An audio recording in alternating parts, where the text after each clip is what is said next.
The Judiciary Committee will please come to order, a quorum being present. When the committee recessed yesterday, it had completed opening statements on the resolution about to be considered. Pursuant to notice under House Resolution 660, I now call up House Resolution 755, impeaching Donald John Trump, President of the United States, for high crimes and misdemeanors. Mr. Chairman, I make a point of order. Gentleman will state his point of order. Mr. Chairman, I make a point of order against the consideration of this resolution on the grounds that the chairman willfully refused to schedule a properly demanded minority day of hearings pursuant to Clause 2J1 of Rule 11. We'll entertain that point of order once we've completed calling up the resolution. I now call up H.Res. 755, impeaching Donald John Trump, President of the United States, for high crimes and misdemeanors. For purposes of markup, and move that the committee report the resolution favorably to the House. The clerk will report the resolution. H.Res. 755, impeaching Donald John Trump, President of the United States, for high crimes and misdemeanors. In the House of Representatives, December 10, 2019. Mr. Nadler submitted the following resolution, which was referred to the Committee on the Judiciary. Resolution, impeaching Donald John Trump, President of the United States, for high crimes and misdemeanors. Resolved that Donald J. Trump, President of the United States, is impeached for high crimes and misdemeanors, and that the following articles of impeachment be exhibited to the United States Senate. Articles of impeachment exhibited by the House of Representatives of the United States of America in the name of itself and of the people of the United States of America against Donald J. Trump, President of the United States of America, and maintenance and support of its impeachment against him for high crimes and misdemeanors. Article 1, abuse of power. The Constitution provides that the House of Representatives shall have the sole power of impeachment, and that the President shall be removed from office of impeachment for the conviction of treason, bribery, or other high crimes and misdemeanors. In his conduct of the office of the President of the United States, and in violation of his constitutional oath faithfully to execute the office of the President of the United States, and to the best of his ability, preserve, protect, and defend the Constitution of the United States, and in violation of his constitutional duty to take care of the laws be faithfully executed, Donald J. Trump has abused the powers of the presidency in that, using the powers of the high office, President Trump solicited the interference of a foreign government, Ukraine, in the 2020 United States presidential election. He did so through a scheme or course of conduct that included soliciting the government of Ukraine to publicly announce investigations that would benefit his re-election, harm the election prospects of a political opponent, and influence the 2020 United States presidential election to his advantage. President Trump also sought to pressure the government of Ukraine to take these steps by conditioning official United States government acts of significant value of Ukraine on its public announcement of the investigations. President Trump engaged in this scheme or course of conduct for unanimous consent that corrupt the resolution be purposes considered as in read. pursuit of Given the significance, I object. objection is heard. Clerk will continue. personal political benefit. In doing so, President Trump used the powers of the presidency in a manner that compromised the national security of the United States and undermined the integrity of the United States democratic process. He thus ignored and injured the interests of the nation. President Trump engaged in the scheme or course of conduct through the following means. 1. President Trump, acting both directly and through his agents within and outside the United States government, corruptly solicited the government of Ukraine to publicly announce investigations into A, a political opponent, former Vice President Joseph R. Biden Jr., and B, a discredited theory promoted by Russia alleging that Ukraine, rather than Russia, interfered in the 2016 United States presidential election. 2, with the same corrupt motives, President Trump, acting both directly and through his agents within and outside the United States government, conditioned 2 official acts on the public announcements that he had requested. A, the release of $391 million of United States taxpayer funds that Congress had appropriated on a bipartisan basis for the purpose of providing vital military and security assistance to Ukraine to oppose Russian aggression, which President Trump had ordered suspended. And B, a head of state meeting at the White House, which President of Ukraine sought to demonstrate continued United States support for the government of Ukraine in the face of Russian aggression. 3, faced with the public revelation of his actions, President Trump ultimately released the military and security assistance to the government of Ukraine, but has persisted in openly and corruptly urging and soliciting Ukraine to undertake investigations for his personal political benefit. These actions were consistent with President Trump's previous invitations of foreign interference in United States elections. In all of this, President Trump abused the powers of the presidency by ignoring and injuring national security and other vital national interests to obtain an improper personal political benefit. He has also betrayed the nation by abusing his high office to enlist a foreign power and corrupting democratic elections. Wherefore, President Trump, by such conduct, has demonstrated that he will remain a threat to national security and the Constitution if allowed to remain in office. He has acted in a manner grossly incompatible with self-governance and the rule of law. President Trump thus warrants impeachment and trial, removal from office, and disqualification to hold and enjoy any office of honor, trust, or profit under the United States. Article 2, Obstruction of Congress. The Constitution provides that the House of Representatives shall have the sole power of impeachment, and that the President shall be removed from office of impeachment for the conviction of treason, bribery, or other high crimes and misdemeanors. In his conduct of the office of the President of the United States and in violation of his constitutional oath, faithfully to execute the office of the President of the United States and to the best of his ability, preserve, protect, and defend the Constitution of the United States, and in violation of his constitutional duty to take care of the laws be faithfully executed, Donald J. Trump has directed the unprecedented, categorical, and indiscriminate defiance of subpoenas issued by the House of Representatives pursuant to its sole power of impeachment. President Trump has abused the powers of the presidency in a manner offensive to and subversive of the Constitution in that the House of Representatives has engaged in an impeachment inquiry focused on President Trump's corrupt solicitation of the government of Ukraine to interfere in the 2020 United States presidential election. As part of this impeachment inquiry, the committees undertaking the investigation served subpoenas seeking documents and testimony deemed vital to the inquiry from various executive branch agencies and offices and current and former officials. In response, without lawful cause or excuse, President Trump directed executive branch agencies, offices, and officials not to comply with those subpoenas. President Trump thus interposed the powers of the presidency against the lawful subpoenas of the House of Representatives and assumed to himself functions and judgments necessary to the exercise of the sole power of impeachment vested by the Constitution in the House of Representatives.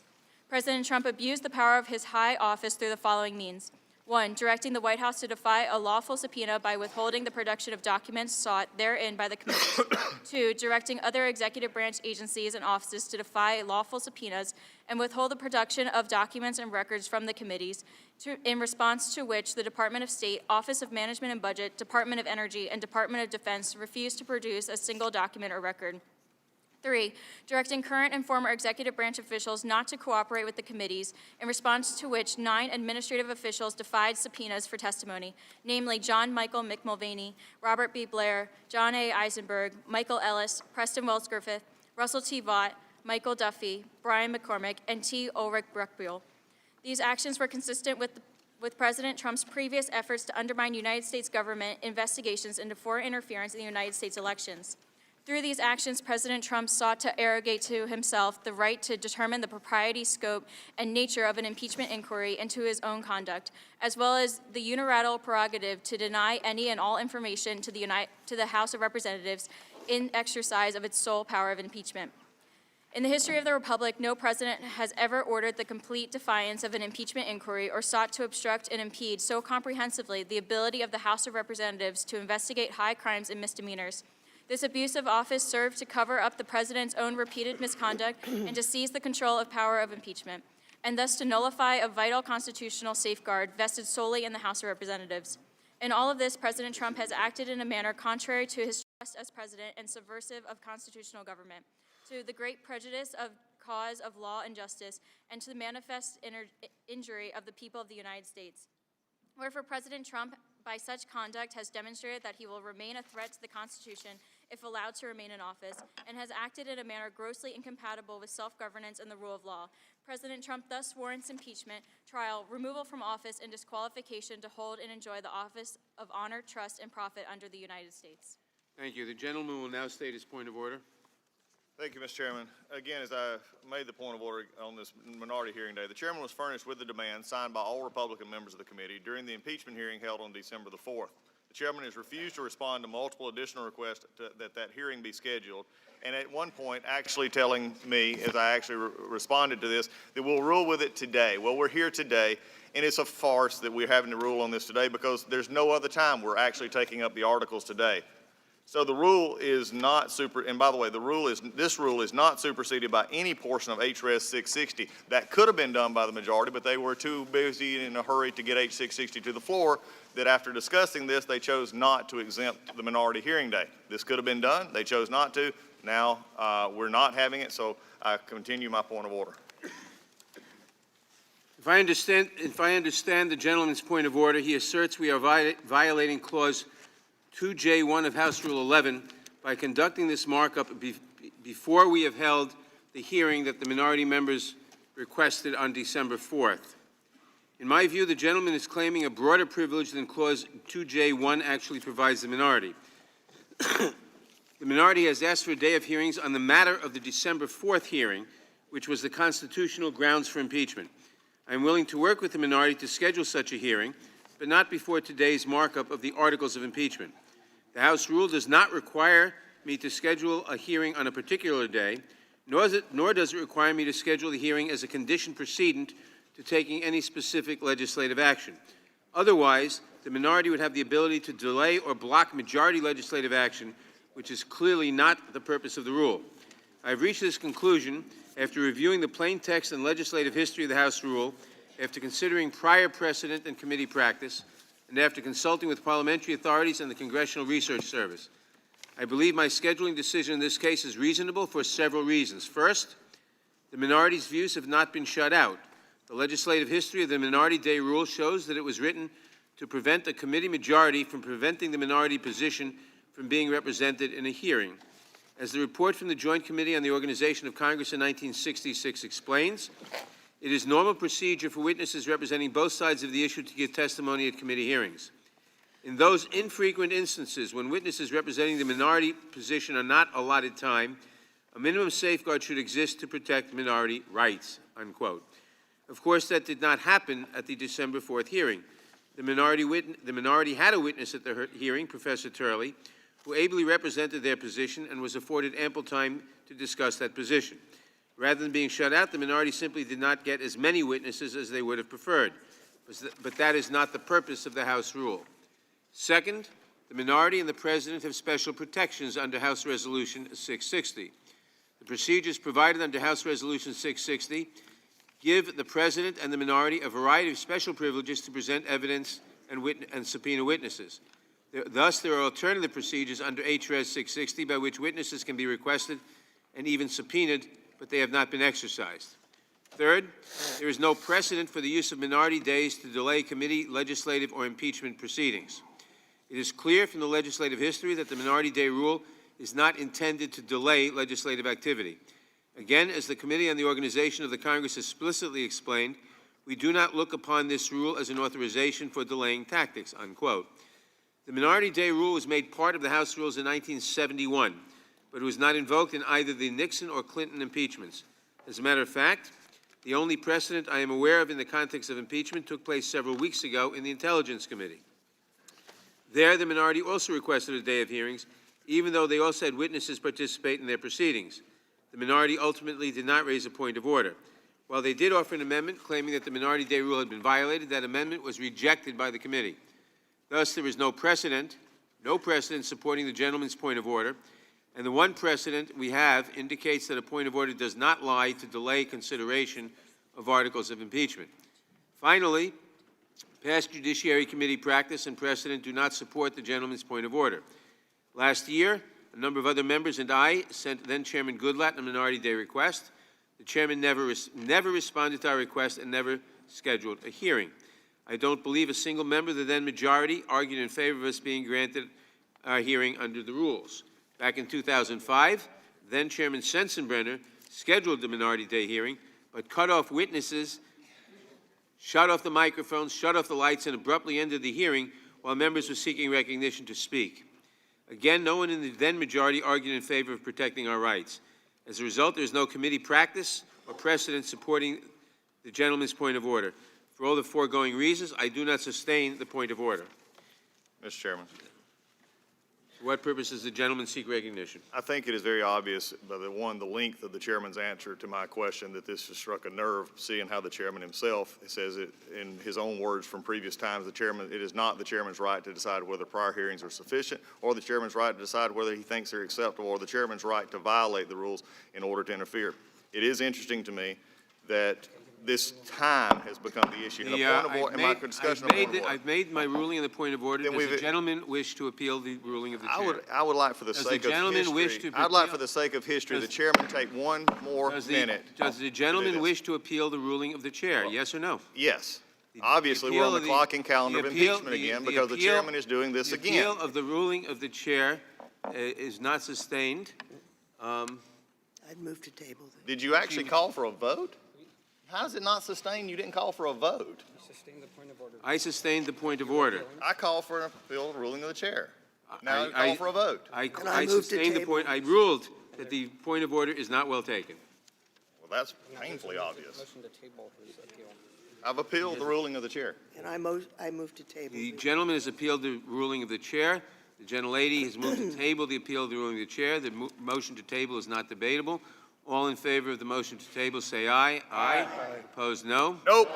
The appeal of the motion, the appeal of the ruling of the chair is tabled. We will now proceed to amendments. Roll call.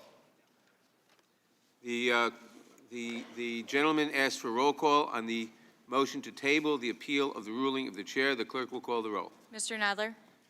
Aye. Mr. Nadler votes aye. Ms. Lofgren? Yes. Ms. Lofgren votes yes. Ms. Jackson Lee? Yes. Ms. Jackson Lee votes yes. Mr. Cohen? Mr. Cohen votes aye. Mr. Johnson of Georgia? Aye. Mr. Johnson of Georgia votes aye. Mr. Deutsch? Aye. Mr. Deutsch votes aye. Ms. Bass? Ms. Bass votes aye. Mr. Richmond? Yes. Mr. Richmond votes yes. Mr. Jeffries? Mr. Jeffries votes aye. Mr. Cicilline? Mr. Cicilline votes aye. Mr. Swalwell? Aye. Mr. Swalwell votes aye. Mr. Liu? Mr. Raskin? Aye. Mr. Raskin votes aye. Ms. Jayapal? Ms. Jayapal votes aye. Ms. Demings? Ms. Demings votes aye. Mr. Correa? Mr. Correa votes aye. Ms. Scanlon? Aye. Ms. Scanlon votes aye. Ms. Garcia? Aye. Ms. Garcia votes aye. Mr. Neguse? Mr. Neguse votes aye. Ms. McBath? Aye. Ms. McBath votes aye. Mr. Stanton? Aye. Mr. Stanton votes aye. Ms. Dean? Aye. Ms. Dean votes aye. Ms. McCarcel-Powell? Aye. Ms. McCarcel-Powell votes aye. Ms. Escobar? Aye. Ms. Escobar votes aye. Mr. Collins? No. Mr. Collins votes no. Mr. Sensenbrenner? Mr. Sensenbrenner votes no. Mr. Shabbat? Mr. Shabbat votes no. Mr. Gomert? Mr. Gomert votes no. Mr. Jordan? Mr. Jordan votes no. Mr. Buck? Mr. Buck votes no. Mr. Radcliffe? Mr. Radcliffe votes no. Ms. Roby? Ms. Roby votes no. Mr. Gates? Mr. Gates votes no. Mr. Johnson of Louisiana? Mr. Johnson of Louisiana votes no. Mr. Biggs? Mr. Biggs votes no. Mr. McClintock? No. Mr. McClintock votes no. Ms. Lesko? Ms. Lesko votes no. Mr. Reschenthaler? Mr. Reschenthaler votes no. Mr. Klein? No. Mr. Klein votes no. Mr. Armstrong? No. Mr. Armstrong votes no. Mr. Stubbe? Mr. Stubbe votes no. Has everyone voted who wishes to vote? The clerk will report.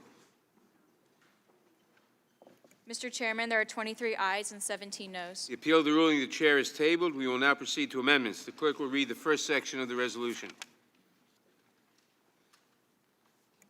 HRES 755, impeaching Donald John Trump, President of the United States for high crimes and misdemeanors. In the House of Representatives, December 10, 2019, Mr. Nadler submitted the following resolution, which was referred to the Committee on the Judiciary.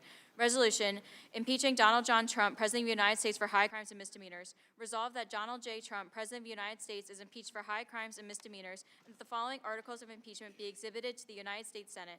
Articles of impeachment exhibited by the House of Representatives of the United States of America in the name of itself and of the people of the United States of America against Donald J. Trump, President of the United States of America, in maintenance and support of its impeachment against him for high crimes and misdemeanors.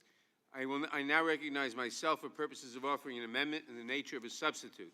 The clerk will report the amendment. Amendment in the nature of a substitute to HRES 755, offered by Mr. Nadler of New York. Strike all that follows after the resolving clause and insert the following. Without objection, the amendment shall be considered as read. Without objection, the amendment shall be considered as base text for further amendment. I will now recognize myself to explain the amendment in the nature of a substitute. This amendment makes a minor change in certain places where the underlying resolution refers to Donald J. Trump. The amendment refers to Donald John Trump. Otherwise, it makes no changes to the resolution. I urge all of my colleagues to support it. I now recognize the ranking member, the gentleman from Georgia, Mr. Collins, for any comments he may have on the amendment. Thank you, Mr. Chairman. The amendment nature of a substitute is absolutely irrelevant. Actually, taking Donald J. Trump and making it Donald Trump, John Trump just simply shows the, frankly, absurdity of where we're at. And today, we're going to spend plenty of time for you listening here. We're going to talk about this amendment nature substitute. We're going to talk about the factual basis that have absolutely no factual underpinning to impeach this president. But I'm going to go back for just a minute since I didn't have time and had to sit through a well-rehearsed, many days put together explanation on why what will be known in 2019 outside of the fact that this committee finally accomplished its goal after the chairman stated he wanted to since November of last year, impeach this president. what will be known by this committee from here on out is that this committee has now sounded the death of minority rights in this committee. This committee has become nothing but a rubber stamp. This committee is amazingly now on such a clock and calendar process that they don't care. Facts be damned. They don't care. They don't care that we had one witness out of 3. When I asked for a second witness, I was told I couldn't, even though there had been staff conversations well before. I was told I was asking too late. One witness out of 2 panels, that's all we had of fact witnesses. This is a just travesty and a sham from day one. I could talk till I'm blue in the face, but nobody on the majority cares.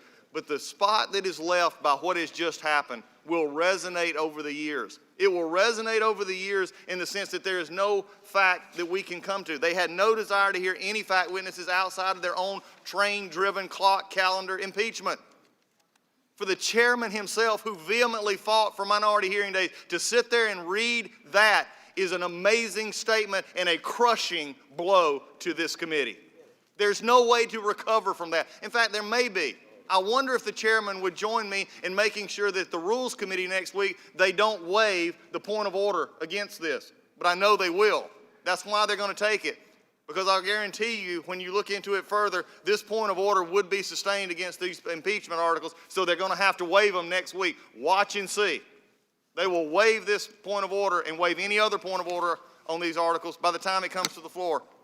For some of you may say, the ranking member talks about process. The ranking member talks about process. The ranking member talks about process, never the foundation. Believe me, we will inundate you with the facts, and I have already. Some of you just don't choose to report them. What is important, and for many who report on this body, and for many who have sat in this body, and for those who have served in this body, the members who have gone before, and the people who have set this committee up, and the people who have set our Congress up, are the ones right now that should be hanging their head in shame. We had 2 hearings, none of which featured fact witnesses. There's not a Democrat in this room that should be happy about this. The solemnity should be on the death of this committee's process and procedures. Don't give me the solemnity about impeaching a president. You've been wanting to do that for a long time. You ought to take it and just rejoice. Go at it, because this is what you wanted. But when it comes to the hearing, when it comes to the minority rights, when it comes to one that in which we have seen time after time after time, in which I have had to write this chairman multi-page letters on the abuse of procedural issues in this committee, this is a travesty.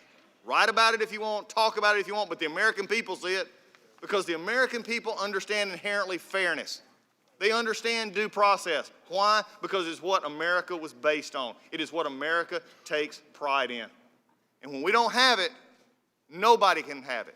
When we don't have fairness in this committee, how can they stand up and say, on the 2 weakest articles of impeachment in the history of this country, honestly, with a straight face, look at the American people and say, we did good? No, you didn't. You stained this body. You've taken this committee and made it a rubber stamp. Did any of the majority run to be a rubber stamp to get the majority? I know the minority on this side did not. You know why I know why we've become a rubber stamp? Because my chairman said so 20 years ago. He said so 20 years ago when he said, if the committee only accepts what other people give them and do not on their own verify it and thoroughly vet it, then we are nothing but a rubber stamp. Mr. Chairman, you should have run for a chairmanship, I believe, more than to be a rubber stamp for Mr. Schiff and Ms. Pelosi. We already knew this committee was overrun and overtaken because Mr. Schiff and Ms. Pelosi took it from us earlier this year. There's the first embarrassment, and the rest of it has been an embarrassment since. So as we look at this and as we go forward, we'll have plenty of time to show the complete farce of substance. But, Mr. Chairman, what will live from this day is your ruling and the majority's ruling of minority rights are dead in this Congress, and especially this committee. I yield back. Move to strike. Gentleman yields back. Are Mr. there any Chairman. amendments to the amendments Mr. of the Chairman. nature? Are there any amendments to the amendment? Mr. Chairman, nature move to strike last constituted? word. For what purpose does Mr. Deutsch seek recognition? Move to strike the last word. Gentleman is recognized. Mr. Chairman, I cannot allow the ranking member to mischaracterize your description of the history of this committee. It may be inconvenient for the ranking member to be forced to listen to the history of this committee and why everything that you just laid out is so important to the continuing of this committee representing and recognizing and respecting minority rights. But he chooses not to, so I'm going to restate it again. I appreciate the ranking member for acknowledging that they had the opportunity to call witnesses. And that's consistent with the rules. But to then turn around and suggest that the rules are being trampled, the rules are dead, ignores everything that you just laid out. More than 50 years ago, the Joint Committee on the Organization of Congress made clear in their report to the House and Senate that it's normal procedure for witnesses representing both sides of the issue to give testimony at committee hearings. And that's where the rule comes from. And that's what's happened. The ranking member acknowledged it. He would have liked more witnesses, but there's no right to a separate day. The rule makes clear they have the right to call witnesses, and there were witnesses called. There were witnesses called, minority witnesses on December 4th. On December 9th, the minority's witness, Mr. Castor, presented evidence and gave opening statements. And it's worth pointing out to my colleagues on the other side that we invited the President of the United States to the December 4th hearing to advocate for his views, to submit requested witnesses, but he chose not to attend, and he chose not to suggest any witnesses. So before telling us the sky is falling and there's great disrespect for the rules, it's important to actually look at the rules. Did the gentleman just say I didn't request witnesses? That is wrong. The gentleman has the time. I thank the chairman. What I said is that the president was given the opportunity on December 4th to present himself. He was also given the opportunity to present witnesses, and he did not. So let's be careful in the way we suggest that rules are being violated when everything that's being done here is consistent with more than 50 years of interpretation of the rules and the very essence of why the rule was put together in the first place. So it's important. Facts really do matter. And we're not going to allow the minority to misinterpret the rules for their own benefit or to suggest that the history is irrelevant. It matters a lot. That's what's made this committee and this institution great, and I yield back. Gentleman yields back. Are there any amendments to the amendment in the nature of a substitute? Mr. Chairman, I got For what purpose does Mr. Jordan seek recognition? a task. The clerk will report the amendment. I reserve a point of order. Gentlelady reserves a point of order.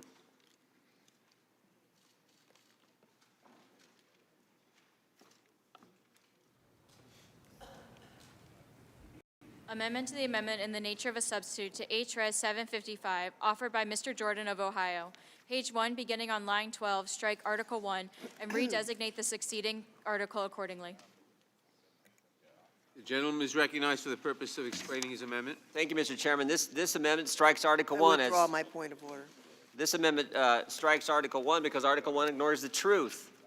4 facts, 5 meetings. We've talked about it now for 3 months.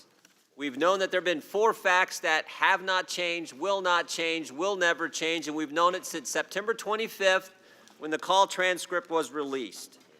The call transcript shows no quid pro quo. What's interesting is the day the transcript came out, even Chairman Nadler said there was no quid pro quo in the call transcript. We know, second, that the 2 individuals on the call, President Zelensky, President Trump, have both said no pressure, no pushing, no linkage whatsoever between security assistance money and any type of announcement of an investigation. We know that the Ukrainians knew at the time of the call, didn't know at the time of the call that the aid had been held up, and most importantly, we know the Ukrainians took no action, no start of an investigation, no promise to start an investigation, no announcement on CNN, via tweet, no announcement whatsoever that there was going to be any type of investigation into Burisma or the Bidens to get the aid released. Those 4 facts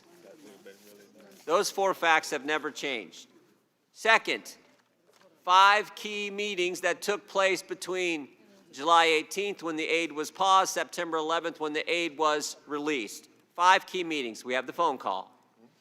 July 25th, which you just described. Second, the very next day, we have Ambassadors Volker, Sondland, Taylor meeting with President Zelensky. Third, Ambassador Bolton met with President Zelensky on August 29th. Fourth, Vice President Pence met with President Zelensky on September 2nd. And fifth, on September 5th, we have bipartisan Senator Senator Johnson, Senator Murphy meeting with President Zelensky. In none of those 5 meetings, none, did linking dollars, security assistance dollars, to an investigation come up. Never came up. And you would think in the last 2, after they knew on August 29th via the Politico article that they knew the aid was held, you would think it would come up in those last 2 meetings, but it didn't come up. 4 facts, 5 meetings have never changed. Article 1 in this resolution ignores the truth, it ignores the facts, it ignores what happened and what has been laid out for the American people over the last 3 weeks.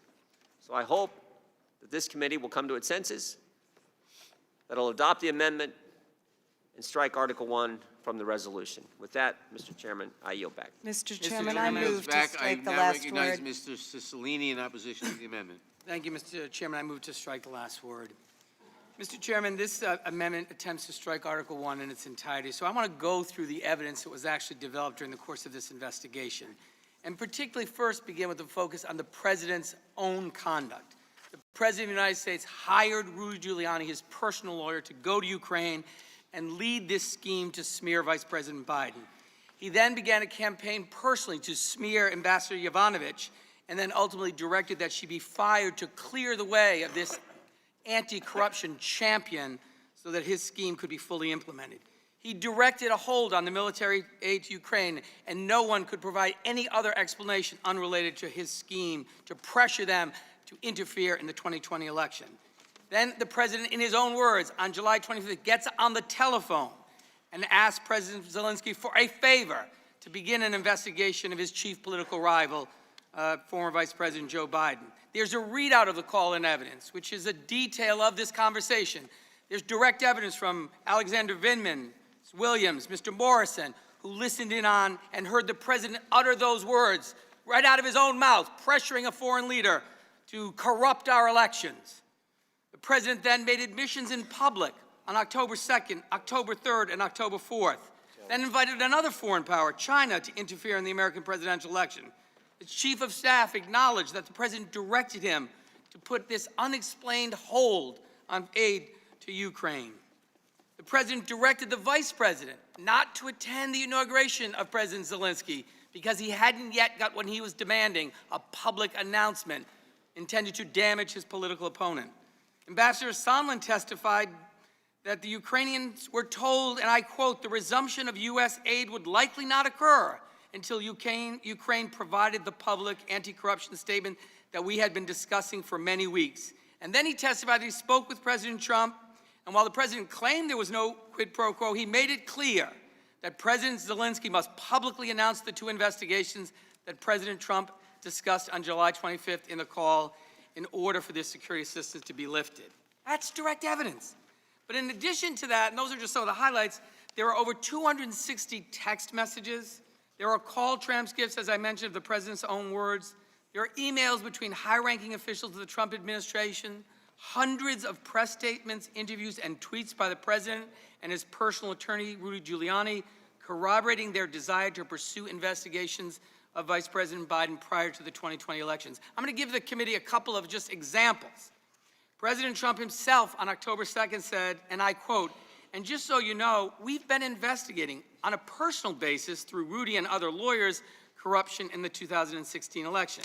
On July 19th, Ambassador Sondland emails multiple high-ranking officials that he, quote, talked to Zelensky, and he, quote, is prepared to receive POTUS's call and will state that he will turn over every stone of the investigations.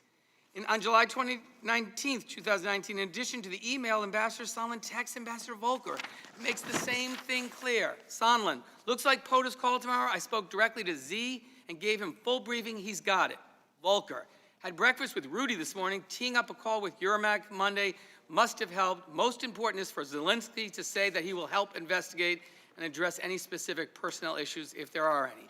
On August 8th, Ambassador Sondland and Ambassador Volker text about POTUS wanting the deliverable, meaning that for Ukraine to get the White House meeting, Zelensky needs to announce the investigation. Sondland says, and I quote, "Morrison is ready to get dates as soon as Yermak confirms." Volker responds, "Excellent. How did you sway him?" Sondland responds, "Not sure I did. I think POTUS really wants the deliverable."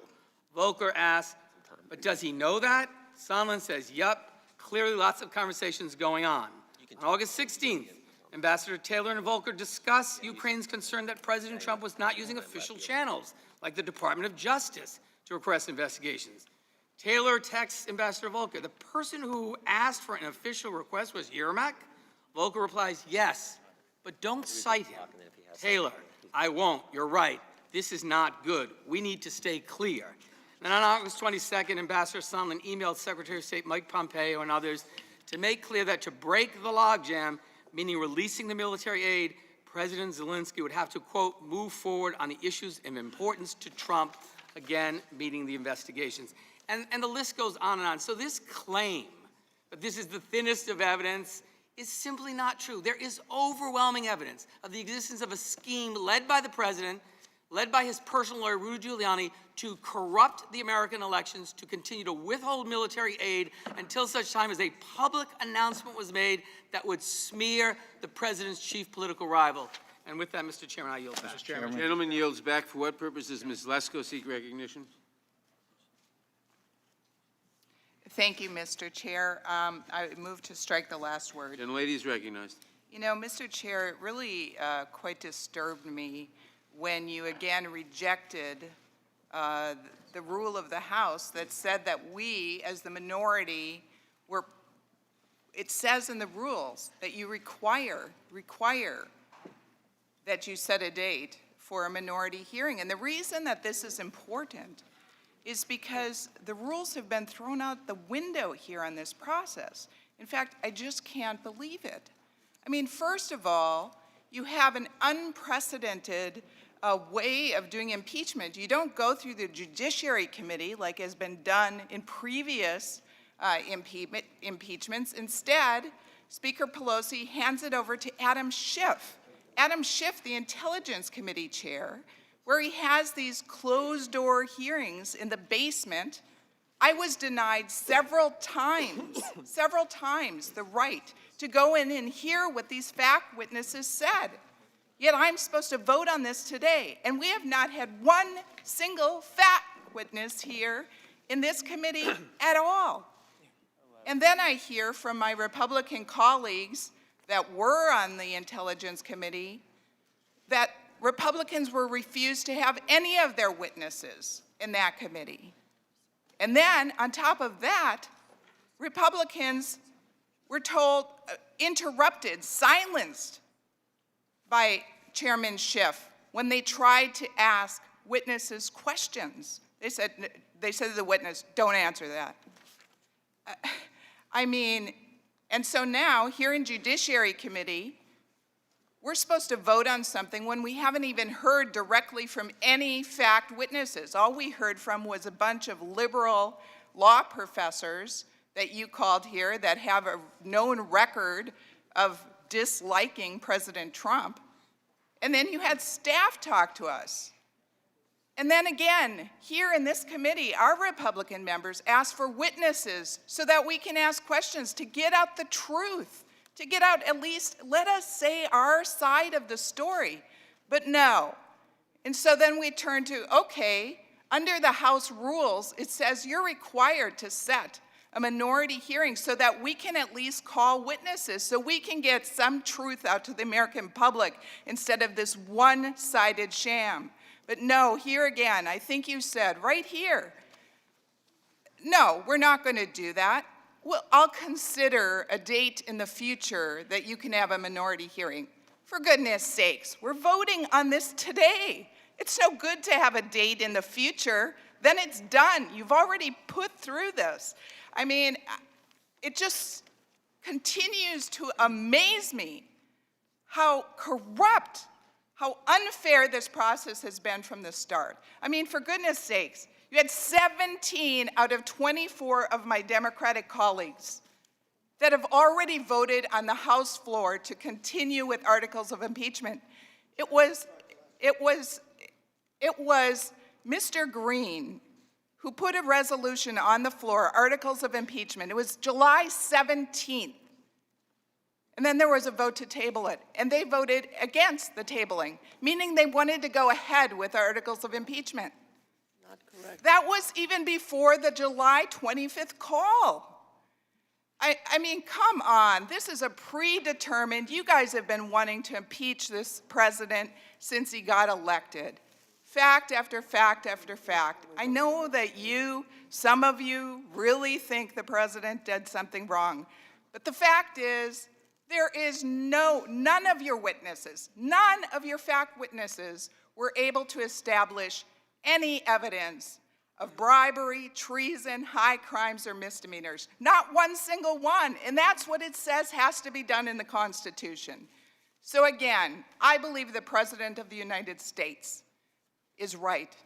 This is a sham impeachment, and it sure is a shame, and I yield back the balance of my time.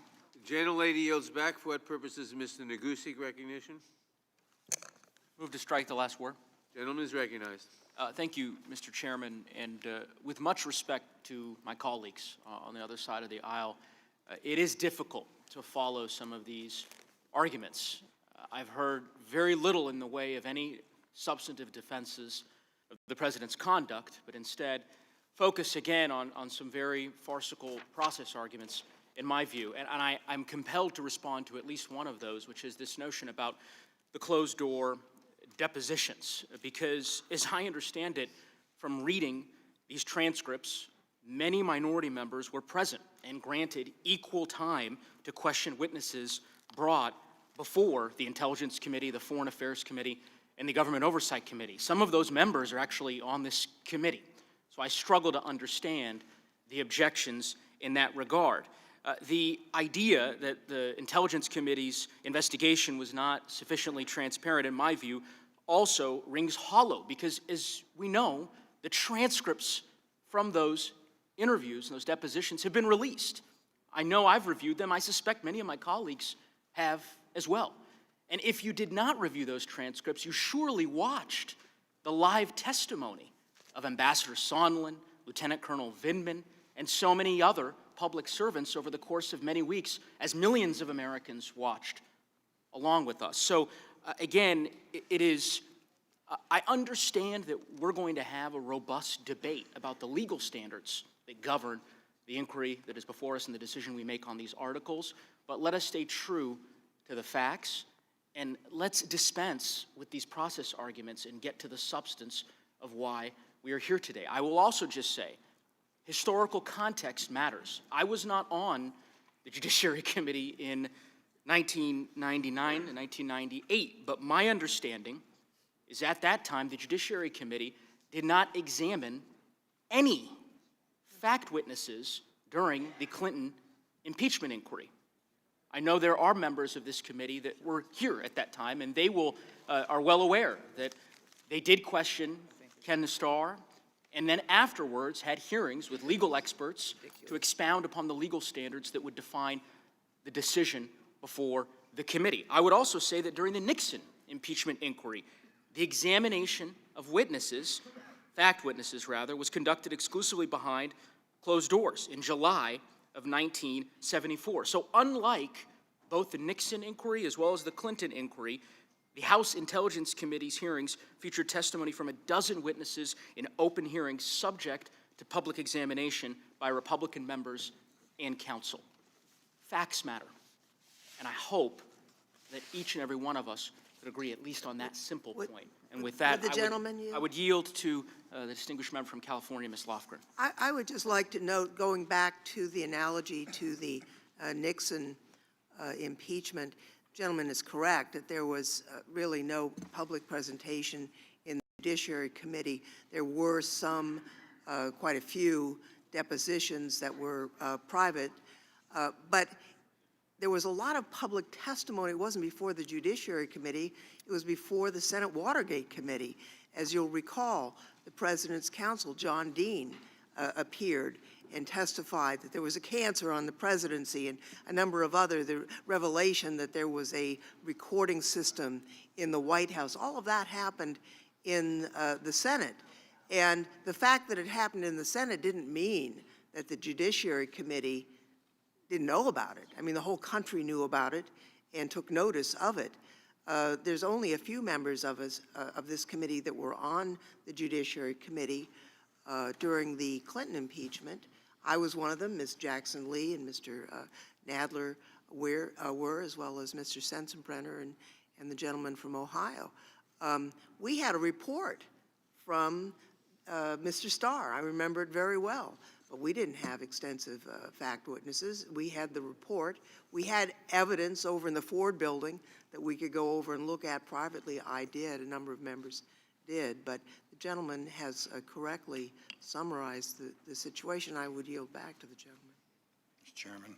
I yield back to balance my time. Gentleman yields back. For what purpose does Mr. Sensenbrenner seek recognition? Mr. Chairman, I move to strike the last word. Gentleman is recognized. Mr. Chairman, I think it's obvious, you know, to all the American public that this is a railroad job. You know, things have been going quickly.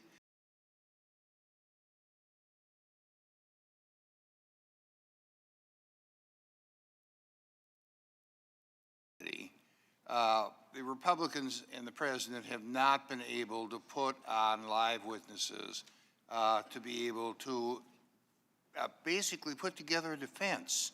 And if you're going to have a trial, you have to have both a prosecution and a defense. Here we don't have a defense because of the rulings that have been made, one of which was made just a few minutes ago by the chairman of this committee. Now, let me say, you know, first of all, the hearings that were in the basement of the Capitol were secret hearings. They were classified hearings. None of the members who were in that hearing room could ethically go out and tell the public and the news media exactly what was said there. And they probably could have been hailed before the Ethics Committee, or worse if they attempted to do that. There were leaks that came out of there. I grant you that, but none of the members could. The other point is that the vast majority of members of the Judiciary Committee, which has ultimate jurisdiction over all proposed impeachments, were not members of the three other committees and were not allowed to go into the basement of the Capitol hearing room to listen to what was going on and to see those live witnesses. There were a number of my colleagues on this side of the aisle, including Ms. Lesko and Mr. Gates, that attempted to do that. And Chairman Schiff kicked them out or wouldn't allow them to go in there. Now, when you have a trial, you really cannot make a determination on exactly whether the witnesses are telling the truth or exaggerating or mixing it up or spinning it some way or the other without looking at them in person. We don't have that opportunity. There were a few select witnesses that were in the public hearings over in the Intelligence Committee a couple of weeks ago, but the Intelligence Committee does not have the jurisdiction on whether to recommend the impeachment of anybody, let alone the President of the United States. Now, you know, we've heard complaints about the fact that in the Clinton impeachment, there were no fact witnesses. Mr. Shabbat and I were there, as were Ms. Lofgren, Ms. Jackson Lee, and the chairman. And what happened there is that both sides were allowed to present whatever witnesses they wanted to. Kenneth Starr did all of the grunt work in putting together the facts. He sent over 36 boxes of evidence, which were put over into the Ford building. That's not happened here.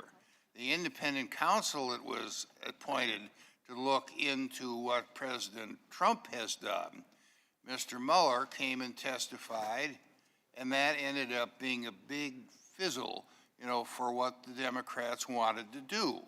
So much of the Mueller stuff after his testimony and the cross-examination by members on both sides of the aisle ended up disappearing into outer space.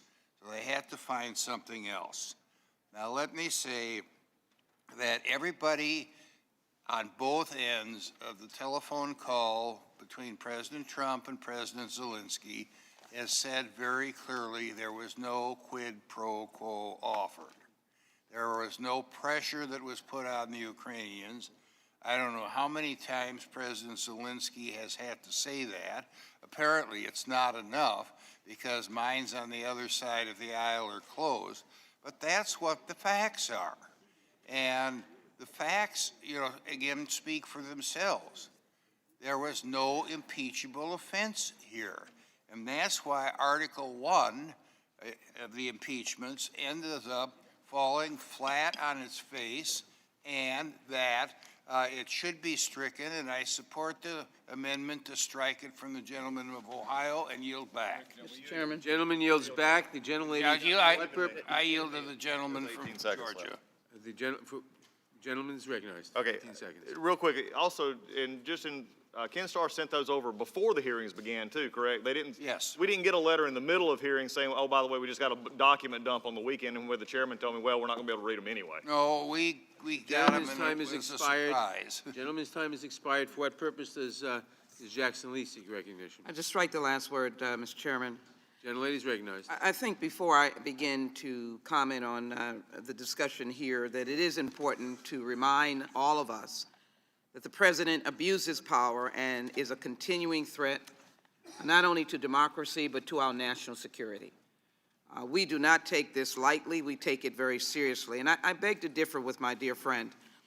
As one who was here for the impeachment proceedings in 1998, along with my colleagues, both Mr. Sensenbrenner, Mr. Chabot, Mr. Nadler, Ms. Loughran, let me be very clear of the distinctive difference that we had then at that time.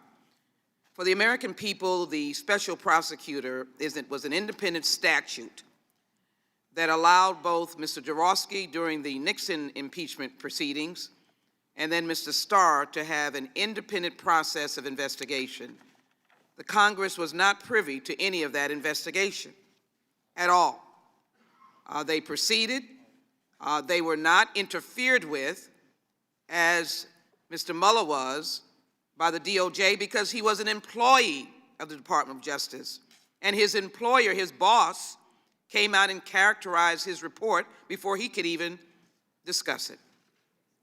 In the instance of the proceedings of 1998, the Congress received a report, just as both our friends on the other side of the aisle and we, in the majority, received reports from the impeachment inquiry committees, who were investigatory committees.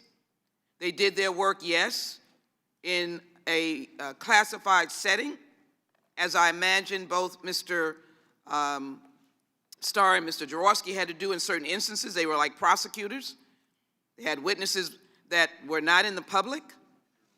And then, of course, there were full public hearings, 17 witnesses, first-hand witnesses who heard the call and testified not on any second-hand knowledge, but first-hand knowledge. It is clear that we're dealing with a question of a continuing threat, which is why we have to respond. And let me be very clear, I hold in my hands that unclassified transcript. I beg to differ with my friends. Allow me just for a moment to tell you that in the call, President Zelensky said these sentences. I would also like to thank you for your great support in the area of defense. We're trying to continue to cooperate for the next steps. Specifically, we also want to be ready to buy javelins. That's equipment, military equipment from the United States for defense purposes. Ukraine, in the midst of a war against a nation that shot down at least some of those alleged to be separatists using Russian weapons, a commercial airliner. This is a serious war where our men and women with military and in the military are on the ground trying to assist. And here's the very next sentence. The very next sentence is not, yes, let's get with the Department of Defense. Let's review your request. The very next sentence, I would like you to do a favor, though. This is a discussion about defense. The next sentence should have been, I think we are well aware of your difficult predicament. I'm going to have you talk to the Secretary of Defense, but it said a couple of sentences later, I would like to have the Attorney General call you or your people, and I'd like you to get to the bottom of it. Investigation. So I would just offer to say that it is not frivolous, and without facts that we proceed. We proceed with facts, and we take this in a very somber manner. Would the gentlelady yield? I'd be happy to yield to the gentlelady for a moment. I would just like to note that while this aid was being withheld, people died. I'd like to ask unanimous consent to put into the record an article from the Los Angeles Times entitled "Trump Froze Military Aid as Ukrainian Soldiers Perished in Battle." Without objection. And note also that the highest death toll on any day in the Ukraine-Russian war was August 7th of this year, while aid was being withheld. So this had life and death consequences, and I yield back to the gentleman. Very quickly, let me say my predecessor, Barbara Jordan, said that impeachment is designed for the president and his high ministers somehow to be called into account. That is all we're doing on behalf of the American people and protecting the national security of this nation. I yield back. The Mr. Chairman, gentlelady yields Mr. back. Chairman. What purpose does Mr. Shabbat strike the last word? Gentleman strikes the last word. The gentleman's recognized. Thank you, Mr. Chairman. I yield to the ranking member. Yeah, just real quickly, the gentlelady from California just misstated something that I addressed head-on last night. And Undersecretary Hale stated this was prospective money. It was not interfering. It was not dealing with the issue that's going on now. You're in a war. For those of us who've actually been in a war zone, people do die in a war zone. This money did not stop that. That is something that cannot continue to be perpetrated upon this world. I yield back to Mr. Thank you. Reclaiming my time, Mr. Chairman, the biggest difference in the Clinton impeachment and this one is that President Clinton committed a crime, perjury. This president isn't even accused of committing a crime. The Constitution is pretty clear on what constitutes an impeachable offense: treason, bribery, and other high crimes and misdemeanors. It's not treason, bribery, and other high crimes and misdemeanors, or whatever else Nancy Pelosi and Adam Schiff deem impeachable. Now, I think we can all agree that no president should abuse the powers of his or her office, just like the chairman of a House committee shouldn't abuse the powers of his office to obtain and publish the phone records of the president's personal attorney, a member of the media, and the ranking member of that same committee. But that doesn't make alleged abuse of power a high crime or misdemeanor. In their newly authored memo on constitutional grounds for impeachment, the majority on this committee goes to great lengths to explain why abuse of power is an impeachable offense, specifically mentioning it was one of the charges against both Richard Nixon and Bill Clinton. What they don't mention is that the House of Representatives has never adopted alleged abuse of power as a charge in a presidential impeachment. Why? Because there's no criminal statute describing what alleged abuse of power actually is. Abuse of power is therefore a vague, ambiguous term open to the interpretation of every individual. Because abuse of power lacks a concise legal definition, there's a higher burden of proof on those pursuing such a charge to show the actions of the president rise to the level of impeachment. I believed that Bill Clinton had abused the power of his office, but we failed to convince our colleagues in the House, and that particular charge was rejected by the full House. In this case, the evidence provided is less convincing. In fact, I'd argue it's non-existent. First, there was no quid pro quo. Second, it's a widely known fact that Ukraine is one of the most corrupt countries on the planet. It's why Congress required the administration to certify that the Ukrainian government had taken steps to clean up corruption before military aid could be provided to the country. President Trump was well aware of that fact and quite skeptical of giving Ukraine foreign aid long before the now famous July 25th phone call. Third, Ukraine actually received the aid after the president was satisfied that Ukraine had taken meaningful steps to address corruption, which again is an obligation required by law. Based on the actual facts of this case as opposed to the hearsay and innuendo compiled by the Intelligence Committee, it's clear that no abuse of power ever took place, and there certainly isn't enough evidence to support an article of impeachment. Mr. Chairman, as you well know, there's another significant difference between the abuse of power charges against Nixon and Clinton and those presented here. In the Nixon and Clinton impeachments, abuse of power was a tacked-on charge, far less important in those cases than the actual high crimes charged against both of them. Here, it's the main thrust of the House Democrats' entire case. Let me put it another way. The entire argument for impeachment in this case is based on a charge that is not a crime, much less a high crime, and that has never been approved by the House of Representatives in a presidential impeachment before ever in history. If that's the best you got, you wasted a whole lot of time and taxpayer dollars, all because so many of you, Mr. Chairman, hate this president. And one last thing. I guess we now know why Nancy Pelosi was focus grouping bribery as a potential charge, because she was desperately searching for a crime, any crime, to justify this sham impeachment. But that effort was abandoned because she knows, most members of Congress know, and now the American people know, there simply wasn't a crime committed here, and there shouldn't be an impeachment here either. I yield back. Will the gentleman yield Mr. for Chairman. question? Gentleman yielded back. Mr. Chairman, For what purpose does Mrs. Swalwell seek recognition? to strike the last word. Gentleman is recognized. There are no crimes here. That is the defense my colleagues across the aisle are putting forward. How about the highest crime that one who holds public office could commit? A crime against our Constitution. After all, the Constitution is the highest, most supreme law of the land. Every other law, statutory laws included, derive from the Constitution, not the other way around. The president committed the highest crime against the Constitution by abusing his office, cheating in an election, inviting foreign interference for a purely personal gain, while jeopardizing our national security and the integrity of our elections. Now, the Constitution does not require President Trump have committed statutory crimes. After all, we in Congress are not criminal prosecutors. We do not prosecute crimes, we protect the Constitution. But since my colleagues keep bringing up what potential crimes a criminal prosecutor could charge the president with, let's go through some of them, because President Trump's conduct overlaps with criminal acts. Let's start with criminal bribery. 18 U.S. Code 201B2A. Relevant here, criminal bribery occurs when a public official demands or seeks anything of value personally in return for being influenced in the performance of an official act.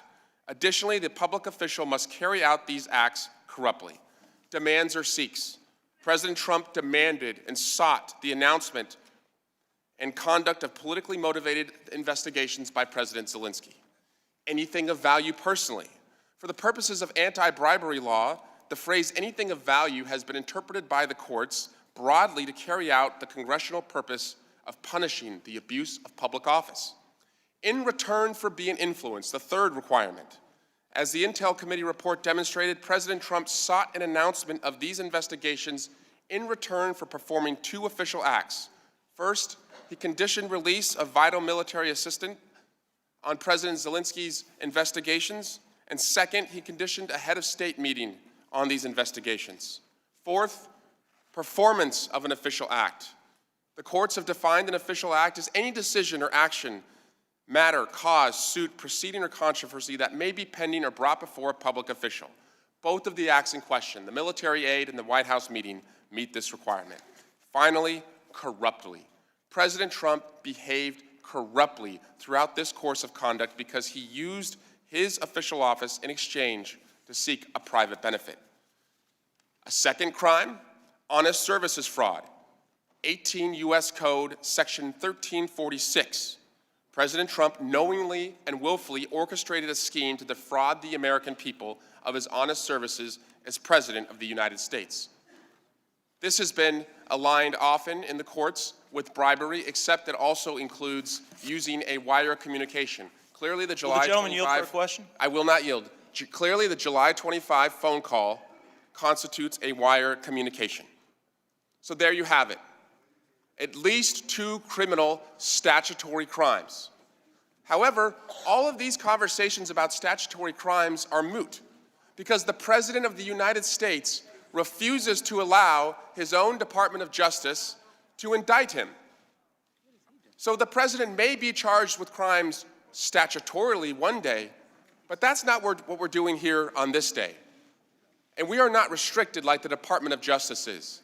So we will uphold our duty to charge the president with the crimes against the Constitution that he has committed, using your taxpayer dollars, jeopardizing the integrity of your vote for a purely political purpose and a purely personal gain. And Mr. Chairman, with that, I Would yield the back. chairman- And I would would the yield to the gentleman gentlelady from California. I appreciate the gentleman's recitation of that fact. As a former prosecutor, you speak with tremendous authority. I would just like to note that the argument that somehow lying about a sexual affair is an abuse of presidential power, but the misuse of presidential power to get a benefit somehow doesn't matter. If it's lying about sex, we could put Stormy Daniels' case ahead of us. We don't believe that's a high crime and Gentlewoman misdemeanor. yield. No, and it is not before us, and it should not be for us, because it's not an abuse of presidential power. I yield back. The gentleman's time has expired. For what purpose does Mr. Gohmert seek recognition? I rise in support of the amendment. Gentleman, yield briefly. The gentleman has the time. Does the gentleman wish to yield to Mr. Will the gentleman yield briefly? Yes. Gentleman yields. The important thing is that Bill Clinton lied to a grand jury.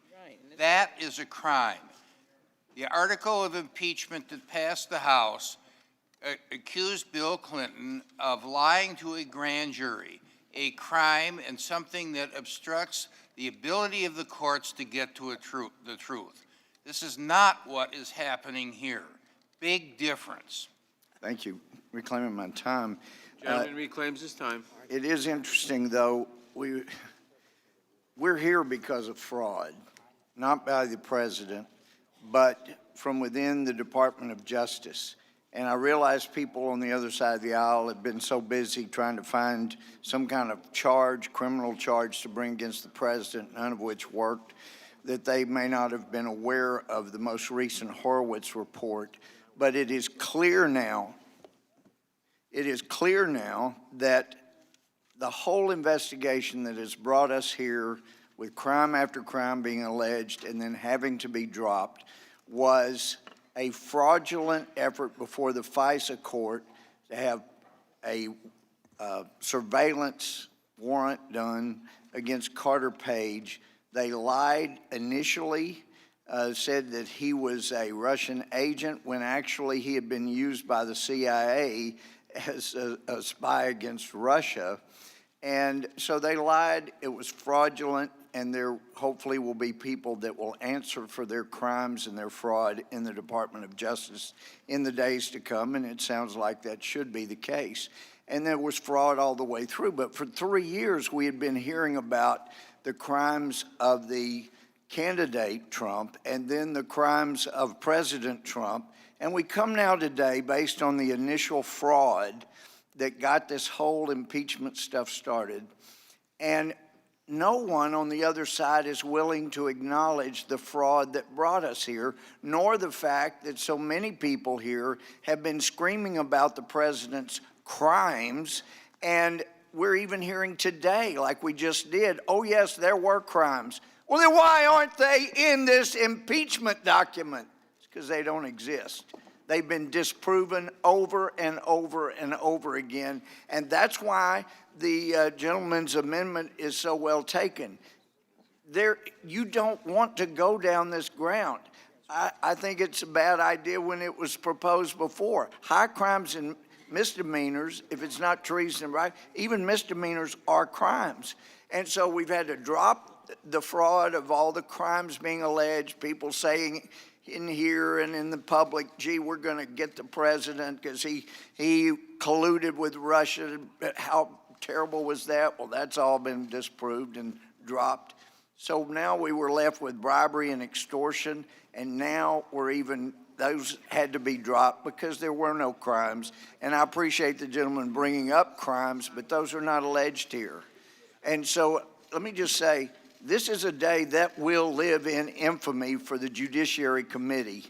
The days of exemplary chairs like Daniel Webster when he stood for principle, those are going to be gone because this became a tool of the majority to try to use taxpayer funds to defeat a president.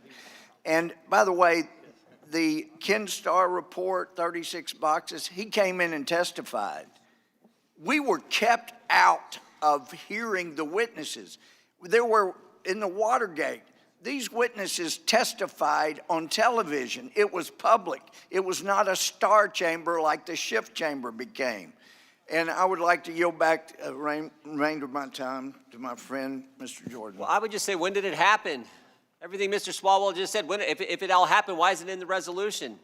Democrats say there's some scheme to have an announcement made by President Zelensky to get a phone call with the president, to get a meeting with the president, and to get the aid released.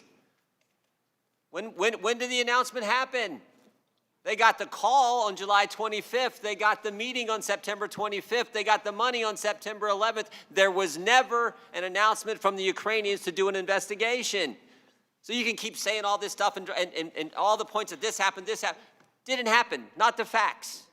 Those are not the facts. And we know why the aid ultimately got released, because we learned that this guy, this new president, was actually the transformer, the real deal, was actually going to deal with the corruption issue in his country. That's what happened. You can make up all the things you want, but those are not the facts. Gentleman's time has expired.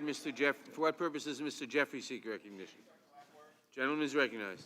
Let's actually go through the facts. We're here today because the president abused his power. We're here today because he solicited foreign interference in the 2020 election. He had welcomed foreign interference as it relates to Russia. He solicited foreign interference on the White House lawn with China, and he did it with Ukraine. He's a serial solicitor. Let's go through the facts.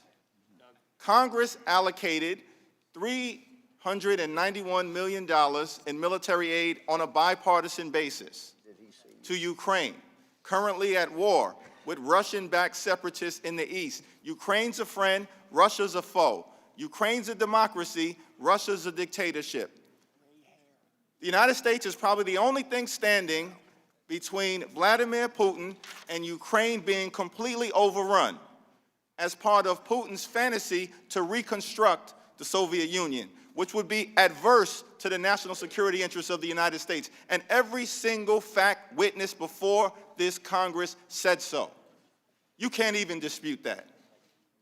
So we allocated aid on a bipartisan basis.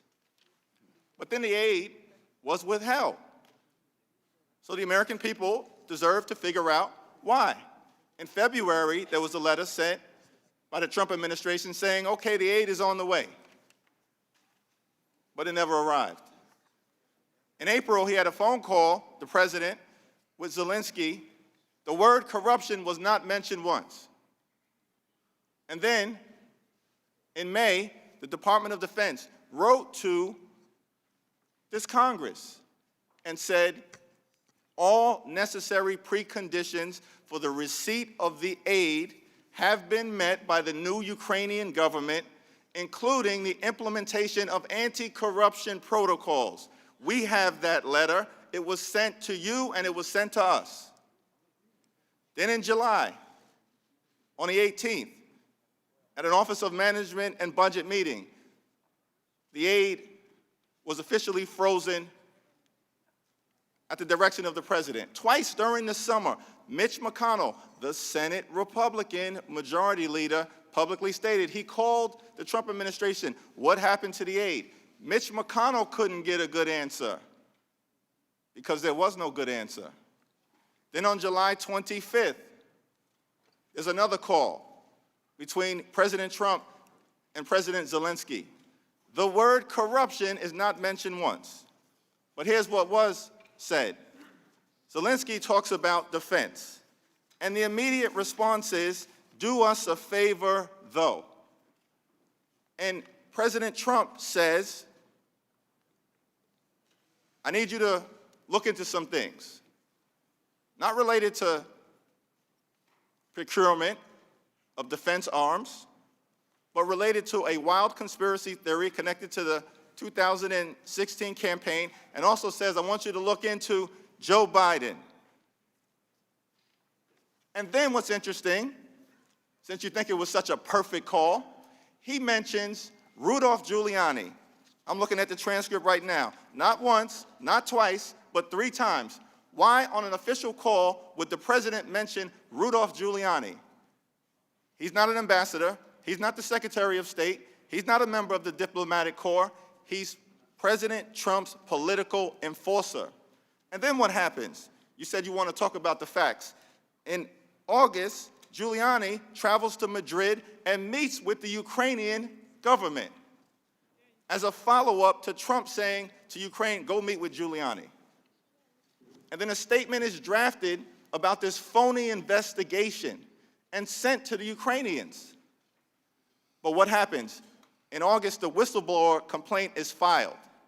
Then on September 9th, the whistleblower complaint is made public to Congress.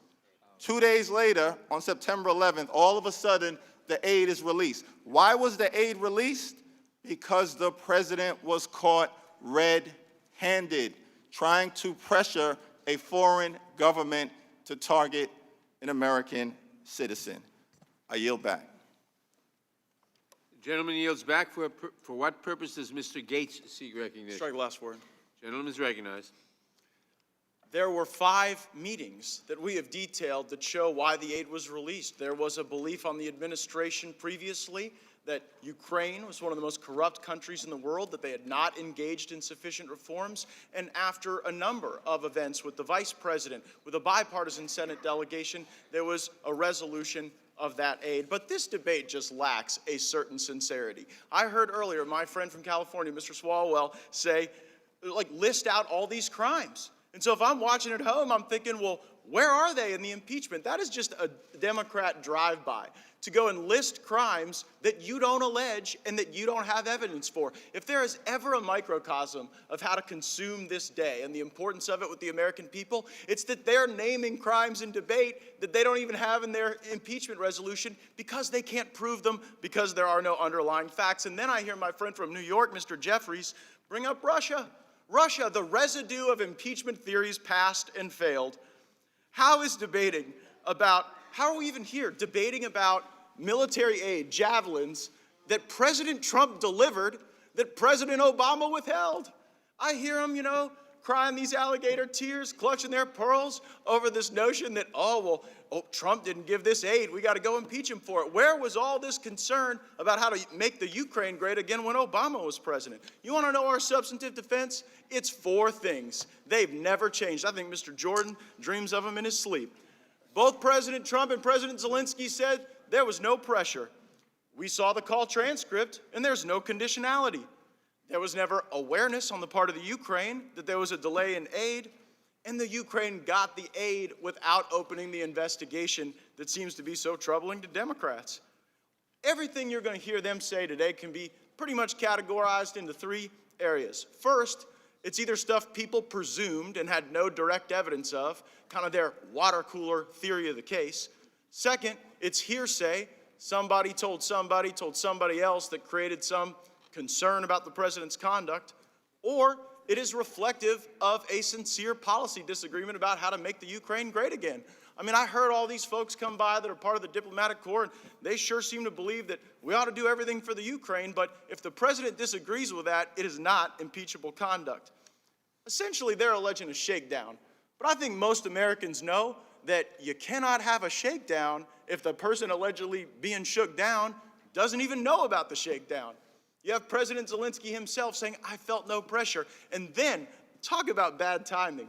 We got this Time article that comes out on the 10th of December, just a few days ago, because their theory of the case is, well, even if Zelensky didn't know there was pressure, there's this other guy, Yermak. And Yermak knew from Gordon Sondland that there was pressure, but the same day that they introduced their articles of impeachment, Yermak gives this interview with Time magazine, and he says, and I quote, Gordon and I were never alone together. We bumped into each other in the hallway next to the escalator as I was walking out. And I remember everything. It's fine with my memory. We talked about how well the meeting went. That is all we talked about. So here they are, with no crime, with no victim, with no witnesses, with no knowledge of any shakedown, and yet they proceed. To accept the Democrats' theory of the case You got to believe that the Ukrainians are lying to us. You got to believe when they say there's no conditionality, no pressure, nothing wrong, that they're so weak and they're so dependent on the United States that we can't believe a word they say. Well, again, where were you during the Obama administration when this weak ally didn't get javelins that were then withheld? I support the Jordan Amendment because this Article 1, this abuse of power that they allege in the impeachment theory, is a total joke. They have to say abuse of power because they don't have evidence for obstruction. They have to say abuse of power because they have no evidence for bribery or treason. They have to say abuse of power because all those specific crimes that the gentleman from California named cannot be supported by the evidence. This is sort of the Rorschach ink blot test theory of impeachment, so that the country can stare at the ink blot and everybody can see what I guess they want to see.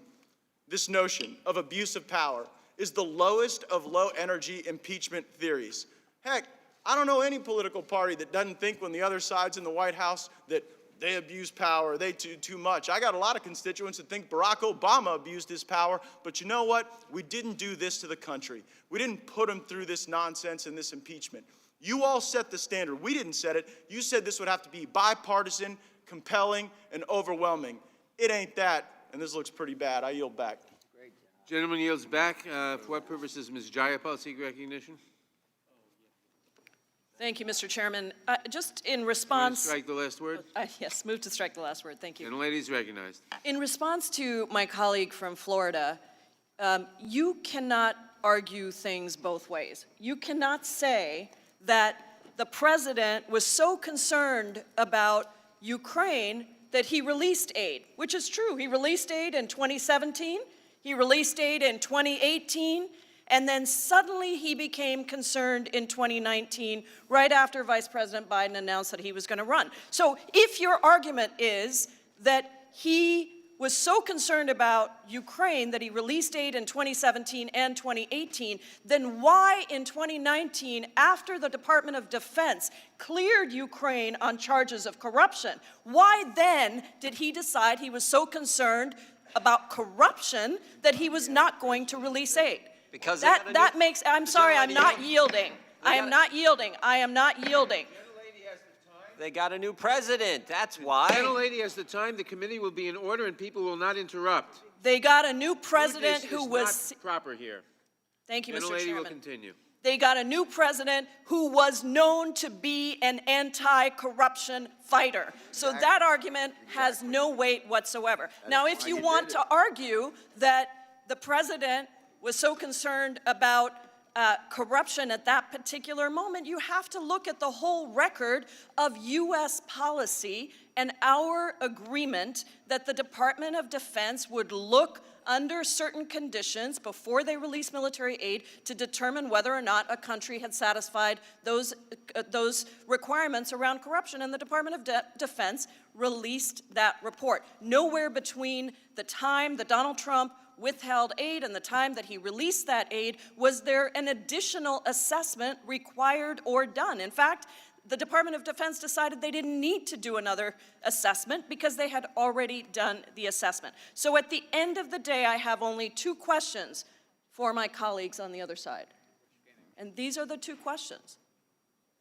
Forget about President Trump. Forget about President Trump. Will any one of my colleagues on the other side say that it is an abuse of power to condition aid on official acts? Well, forget about President Trump. Forget about President Trump. Is any one of my colleagues willing to say that it is ever okay for a president of the United States of America to invite foreign interference in our elections? Not a single one of you has said that so far. I'll say. I yield to my colleague from Texas. Will the gentlelady yield so we can answer the question? Yeah, I'll be glad to answer the question.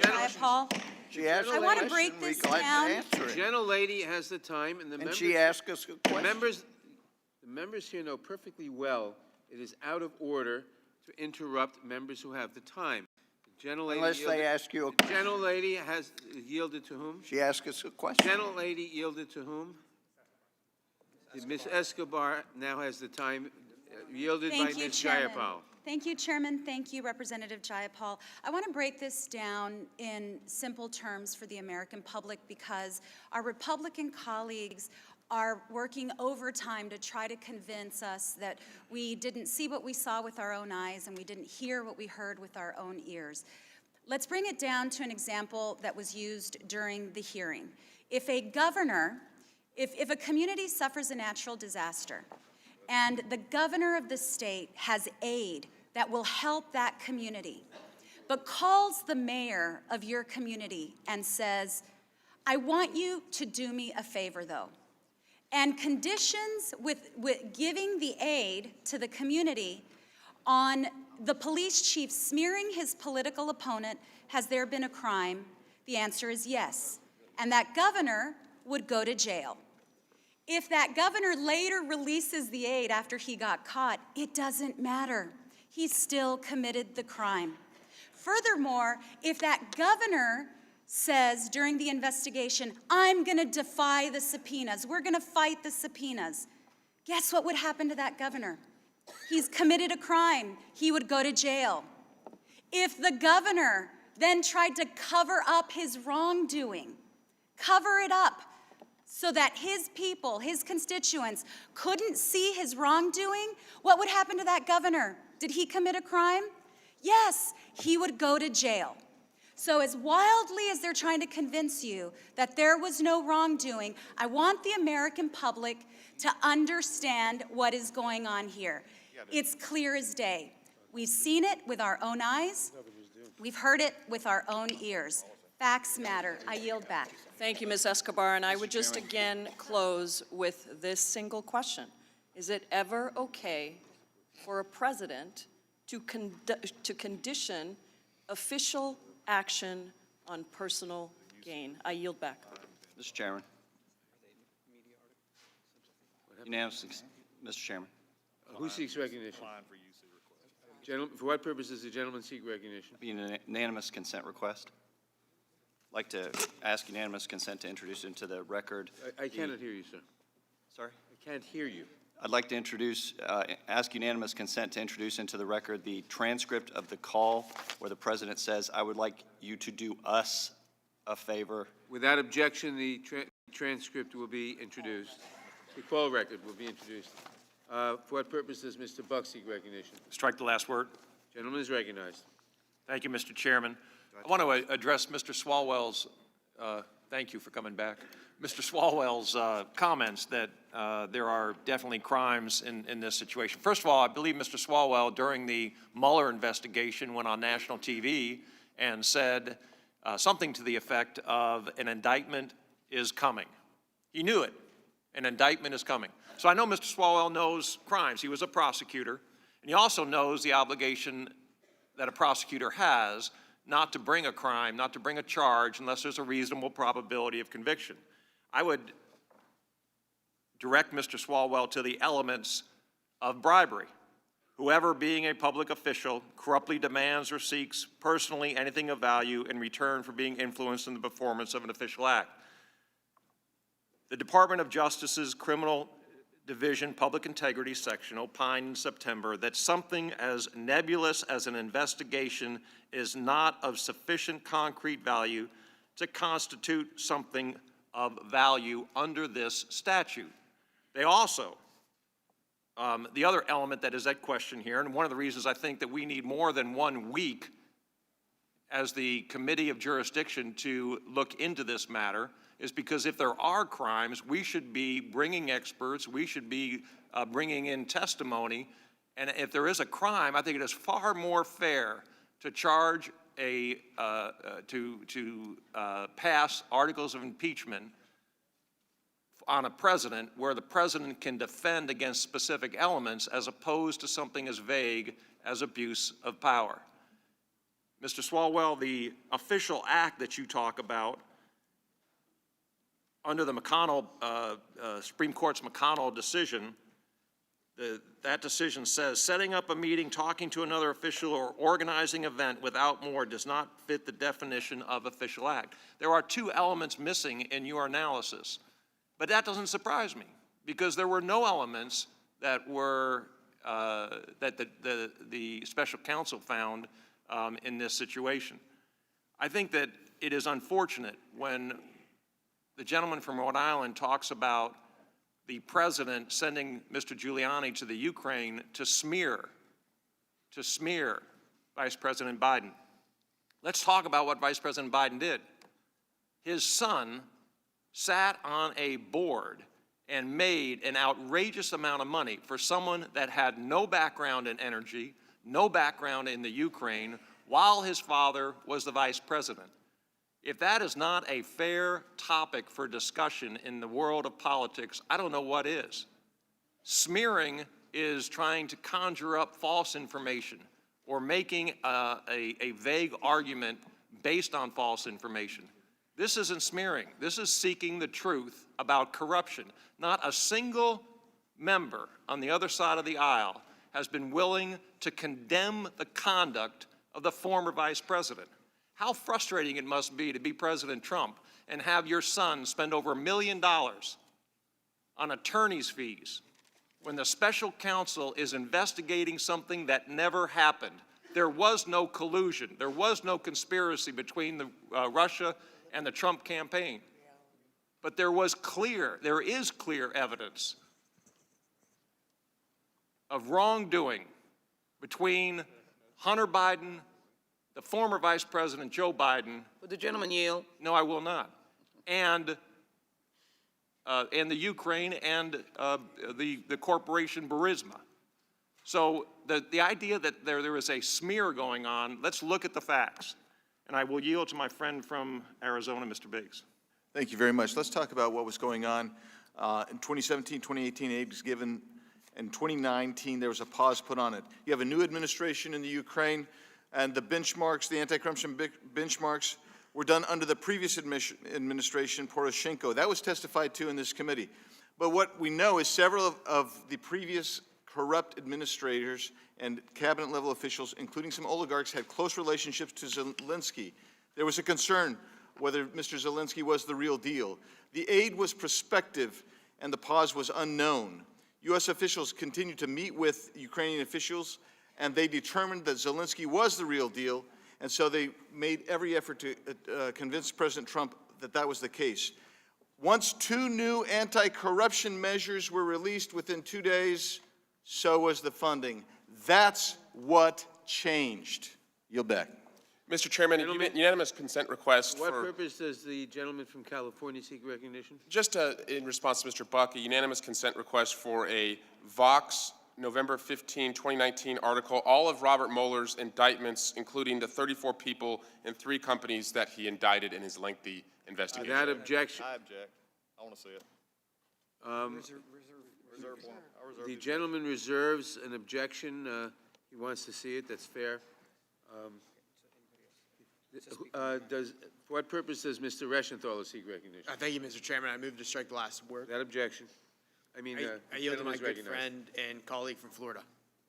I thank the gentleman for yielding, and I just got to come back to this interview with Yermak because it was like the tree that fell in the forest that nobody heard that completely demolished the entire Democrat case.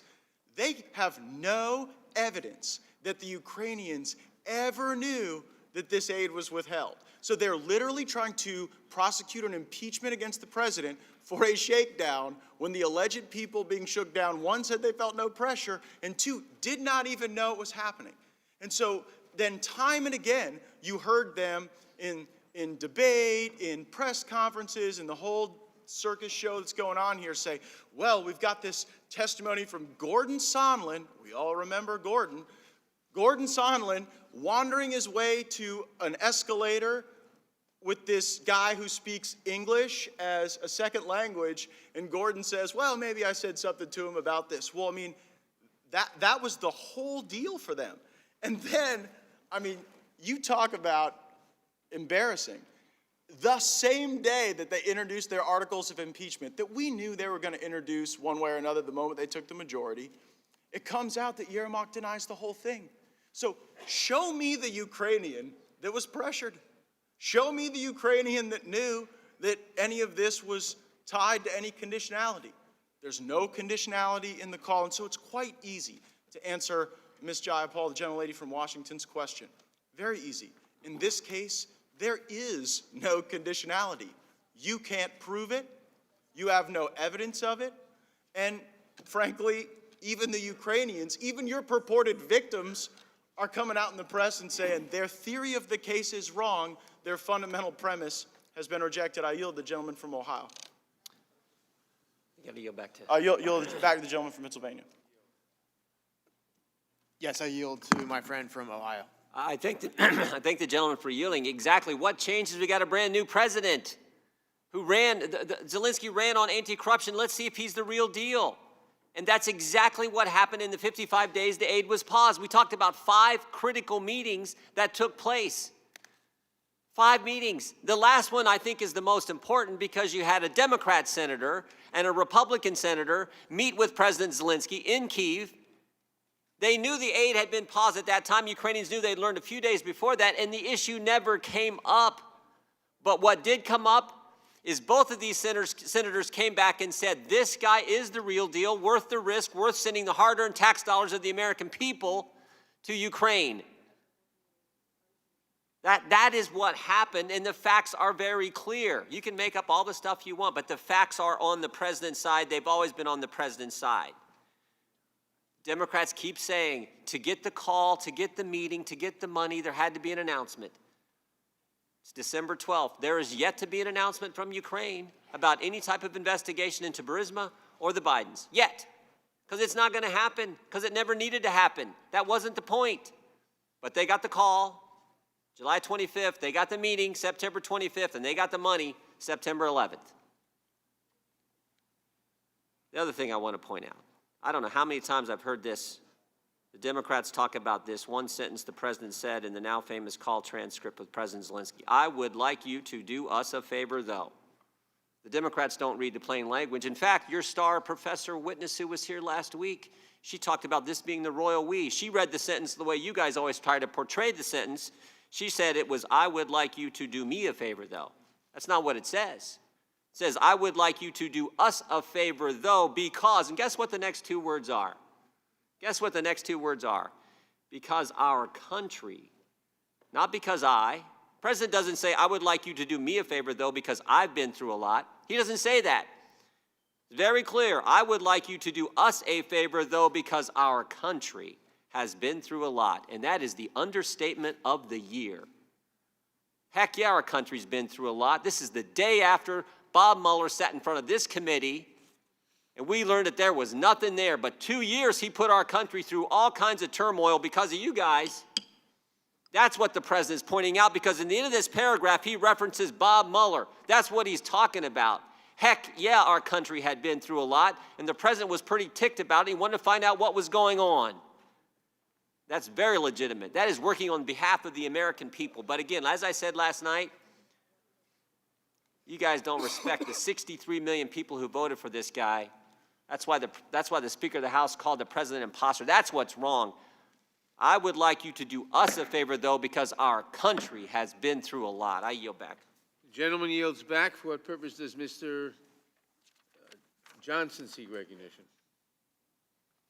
Move to strike the last word. With that, the gentleman is recognized. I just want to slow this down and be very methodical about it, because most of us here are attorneys, and in this case, we're supposed to also be finders of fact. And we're supposed to carefully and objectively analyze the claims against the record. So let's do that. There are 2 articles to this impeachment resolution, of course, abuse of power and obstruction of justice.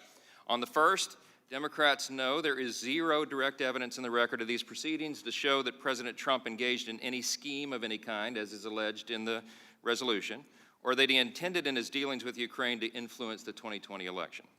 No impeachment should ever proceed on the basis of hearsay and conjecture and speculation that wouldn't even be admissible in a local traffic court, and we say that over and over. To my friend, Ms. Jayapal, there is simply no evidence of any condition, And I guess I need to repeat the 4 indisputable facts again that are in this record, because repetition apparently is really necessary here. First, both President Trump and Zelensky say there was no pressure exerted. Number 2, the July 25th call transcript shows no conditionality between aid funding and an investigation. Number 3, Ukraine was not aware of the aid, as has been said over and over here, that it was being delayed. And number 4, they never opened an investigation. They still received the aid and they got the meeting. Our colleagues keep misrepresenting the facts. Not only do they misrepresent the do me a favor versus do us a favor, but only 3 of the 17 witnesses called by Chairman Schiff listened in on a call, okay? Only 3 of them. And contrary to the assertions that we've heard this morning, they didn't provide key, uncontrovertible, firsthand testimony of what happened on the call. All 3 of the testimonies contradicted each other. So the 3 people that listened in directly didn't even know. The evidence shows that President Trump holds a deep-seated, genuine, and reasonable skepticism of Ukraine due to its history of pervasive corruption, and his administration sought proof that the newly elected president was a true reformer. Of course, as has been pointed out, the president soon found out that he is a swamp drainer, and that's why the funds were released. President Trump wanted to ensure that the American taxpayer-funded security assistance would not be squandered by what has been reported as the 3rd most corrupt nation in the world before Zelensky. And the discussions they had were never about what will happen in 2020, but rather about what happened in 2016. So the second claim of this resolution is that the president obstructed Congress, but he simply did what virtually every other president in the modern era has also done. What's his big infraction here? He asserted a legitimate executive privilege and legal immunity to question subpoenas issued by various White House officials. There's no evidence of any impeachable conduct with that. It's very commonplace. On every previous occasion of this assertion in the past, the natural impasse that exists between the executive and legislative branches in our constitutional system has been easily and calmly resolved either by a good faith negotiation or a simple filing with the 3rd branch of our government, the judicial branch. We let the courts decide it. In spite of their allegations here, Democrats know President Trump has lawful cause to challenge those subpoenas in this matter. In this case, House Democrats are trying to impeach President Trump simply for seeking judicial review over whether the direct communications between high-ranking advisors and a president under these circumstances are privileged or should be disclosed. That case would be expedited in the courts. It wouldn't take that long. But Democrats said they don't have time for that. Why? Because they promised their base an impeachment by Christmas. This whole thing is so absurd. It should be noted, by the way, that President Trump has consistently cooperated with Congress in fulfilling its oversight and investigation responsibilities here. Over 25 administration officials have testified before Oversight Committee this year, 20 before this committee. At the start of the impeachment inquiry, the White House produced more than 100,000 pages of documents to the Oversight Committee.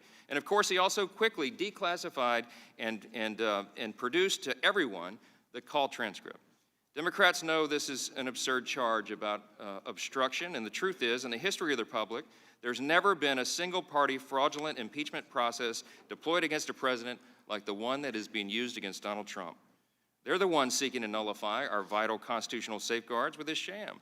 Their ultimate objective is to nullify the votes of the 63 million Americans who voted to elect Donald Trump the president. They violated due process and all the rest. My colleague, Sheila Jackson-Lee, a little while ago, evoked and quoted Barbara Jordan, but she's the one that said during the Watergate inquiry, impeachment not only mandates due process, but due process quadrupled. They have violated that here.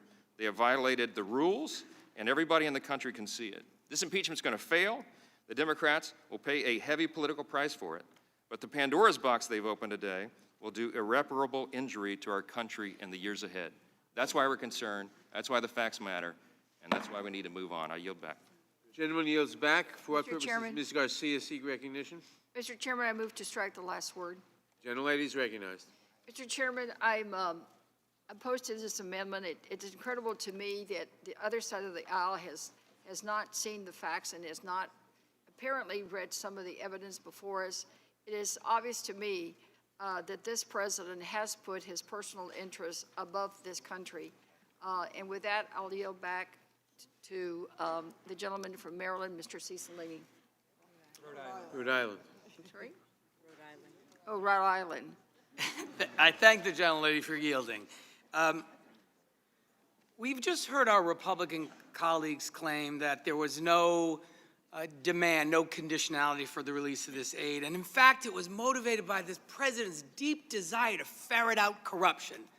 That is laughable. The President of the United States had 2 phone calls with President Zelensky. He never once even uttered the word corruption, because it wasn't about corruption. And the reason we know that is the Department of Defense had already certified that steps had been taken to combat corruption back on May 23rd. And despite that certification, that hold remained in place. In fact, the professionals testified about them trying to figure out, how is it possible it's legal to hold this aid? Because the certification is happening, there's no basis to hold it other than the president ordered it. So it's not about corruption.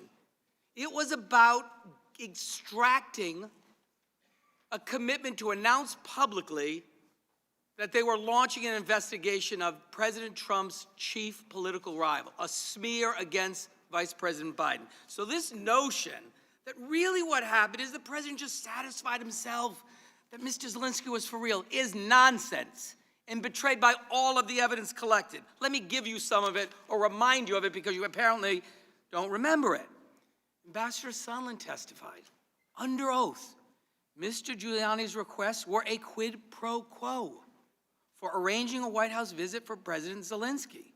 Mr. Giuliani demanded that Ukraine, Mr. Giuliani, by the way, the President's counsel, Mr. Giuliani demanded that Ukraine make a public statement announcing the investigation of the 2016 election, the DNC server, and Burisma.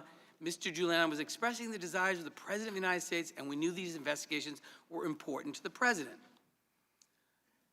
On a July 25th call, President Zelensky himself recognized the connection between the meeting and the investigations. And he said, I also want to thank you for your invitation to visit the United States, specifically Washington, D.C. On the other hand, I also want to assure you that we'll try to be very serious about the case and we'll work on the investigation. And the President spoke in that call about the Bidens and Burisma. And the OMB that ultimately announces that the aid was withheld gives no explanation. And everyone in the intelligence community, all the national security team, all recommended the release of the aid. This was an important ally of the United States facing an active war with the Russians that took part of their country and was continuing to kill people in eastern Ukraine.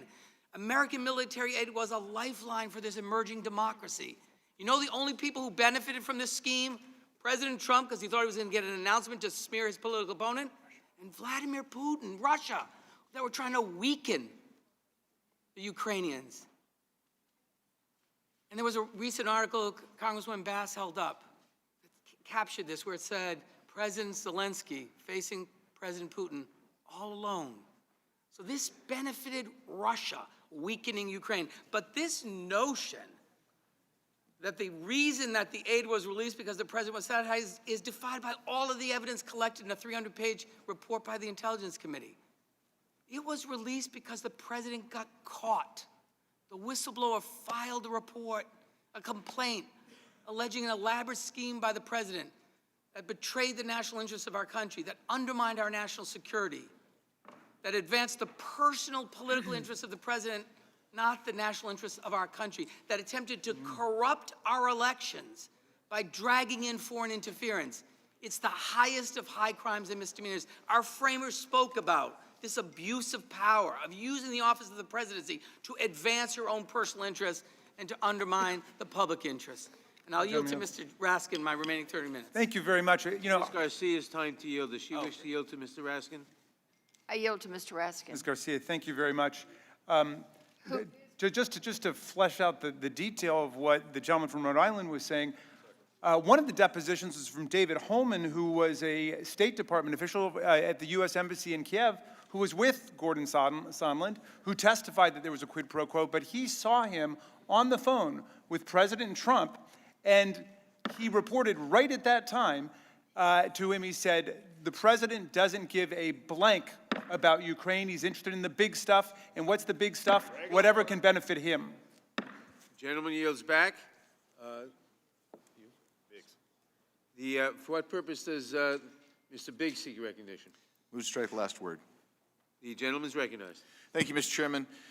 Last night and today we've heard many times my colleagues on the other side saying the facts of this are not contested. But, they are. They really are. An example is one just pointed out, highlighted by my colleague from Louisiana just a moment ago. On the telephone call, listening, of the 17 witnesses that came in, only 3 actually listened in on the phone call. But each one of them have contradictory testimony. And so even the 3 witnesses that heard the call conflicted. And why is that important? Why did I bring that up? Yeah. I bring it up because of this. Many of my colleagues, in fact, most of my colleagues on the other side of the aisle, take every inference in the light most negative to the President of the United States. That's because there's an animus there that has been manifest since November 9th, 2016, the day after he was elected. And so, having watched this procedure closely on the heels of the other procedures and the attempts to impeach this president and investigate, I am left wondering, you want every inference to go against the president? Why should the American public give you any inference of credibility? The reality is, when my colleague from California was talking about the Russian issue, not a single American was indicted for conspiring with Russia to influence the elections. Not one. He still believes that there was some kind of collusion with the Trump campaign. Well, what do the facts actually get to? So when my colleague just talked about the money was released, the aid was released, again, he takes this inference based on a timeline, and he's citing rank hearsay. A guy comes in and says, hey, you know what? I overheard this conversation. I'm in a restaurant. Actually, we were sitting on a patio at a restaurant, lots of people around. But boy, I could hear everything. I knew who it was. I knew what was said. And so I was so concerned about it, I didn't tell anybody.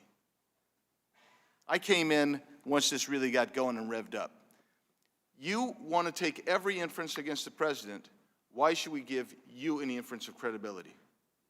The only direct evidence in this case remains the same after all this time. No pressure. No pressure in the phone call. Mr. Zelensky has said that repeatedly. He has said that. He spent 8 hours in one press conference all day long talking about no pressure. There was no pressure. Yermak said there was no pressure. Are they lying? No, but we know the whistleblower was lying. We know that Mr. Schiff was lying. Mr. Schiff came out the day before and said 8 times the president put direct pressure on the Ukrainians. Oops, the transcript's released. Not true. That would be the facts being contested, absolutely. We know that there was no conditionality. Everybody said there's no conditionality. Everybody that participated, everybody listened. Ukraine was unaware of the hold, so how can you leverage them? They were unaware of the hold. And there was never any investigation. But what happened? What triggered it? You have high-ranking U.S. officials going to the Ukraine, meeting with them, convinced the president. You have the president of Ukraine signing 2 pieces of legislation reinstituting the anti-corruption tribunal and also removing immunity from prosecution of the legislative branch in the Ukraine. Significant anti-corruption measures worthy of convincing this president that, yes, they're worth a chance. And so with that, you have nothing. Your credibility is in tatters, quite frankly. With that, I yield to my friend from Colorado. I thank my friend for yielding, and I just want to ask my friends on the other side, Mr. Sondland, Ambassador Sondland is your star witness? Really? You're basing an impeachment on Ambassador Sondland's testimony? His first statement, his first deposition, he said 325 times, I don't remember, I don't know, I'm not sure. 325 times. You don't think when this gets over to the Senate that he's going to be impeached on all the things he didn't remember? Then his testimony impeached, not his office. I see the smirk. Then, what does he do? He reads and he listens to what Ambassador Taylor says that he knows, and what Ambassador Yovanovitch says that he knows, and what all these people say that he knows, and then his memory is refreshed. Yield back. Gentleman yields back. For what purposes Mr. Ratcliffe seek recognition? Move to strike the last word. Gentleman is recognized. Thank the chairman. I want to respond to my good friend, Congressman Ciciline's comments. When he said that President Trump's demand can't be explained by corruption because the word corruption is never uttered anywhere in the transcript. The problem with that is that the Democrats have built this entire fake impeachment scheme around an alleged demand. Guess what word is not anywhere in the transcript? Demand. Nowhere in that transcript does the president make a demand. Do you know where the word demand came from? It came from the whistleblower. That's the first time we heard the word demand. When he notified the Inspector General for the intelligence community, he said President Trump made a demand. He thought he could do that because he thought no one would ever be able to prove, because what president would take the unprecedented step of releasing a transcript with a foreign leader? This president did, something that the whistleblower never expected.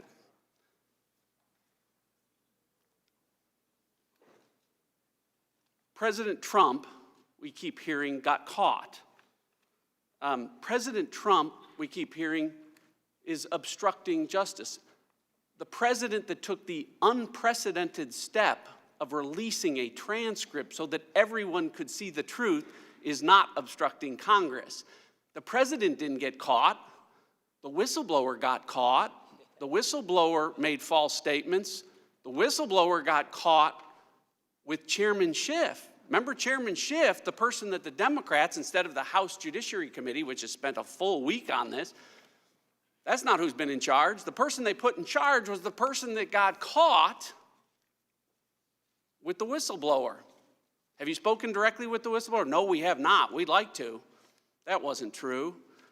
The person that said he had evidence of the first fake impeachment scam, collusion with Russia, had evidence of that collusion and didn't have it. The person who, in the course of that, read into the record the Steele dossier because the people needed to know the truth about what happened. Well, we heard about the truth about the Steele dossier this week when the Inspector General told us it was all garbage, rubbish, all made up. Yeah, that Chairman Schiff.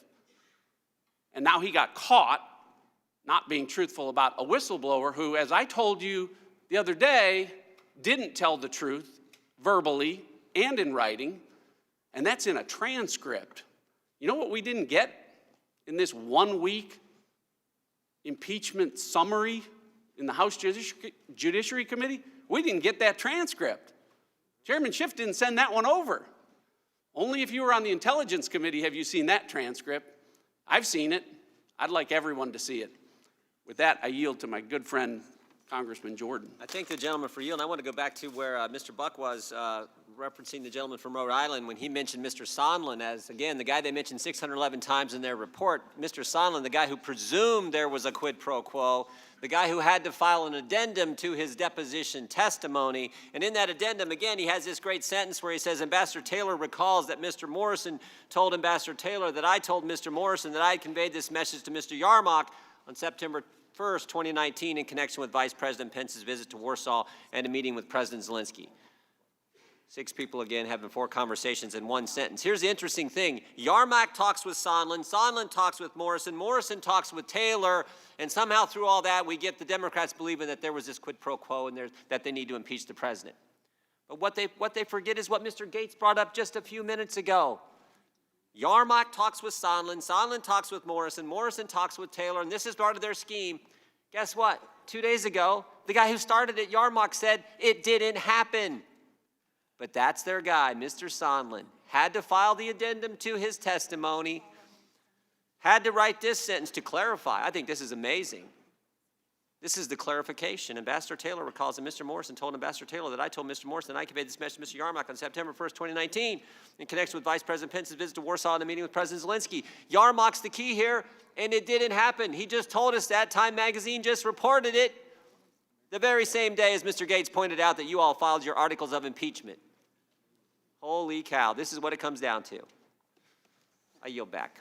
Mr. Chairman. Gentleman yields back. For what purpose does... Mr. Chairman, I have unanimous consent. Move to strike the last word. For what purpose does Ms. Deming seek recognition? Mr. Chairman, I move to strike the last word. Gentlelady is recognized. You know, let me just say, I've been pretty shocked and disappointed with my colleagues on the other side. There have been so many things that have been said, like the president never used the word demand. Well, I can tell you this, when a robber points a gun at you to take your money, they usually don't walk up and say, I'm robbing you right now. The other argument that we've heard this morning is that, well, the aid was released. It was eventually released. There was no investigation. There was no announcement of an investigation. But you know, the aid was released because the president got caught. It was released after the whistleblower's complaint. It was released after public reports that the aid was being held because Ukraine was being coerced into doing an investigation. And Congress had initiated congressional investigations into why the aid was being released. We can talk about alternative facts all day long, but the facts are really pretty clear that the president abused his power, the precious power of his office, to coerce a country that was dependent on us. A country who's fighting Russian aggression, because when Ukraine fights Russian aggression, they're helping us fight Russian aggression. And he did it for personal gain, and he should be held accountable. Mr. Chair, I yield back. Gentlelady yields back. Mr. Chairman, I have unanimous consent request. Who seeks recognition for unanimous consent? Biggs from Arizona. The gentleman is recognized for unanimous consent request. Thank you, Mr. Chairman. My first unanimous consent request is the record of the correspondence and subpoenas served on executive branch officials by Chairman Schiff. And we have concerns because 3 of those were served prior to the passage of HRS 660. We'll reserve the right to object. We'll take a look at that. Thank you, and I have another one, Mr. Chairman. Gentleman stated. Thank you. It is 2 letters sent by the Office of the Vice President dated October 15 and December 11. The first explains the overbroad scope of the document request from Chairman Schiff, but offers to work with Congress to advance legitimate oversight authorities. The second letter points out an inaccuracy in Chairman Schiff's report. Contrary to an assertion contained in Chairman Schiff's report at the time of the release of this Are these report. public correspondence? They are correspondence between the Vice President and without objection. Thank you, Mr. Chairman. For what purpose does Ms. Roby seek recognition? I move to strike the last word. The gentlelady is recognized. I yield to my friend, Mr. Reschenthaler. Thank you. I think that we got to remember that the abuse of power is coming from the quid pro quo charge, which then morphed into bribery. The problem is that my colleagues across the aisle can't make out what, again, we call a prima facie case, meaning the elements are not supported by the facts. So let's just go back and look at the federal statute for bribery. The elements are as follows. Whoever, being a public official, corruptly demands or seeks personally anything of value in return for being influenced in the performance of an official act. Now, we could tear apart each one of these elements, but let me just focus on corruptly. The president didn't have corrupt intent, and that's why the Democrats cannot make out a prima facie case. Contrary to Schiff's parody version of the July 25th call, the president wasn't asking Ukraine to, quote unquote, make up dirt about my opponent. That quote came from a parody from Chairman Schiff. The president didn't say it in the phone call. For whatever reason, that is being missed. There was also significant reason to believe that the Bidens were involved in corruption, and there's also evidence Ukrainian officials colluded with Democrats in the 26th campaign. Now, there's been a lot of talk about this being a conspiracy theory. That's not a conspiracy theory. The Hill, Politico, Financial Times all reported on this, and for whatever reason now, it's being labeled a conspiracy theory. Also, the president was not seeking to help with his 2020 campaign.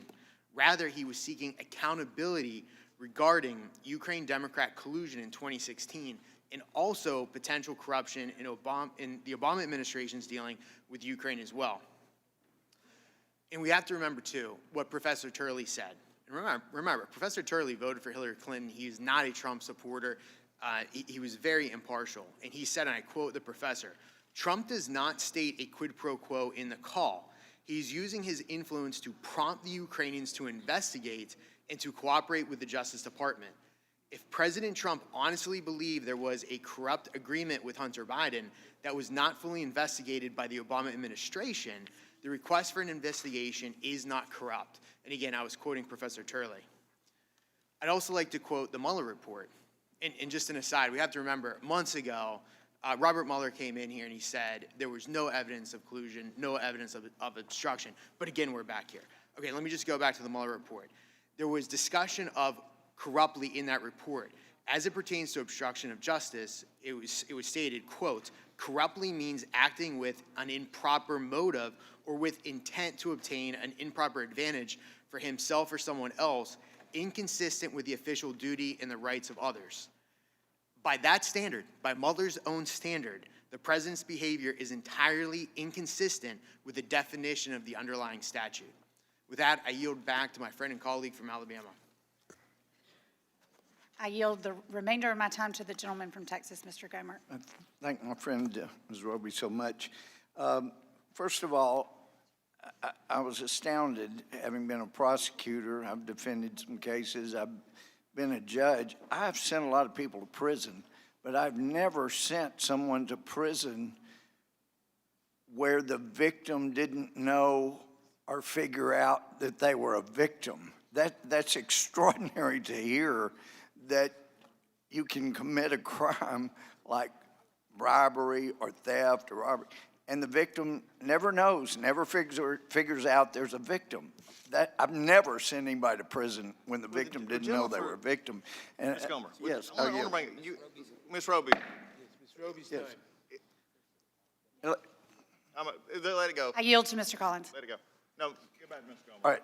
And also, there's probably nobody on this committee that has followed what has happened over time in Ukraine more than I have. And there's no question Putin wants the old Soviet empire back. And what happened when President Bush was in office, Putin had Russia invade Georgia. And President Bush reacted strongly, and he put sanctions in place. And so what happened when President Obama took office and Secretary Clinton was in office, they went over there with a red plastic reset button, and the message was clear to Putin. Look, Bush overreacted when you invaded Georgia, so you can invade Ukraine, and we're okay. That may not have been what they intended, but that's exactly what Putin heard, and that's why he invaded Ukraine, Crimea, and you're upset at Trump, for heaven's sake. The gentlelady's time is expired. For what purpose does Mr. Raskin seek recognition? Move to strike the last word, Mr. Chairman. Gentleman is recognized. Thank you very much.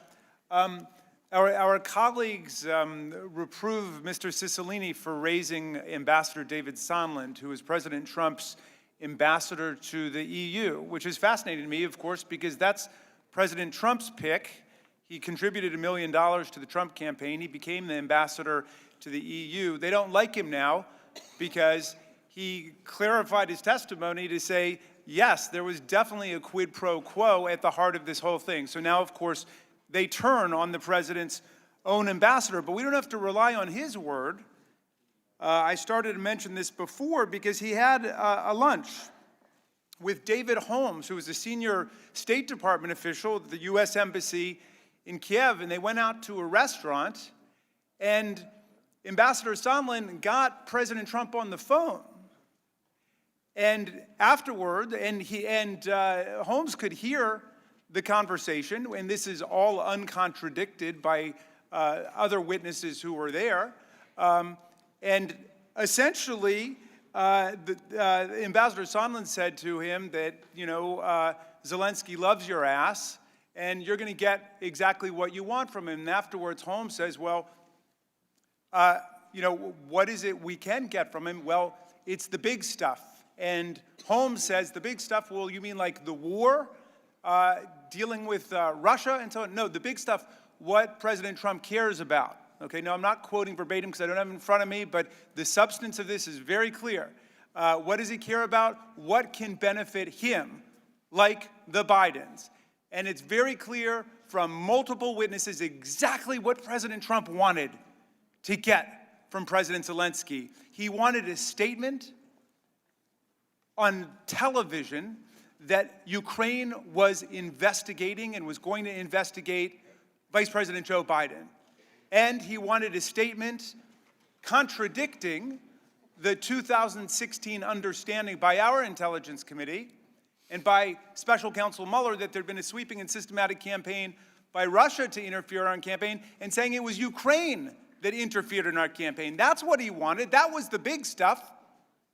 He didn't care about the Russian war on the people of Ukraine. He didn't care about corruption. They invite us to believe that Donald Trump is an anti-corruption crusader who was shaking down President Zelensky about corruption when he doesn't raise any corruption on that call except for what he believed was going on with the Bidens, except that he reduced anti-corruption funding for Ukraine, except he doesn't raise it anywhere else that we can find. And what do you know? You pick up the New York Times yesterday, President Trump had to pay $2 million to charities because he ripped off his own charity for millions of dollars. This is the anti-corruption crusader they want us to believe in.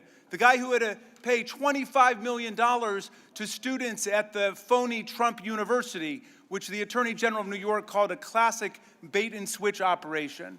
This is the guy that they want us to believe was shaking down the president of Ukraine because he had some secret anti-corruption agenda that actually wasn't related to the Bidens, that wasn't related to rehabilitating the totally discredited Russian conspiracy theory that it was Ukraine and not Russia that interfered in our campaign in 2016. Come on, get real, be serious.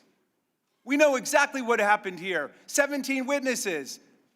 It's uncontradicted. There's no rival story. No rival story at all. And our colleagues will not even tell us whether in theory they think it would be wrong for the President of the United States to shake down foreign governments to come and get involved in our presidential campaigns in order to harm the President's political opponents. They won't even tell us in principle whether they think that's wrong, because they think it's too dangerous at that point. We know that they don't accept the facts. We know they don't accept the evidence. They don't like the fact that the depositions took place in the basement. Where should they have been? On the first floor? The second floor? Would they accept the facts? If we found some other room, would that be all right? Because their people were there. I was in that room. There were Democrats, there were Republicans. The Democratic counsel got an hour. The Republican counsel got an hour. It was even on both sides. Enough of these phony process objections. Let's get back to the facts of what happened. The President of the United States shook down a foreign power to come and get involved in our election. That's wrong. I yield back. Mr. Chairman. Gentleman yields back. Mr. Chairman, down here. For what purposes, gentlemen, seek recognition? Move to strike the last word. No. Their side. The Sorry? gentleman, Mr. Armstrong time? is recognized. For what purposes, Mr. Armstrong seek recognition? Move to strike the last word. Gentleman is recognized. Thank you, Mr. Chairman. First, I think it bears mentioning that there's a lot about David Holmes I would say, but what I would say first is that for a guy who heard part of one half of a 3-minute phone call, he had a 40-minute opening statement. And Sondland testified that Biden was never linked in his mind until the transcript was released at the end of August. And the Democratic report does not the Republican report, the Democratic report does not establish any linkage between the announcement or understanding of investigations for his personal political benefit. The only testimony Democrats rely on to prove that allegation is Ambassador Sondland's testimony. However, they conveniently leave out the most crucial aspect of the ambassador's testimony, and that is, after being questioned, he only presumed the linkage. In fact, he admitted in his public testimony that no one in the world told him there was any linkage. But this is the basis for the Democrats' Article 1. But I want to go to a little broader reason of why we should accept Mr. Jordan's amendment. A Democratic senator was quoted saying, "Never, in my view, had America been led by such a dangerous head of state. He bemoaned that America was misled by a reckless and arrogant president." That was Senator Robert Byrd from West Virginia describing George W. Bush. Ronald Reagan was accused of abuse of power for pushing a growth-based economic agenda, for committing troops to Lebanon, or for turning back the Sandinistas in Nicaragua. Clinton, excluding the impeachment, was accused of abusive accusations for an Asia fundraising scandal. 4 dozen donors were arrested. Aides getting sweetheart appointments, use of the FBI to dig up dirt on political employees, Waco, and a Swedish slush fund. George W. Bush was accused of abuse of power for domestic spying, an energy task force controversy, Presidential Records Act, steel tariffs, the Iraq War, and NSA overreach. Obama's IRS engaged in politically motivated targeting of charitable groups. Fast and Furious gun running scandal, collected telephone records on AP journalists without a warrant. The seizure of private property under the guise of environmental protection. The problem we're running into, which is going to last far longer than today and far longer to this Congress, is this will become the new normal. Every one of those things I mentioned had reports written about them. They probably had election consequences. There were hearings held. Do you know what they didn't have? A nebulous, ambiguous charge of abuse of power. If you cannot prove an underlying crime, you do not get to use all of the evidence you're presenting forward. This will continue. This will move forward. In the history of our country, the party who is not in the White House has accused the White House of abuse of power. It started 200 years ago. It will continue into the future, except now, congratulations. It will be impeachment every single time one party controls the House of Representatives and the other party is in the White House. And with that, I yield to my friend from Louisiana. I thank my friend. I just want to point out we are talking about, and we have been for the last 2 hours, this amendment that Mr. Jordan brought. He wants to strike Article 1 of the resolution because the resolution isn't worth the paper it's written on. Why do we need to do that? Article 2, Section 4 of the Constitution is what gives us the standard for impeaching a president. You got to have treason, you got to have bribery or a high crime and misdemeanor. You guys have defaulted to this amorphous abuse of power allegation. It's not a criminal act. It's not a crime. It's certainly not a high crime. There's one problem that everybody can, to summarize all this, if you're getting lost in the arguments at home, here's what it comes down to. In the 243-year history of this country, there's only 2 previous presidents that have been impeached by a vote of the House. It was, of course, Andrew Johnson and Bill Clinton. In both of those, and in the lengthy Nixon impeachment investigation, evidence clearly established that specific criminal acts were committed. Evidence clearly established that specific criminal acts were committed. These guys don't have that here. They know it. You know it. It's not on paper in the resolution in Article 1 or Article 2. It's in nothing that's been said here in the last 2 hours. These facts don't change. This is a completely unprecedented, single-party impeachment charade, and everybody at home can see that clearly. These things don't change, and they won't. I yield back to my friend. It's Mr. Armstrong's time. Mr. Armstrong. Mr. Armstrong. Yield to my friend from Florida. I thank the gentleman for yielding. No evidence.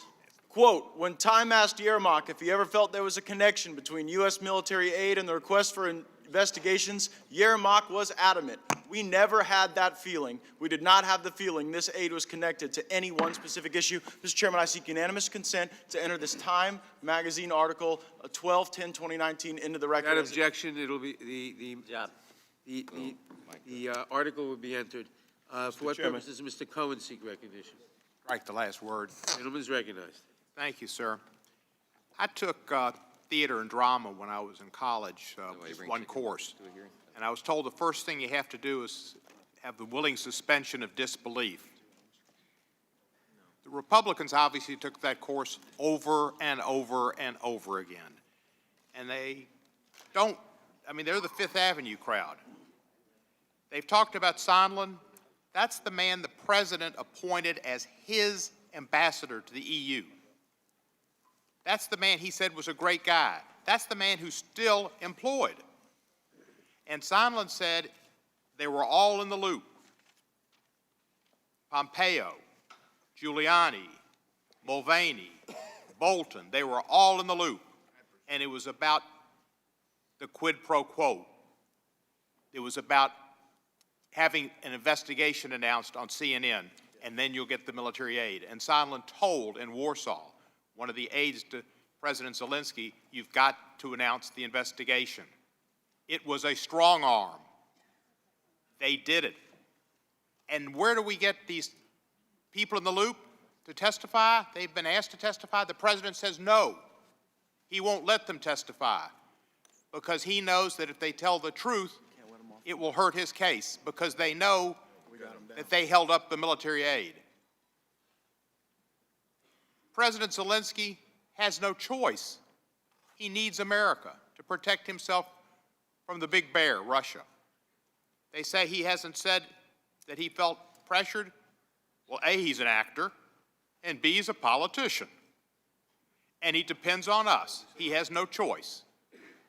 And so he can't say that. But you knew it, and he told people, and he knew the aid was being withheld. They knew it on July the 25th. There were communications from the embassy that have been released that they knew the aid was being held up. They knew it was being held up. There was no reason for President Trump to tell Sondland, no quid pro quo, I don't want anything, except for saying, I want you to testify that I told you this, because he knew that the whistleblower had come out and blown their cover. And he knew that the jig was up. So he needed to find a way to say something that would be in the record, and Sondland remembered it. And Sondland, their best witness, they talk about the three professors, three of the most respected professors in America, all of who came in here and said this is the most impeachable president. These abuse of power is one of the most serious offenses you can imagine. It's the Constitution. It's the law of the land. And if you abuse your power, that's the most impeachable crime you could be charged with. And they forget their witness, Mr. Turley, said what the president did was wrong. He didn't come in and give a clean bill of health to the president. He said you need some more information. You need some more proof. But you can't get the proof because the president won't allow his men to testify. One of them's writing a book. One of them's still an interim job. The other one's running for senator. They can't do it. The proof is there. This is the most abusive act we can imagine, trying to influence our elections with foreign interference. That takes power away from the American people. And that would end our country as we know it, a democracy, a shining city on the hill, a beacon of hope to people around the world who followed our revolution by changing their governments to giving people the power and not kings. And this is a way to revert back to a king, a man who thinks he can do whatever he wants. If it's Article 2 says, I can do whatever I want, I'm president. That's not right. When he said, I need a favor, though, he was talking about getting dirt on the Bidens. He feared Joe Biden as his primary political rival. Michael Cohen told us the president doesn't come out and say exactly what he wants. He speaks in code. That's the president's code. Michael Cohen knows it, and Michael Cohen is in prison now. Individual 1 is not in prison because individual 1 could not be indicted because of the Justice Department's policies that say you can't indict a sitting president. But Michael Cohen, who is in prison because he facilitated the payments to Ms. Daniels and the payments to Ms. McDougal. You talk about abuse of power. Abuse of power is having a charitable foundation and taking advantage of the charities and using the money for your own purposes and having to pay a $2 million fine and not being allowed to be on a board ever again because you don't have the character to be over a charitable foundation. Abuse of power is ripping off people with Trump University and paying $25 million. I yield back the balance of my time. Gentleman yields back. For what purposes, Mr. Klein seek recognition? Move to strike the last word. Gentleman is recognized. Thank you, Mr. Chairman. I'm not going to go into why I don't see any of the remarks from the gentleman from Tennessee in these articles of impeachment, but I do want to say I'm a little incredulous.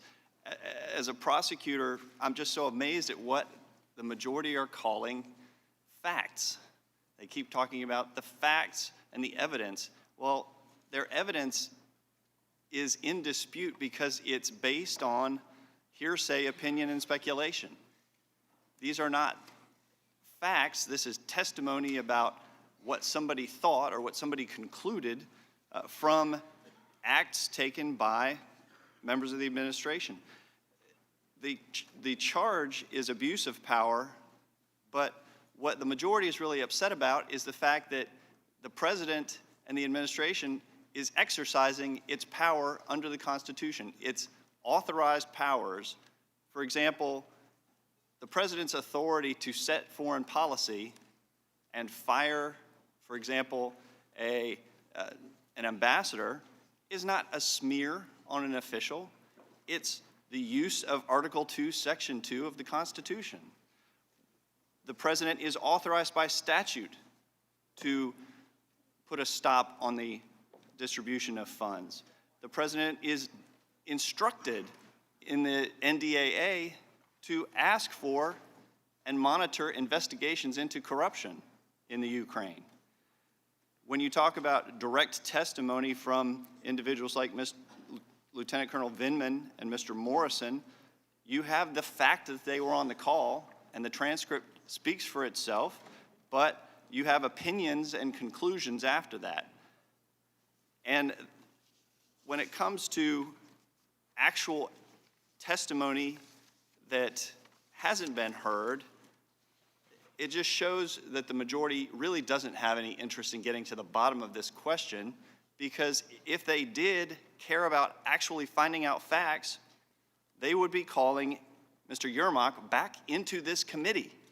They would be delaying this process, because what we have read from this article in Time magazine is incredible and exculpatory and, quite frankly, a bombshell. When you have specific rejection of claims made by Ambassador Sondland that he was told the aid to Ukraine would not be released unless investigations were launched, why is he not in here?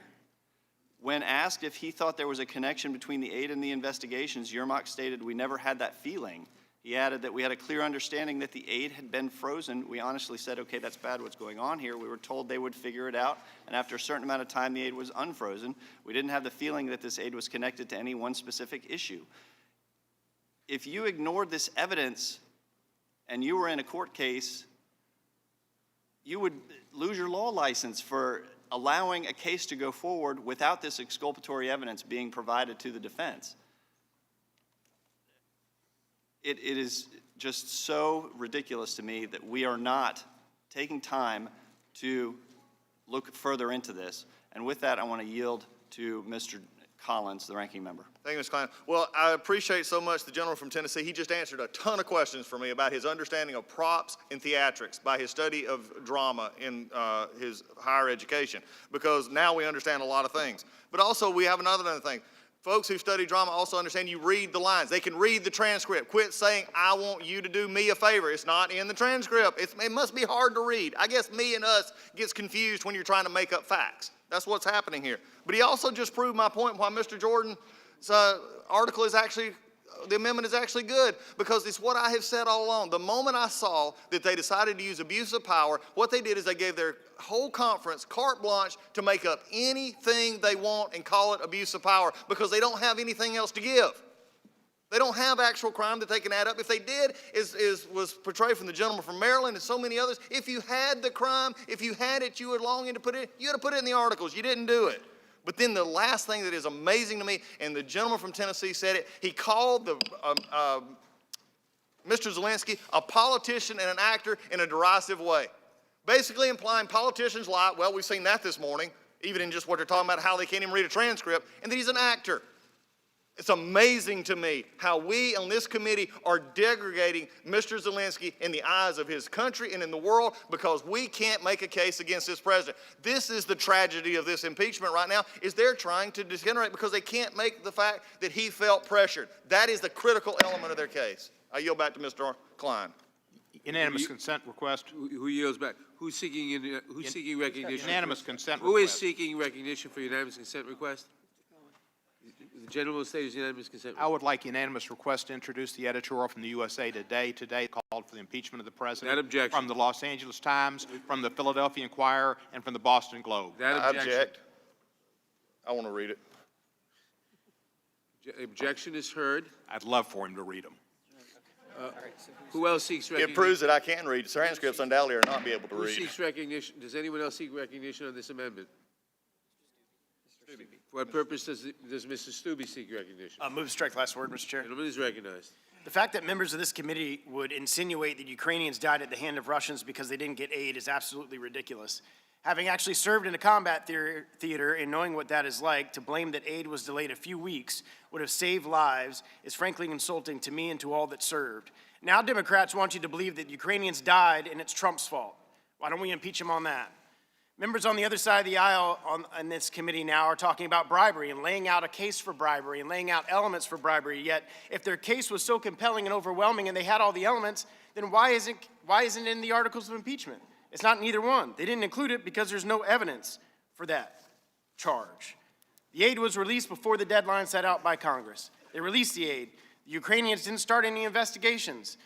They also got a meeting with President Trump.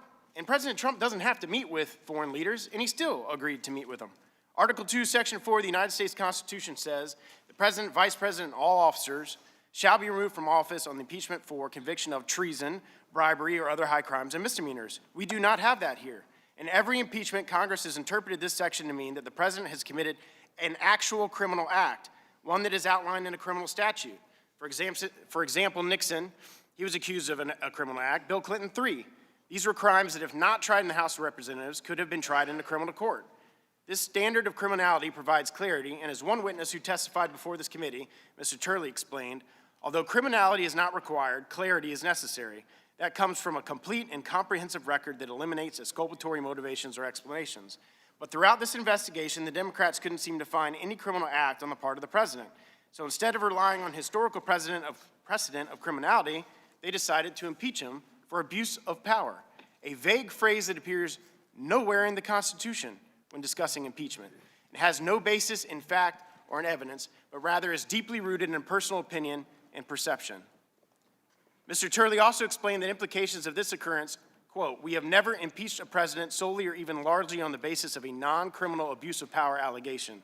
There is good reason for that unbroken record. Abuses of power tend to be even less defined and more debatable as a basis for impeachment than some of the crimes already mentioned." He went on to say that the principal problem with proving an abuse of power theory is the lack of direct evidence due to the failure to compel key witnesses to testify or production of key documents. Now let's talk about the direct evidence that they have. There is none. The only person that would have firsthand knowledge of the quid pro quo, bribery, extortion, or whatever buzzword the Democrats want to trot out next is President Zelensky, who has categorically denied any such agreement or pressure. Herein lies the issue with hinging your entire impeachment on a non-criminal abuse of power allegation.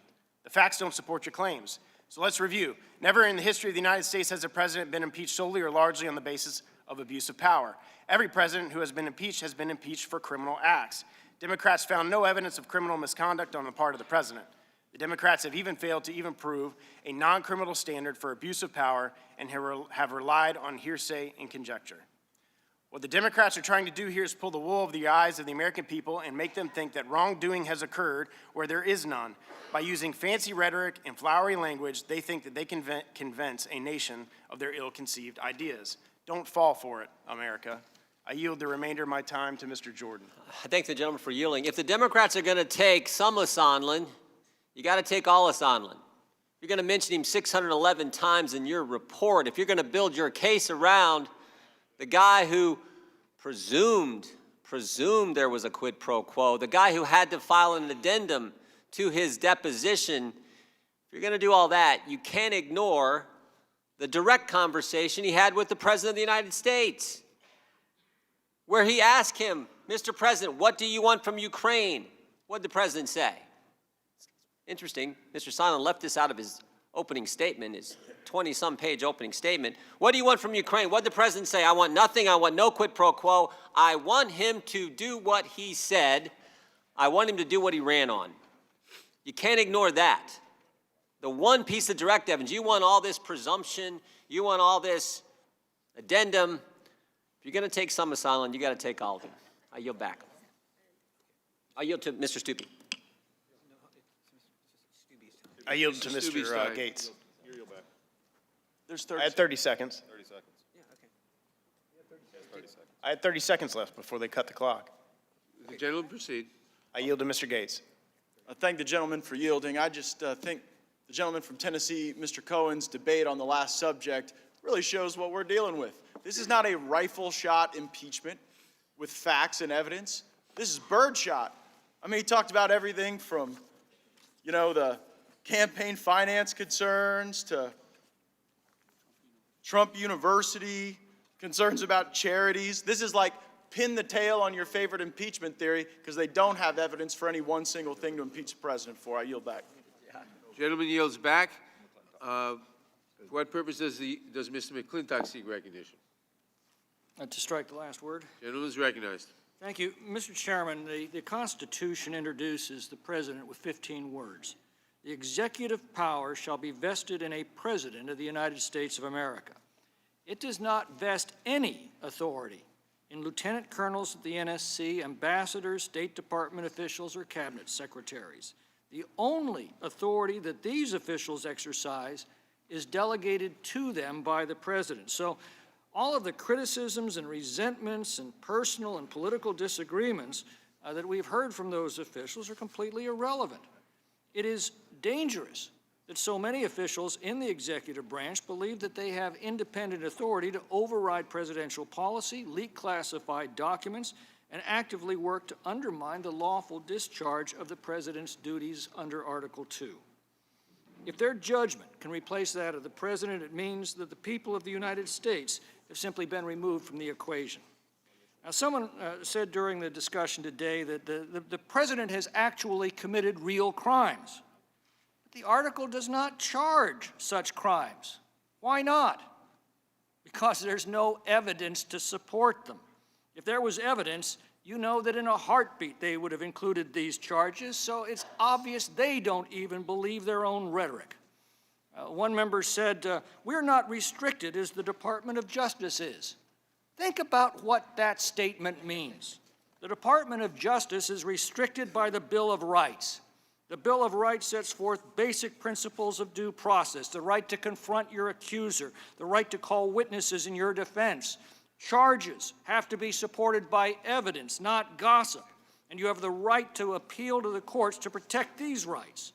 Yes, the Department of Justice is restricted by the Bill of Rights, but our Bill of Rights, with its due process restrictions, restricts all of us who take the oath of office, and that includes Congress. We are restricted to respect these rights also. Only the majority is now placing themselves above the supreme law of the land. The lawful exercise of executive power is simply not an impeachable offense. The president is responsible for faithfully executing the laws. The Foreign Corrupt Practices Act makes it a crime to offer something of value to secure business in a foreign country. Well, the facts of Mr. Biden's actions in the Ukraine certainly look like they crossed that line. Does the president have the authority to request cooperation of a foreign government to investigate potentially corrupt interactions between U.S. officials and their own officials? Of course he does. The Democrats impute the most sinister motives to this request. Well, nothing in the conversation suggests that. Do us a favor because our country has been through a lot and Ukraine knows a lot about it. That's the exact quote. Now, the National Defense Authorization Act specifically requires the administration to determine that Ukraine is taking steps to combat corruption before aid can be released. Now, the Democrats have made much of the fact that the Secretary of Defense certified this in May. They ignore two facts. Number one, the Secretary of Defense exercises no authority independent of the President. The buck still stops at the President's desk. And two, the President retains responsibility to determine that the findings of his administration remain valid, particularly as he assesses the intention of a newly elected President and newly elected Parliament. And lest we forget, last year, 3 Democratic senators wrote to the Ukrainian government demanding that it cooperate in investigating President Trump. The Democrats found absolutely nothing objectionable about this. The only difference I see is that the president actually has the authority and the responsibility to make such a request. So what's at stake here? The worst possible interpretations of the president's motives in discharging his constitutional powers are being imputed to him by his most vitriolic opponents. Now, there's nothing extraordinary about that. It's called politics. But if this can become the new standard of impeachment, that Congress can impeach any president whose motives his opponents question, if this is allowed to replace treason, bribery, and other high crimes and misdemeanors as the standard for nullifying a national election, and substituting the judgment of Congress instead of the judgment of the American people, well, then no president can make any decision without subjecting the nation to the travesty going on today.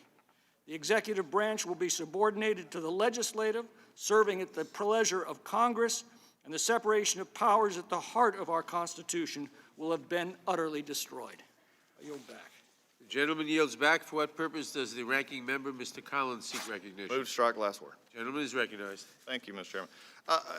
As we've went through this amendment, which I think is probably one of the most telling amendments, and when put to a vote is going to tell a lot, because this is the most amorphous amendment that you could have. This is the one that even when I was waiting for the announcement from the chairman and others at the podium, I was actually there and was being interviewed. And when I heard this one come up and confirm that abuse of power was one of their articles of impeachment, it was simply stunning. And my first reaction has been made and rung true completely here today by many of the members on the majority, including the gentleman from Tennessee just recently, who just confirmed it. Abuse of power for article of impeachment means anything they want it to mean. It is the carte blanche coverage. It's saying, we don't really have a case to our caucus, but go out and make it up. Just go out and say what you don't like.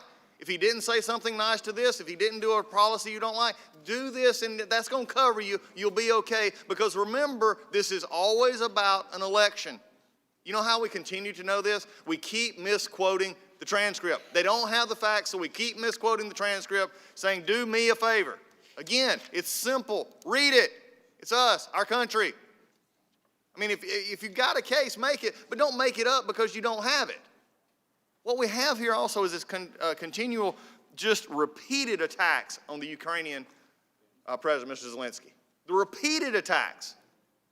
Because we're either claiming he is a liar or a puppet, or as we just called, he's a politician and an actor, so disregard him. Wow, that's a lot of concern for the Ukrainian people, taking on their very president they've just elected. When we understand and we look at this, this is how it gets to the problem. When you get to a certain point and you can't make your case, when you can't factually add it up, when you have law school professors tell you, well, if you think this, then the inference is okay, then we've lowered the standard to where anything can be brought in. The factual case that has just been made over the past almost 3 hours now by the minority side has laid bare the case on abuse of power. There is none. You can make it up, you can call it whatever you want, and you can go try and sell that to the American people, but they're not buying it. They're not. And it's going to get harder and harder for members to actually go to that well next week, or go to that ballot where they actually stick their card in and vote yes on abuse of power, and then actually have to go back and explain that. It's easy in this room. You got help from your colleagues, but when you're back home trying to explain why you're going to take down a president duly elected over abuse of power because of some of the arguments we've heard this morning, that's just amazing. There is true skepticism about what went on in the Ukraine, and it's deeply rooted with this president. And by the way, there was another time in the late 17 and early 18, Ukraine aid was held. It's not the first time. Skeptical of foreign aid. He ran on this. I've said this before. Most people are amazed that he actually does what he said he's going to do. He runs on campaigns that our foreign aid needs to be looked at. He actually does those kind of things. That's what a president and true leadership does. The pause was for 55 days. Also, other countries' aid was also held. Lebanon was actually held. Others were actually held. This is not a new thing. Do not let the majority try to convince the American people that withholding aid or not looking into corruption is a new thing. Don't let them do it. In the words, like I said, others, maybe that's what, when you're having to play a part, you have to do that. You have to make it up. It's called ad lib, and that's what they're doing. Mr. Hale testified, one of the more egregious ones, and I have a friend of mine who texted me just a few minutes ago. Mr. Stubbe's brought this up, I brought this up, but again, it needs to be hit. One of the things perpetrated this morning out to the American people is that people lost their lives in the Ukraine over this held aid. This friend of mine who texted me just a few minutes ago lost limbs on his own body in defense of our country in a war zone. And he says, don't let them get away with this because this is a future act. Mr. Hale testified to this fact. In fact, he repeated it in his deposition. We want to talk about facts, go to the deposition, go to the transcript that he had. He said this was future aid, had nothing to do with running the army right then. In war zones, people get hurt and people die, and Russia has invaded Ukraine. They are fighting that. It is a hot war. People will. But to blame this conversation because you have such a weak case that you're going to try and throw that in just to scare the American people, that's not right. Make a case, have your facts, put it in the articles. But when you can't do that, you go in the back room, you start writing articles of impeachment, and you say, uh-oh, we got a problem. Let's put something in there that all of our conference can get behind because they don't like the president. I yield back. Gentleman yields back. For what purpose does Ms. Dean seek recognition? I move to strike the last word. The gentlelady is recognized. Thank you, Mr. Chairman. I rise to speak in opposition to this amendment and to my colleagues on the other side of the aisle to remind you of the facts that have been uncovered and to review them and put them on the record again for the American public, because facts do matter. Notice the contrast between the conversation on this side of the aisle and that. They run away from the facts. They're afraid to admit to themselves or to the American public of what the president's behavior really adds up to. So let me just recite the facts. When Ukrainian President Zelensky raised the issue of U.S. military assistance to Ukraine during the July 25th call, President Trump replied, quote, "I would like you to do us a favor, though, because our country has been through a lot and Ukraine knows a lot about that," end quote. Congress appropriated and authorized $391 million in security assistance to Ukraine. On May 23rd, the Department of Defense certified to Congress that Ukraine had completed the requisite anti-corruption reform actions to qualify for the security assistance appropriated by Congress. The President himself directed the aid to be put on hold. In July, Ukrainian officials asked Pentagon staff about the hold on military assistance. No legitimate public policy or national security rationale exists, and the President has not brought one forward, for President Trump's decision to withhold the security assistance from Ukraine. Providing aid to Ukraine is in the national security interest of the United States. Withholding it is in the personal political interest of the President and of Putin. President Trump failed to say the word corruption during his April 21st call with President Zelensky. President Trump failed to say the word corruption during his July 25th call to President Zelensky.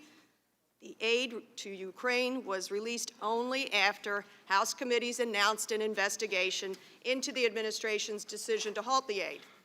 The President instructed all witnesses from the administration not to testify and withheld all relevant documents from House investigators.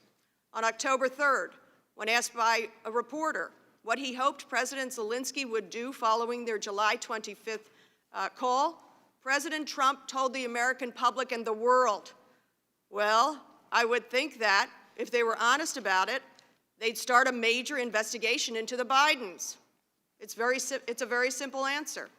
On October 17th at a press briefing in the White House, Acting Chief of Staff Mick Mulvaney said President Trump absolutely mentioned corruption related to the DNC server in connection with the security assistance during his July 25th call, and that server was part of, quote, why we held the money up, end quote.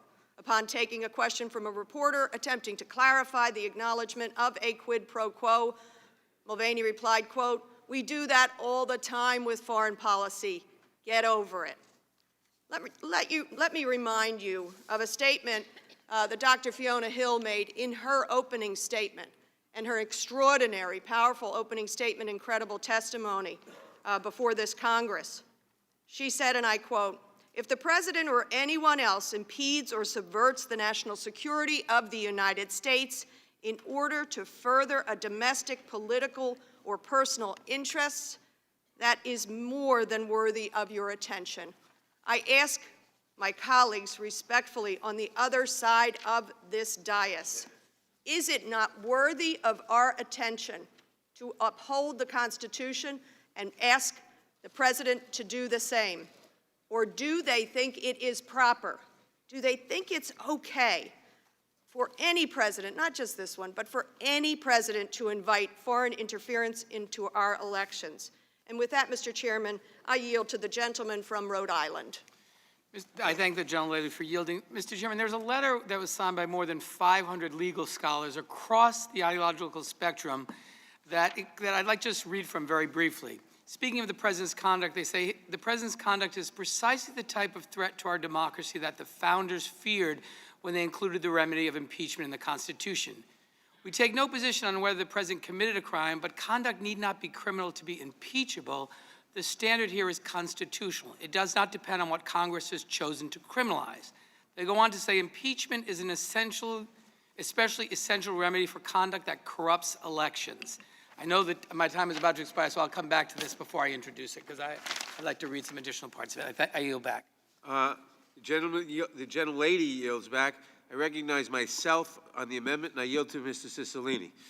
Thank you, Mr. Chairman. I'd like just to continue to read, because this, again, is a letter signed by more than 500 constitutional scholars. And I think some of the confusion my colleagues have been struggling with is the difference between impeachable offenses and violations of the criminal statute. So I hope this will help clarify that. They write, impeachment is a remedy for grave abuses of the public trust. Impeachment is an especially essential remedy for conduct that corrupts elections. The primary check on a president is political. If a president behaves poorly, voters can punish him or her at the polls. A president who corrupts the system of elections seeks to place himself beyond the reach of this political check.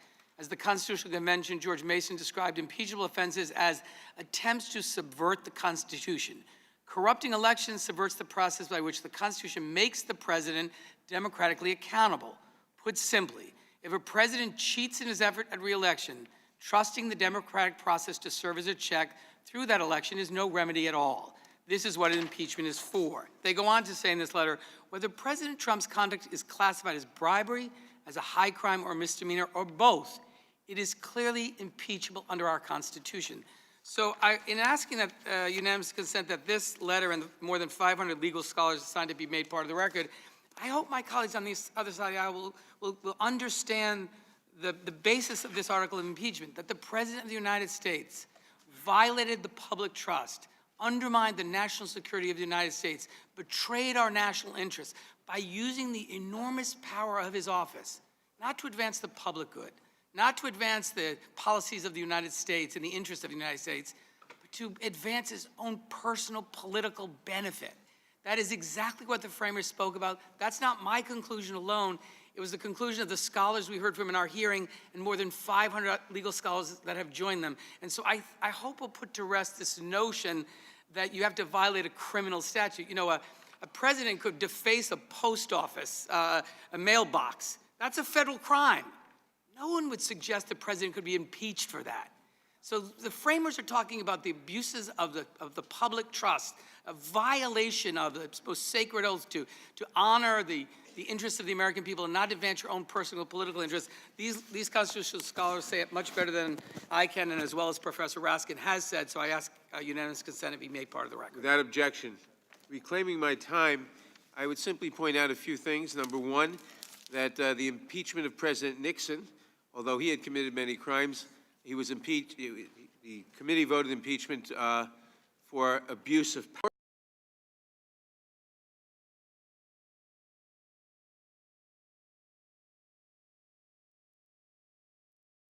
Report of the Judiciary Committee back in 1974, not just now, and I believe in 1998, but certainly 1974, pointed out that crimes and impeachable offenses are different things. There are crimes which may not be impeachable. There are impeachable offenses which may not be crimes. An impeachable offense, a high crime and misdemeanor, is a grave and serious offense against the Constitution, against the structure and function of government. I would refer you to the Federalist Papers. I would also say one other thing. We've repeatedly heard that the Democrats are accusing President Zelensky and Mr. Yermak of lying because President Zelensky said he wasn't pressured. Well, of course he said he wasn't pressured. The United States is a powerful nation on which his nation is dependent. He has a gun to his head. The gun is the fact that the President of the United States, upon whom he depends for military aid, for help in many different ways, has shown himself willing to withhold that aid and to do other things based on what he says, based on what he's willing to play along with the president for his personal political goals. So of course he denies he was pressured, because he knows that if he didn't deny that, there might be heavy consequences to pay, and you cannot credit that denial. And you cannot credit that denial without any aspersions on his character, but simply on the fact that the President of the United States holds a gun to his head. I yield back, and the question is on the amendment. Those in favor say aye. Aye. Opposed, no. No. In the opinion of the chair, the noes have it. Roll call. Roll call. Roll call is requested. The clerk will call the roll. Mr. Nadler? No. Mr. Nadler votes no. Ms. Lofgren? Ms. Lofgren votes no. Ms. Jackson-Lee? Ms. Jackson-Lee votes no. Mr. Cohen? No. Mr. Cohen votes no. Mr. Johnson of Georgia? No. Mr. Johnson of Georgia votes no. Mr. Deutsch? Mr. Deutsch votes no. Ms. Bass? Ms. Bass votes no. Mr. Richmond? Mr. Jeffries? No. Mr. Jeffries votes no. Mr. Cicilline? No. Mr. Cicilline votes no. Mr. Swalwell? No. Mr. Swalwell votes no. Mr. Liu? Mr. Raskin? No. Mr. Raskin votes no. Ms. Jayapal? Ms. Jayapal votes no. Ms. Demings? Ms. Demings votes no. Mr. Correa? No. Mr. Correa votes no. Ms. Scanlon? No.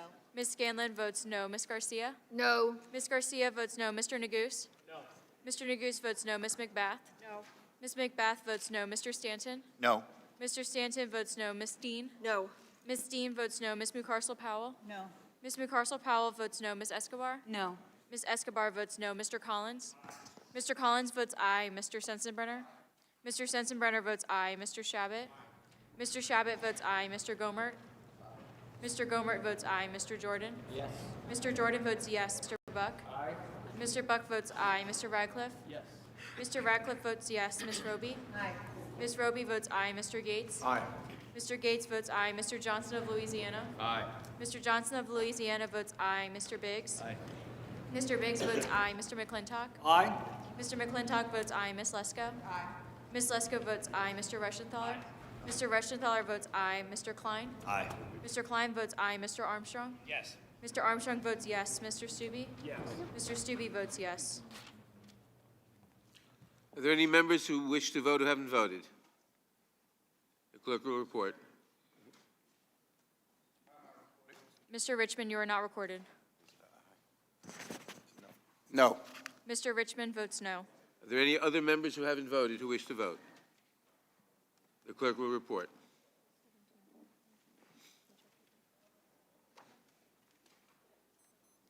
Mr. Chairman, there are 17 ayes and 23 noes. The amendment is not agreed to. Are there any further amendments to the amendment in the nature of a substitute? Mr. Chairman. Gates. Thank you, Mr. Chairman. I have an amendment at the desk. Gentlemen, the gentleman has an amendment at the desk. The clerk will report the amendment. The gentlelady reserves a point of order. Amendment to the amendment in the nature of a substitute to H.Res. 755, offered by Mr. Gates of Florida. Page 3, strike lines 10 through 11, and insert the following. A well-known corrupt company, Burisma, and its corrupt hiring of Hunter Biden, and. The gentleman is recognized to explain.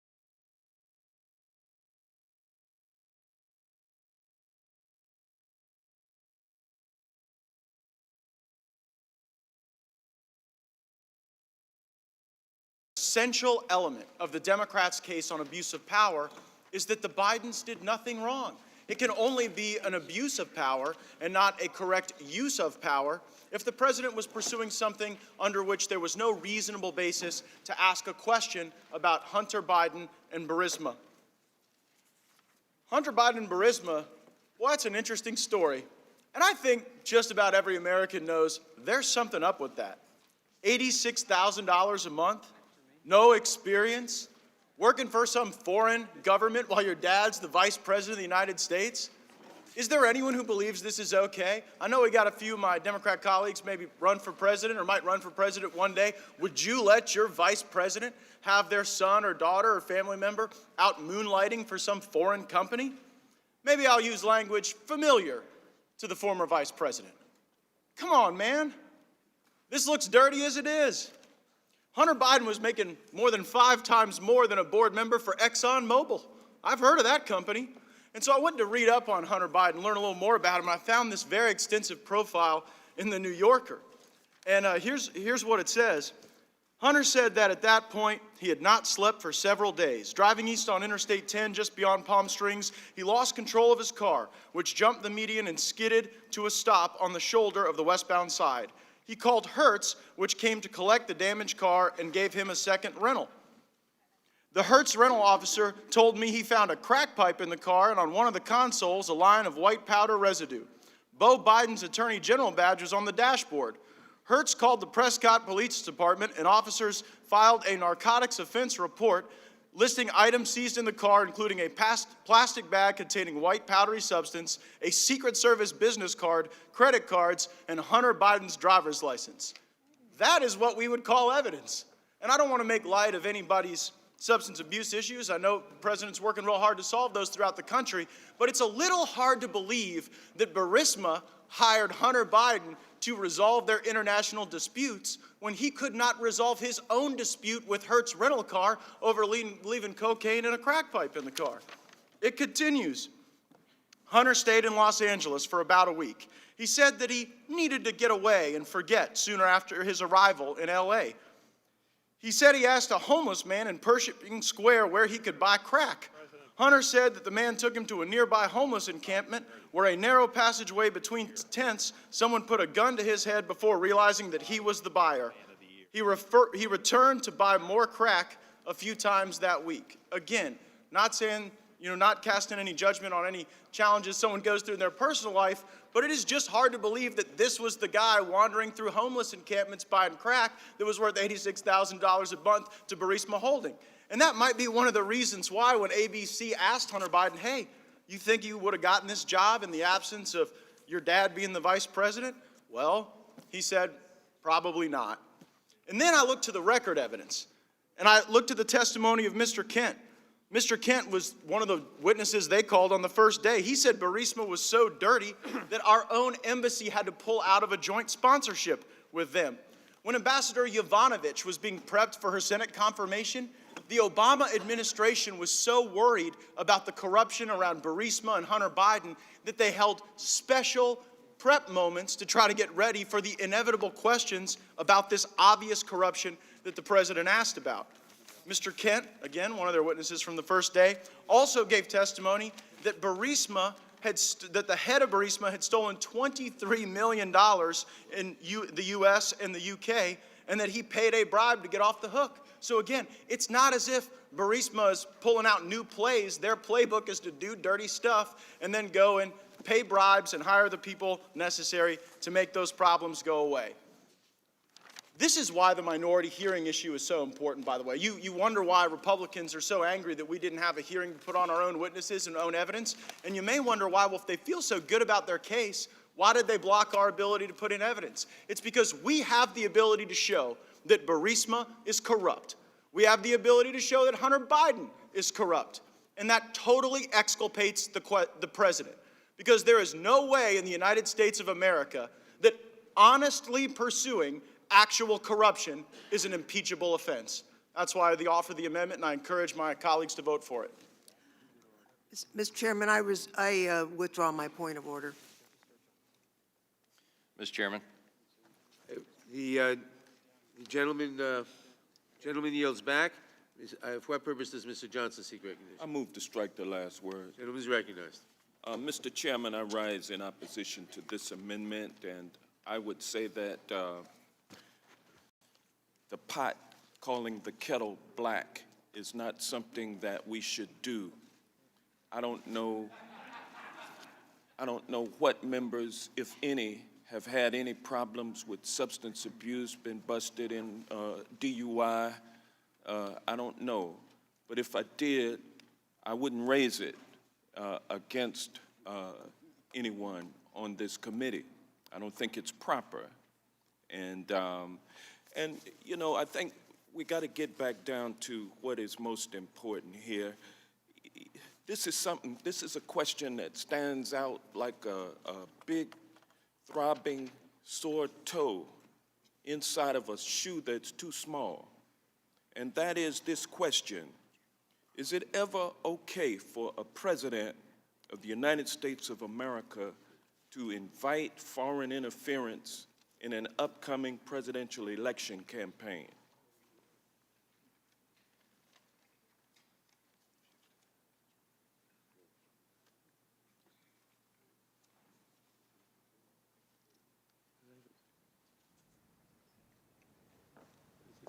Is the gentleman The seeking an silence- answer? Is The the silence- gentleman yield? Oh, I'll be glad to answer. The silence, Gentleman has the time. the silence was and is deafening. And there'll be plenty of time for you to respond to that question, and I would invite you to do so. I gave you an opportunity of about 10 or 15 seconds while you could get your story together, and nobody came up with a story. So I'm going to let you move to strike the last word and explain that to the American people. It's never proper for a United States president to hold a foreign country over a barrel to make them do that president's personal bidding and holding needed security assistance, dangling it, and dangling the fact that I'll give it to you if you do this. I mean, that's exactly what happened. It's like the American people understand what happened. Those are the facts. The president said it when he released the transcript of the summary of that phone call on July 25th. The summary of the president's own words shows that the president tried to get President Zelensky to interfere in the upcoming presidential election. That is established by the facts. So this is not about Hunter Biden, and they've said that on the other side repeatedly up until they start talking about Hunter Biden having some substance abuse problems. You can't have it both ways. Let's be honest. This is about our conscience, the conscience of the nation, the conscience of my friends on the other side of the aisle. Do you believe that we should allow this to go unaddressed, what the president did? Because we are a country of precedent. We are a country of rule of law. We are a country of norms and traditions. Are we going to allow the violation of our norms, our traditions, our legal precedent? Because after all, bribery was not a crime. There was no criminal code when the framers passed the Constitution, but they said bribery in there, and what bribery meant was I'm offering you something if you do something for me. I'll give you this. In other words, you give me this, I'll give you that. That's what we had in this case. That's what bribery means. It doesn't depend on a statute. It depends on what we know was done. And so let's not get bogged down in technicalities and in character assassination. Let's keep our eye on what really happened in this case and whether or not our consciences dictate that we do something about it. We can't let it go unaddressed. And the way that we deal with this grave abuse of the public trust is with the drastic action that it requires, because this is a drastic circumstance. The drastic action is impeachment, and that's why we're here today. And I ask my colleagues to let your conscience be your guide. I yield back. Gentleman yields back. Mr. Sensen, for what purposes, Mr. Sensenbrenner? Mr. Chairman, I move to strike the last word. Gentleman is recognized. Mr. Chairman, my mind is boggled by the gentleman from Georgia saying that all bribery was okay until 1787 when the Constitution was adopted, and 2 years later when Congress passed the first criminal code. First of all, there's a common law definition of bribery. I think people long before 1787 realized that bribery was no good, but we also had criminal codes in each of the 13 independent states, colonies, before the Declaration of Independence. Will the gentleman answer my question? No, I didn't interrupt you. The gentleman has the time. Okay. The second thing is that if you on the other side of the aisle believe that Joe Biden is a man who tells the truth, you ought to support this amendment. Because Joe Biden, ever since Hunter's involvement with Burisma, has been repeatedly asked whether he made any arrangements to get Hunter this really cushy job. And he said no, or my son's business involvements are my son's and not involved in that. So you put Joe Biden's name in your articles of impeachment when the real malefactor is Hunter Biden.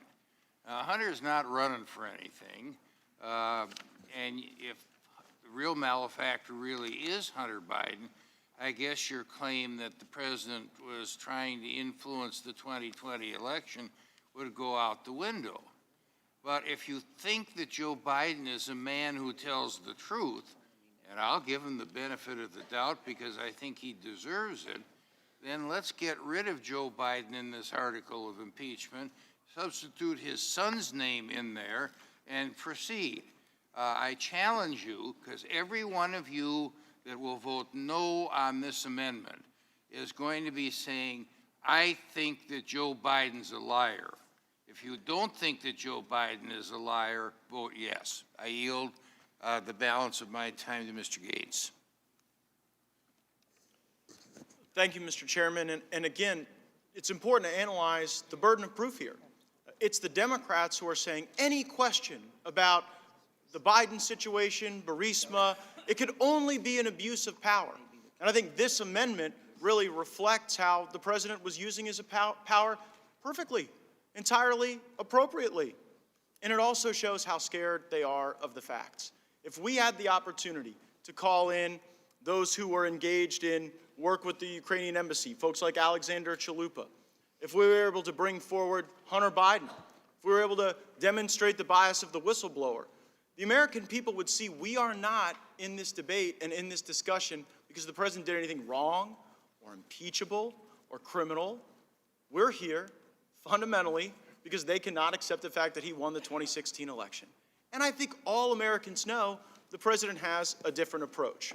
But to accept their standard would mean that if someone announces that they're running for office, it's kind of like an instant immunity deal for anything that they would ever do. I mean, are they really saying that if Joe Biden, Hunter Biden, Burisma were engaged in some corrupt act, that just because Joe Biden announced for the presidency, that somehow ought to absolve him of that criminal activity? It's a ludicrous position. Maybe it's informed by the fact that y'all got a little lucky on the Hillary Clinton stuff. You know, she thought that because she was in a presidential election that her crimes didn't have to be held to account, and in a way, that turned out to be the case. But you know what?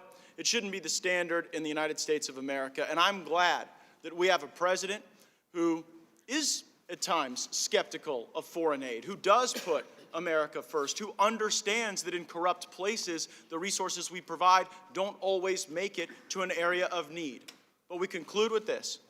Once the meetings happened that demonstrated that President Zelensky was a true reformer, that he wasn't corrupt, that he was honest from the point of his campaign all the way up until the point when he said there was no pressure put on him or his government for this aid. If you accept that proposition, it's very clear the president was entirely appropriate in those questions. And I gotta say, in debate on the last amendment, now we have reached the point in time where President Trump isn't the only president being attacked in this hearing. I heard the gentleman from Tennessee go after Zelensky as, well, an actor, a politician. And they presume he's a liar when he says there was nothing wrong. You know what? They can't make the case against the president. My name was called. They're attacking Zelensky, and it just shows the absurdity of the Gentleman's endeavor. time has expired. For what purpose does Ms. Jackson Lee seek recognition? I was asking if I could respond as my name was, as I was called. No. For what purpose does Ms. Jackson Lee seek recognition? I rise to strike the last word. Gentlelady is recognized. I thank the chairman. This is about distraction, distraction, distraction. Our good friends spent 3 hours saying President did not target the Bidens. Now they're saying that he did. So which is it? Now I'm holding the classified, unclassified conversation, and let me just clarify a certain point. And that point is that I did read the transcript. And it did say us, but there is nothing in the president's notes that even suggested that the question that he asked was for the American people. In testimony by Mr. Goldman, who obviously went through every aspect of this, I asked a question about whether or not the president said anything from the notes that are given, the briefing that is given by those representatives of the United States government, the staff of the National Security Council, the State Department, the Defense Department, on corruption. He didn't speak anything about corruption that he was briefed on. And if you go through the call, he continues to mention the Bidens. And so this, again, is about Ukraine. The president did ask Ukraine, the president of Ukraine, a vulnerable leader of a country that is fledgling and trying to survive. Now, let me say that I intend to introduce into the record an article that indicated very clearly that people did die. Trump froze military aid as Ukrainian soldiers perished in battle, LA Times. I ask unanimous consent to submit that into the record. But the facts are, the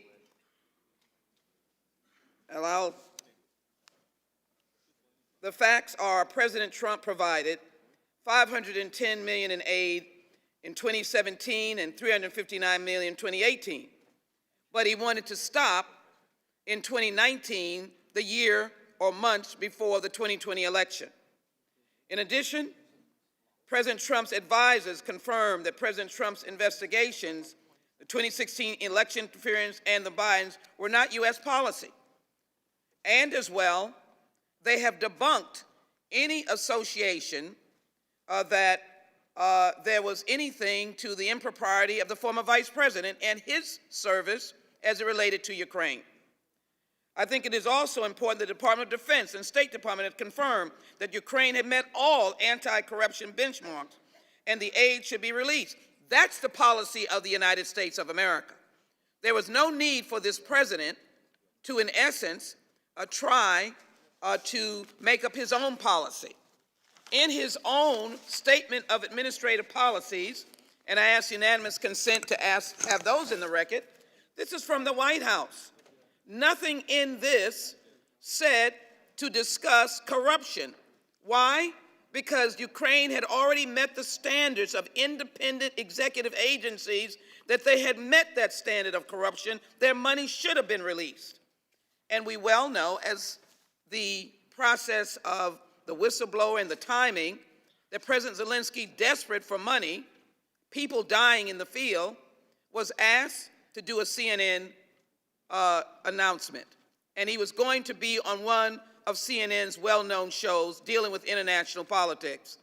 But it was stopped in its tracks, as testified by witnesses under oath, because of the whistleblower statement. Let me be very clear, there is some representation of crime, crime, crime. First of all, our scholars indicated that these are impeachable offenses. The conduct of the president is impeachable, and there's enough evidence to show. But as I indicated yesterday, this, my friends, is a legal document, the Constitution. It is a legal document. You can breach and violate the law of the Constitution. There are constitutional crimes. And the vastness of the impeachment process does include the excess of power by the President of the United States. Now, I knew Barbara Jordan, and my friends wanted to quote her. She also said, "The framers confided in the Congress the power, if need be, to remove a president in order to strike a delicate balance between a president swollen with power and grown tyrannical and preservation of the independence of the executive." You can violate the crimes of the Constitution. Abuse of power includes that. This amendment should be defeated.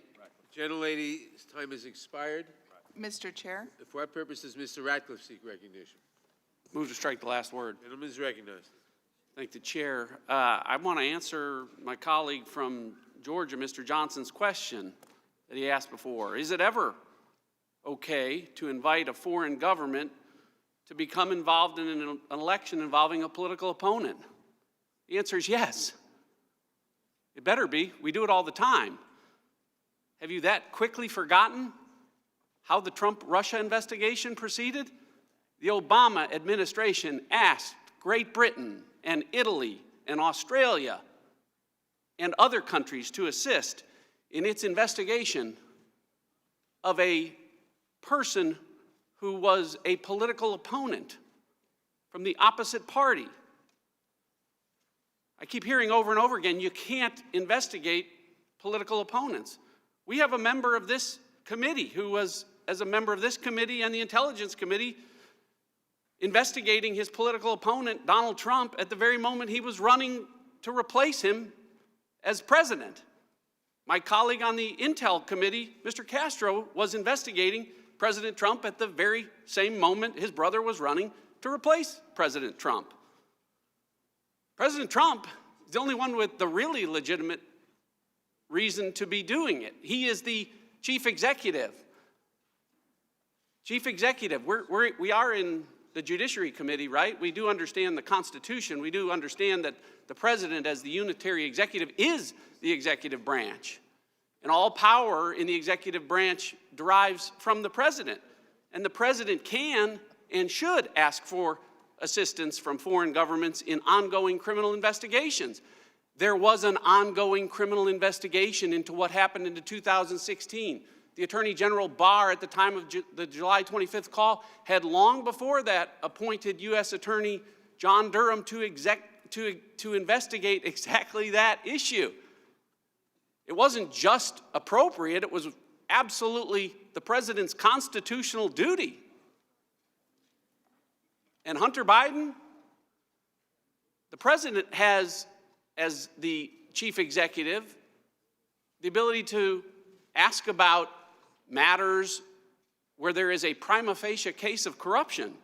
What do we have with respect to Hunter Biden? Tons of money for a position where he has no Ukrainian experience, where he has no experience with Ukraine or with energy, and at the very same time that the Ukrainians were deciding that Hunter Biden was the perfect person to get that sweetheart deal, the Chinese were deciding that Hunter Biden was the perfect person to get a sweetheart deal to manage $1.5 billion in financial assets. And when the Ukrainian government wanted to investigate corruption, like we all keep talking about they need to, well, they start investigating Burisma, and what happens? Joe Biden says, you better fire that prosecutor investigating corruption into Burisma, or you're not going to get $1 billion. And 6 hours later, that's what happened. That's called influence peddling. That is a crime. And there is a prima facie case of that. And it's absolutely appropriate for a president to ask about that. I yield to my friend. I thank the gentleman for yielding. I just want to respond to the comments from the gentlelady from Texas. She said the president made up his own policy. Well, that's how it works in our country. You get your name on a ballot, you run for office, you go talk to the American people, they evaluate it all on election day, they decide who they want making the policy. That's how it works in our country. It's not the unelected people telling the elected individual how we do things, because the unelected people aren't directly accountable to we the people. It's what makes our system the best, the greatest. And when you turn that on its head, that's when you get problems. And we saw it happen, because we heard Chuck Schumer say on January 3rd, 2017, when you mess with the intelligence community, they have 6 ways from Sunday at getting back at you. Now, that is a scary statement, because that is saying the unelected people can get back at the person who put their name on a ballot and got elected to high office, the highest office in this situation. So for someone in the United States Congress to say the president made up his own policy and somehow that is wrong, that should be a frightening position to take. But I guess that's where the Democrats are today in their quest to go after this president, making statements like that, statements by our colleague and statements by Senator Schumer. I yield back. Gentleman yields back. Mr. Chairman? For what purpose does Ms. Lofgren seek recognition? To strike the last word. Gentlelady is recognized. You know, there are issues for the election, and then there are issues for this committee. The behavior of Vice President Biden's son, and frankly, the behavior of President Trump's two sons and daughter may be discussed in the election. But here, we're talking about the abuse of presidential authority. The president must take care that the laws be faithfully executed. We know from the emails from the State Department to the Department of Defense that the Ukrainians knew that the aid was being withheld. That's documentary evidence. We also know that whatever was going on that people might not like with the Vice President's son and the Vice President, that was known in 2015, 2016, 2017, 2018. It wasn't until Vice President Biden was beating President Trump in the polls that this issue was raised to try and force a foreign country to invent an investigation to be used politically. That is not seeing that the laws are faithfully executed. That is an abuse of presidential authority. And I would yield now to the gentleman from Florida, Mr. Deutsch. And I thank my friend from California. It's been about 3 hours since I made this point. I guess it needs to be made from time to time. We just can't simply allow the mischaracterization and the misstatement of the rules, the history of the rules, and House resolutions to advance political arguments here. We can't stand for it. And so I want to address again these statements that there was some right to have witnesses come in. It is absolutely true that that's the case. Over 50 years ago, when the rule was written, when Rule 6 was written, it said it's normal procedure for witnesses representing both sides of the issue to give testimony at committee hearings. And that's what happened at the December 4th meeting. And that's what happened at the December 9th meeting. Let's be honest about the rules. And House Resolution 660, I would point out again, provides an opportunity for the President of the United States to come. He could have come on December 4th. He could have sent any of his witnesses. And he didn't.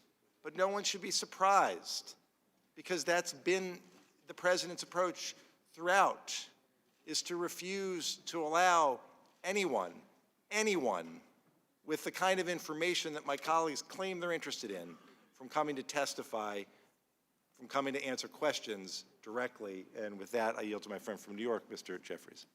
I thank the distinguished gentleman from Florida. There were 12... It's my time. I'd be happy to yield to the gentleman from New York. Thank the distinguished gentlelady from California. There were 12 fact witnesses who testified during the Intel hearing, 12.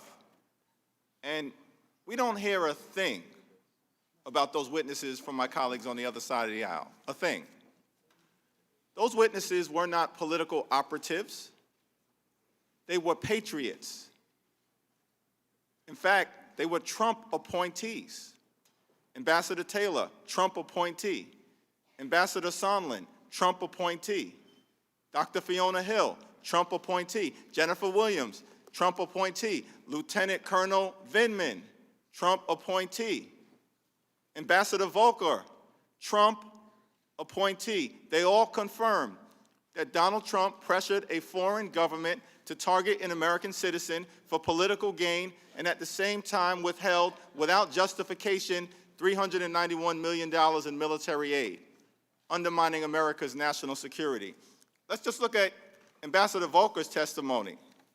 He testified about the issue of raising the 2016 elections of Vice President Biden, all these things that I consider to be conspiracy theories.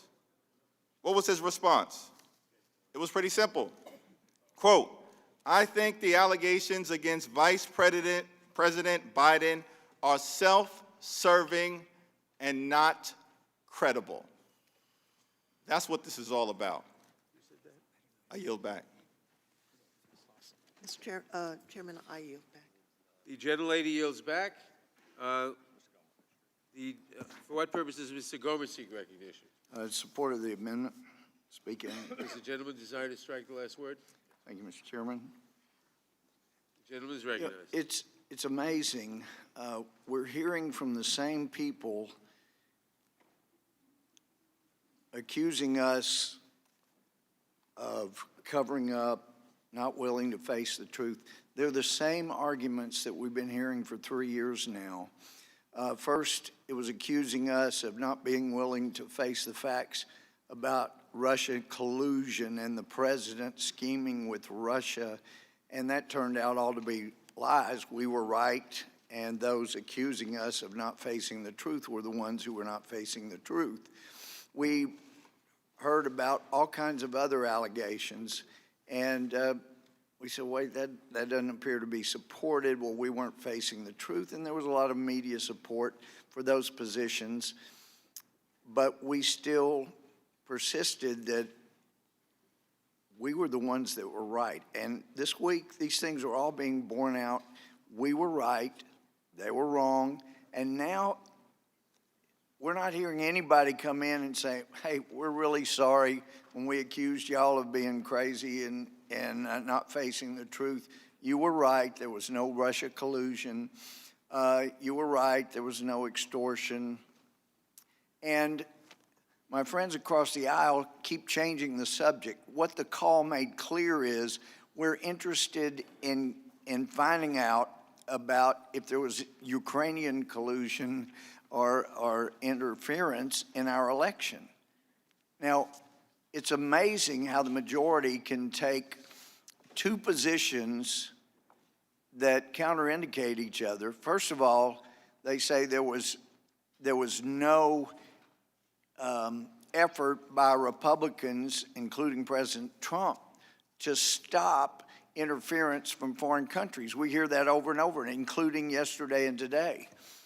And yet the only way to step up and do what President Obama refused to do, if you remember, President Obama belittled President Trump, candidate Trump, for saying he was concerned about outside interference. And in fact, President Obama made a mockery of anybody that was so stupid that they thought somebody like Russia or others might interfere and affect our election. He made fun of them. He wouldn't do anything about outside interference because apparently he must have thought the outside interference was going to help Hillary Clinton.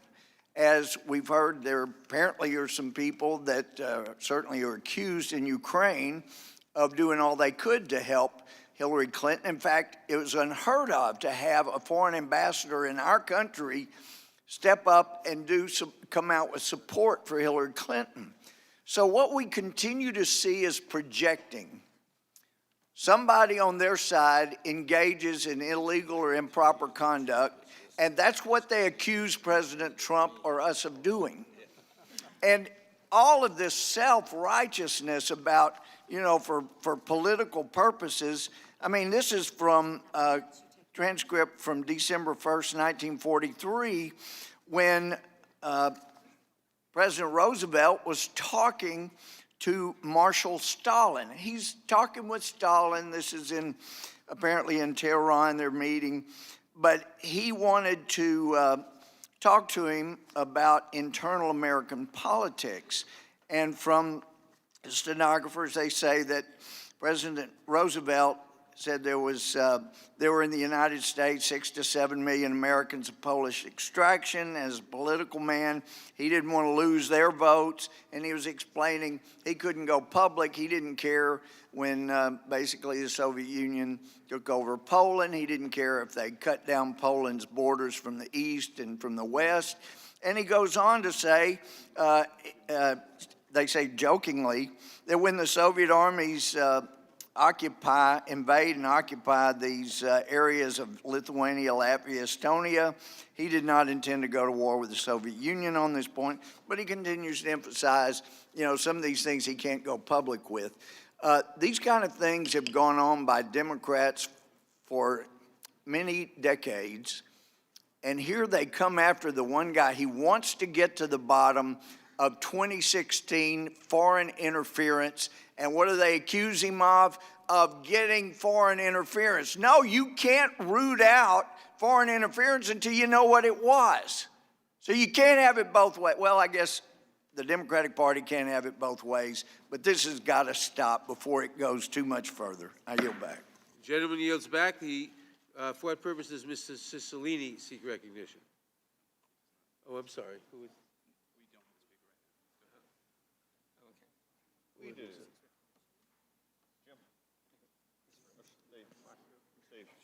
For what purpose does Mr. Shabbat seek recognition? Strike last word.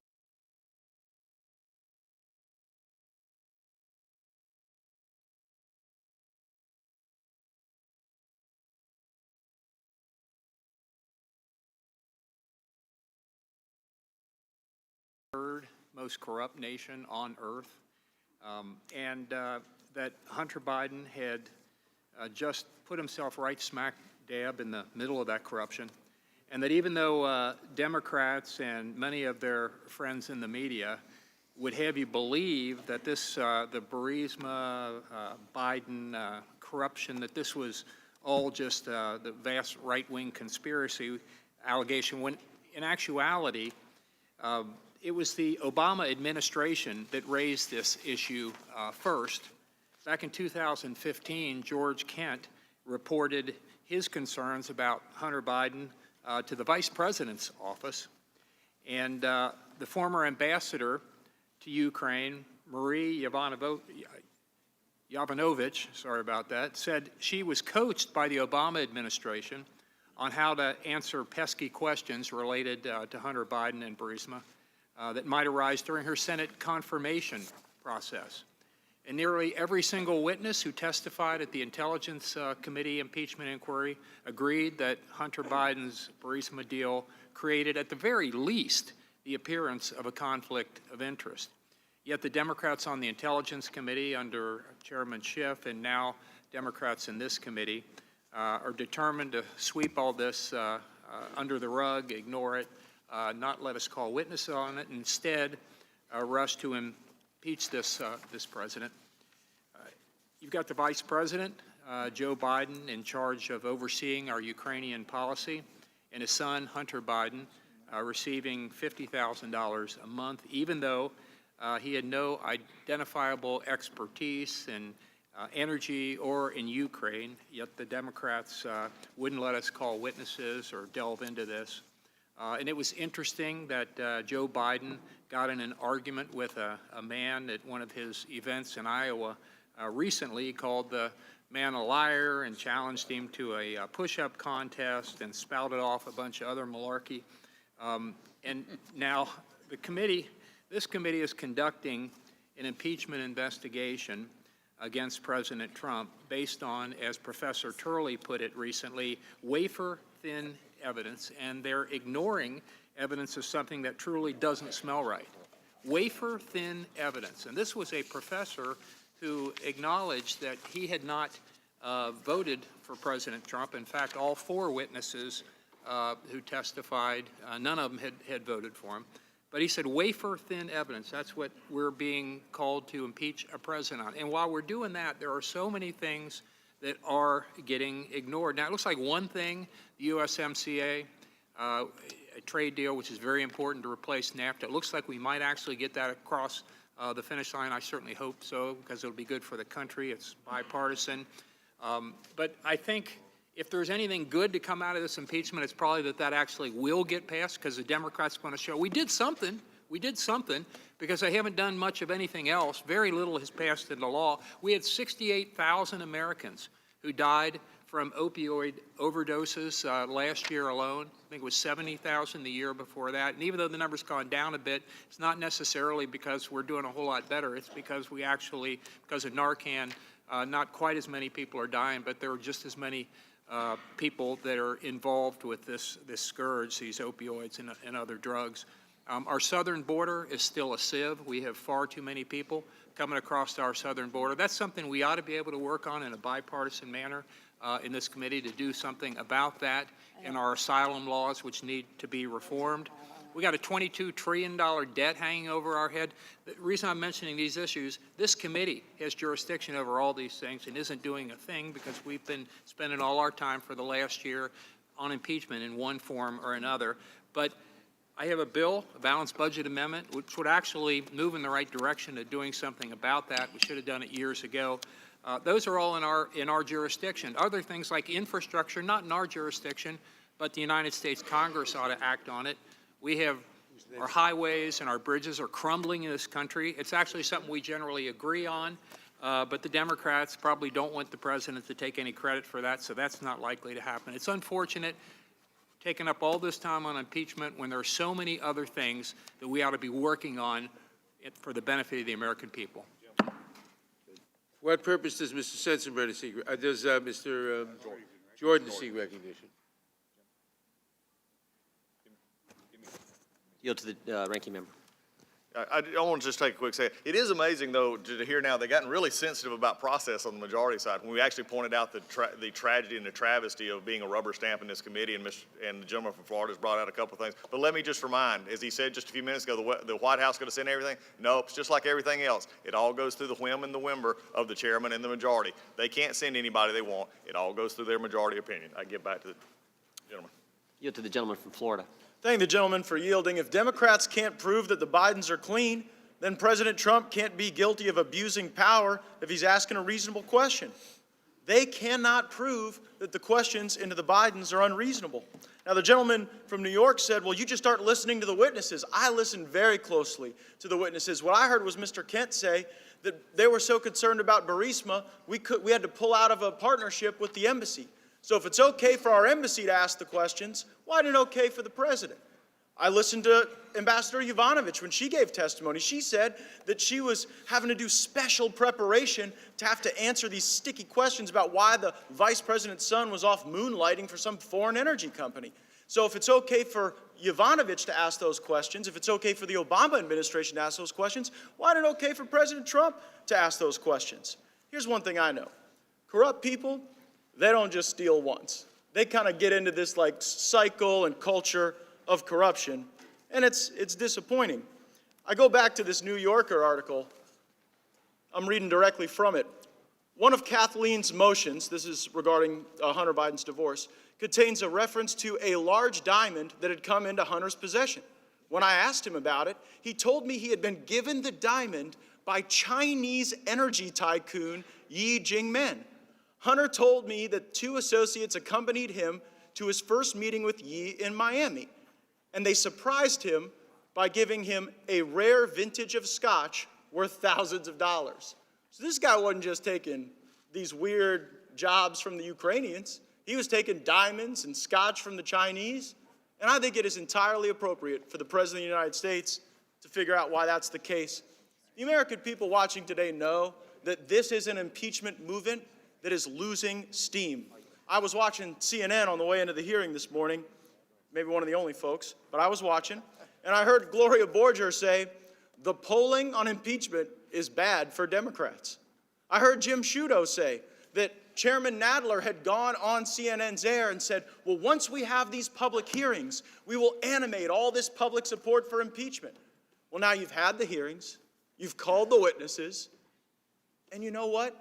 You're losing ground. You're losing ground with the media, you're losing ground with the voters, and you're even losing ground among your own Democrat colleagues. I believe the public reporting I've seen that some of your more moderate members in districts that President Trump won are begging you to pursue something other than impeachment. This bloodlust for impeachment is not going to be visited on us or President Trump. It's going to be visited on your own members, and they're asking you not to do this. The only standard that Speaker Pelosi, Chairman Nadler, and Chairman Schiff set was a bipartisan standard. They said this has to be bipartisan. They said it all throughout the 2018 calendar year. But now the only thing that has changed is not a strengthening of the evidence. It's that we're going into an election. And they have taken a look at the candidates that they have in the Democratic field, and they've realized that they have to create this impeachment platform because their candidates are incapable of defeating President Trump in a fair fight. We know that. The American people know that, and so the only bipartisan vote that has occurred on impeachment was a bipartisan vote against opening the inquiry. And the only possibility for movement from that vote to now, despite wasting all our time, despite having all these hearings, despite all the damage to our institutions through this very weird and aberrational investigation you've run. The only risk is that you'll lose more votes than you started with. You lost 2 of your members the first time, and you're not going to lose less than 2 of your members. You only have a risk of losing more than 2 of your members. And you know what? Republicans are united. We see this for what it is. And we know, just as my colleague from Ohio, Mr. Jordan, said, this is not just an attack on President Trump politically, though it is the election that motivates them for this bizarre behavior. It's not just an attack on the presidency. It's an attack on us. It's an attack on those of us who believe in this president, who understand very well who we voted for, and he's got some non-traditional ways of doing business. But we also see the great success of this country. More jobs, more opportunity. They have no answer for that in the upcoming election, and it's why we're here. Gentleman's time has expired. Mr. Big, for what purposes, Mr. Big seek recognition? Move to strike the last word. Gentleman's recognized. Thank you, Mr. Chairman. I mentioned before that looking at the evidence, I'm stunned that my colleagues on the other side of the aisle perpetually read every inference you can make in the light most negative to the president, and yet this whole proceedings and the way this has been shaped up indicates that there's an incredible inference against their credibility because of the way they've stacked the cards against the president. So I want to read. I support the gentleman's amendment, and I want to read this from a Ukrainian source who was named and cited in a recent publication. It says, quote, by inviting influential foreigners, Ukrainian business wants to get additional protection, PR and lobby mechanisms to grasp additional spheres of interest. Having Hunter Biden on board, the owner of Burisma wanted to correct the image and to get cover because authorities are scared by the U.S. Embassy in Ukraine. Hunter Biden, using the political capabilities of his family, acted as a rescue buffer between Burisma and Ukrainian law enforcement agencies. His work in the company of a corrupt official smells. Now, so let's take a look at the document, the transcript they keep, our colleagues keep referring to. Page 4, the other thing President Trump says, there's a lot of talk about Biden's son, that Biden stopped the prosecution, and a lot of people want to find out about that. So whatever you can do with the Attorney General would be great. Biden went around bragging that he stopped the prosecution, so if you can look into it, it sounds horrible to me. That is the essence of what they want to impeach President Trump for. So it begs the question, it simply begs the question, really. Do you get immunity? Is it an immunity-granting event to have a relative run for public office? Do you get immunity for that? Let's flip it on its end. The question is, does the president have the authority to request an investigation? Most assuredly. He mentions the Attorney General here. It is clear that he would like an investigation into the corruption surrounding the Ukraine. Because what does President Zelensky go on to say? He goes on to talk about trying to restore the honesty in his country. That's what he's talking about. You got the Attorney General, you got the President of both countries acknowledging that there's corruption, and let's get it fixed up. And it leads you back to this whole question of the Democrats wanting to impeach President Trump for these amorphous abuse of power issues, these amorphous abuse of Congress or issues, obstruction of Congress. It's just bizarre. So Hunter Biden is placed on the board of Burisma in 2014. Joe Biden calls for the removal of the chief prosecutor, Victor Shokin, in 2016. In the meantime, evidence is clear that Burisma's company paid about $3.4 million to a company called Rosemont Seneca Boher, the company of Hunter and his partner Archer. That is really intriguing.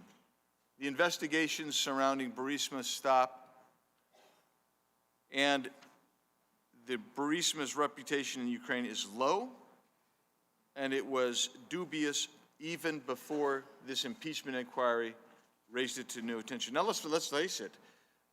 According to Ukrainian sources, Burisma is not on everybody's front burner in the Ukraine, but it is here because we were providing hundreds of millions of dollars to the Ukraine in foreign aid. And this president said, we need to stop corruption. He mentioned specifically the corruption that he had heard about. Is that impeachable? No. It's asking for an investigation to get to the bottom of it because you do not get immunity just because your father is running for a public office, just because anyone related to you is running for public office. And I will tell you, this president has done a remarkable job in spite of 3 years of constant harassment by the Democrats of this body and the media on the left of this country. We have a great economy. He's trying to bring order to the border. We have more people working than ever before. This president has restored the military and actually prestige around the world. There are no more apology tours on the foreign policy side that we saw in the previous administration. He has really worked to make America's esteem and greatness reprise. Gentlemen, the gentleman's time has expired. Mr. Cicilline, what purposes? Move to strike the last word, Mr. Chairman. You are recognized. I want to just begin very quickly and respond to the gentleman from Ohio's lamenting about the productivity of this Congress and remind my friends on the other side of the aisle and the American people that we have passed nearly 400 pieces of legislation since Democrats took the majority. 275 of those bills are bipartisan. They range in legislation to drive down the costs of prescription drugs, to protect coverage for pre-existing conditions, to provide equal pay for equal work, to raise the minimum wage for 33 million Americans, the biggest anti-corruption bill since Watergate, H.R. 1, legislation to restore net neutrality, to respond to the climate crisis, universal background checks, and we recently completed negotiations on the new trade deal. So the list is exhaustive. Sadly, 80% of those bills are lying on Mitch McConnell's desk awaiting action. So I urge my colleagues, maybe instead of trying to mischaracterize what is one of the most productive Congresses in modern history, we ought to assert some energy in persuading Mitch McConnell to do his job and bring those bills to the floor. Now let's get back to the facts of this impeachment hearing. First and foremost, there's been this effort to really confuse what this is about and what this impeachment is about. It is about the President of the United States using the power of his office to smear a political opponent, to drag a foreign power into our elections, to corrupt the elections, and leverage hundreds of millions of dollars of taxpayer money to accomplish that objective. So this amendment would like to wish away the motive of the president to engage in this corrupt scheme, but you can't wish it away, you can't amend it away. The facts are the facts.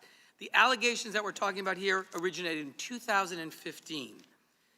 And that's according to the Minority Report as well. And in 2017 and 2018, foreign assistance was provided by Ukraine. What happened in 2019? What changed? The president is losing in a national poll by double digits to Joe Biden. We also, so those are the facts. Third, multiple witnesses, Trump administration officials, testified that Vice President Biden did nothing wrong, including Mr. Kent, Ambassador Yovanovitch, Mr. Holmes, Ambassador Volker. Vice President Biden's firing of the prior prosecutor was done in accordance with official U.S. policy. It was approved by the Justice Department. It was the policy of the United States. It was supported by the European Union and many countries throughout Europe, and a bipartisan coalition in Congress. This was a corrupt prosecutor. It was official U.S. policy that the Vice President was executing. By contrast, what we have in this case, the basis of this impeachment proceeding, is exactly the opposite. What President Trump was doing was not official U.S. policy, and all the witnesses confirmed that. It was not done through the Justice Department, and it was done against the advice of all of his advisors. And so that's what's very different about what we're confronting today. And this was work which was not done by the apparatus of the State Department. This is an effort that was led by the president's personal attorney, Rudolph Giuliani. This scheme was led by this whole apparatus outside the State Department. So let's not confuse these two things. Facts matter, the truth matters. You cannot continue just to make assertions when the record is completely the opposite. And I'd like to yield to the gentleman from California, Mr. Swalwell. I thank the gentleman.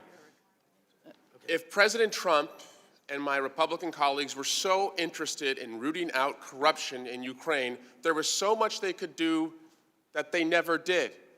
My Republican colleagues for many years were in the majority.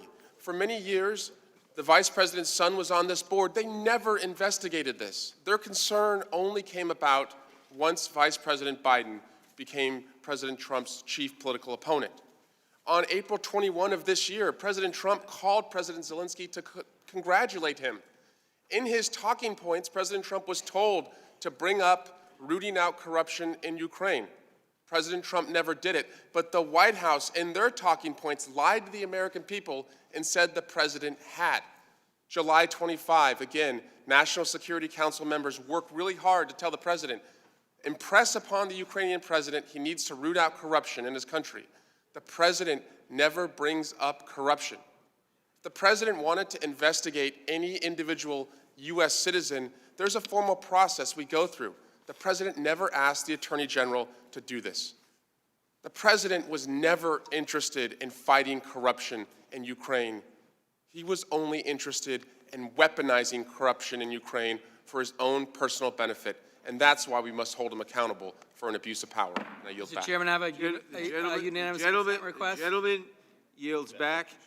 I recognize the gentleman for a unanimous consent request. Thank you, Mr. Chairman. I'd ask that this article dated February 12th, 2019, just 2 weeks before the call to Mr. President Zelensky, entitled "Trump asked top political advisors whether he should worry about running against Joe Biden." Without objection, it is now, there are votes on the floor. A number of votes on the floor.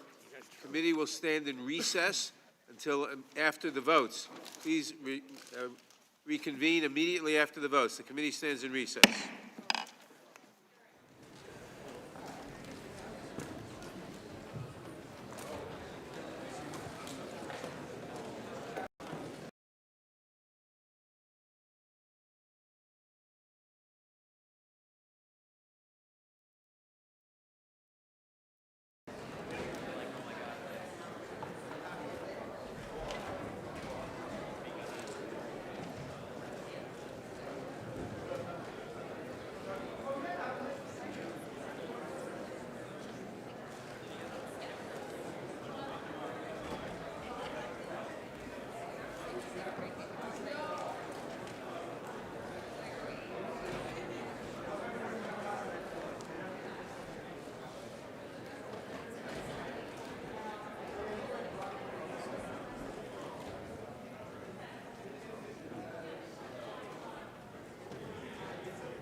get that.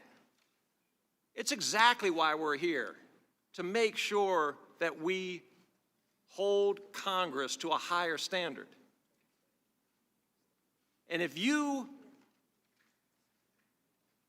issue an article of impeachment for obstructing Congress, you're going to make this president more popular, not less popular.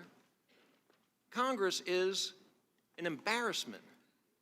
And this president is holding his campaign promises, moving the embassy to Jerusalem, cutting taxes, cutting regulations, sustaining an amazing economy with low unemployment, job creation, bringing manufacturing jobs back, negotiating trade deals.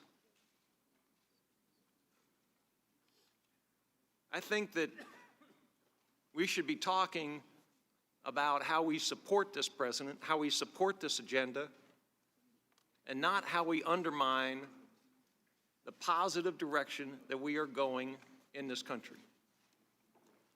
And with that, I yield back. Will the gentleman yield for a question? No. Gentleman yielded back. For what purpose does Ms. Lesko seek recognition? Thank you, Mr. Chair. To strike the last word. Gentlelady is recognized. Thank you, Mr. Chair. Democrats' articles of impeachment claim that the president had corrupt purposes in pursuit of personal political benefit used to influence the 2020 United States presidential election. Well, they have absolutely no proof of that. Let's read the actual transcript of the phone call in question. And I want to remind you, for the people that read it, there's only one section in this entire transcript, and it's not till page 4 out of 5, that President Trump brings up Biden, which was well into the July 25th call. President Trump said to the Ukrainian president, and I quote, "The other thing, there's a lot of talk about Biden's son, that Biden stopped the prosecution, and a lot of people want to find out about that, so whatever you can do with the Attorney General would be great. Biden went around bragging that he stopped the prosecution, so if you can look into it, it sounds horrible to me." To anyone who hasn't seen the video of Joe Biden bragging that he got a prosecutor fired, I recommend you watch it. It's very telling. Biden brags about how he got the Ukrainian prosecutor fired who had been investigating Burisma. Burisma, to remind you, is the corrupt Ukrainian company that hired Hunter Biden, Joe Biden's son, to serve on their board at the very same time that Vice President Biden was the point man to Ukraine. Joe Biden says he told Ukraine he wouldn't give them $1 billion if they didn't fire the prosecutor. He said, and I quote, "If the prosecutor is not fired, you're not getting the money." Put yourself in President Trump's shoes. He has seen or heard about the video of Joe Biden bragging about how he got the prosecutor fired. The same prosecutor that had been investigating the same corrupt company where Biden's son got a cushy spot on the board getting paid at least $50,000 a month at the same time that Joe Biden, while serving as vice president, was the point man to Ukraine. My Democratic colleagues seem convinced that the president was targeting Biden to influence the 2020 election. That is their main premise of these articles of impeachment. But it is just as likely, and I would say more likely, that President Trump wanted to get to the bottom of possible corruption with the Bidens, Burisma, and Ukraine. And with that, I yield back. Gentlelady yields back. I now recognize myself for 5 minutes to strike the last word. And I just want to say the central issue of this impeachment is the corruption of our institutions that safeguard democracy by this president. Those are two basic protections we have for our democracy: free and fair elections, and the president, in Article 1, is charged with trying to subvert the free and fair elections by extorting a foreign power into interfering in that elections to give him help in his campaign. We cannot tolerate a president subverting the fairness and integrity of our elections. The second major safeguard of our liberties, designed by the framers of the Constitution, is the separation of powers. That power is not united in one dictator, but is spread out through the executive, represented by the President, the Congress, and the judiciary. The second article of impeachment charges that the President sought and seeks to destroy the power of Congress. Congress may be unpopular, and maybe we should be reelected, or maybe we shouldn't be reelected. That's a question for the voters. But the institutional power of Congress to safeguard our liberties by providing a check and a balance on the executive is absolutely crucial to the constitutional scheme to protect our liberties. Central to that is the ability to investigate the actions of the executive branch, to see what's going on, and to hold the executive, the president, or people working for him accountable. The second article of impeachment says that the president sought to destroy that by categorically withholding all information from an impeachment inquiry.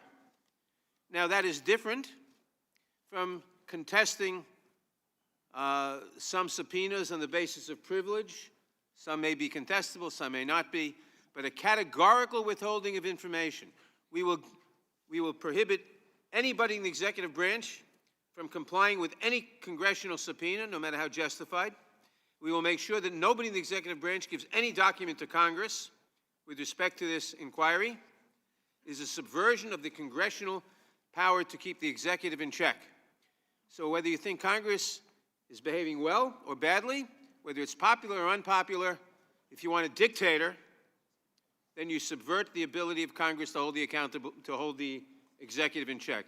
What is central here is, do we want a dictator? No matter how popular he may be, no matter how good or bad the results of his policies may be, no president is supposed to be a dictator in the United States. And when I hear colleagues of mine arguing that Congress is unpopular and therefore obstruction of Congress is a good thing, this shows terrible ignorance or lack of care for our institutions, for our democracy, for our form of government, for our liberties. I, for one, will protect our liberties, will do everything I can to protect our liberties, our democracy, our free and fair elections, and the separation of powers that says Congress and the President and the judiciary check each other, and nobody can be a dictator. I yield back. Mr. Chairman. And Mr. Chairman. I now recognize Mr. Johnson. For what purpose does Mr. Johnson seek recognition? Strike the last word. The gentleman is recognized. Mr. Chairman, I would speak to the Gates Amendment, which is why we're here right now, but I wanted to address what you just said. I think that's a really beautiful argument. I think you should make it in court, because that's what you're supposed to do under our system. If you want to make that argument, you're supposed to go to a federal court, the third branch of government, to resolve a dispute between the executive and the legislative. That's what's always happened before, but you guys won't do it. You could go make that argument, but you're not going to do it. You know why? Because you guaranteed your base you'd get an impeachment by December, by Christmas. This is ridiculous. It's a travesty of justice and all due process, and that's why we're so concerned. Now, I do love the Gates Amendment, and to reset the table, because we just had a break, it's a really good one. I think the people back home aren't able to follow it because they don't have all the handouts, but this is all he wants to do. So on page 3, at lines 10 through 11, it currently reads that President Trump suggested an investigation of, quote, a political opponent, former Vice President Joseph R. Biden Jr., unquote. So Mr. Gates' amendment's real simple. It's just 3 lines. He wants to replace that with, quote, a well-known corrupt company, Burisma, and its corrupt hiring of Hunter Biden, unquote. Now, that's such a logical amendment because it comports with the facts and everything we've been saying here that a lot of people back home are probably scratching their heads right now and saying, well, I wonder why the Democrats would oppose that. Well, here's why. A constituent sent me a note during our break for the vote series, and he said this, quote, "Let me get this straight.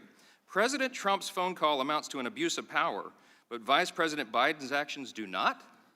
Let's review what we know. I pulled those facts. Let me go through them here real quick. First, in Biden's case, he personally withheld U.S. aid until the prosecutor he wanted fired was actually fired.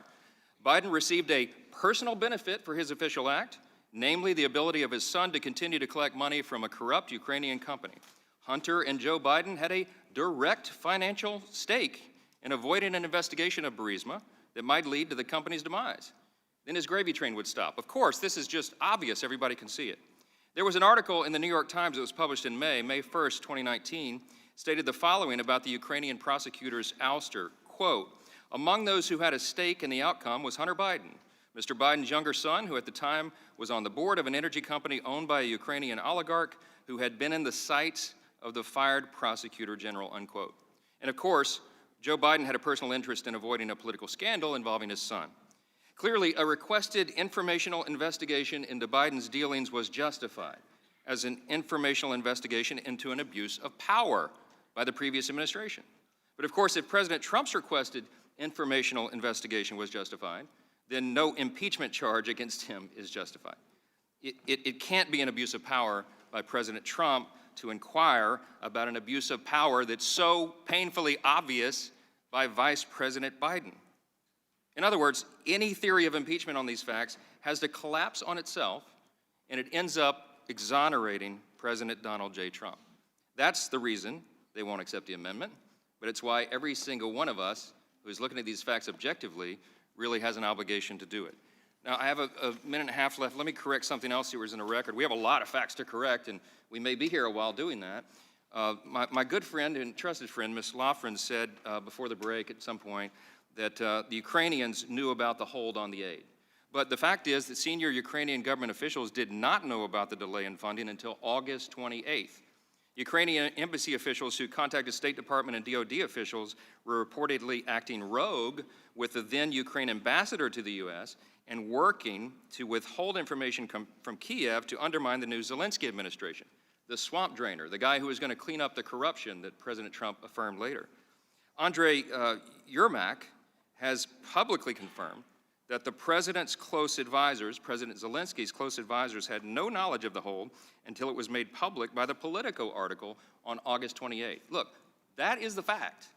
Like everything else they're trying to obscure here, you can't take your eye off the ball. I know this is hard to follow back home from conscientious constituents of ours and citizens who are trying to do their duty, trying to be informed and engaged as an electorate. It's hard to follow, but what you have to know is that both the process and the substance of these arguments is completely empty. It's vapid. That's why we're wasting our time here. I'm out of time, and I'll yield back. The gentleman yields back. For our purposes, Mr. Stanton seek recognition. Mr. Chairman, I move to strike the last word. Gentleman is recognized. There's been some discussion today as to what is the reason why we are here. It's been suggested by some that we are here because we disagree with the president and his policies. A few moments ago, we heard a list of some policies where there actually might be some disagreement with the president of the United States. You know, we do have some policy disagreements with the president of the United States. We do disagree strongly about separating children from the parents at the southern border. We do disagree strongly with this president in his attempt to eliminate pre-existing condition protections under the Affordable Care Act. We disagree strongly with this president about his decision to remove us from the International Climate Change Accord. But none of those are the reasons we are here today, voting today on articles of impeachment. We are only here today voting on these two articles of impeachment because this president has chosen to put his personal interest ahead of the national interest. We are only here today because this president chose to attempt to withhold public resources in order to gain an unfair advantage in an election. That is the reason why we are here. That's the only reason why we are here. We are here voting on these two articles, but we're also here for the very important principle. Is any person above the law? That's what each member has to think about as they make this important decision. Not trying to divert attention from the core facts or try to make this important vote today about something other than it is. That's what we need to focus on, and I hope we will for the rest of this hearing.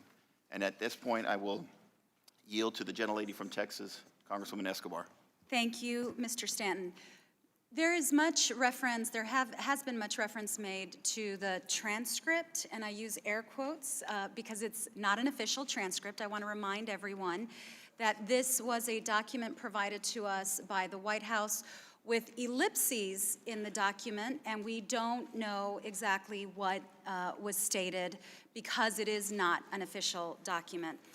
Much has been made also about this idea of the use of do us a favor, as though the United States of America and foreign policy experts and State Department experts were clamoring to get information on Burisma or information on Hunter Biden or Joe Biden.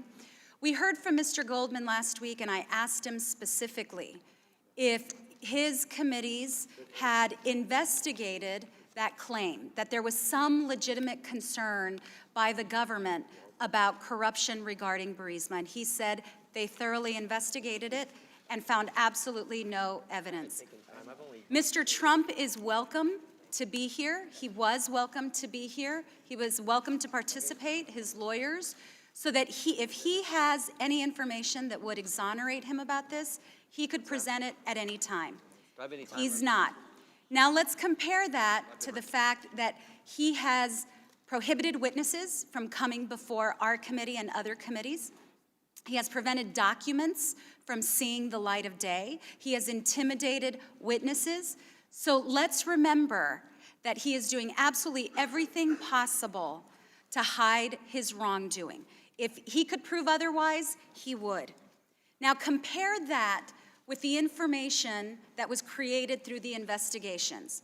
Over 300 pages in a report, over 17 witnesses, over 200 text messages. That's just what was able to make light of day.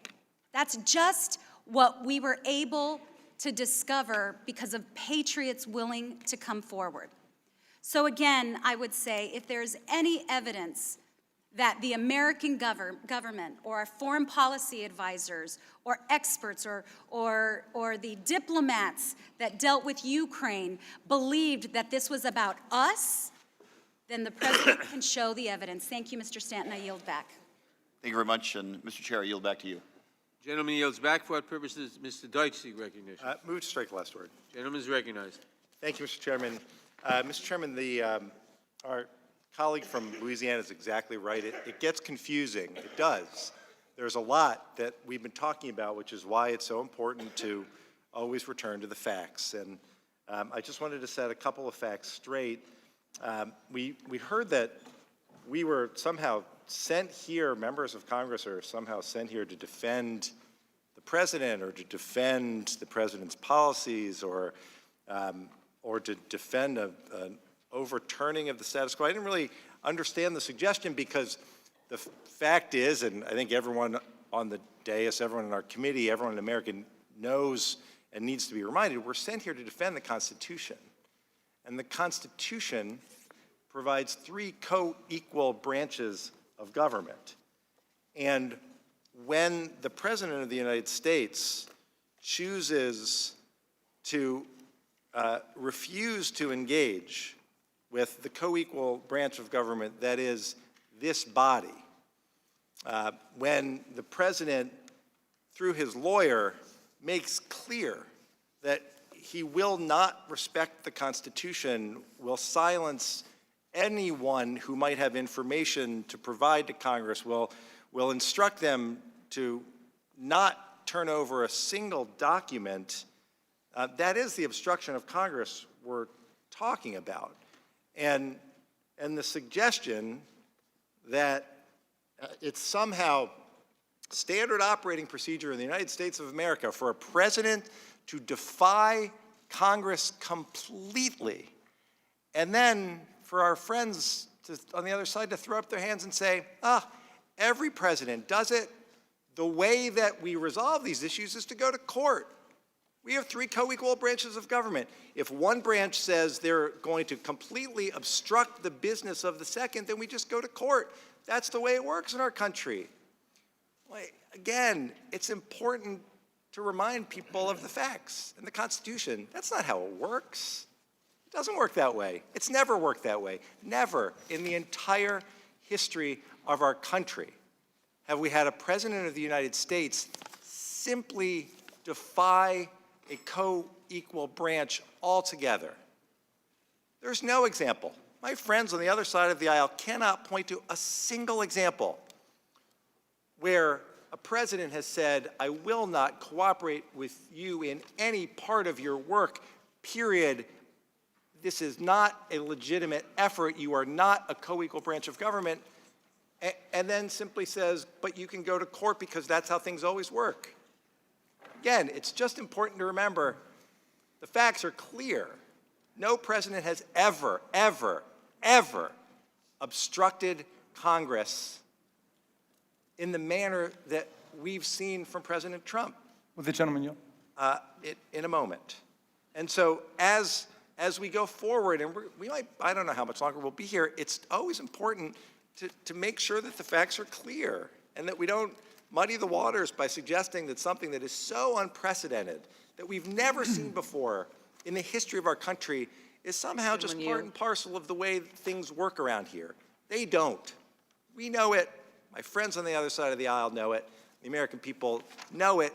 But Mr. Johnson's right. Sometimes it's important to remind them of it. I yield to my... Will the gentleman yield for a question? Thank you, Mr. Deutsch. I just want to add a little constitutional postscript to underscore the very important point that Mr. Deutsch is making here. The Article 1 of the Constitution gives the House of Representatives the sole power of impeachment. It gives the Senate the sole power of trial. In a Supreme Court decision called United States versus Nixon, the Supreme Court emphasized that the rules and the procedures developed, including the evidentiary rules, are completely within the power of the House and the Senate, and it cannot be second-guessed by the courts.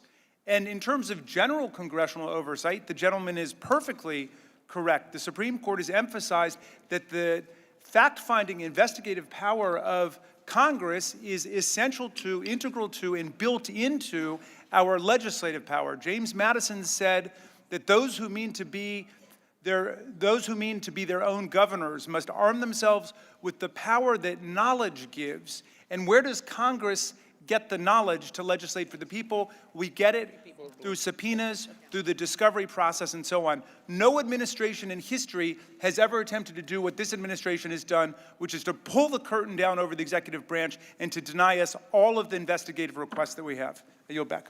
Gentleman yields back. As do I. I do. I mean, it's me. For what purpose does the gentleman seek recognition? Move to strike last word. Gentleman's recognized. Thank you. Look, we're going to be here a long time tonight, and don't let anybody worry. There's plenty of balls we can go to, so if anybody thinks that might be in our midst, don't worry about it. Keep asking, because if we have to fact check y'all all night, we will, because this is all that's been happening right now. Let's go back to the transcript.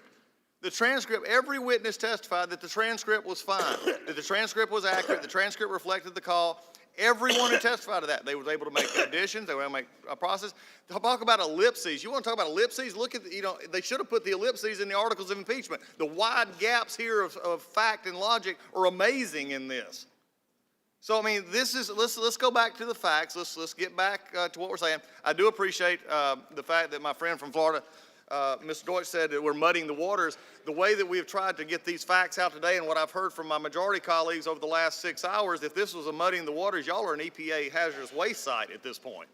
This is muddying the waters because you don't have the facts to get to where you need to get to, and you just want to continue to say, well, it was. We just don't like him. Even the chairman.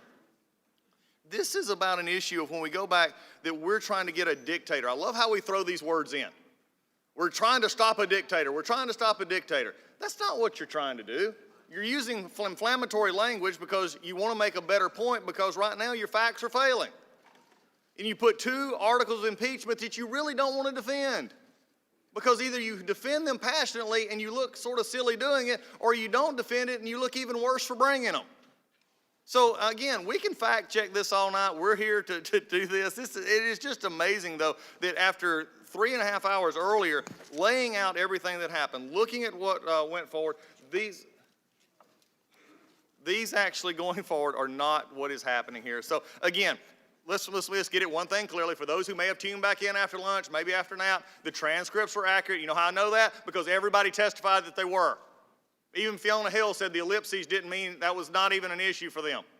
The transcript was accurate. So let's quit perpetrating that discussion point out there, that talking point. Let's mark off our list. Let's discuss the fact of us is accuracy. It's actually called reading. You read the transcript as it is put in. It said us, not me. These are the kind of things that are simple as we go forward. With that, I yield to Mr. Jordan. I thank the ranking member for yielding. I just wanted to go back to something the gentlelady from Texas mentioned a few minutes ago. She questioned whether the transcript was complete. Remember what Colonel Vindman testified to. He said it was complete and accurate.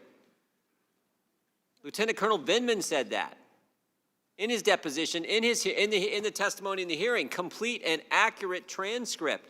So to suggest that it's not is just not consistent with the testimony we received from your witnesses. Remember, Lieutenant Colonel Vindman's the same guy who wouldn't tell us all the folks he talked to about the call. Wouldn't tell us. He said he shared the call with 5 people, but would only tell us 4 of those individuals. But that's the guy who told us that the transcript was complete and accurate. I yield back to the ranking member. I yield to the gentleman from Louisiana, Mr. Johnson. Thank you very much. I just want to respond to my colleague over here, Mr. Raskin. He was a constitutional law professor. I was a constitutional law litigator for 20 years. We could debate this all day long, but you just misstated U.S. v. Nixon, okay? And I don't want to get too deep in the weeds for the folks back home, but this is really important. In that case, in 1974, the Supreme Court recognized the existence of executive privilege, which is a protection that requires a balance of interests between the legislative and executive branches by the judicial branch. But here's the important thing. They said in that case, there's not an absolute unqualified presidential privilege of immunity from judicial process under all circumstances. That's the quote from the court. But the other side of that is true as well. Congress doesn't have an absolute unqualified authority to demand evidence from the president either. That's the whole reason that you have to go to the 3rd branch of the judiciary. This is a legitimate claim of privilege. It is a legitimate issue that the courts could decide. It is a case of first impression, as my colleague knows, because this specific set of facts has not been addressed yet, and it should be resolved by the courts. Professor Turley addressed this in his testimony to this committee, and he said, quote, he wrote in his submission, the answer is obvious. A president cannot substitute his judgment for Congress on what they're entitled to see, and likewise, Congress cannot substitute its judgment as to what the president can withhold. The balance of those interests is performed by the 3rd branch that is constitutionally invested with the authority to review and resolve such disputes. Would my friend yield? Wait a minute, that's the answer. So if we're going to cite Supreme Court cases, let's put it in the appropriate context and let's acknowledge My friend, that this is an issue. I'll yield 20 seconds. Go thank ahead. you. We're citing ranking different member, cases. sorry. I'm talking about the 1993 Judge Walter Nixon case, which went Well, to the as Supreme I'll Court. remind the gentleman from the constitutional scholars on both sides of this argument, it's my time, not All right, yours. sorry, I'm sorry, Oh. yield back. Fair enough. We had 2 We'll put different y'all Nixon in, no, cases. Mr. Raskin, we're done with this. I yield back my All time. right. Gentleman yields back. For what purpose does Ms. Dean seek recognition? I move to strike the last word. Gentlelady is recognized. Let's go back. As has been stated today, the Constitution devotes only a few sentences to impeachment. So I'm going to read one. It's Article 1, Section 2, the very last sentence. The House of Representatives shall choose their Speaker and other officers and shall have the sole power of impeachment. As Professor Raskin just told us, properly, the Constitution uses the word sole only twice. Sole, not shared. Not shared with the judiciary, not shared with the executive. This means that we have the sole opportunity and obligation, frankly, to determine what evidence is necessary for impeachment. Sole, not shared with the executive.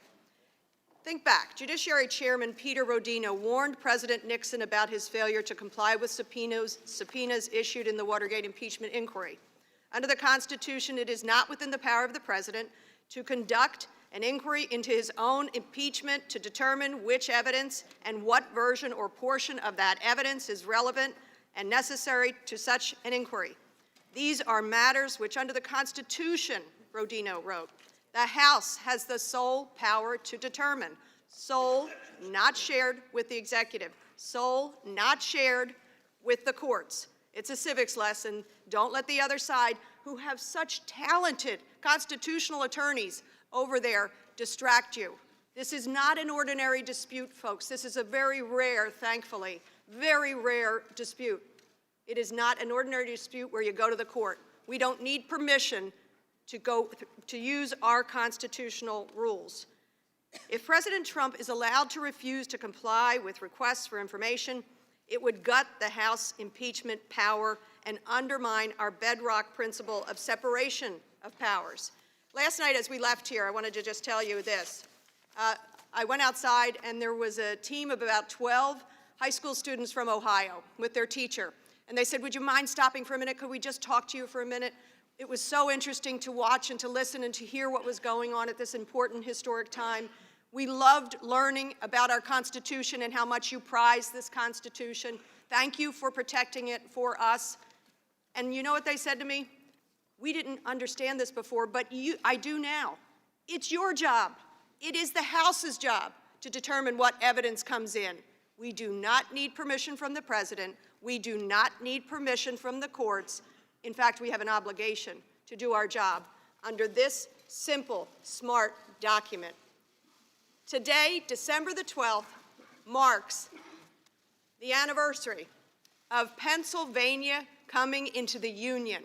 I think about those framers in my city of Philadelphia, so wisely thinking through these words. Today marks 232 years since those wise men thought through how would we conceive of our government and how would we maintain self-government. Do not be confused by the lawyers on the other side who would teach the wrong civics lesson and distract you with the notion we need to go to court. We need permission of a president. We need permission of a court. We do not. With that, I yield. I'd like to yield to the gentlelady from Texas. I thank the gentlelady and for her very forceful response. And might I just say to the obstruction of Congress, neither Mr. Nixon or Mr. Clinton obstructed Congress in the manner that this president is doing. The underlying amendment had to do with corruption, and I raised the point of the document that speaks about the July 25th call. Let me just quickly say that the language is, I would like you to do us a favor, though. And as the White House has distorted the interpretation, the us does not have any reference to the Department of Justice, the Department of Defense, the Department of State. And clearly in this same document, he mentions the Vice President, he mentions CrowdStrike. All of those have been debunked. It is clear that the Vice President was operating as the Vice President of the United States at the time, and as he was operating on an official policy to deal with Ukraine. This is about the President seeking to have Ukraine investigate this political opponent for personal and private reasons. No one misinterpreted what was said, and Lieutenant Colonel Vindman immediately went to the legal counsel in the White House that immediately went dark and never responded because he was so offended by this campaign effort. With that, I yield back. And thank the gentlelady for yielding. Gentlelady yields back. For what purpose does Mr. Reschenthaler seek recognition? Yes, Mr. Chairman, strike the last word. Gentleman is recognized. Thank you, Mr. Chairman. I yield to my colleague and good friend from Texas. I thank my dear friend from Pennsylvania. You don't have to be a constitutional scholar if you just had Coach Parker for civics in high school, as I did. This is unique, so we don't need to hear from the court. This, we're told, is uncharted territory because no president has just completely refused. Let me just touch on a little bit here on both of those issues. This is uncharted territory. Never in the history of this country have we had an impeachment proceeding begun by lies that got a warrant from a secret court that turned out and had been documented to be lies, and then kept getting warrants 3 after that based on lies, and not one person on the other side of the aisle is the least bit embarrassed that they went to a secret court and got warrants based on lies, first to investigate or spy on a campaign, or surveil, electronically surveil, as Horowitz says. But this is uncharted territory. Nobody wants to apologize on the other side. Okay, I get that. It might be politically embarrassing. But to say we don't need to go to court, I mean, the Obama administration was just incredible at getting subpoenas, doing document dumps of stuff that we really weren't looking for, asking for, especially from judiciary. But the other stuff that we demanded, we couldn't get it. And we tried to get Boehner to go to court. Let's get a court order requiring it so that we can hold him in contempt. That's the only way we'll ever get this done. And he wouldn't do it.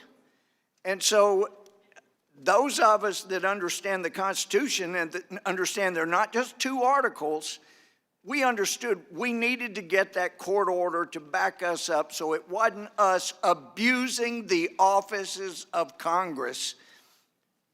We had, as Turley and Dershowitz and others pointed out, you have the court, you go. And another thing that's uncharted territory, we started this impeachment proceeding about the Russia hoax and the Russia collusion and demanding all these documents about the Russia collusion. And it kept changing. And then it went to bribery and extortion and emoluments and all these other things.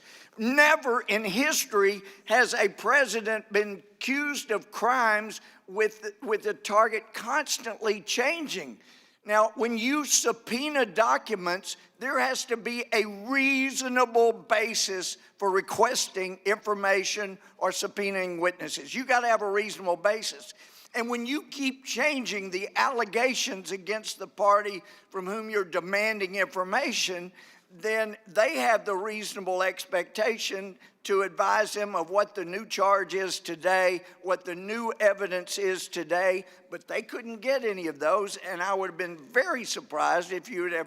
Now, you'd find some Obama appointees that might have upheld subpoenas, but not the Supreme Court, because this is so unreasonable. And to the earlier allegation that, gee, even though nobody in the Ukrainian government has said they were a victim, well, it's because the president had a gun to their head. Well, that's not the case. The reason that they are not saying that is because they knew this is the most helpful president they have had since the Steel Curtain fell.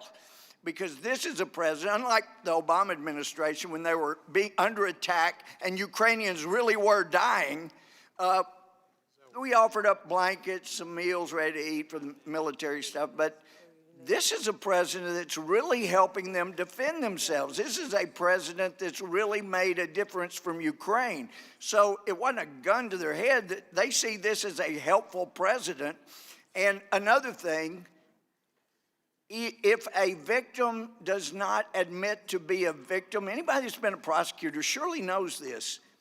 You can go to court, force it to court, and the victim says, I wasn't a victim, you don't get a conviction, and if you do, that is not sustained because that's what courts and Congress call a no evidence point. You have a no evidence point. That's why you had to drop bribery, although it does apply to Vice President Biden. You smartly dropped the bribery, and now you have this elusive abuse of power. This is outrageous, and it needs to come to an end. The gentleman's time has expired. For what purpose does Mr. Jeffries seek recognition? Move to strike the last word. Gentleman is recognized. The gentleman from Texas talked about reasonable basis. The reasonable basis here is that there's uncontroverted evidence that the president pressured a foreign government, Ukraine, to target an American citizen, Joe Biden, for political gain, and at the same time withheld, without explanation, $391 million in military aid that had been allocated on a bipartisan basis. Ambassador Taylor, West Point graduate, Vietnam War veteran, appointed by Reagan, Bush, Trump to the diplomatic corps, said the following about the withholding of that military aid. No legitimate public policy basis, no legitimate national security basis, no legitimate substantive basis. That's why Congress proceeded. We had more than 200 national security professionals, Democrats and Republicans, who expressed concern with the president's wrongdoing and said this undermines American national security. And that's a basis for the impeachment inquiry. But what the president has done is said, unlike the Madisonian vision of democracy, where there are checks and balances, separate and co-equal branches of government, I alone can determine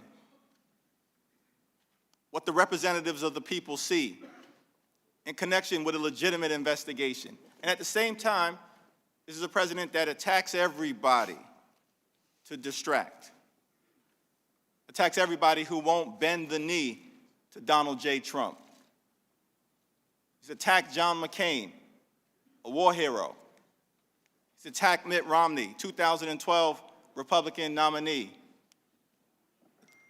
He's attacked Bob Mueller, a Marine, a distinguished professional in law enforcement.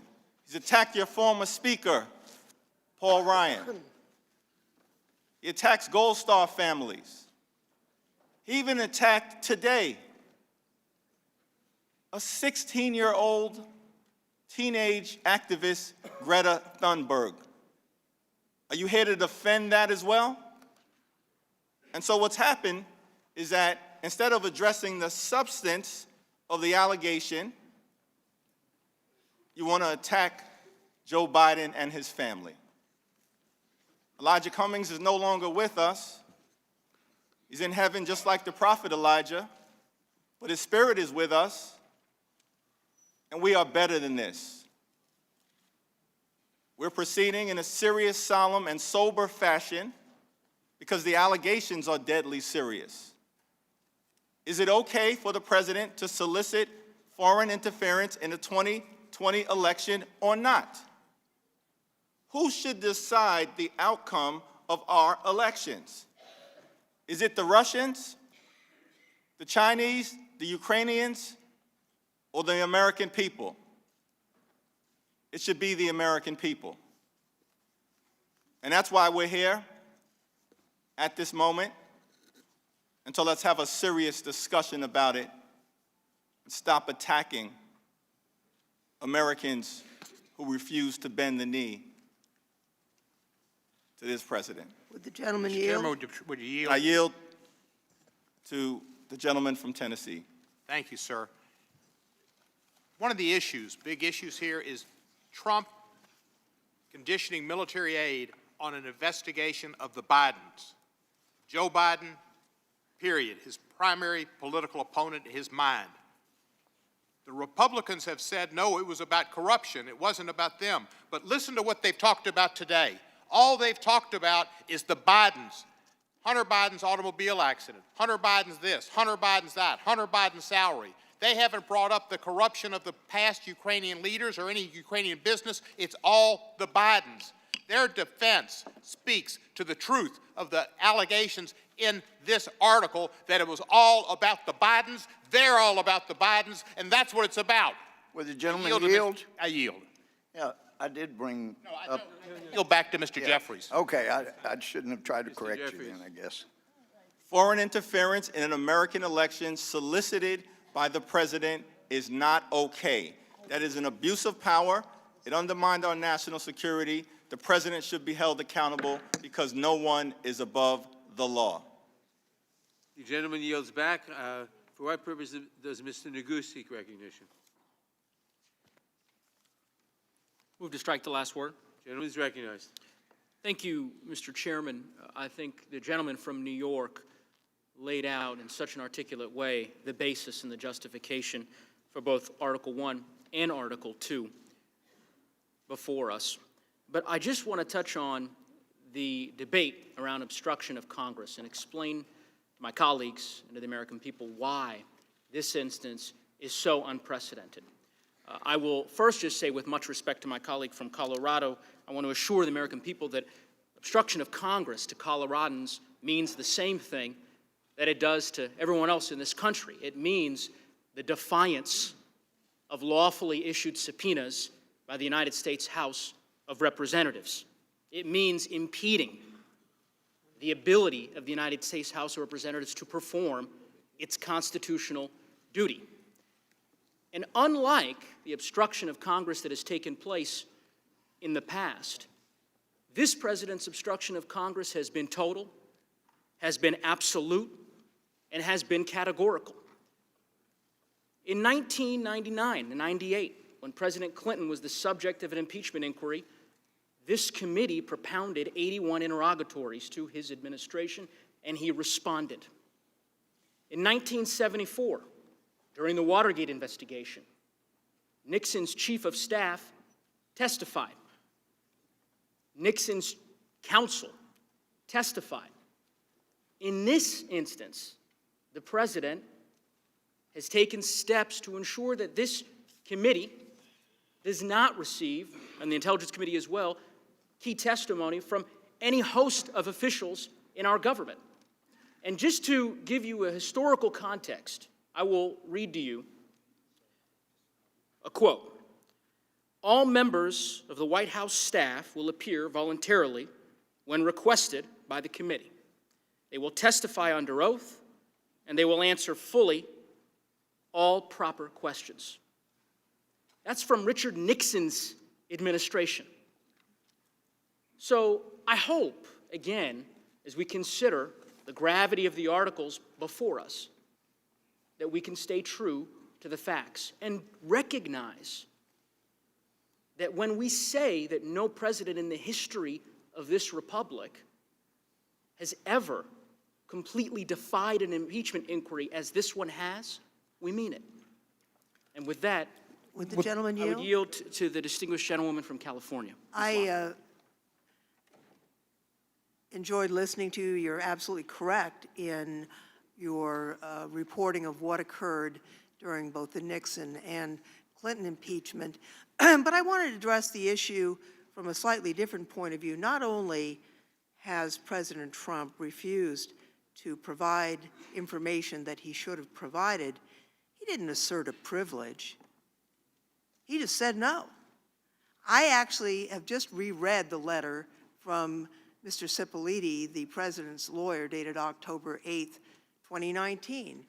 It's page after page after page of complaining about how the House is proceeding, but the Constitution says Congress shall have the sole authority to impeach. We decide how to proceed, not the White House.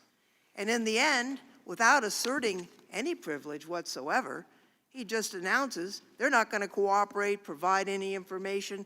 This isn't something that needs to be adjudicated by the third branch, the judicial branch, because there's no privilege being asserted here. It's simply no. That's never happened before. Never happened before in the history of the United States. And I'll tell you, in addition to being improper, a valid Article 2 that we're considering today, if this behavior persists, the carefully balanced sharing of power between the three branches of government is gone forever. It means that only one branch, the executive branch, will have the right to decide what happens in the United States of America. And that is a very different type of country than we have enjoyed for over 200 years, and it is not a piece of good news for freedom in the United States. And I yield back to Mr. Neguse with thanks for recognizing me. And I yield back the balance of my time. Gentleman yields back. For what purpose does Mr. McClintock seek recognition? To strike the last word, Mr. Chairman. Gentleman is recognized. Mr. Chairman, I have to offer a different perspective on this. The doctrine of executive privilege actually began with a subpoena that the House issued to President George Washington in 1796 demanding all the papers relating to the Jay Treaty. President Washington refused that subpoena because he said that the powers of the House did not extend to treaties. He ultimately only provided that information to the Senate as a function of its treaty approval process. So the doctrine that dates back to those days is derived from the separation of powers between the executive and legislative branches. Congress can no more intrude into the policy discussions of the president than the president can intrude into our own policy discussions. That is essential to the separation of powers. Now, there is a natural tension between the branches. That's a byproduct of that separation of powers. And when that tension cannot be resolved, then we turn to the judiciary. That's the appropriate way to resolve this. Different interpretations of the boundaries between the Congress and the President, the appropriate response is judicial review, not impeachment. The President has every right to assert his constitutional rights, and he has every responsibility to defend the prerogatives of his office. His very oath of office compels him to do so. In matters like this, the courts have acted quickly to resolve such disputes. But the Democrats aren't willing to go to the courts. What Article 2 says is, we're not willing to go to court, we'll take the law into our own hands. These are the same people who tell us that no one is above the law, of course, except for themselves. What they're saying is Congress alone will decide the limits of our own power. This is the essence of despotism. The reason why we separate powers of government is so that one branch alone cannot unilaterally define its own power. And yet this is the power that the Democrats are now arrogating to themselves. It's true, we have the sole power of impeachment under the Constitution. But that power does not exceed the bounds that are established by that very Constitution. Those bounds include the grounds for impeachment, which this committee has ignored, and they include the separation of powers that protect one branch from intrusion of the other. I want you to think about the essence of the Democrats' claim and what it means to American jurisprudence. If you face an abusive prosecutor who's making false accusations, well, you have constitutional rights that you're guaranteed to use to protect yourself. You've got the right to confront your accuser. You've got the right to call witnesses in your defense. You have the right to be protected from unreasonable searches and seizures. But this article says, if you go to court to defend your rights, that's automatically an obstruction of justice, or in this case, an obstruction of Congress. And the very fact that you tried to defend your constitutional rights is evidence of guilt. These are the tools of tyrants. And we've already seen these tools used against college students in Title IX prosecutions, and they produced a frightening litany of injustices. Now these tools are being brought into this attempt to nullify the 2016 national election that the left has refused to accept. And that should scare the hell out of every person in this country. I yield back. The gentleman yields back. For what purpose does Mr. Correa seek recognition? Move to strike the last word. Gentleman is recognized. Thank you, Mr. Chairman. I just wanted to do a little fact-checking, if I can, for my folks back in California and Orange County. I know some of my colleagues compared Vice President Biden's withholding of aid to President Trump's withholding of aid, and I just want to make sure that I have the facts correct here. It's my understanding that Vice President Biden held up the aid in order to have firing Mr. Shokin, but this was in accordance with U.S. policy, express U.S. policy that was supported by Europe and a bipartisan Congress. Yet you have President Trump, who held up almost $400 million of, again, bipartisan approved aid. And I know my colleagues are saying that he did this to root out corruption, and I think there are channels of pursuing help and investigations. On September 25th, there was a public press release put out by the DOJ saying that President Trump never asked them to investigate this matter. So I'm led to conclude that this must have been for the president's personal gain. President interjected his personal lawyer, Rudy Giuliani, who told us, and I quote, "This is not about foreign policy," close quote. Rudy Giuliani went on to say, "This information," open quote, "this information will be very, very helpful to my client," close quote. And again, he said, open quote, "I guarantee you Joe Biden will not get to Election Day without being investigated." Again, comparing and contrasting, holding up foreign aid to support U.S. public policy versus holding up foreign aid against U.S. stated policy. Mr. Chair, I yield. Would the gentleman yield back? Yield? Yes. Thank you. I thank the gentleman for yielding. You know, I know there's been an effort to try to suggest that the Trump administration or the president was interested in corruption, and that's why he held up the aid. The evidence is absolutely to the contrary. All of the evidence. And in fact, sometimes you have to go back to the source. If you look at the report completed by the Intelligence Committee, a 300-page report, 17 witnesses, over 100 hours of testimony, they make findings of fact. Now, there's fact and there's make-believe. The findings of fact, and I'm going to read right from the report. The president solicited the interference of a foreign government in Ukraine in the 2020 U.S. presidential election. In furtherance of this scheme, President Trump, directly and acting through his agents within and outside the U.S. government, sought to pressure and induce Ukraine's newly elected President Zelensky to publicly announce unfounded allegations that would benefit President Trump's personal political interests and re-election effort. As part of the scheme, President Trump, this again, findings of fact, personally and directly requested from the President of Ukraine that the government of Ukraine publicly announce the investigation into the Vice President and his son. President Trump ordered the suspension of $391 million in vital military assistance urgently needed by Ukraine to resist Russian aggression. And here's the important part. In directing and orchestrating this scheme to advance his personal political interests, President Trump did not implement, promote, or advance U.S. anti-corruption policies. In fact, the president sought to pressure and induce the government of Ukraine to announce politically motivated investigations lacking legitimate prediction that the United States government otherwise discourages and opposes as a matter of policy in that country and around the world. In so doing, the president undermined U.S. policy supporting anti-corruption reform and rule of law in Ukraine and undermined U.S. national security. So the findings of fact that are detailed in the report completely refute that claim. And again, I return to the most important fact. The President of the United States abused the power of his office, the enormous power of the presidency, not to advance the public good, but to advance the political interests of Donald Trump.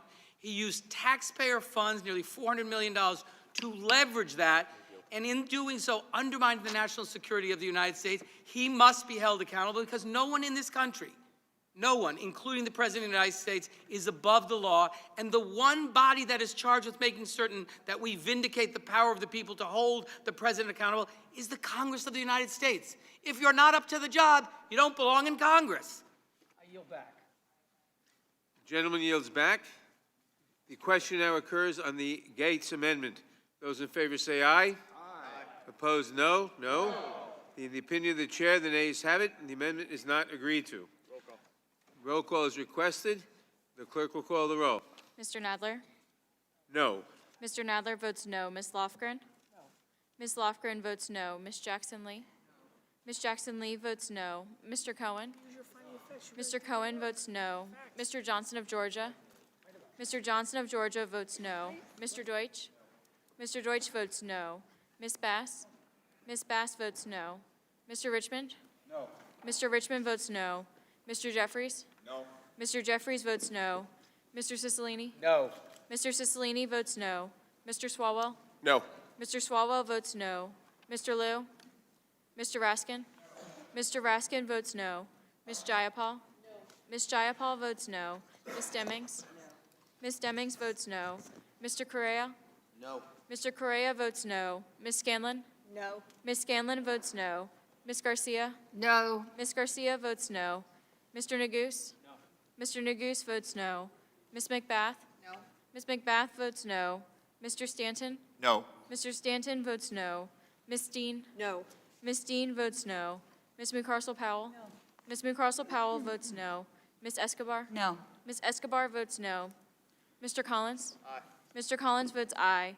Mr. Sensenbrenner? Mr. Sensenbrenner votes aye. Mr. Shabbat? Mr. Shabbat votes aye. Mr. Gomert? Mr. Gomert votes aye. Mr. Jordan?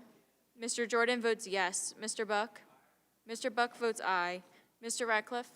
Mr. Radcliffe votes yes. Ms. Roby? Aye. Ms. Roby votes aye. Mr. Gates? Aye. Mr. Gates votes aye. Mr. Johnson of Louisiana? Mr. Johnson of Louisiana votes aye. Mr. Biggs? Mr. Biggs votes aye. Mr. McClintock? Aye. Mr. McClintock votes aye. Ms. Lesko? Aye. Ms. Lesko votes aye. Mr. Reschenthaler? Mr. Reschenthaler votes aye. Mr. Klein? Mr. Klein votes aye. Mr. Armstrong? Mr. Armstrong votes yes. Mr. Stube? Mr. Stube votes yes. Vote. The clerk will report.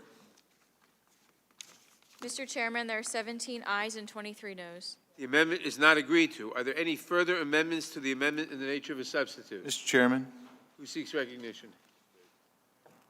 For what purpose does Mr. Biggs seek recognition? I have an amendment at the desk. The gentleman has amendment at the desk. The clerk will report the amendment. Amendment to the amendment in the nature of a substitute to H.Res. 755, I reserve offered a by point of Mr. order. Biggs of Arizona. Gentlelady reserves a point of order. The gentleman is recognized to explain his amendment. Is she going to read the amendment, sir? The clerk will read the amendment. Page 4, strike line 8 and all that follows through line 13 and insert the following. 3, the aid was released within days of Ukrainian President Zelensky signing 2 major anti-corruption measures into law, convincing President Trump that the new Ukrainian administration was serious about reform measures and consistent with administration policy to ensure foreign aid is not used for corrupt purposes. The gentleman will explain his amendment. I withdraw my point of order. Thank you, Mr. Chairman. I draw my colleagues' attention to a letter sent yesterday from the Office of Management and Budget regarding the temporary pause on aid to Ukraine. The letter is addressed to Mr. Tom Armstrong, General Counsel of the GAO, and I ask unanimous consent that it be included in the record. The entire reason we're here today is because Democrats have accused the President of conditioning aid to Ukraine on investigations into his political opponent. Today, Democrats have continued to claim President Trump withheld or froze foreign aid to Ukraine, but the OMB letter walks through the entire process behind this temporary delay. First, the money was paused, but DOD was permitted to engage in all of the activities short of obligation necessary to ensure that DOD would not be precluded from obligating the funds prior to the expiration. The money was paused, according to the letter, pending a policy decision. And what was the policy decision? Your 2 witnesses, Fiona Hill and David Hale, testified that there was an ongoing global review of foreign assistance generally to ensure any program receiving funds were actually worthy beneficiaries of our assistance, that the programs made sense, etc. Mr. Hale further testified that the President's skeptical views on foreign assistance guided the Foreign Affairs Review. In fact, the only direct evidence for the reasons for the pause comes from OMB official Mark Sandy, who testified that he learned in September that the pause was related to, quote, the President's concern about other countries contributing more to Ukraine, close quote. He explained how OMB received requests for information on what other countries were contributing to Ukraine, which OMB provided in the first week of September. The aid was released, of course, on September 11th. So Democrats want to impeach the President for trying to ensure that taxpayer funds are spent efficiently and responsibly. Democrats have accused his President of a myriad of things, including violation of the Impoundment Control Act, which prohibits the executive from essentially pocket vetoing funds appropriated by Congress. This letter that I'm trying to introduce shows instead that the administration never intended or actually violated the law. In fact, it shows that they always intended to disperse the funds. That is why DOD was permitted to engage in all activities in preparation for the delivery of the aid. You've not made your case again. The OMB letter walks through at great length the history behind programmatic delays. I'm sure this would be boring to my friends on the other side, since it technocratically destroys their central theory for impeachment. In the letter, the OMB General Counsel said even with the temporary withholding, the Department of Defense was able to obligate about 84% of the $250 million before the end of the fiscal year on September 30th. In the last year of the Obama administration, it was only 79%. More recently, in 2018, it was 83%, and in 2017, 91%. Let's get back to it. The specific language of the Appropriations Authority says, for the Ukraine Security Assistance Initiative, it's hereby, $250 million is hereby appropriated to remain available until September 30th, 2019. That's point one, to remain available until September 30th, 2019. When we authorize funds, we give the administration a deadline. The administration complied with that deadline. The administration acted completely and totally within the bounds of the law. Secondly, the OMB's letter now definitively destroys the insinuation that the President chose to delay for malicious or corrupt purposes. The bottom line is the aid was lawfully delayed and lawfully delivered. And that means that this entire process has been a sham. And with that, I'm going to address a couple of issues that I heard. I heard one of my colleagues on the other side say not too long ago that the President should come in and prove his own innocence. Think about what that does. Come in and prove your own innocence. First of all, that is antithetical to the Anglo-American judicial process. It's antithetical to the constitutional, and the Constitution, particularly the Bill of Rights. It's antithetical to what we do here. Someone said that Vindman said that was complaining about the transcript, but it's been gone over today. The transcript was complete and accurate, according to Mr. Vindman. Someone said, and I would ask this of my colleagues, under the standard that was given earlier by one of my colleagues, if the President exercised executive privilege and requested a declaratory judgment from a court, if the privilege was upheld, would you undertake then to impeach the judge? I mean, think about that. Your standard, giving absolute process authority to the House, would impel you to impeach a judge who sustained a lawful exercise of the privilege of the executive. So I think, Mr. Chairman, you've overgone your bounds, and when we get back to this, my amendment, it basically covers and sets forth clearly what the holding or the pause of the Ukrainian aid was about, and they got their money and they got it on time. The gentleman yields back. Without objection, the material previously submitted by Mr. Cohen, Mr. Swalwell, and Mr. Biggs will be admitted into the record. I now, for what purpose does Ms. Bass seek recognition? Move to strike the last word. Gentlelady is recognized. Thank you, Mr. Chair. I find it interesting that the story certainly seems to be changing. You mentioned the information from OMB, but when the acting chief of staff gave his press conference, he said very clearly that the aid was being withheld because of the need to investigate the 2016 election. Now you are talking about corruption. I think that the notion that President Zelensky did not feel pressure and was just fine with military assistance being withheld, first of all, they did know that the military assistance was being withheld, and there was no reason for the administration to hold back because of corruption, considering that the Department of Defense had already said that there was no problem and that the aid could be released. The aid was released after the administration was busted, after there was pressure from Congress for the aid to be released, after word leaked out and the whistleblower came forward, then the aid was released. I think it's very important to remember that. President Zelensky not feeling pressure and he was just fine, he was essentially being held hostage. He was a newly elected president, his nation was at war, and part of his country was seized by the Russians. So what on earth was he supposed to say? Was he supposed to publicly complain and criticize President Trump when the whole world knows how the president doesn't respond to anything except for praise? What hostage would come forward and complain publicly against their captors, especially if they knew that the aid could be withheld or they could be compromised at any point in time?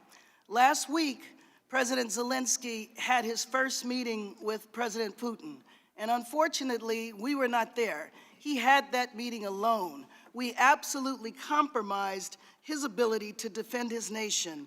Several times it's been said that no lives were lost, but I would like to ask unanimous consent to enter into the record an article from Newsweek talking about the fact that 13 Ukrainian soldiers were killed. Without objection, President Zelensky agreed to publicly announce the investigations in an interview on CNN, but the Ukraine canceled that interview days after the president's scheme was exposed and the military aid was released, which further underscores the pressure that the Ukrainians felt when the aid was withheld. The president knew this when President Zelensky asked for a, quote, favor. As Lieutenant Colonel Vindman testified, this was not a friendly request, it was a demand.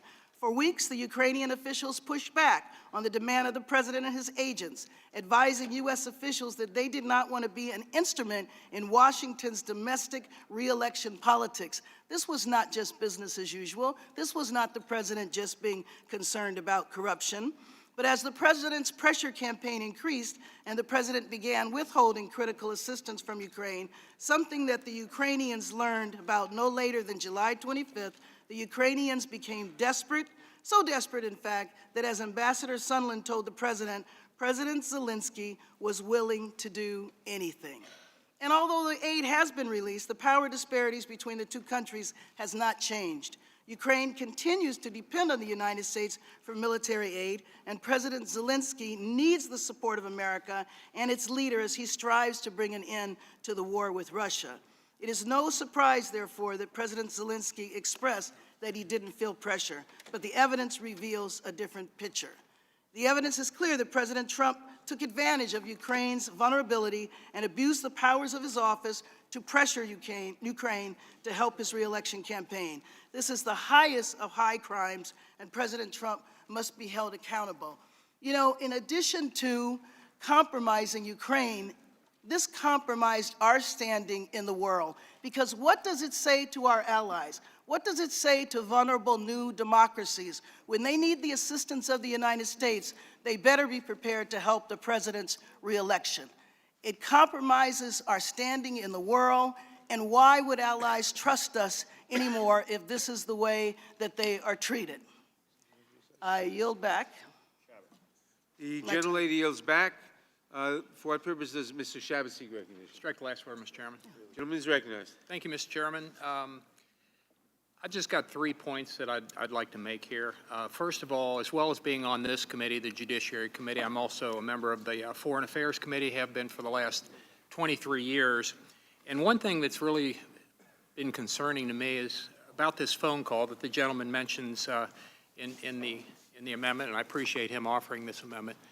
But relative to that phone call that our president, President Trump, had with the president of Ukraine, the number of people that were listening in on this phone call, and is that in the national interest of our country? It's incredible how many people, you think our president's talking to their president, you got all these people listening in, and if they are listening in, shut up about it. You know, the president is talking frankly with another president. You know, he's going to make comments. In that call, he made some disparaging comments relative to another important ally of ours, Germany, and Angela Merkel. It's not particularly helpful to have them say, here, our president saying something like, well, they'll give you lip service about coming to your defense and giving you aid, but they really won't be there for you. We will be here, you know, talking about how important the United States is and an ally. Our presidents do that, but you know, you think you're doing that in confidence with the other country, not having everybody else listening in. So our State Department, the executive branch, and many others need to tighten up these phone calls for our national security interests, and that goes whether we have a Republican administration, as we do right now, or a Democratic administration, as we have maybe decades down the road. Secondly, relative to obstruction of Congress, which is one of the two charges, there weren't any, no crimes alleged, essentially, but obstruction of Congress. We have 3 branches of government, and of course, it's alleged that, Congress, the legislative branch, said, we want you to bring witnesses and evidence, et cetera, from the other branch, executive branch, and since they didn't do it, rather than go to court, which they could have done, the legislative branch, this branch, basically the Democrats, because they're in control here in the House, they could have filed a lawsuit. They could have had the courts decide. That's what happened some years ago, back in the Nixon impeachment, he wouldn't turn over the tapes. So they went to the court. The Supreme Court ultimately said it may have taken some months, but they said, you got to turn those tapes over. And he did, and he resigned because there was bad stuff in those tapes, the smoking gun, so to speak. And that's what they could have done here. But instead of go to the court, which is what you're supposed to do, they're kind of the referee between the legislative branch and the executive branch. They say, no, we're not going to go to courts. We're just going to impeach this guy, which they've wanted to do since he got inaugurated. We had one member of Congress on their side who said they had to impeach him or otherwise he was going to get reelected. So there's so much politics in there, and there really shouldn't be. And the third point I wanted to make is that I think the Democrats, unfortunately, are really lowering the bar on impeachment in our country. You know, for about, and I happen to be a history major from the second oldest college in the country, the College of William and Mary. 200 years, our nation's history, we had one impeachment, Andrew Johnson, for 200 years. And now in less than 50 years, we're on our third, which is really unfortunate, I believe. I think they're lowering the bar. They're making this too routine. And I think that's very dangerous because when you have, I think in the near future, when you have a president and you have a House of different parties, we're going to see this more and more often, and this is very divisive for our country. We're not together enough on so many things, and I think this is going to further divide us, and I think that's really unfortunate. We saw, for example, you know, years and years ago, it reminds me a little bit of when Bork was nominated to the Supreme Court. Some of the press here are probably old enough to remember that, and maybe some members of the institution in general. But when the Democrats went after Bork, then we saw tit for tat down the road, and I'm afraid you're going to see that here relative to impeachment of our presidents too. So I think both sides ought to step back and consider what we're doing here because impeachment can be very divisive. And I've been through one of these before. I was one of the House managers in Bill Clinton's about 20 years ago, and they're ugly. So I have a lot of sympathy for the House managers that are going to be picked, probably some from this committee in the near future, and I yield back. Gentleman yields back. For what purpose does Mr. Richmond seek recognition? I move to strike the last word. Gentleman is recognized. Mr. Chairman, we've had a lot of conversation today, and I'd just like to break it down into a simple term that everyone at home can understand, especially my home district, where we speak a lot of Spanish, we speak a lot of French. We don't go around speaking a lot of Latin. And so here's why we're here today. Some people say quid pro quo. Some people translate into the American definition of a this for a that. And the question is, what was the this? The this was a Oval Office visit and much-needed military aid for the that. And the that was an investigation into Joe Biden, the primary political opponent. And look, when you describe a crime, you want to make sure that you tell the jury and the people listening about motive. The motive was that he was afraid, President Trump was afraid that Joe Biden was beating him in the polls and would defeat him for his reelection. How do we know that very quickly? Because we've introduced articles where he said it. He gave out the aid in 2016. He gave in 2017. He gave out the aid in 2018. 2019, the polls come out, he withholds the aid, and he asks for an investigation. But that's just motive.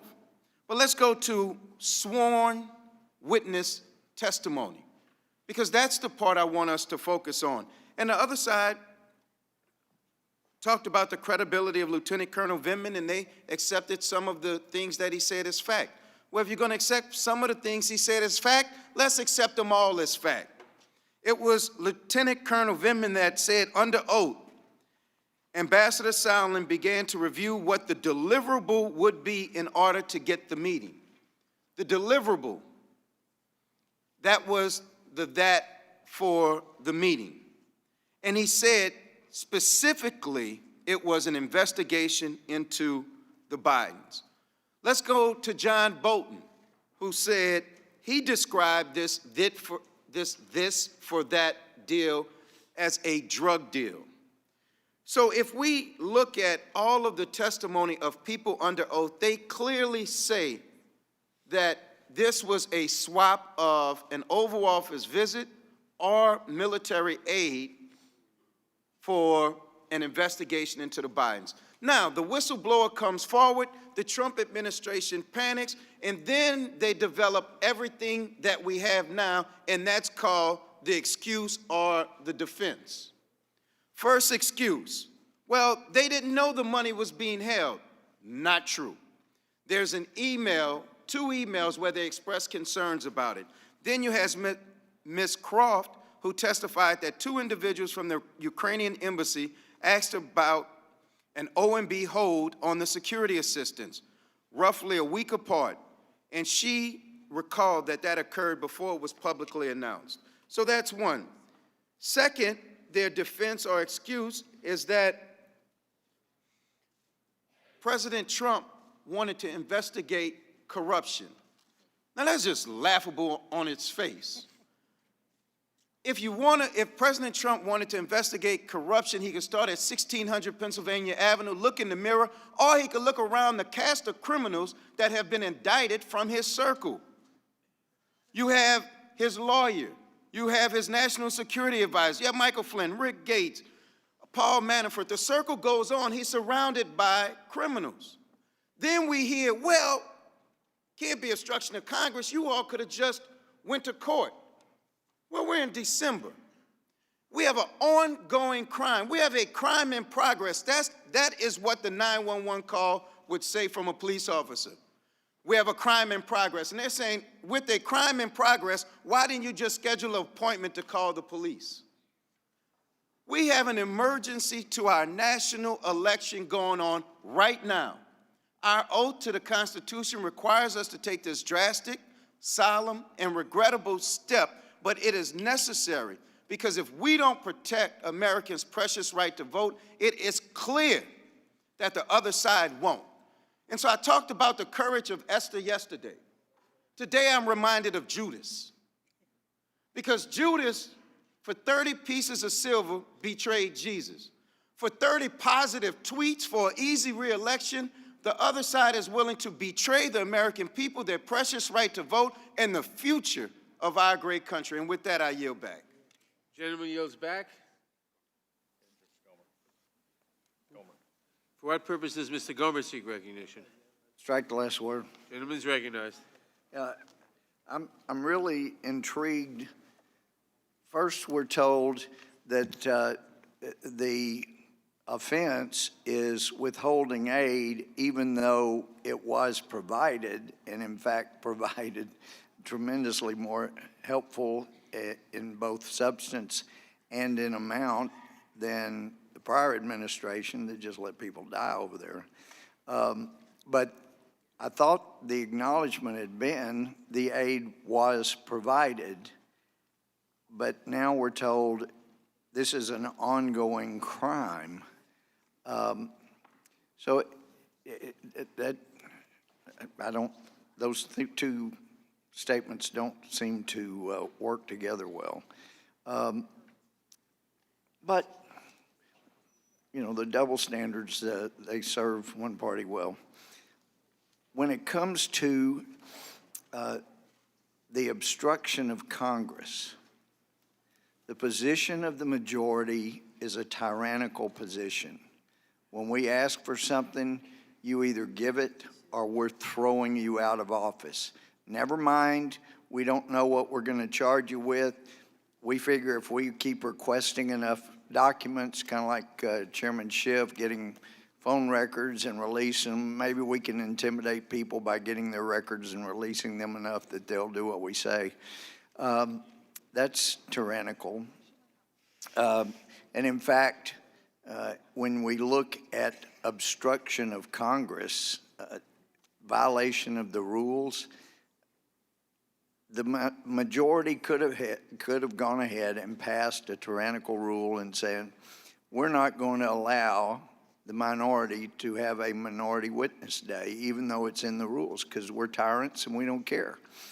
but they didn't pass that rule. It's still part of the rules.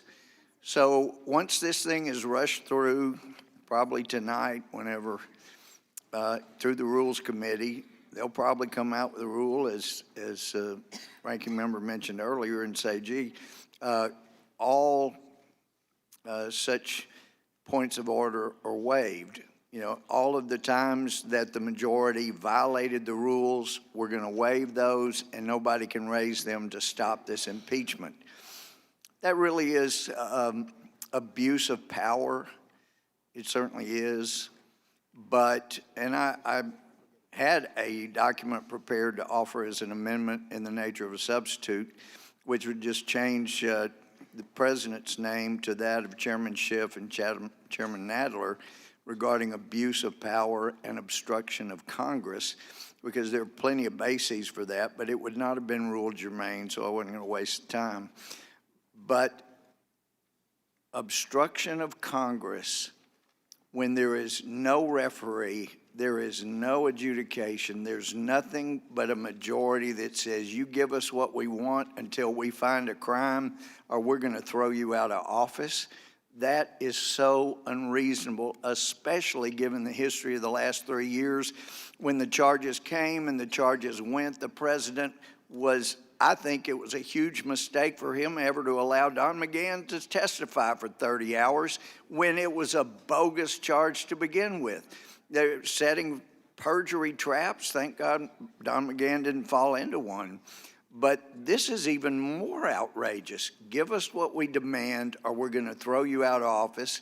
We can't, you know, there's another thing that could have been done besides going to court. Could have passed a bill requiring the president to do certain things, turn over certain things, and gotten the Senate to agree. President vetoes it. You override the veto.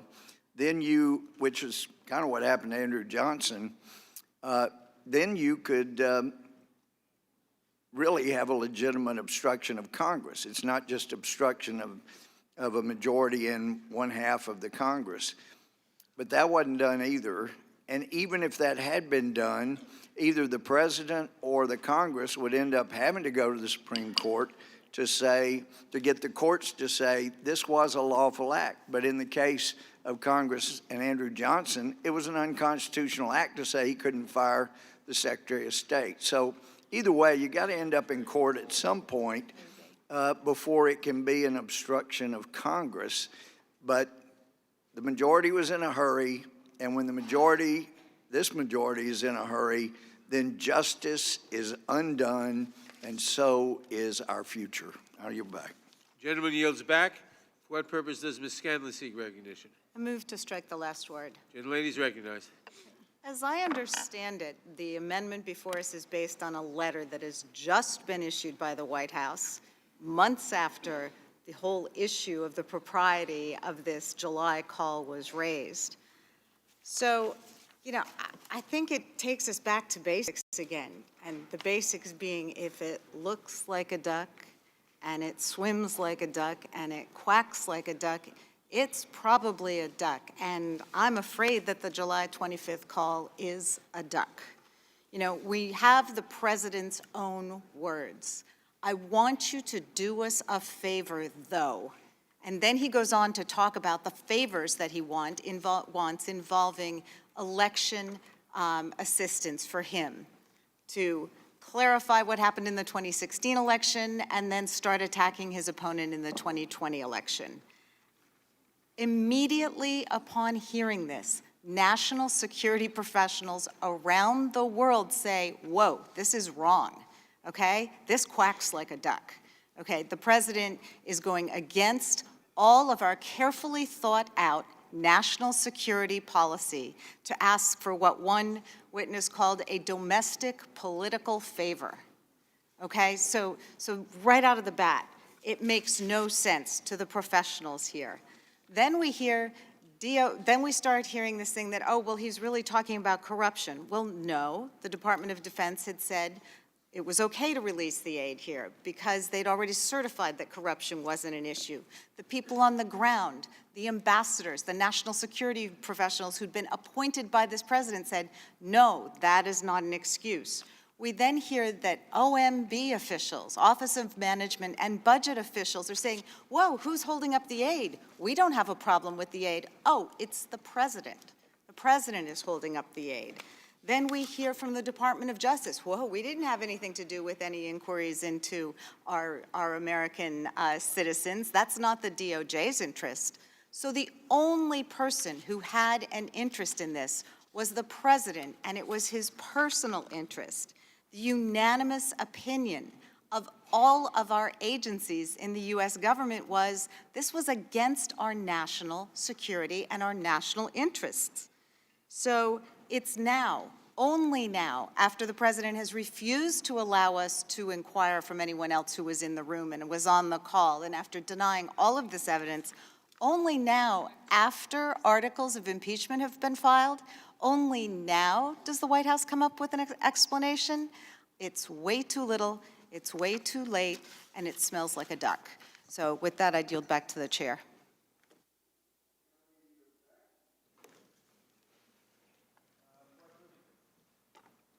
For what purpose does Mr. Gates seek recognition? Move to strike last word. Gentleman is recognized. Thank you. Before I make my point, during the break, a Reuters photographer, Josh Roberts, approached the dais and took pictures of the notes of the desks of several of my Democratic colleagues.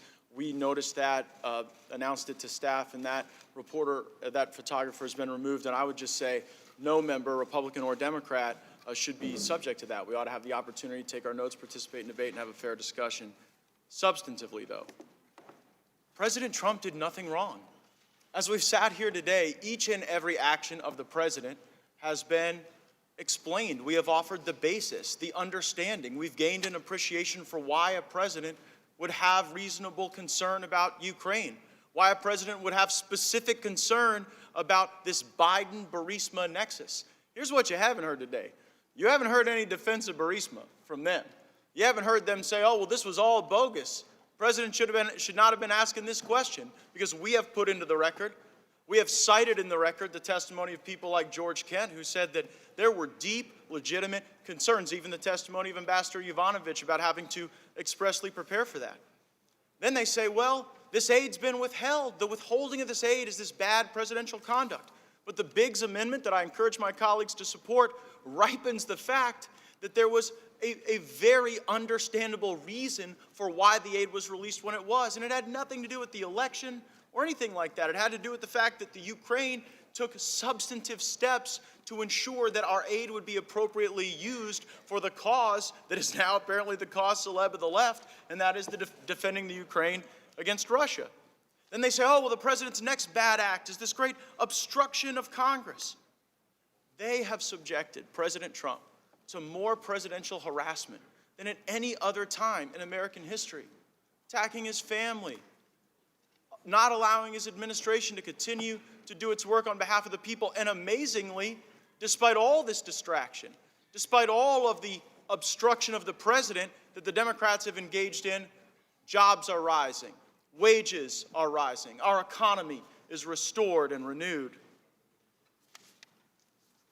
There are a few things my colleague said. The colleague from Rhode Island read, well, these are the findings of fact. Let me tell you what the factual findings are. I just want America to know he was reading from the Adam Schiff report. The same Adam Schiff report that Adam Schiff himself would not sit there and explain.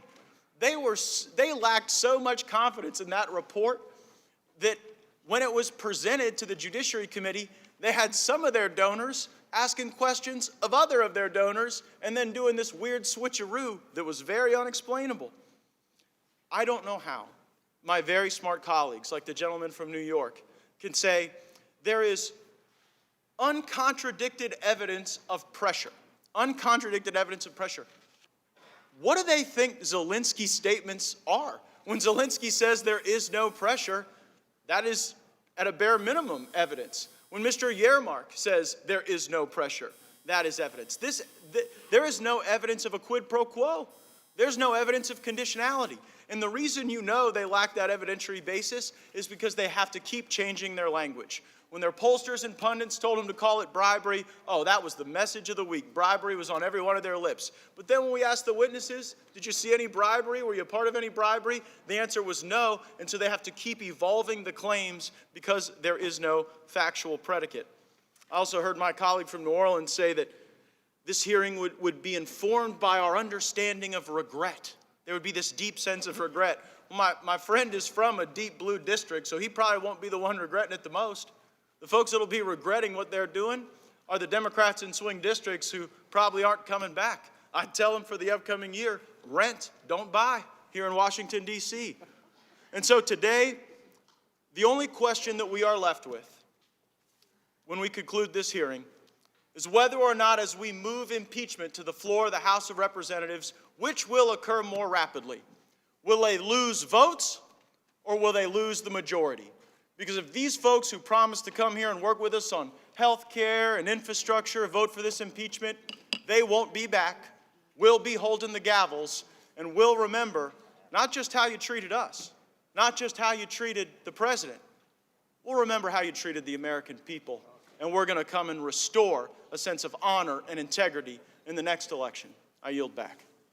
Gentleman yields back. For what purpose does Mr. Cicilline seek recognition? Move to strike the last word, Mr. Chairman. Gentleman is recognized. I first want to respond to the gentleman from Ohio's reference that people who are listening on the call should just shut up. I couldn't disagree more passionately. The extraordinary, courageous patriots who love our country spoke up when they saw something that was wrong, that violated the law, violated the Constitution, and undermined the national security interests of the United States. And thank God they did. Otherwise, the President of the United States would have gotten away with this scheme of dragging foreign interference into our elections to help him cheat in 2020. So I salute the extraordinary men and women in the Foreign Service and our intelligence community for the courage they've shown in coming forward and reporting what they've seen. I wish we could find more of it on this committee. But I want to say, facts are a stubborn thing. This amendment, unfortunately, is just not true. Because what we know is this scheme, called a drug deal by the president's own Mr. Bolton, called a domestic political errand by another Trump appointee for which there is no explanation. My Republican colleagues are trying to find an answer, and so they say, oh, but it was because he was fighting corruption. The idea that Donald Trump was leading an anti-corruption effort is like Kim Jong-un leading a human rights effort. It's just not credible. It's just not credible. And we have facts that will demonstrate that. So, for example, at the very time you claim he's interested in ferreting out corruption in Ukraine, you know what he proposed? Cutting him by more than 50% anti-corruption efforts in Ukraine. And here's an article. Trump administration sought billions of dollars in cuts to programs aimed at fighting corruption in Ukraine and elsewhere. We restored the money. Congress restored the money. He proposed deep cuts.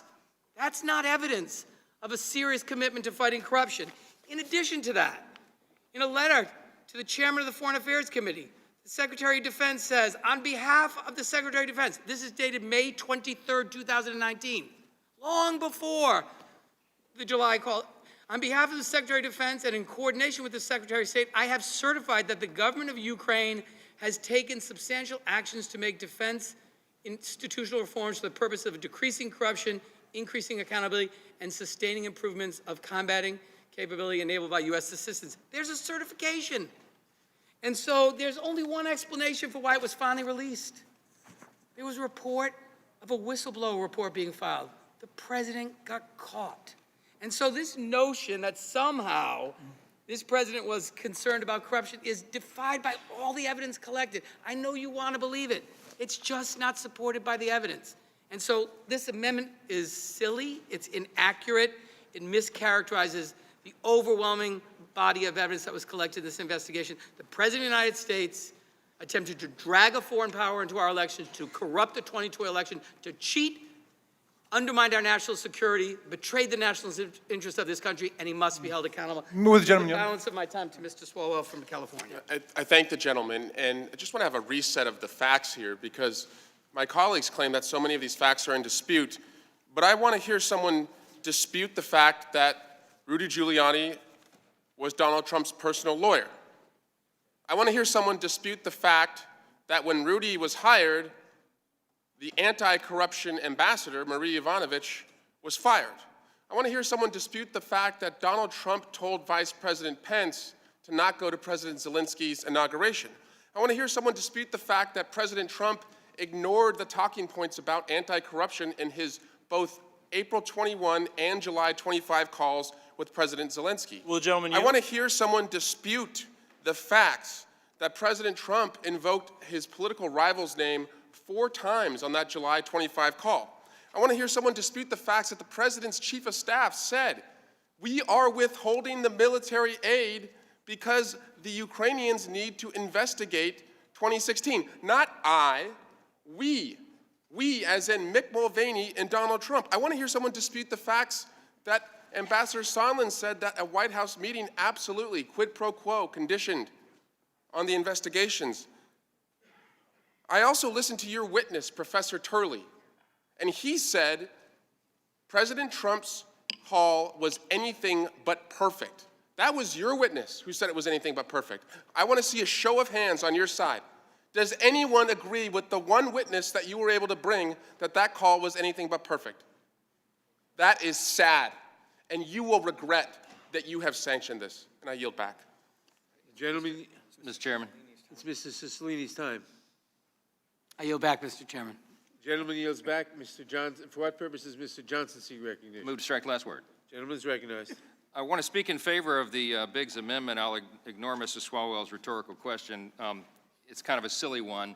I do want to refute what Ms. Cicilline has said and what some of the others have said here, that there's just no evidence in the record that the president was concerned about corruption. I mean, of course that's absurd.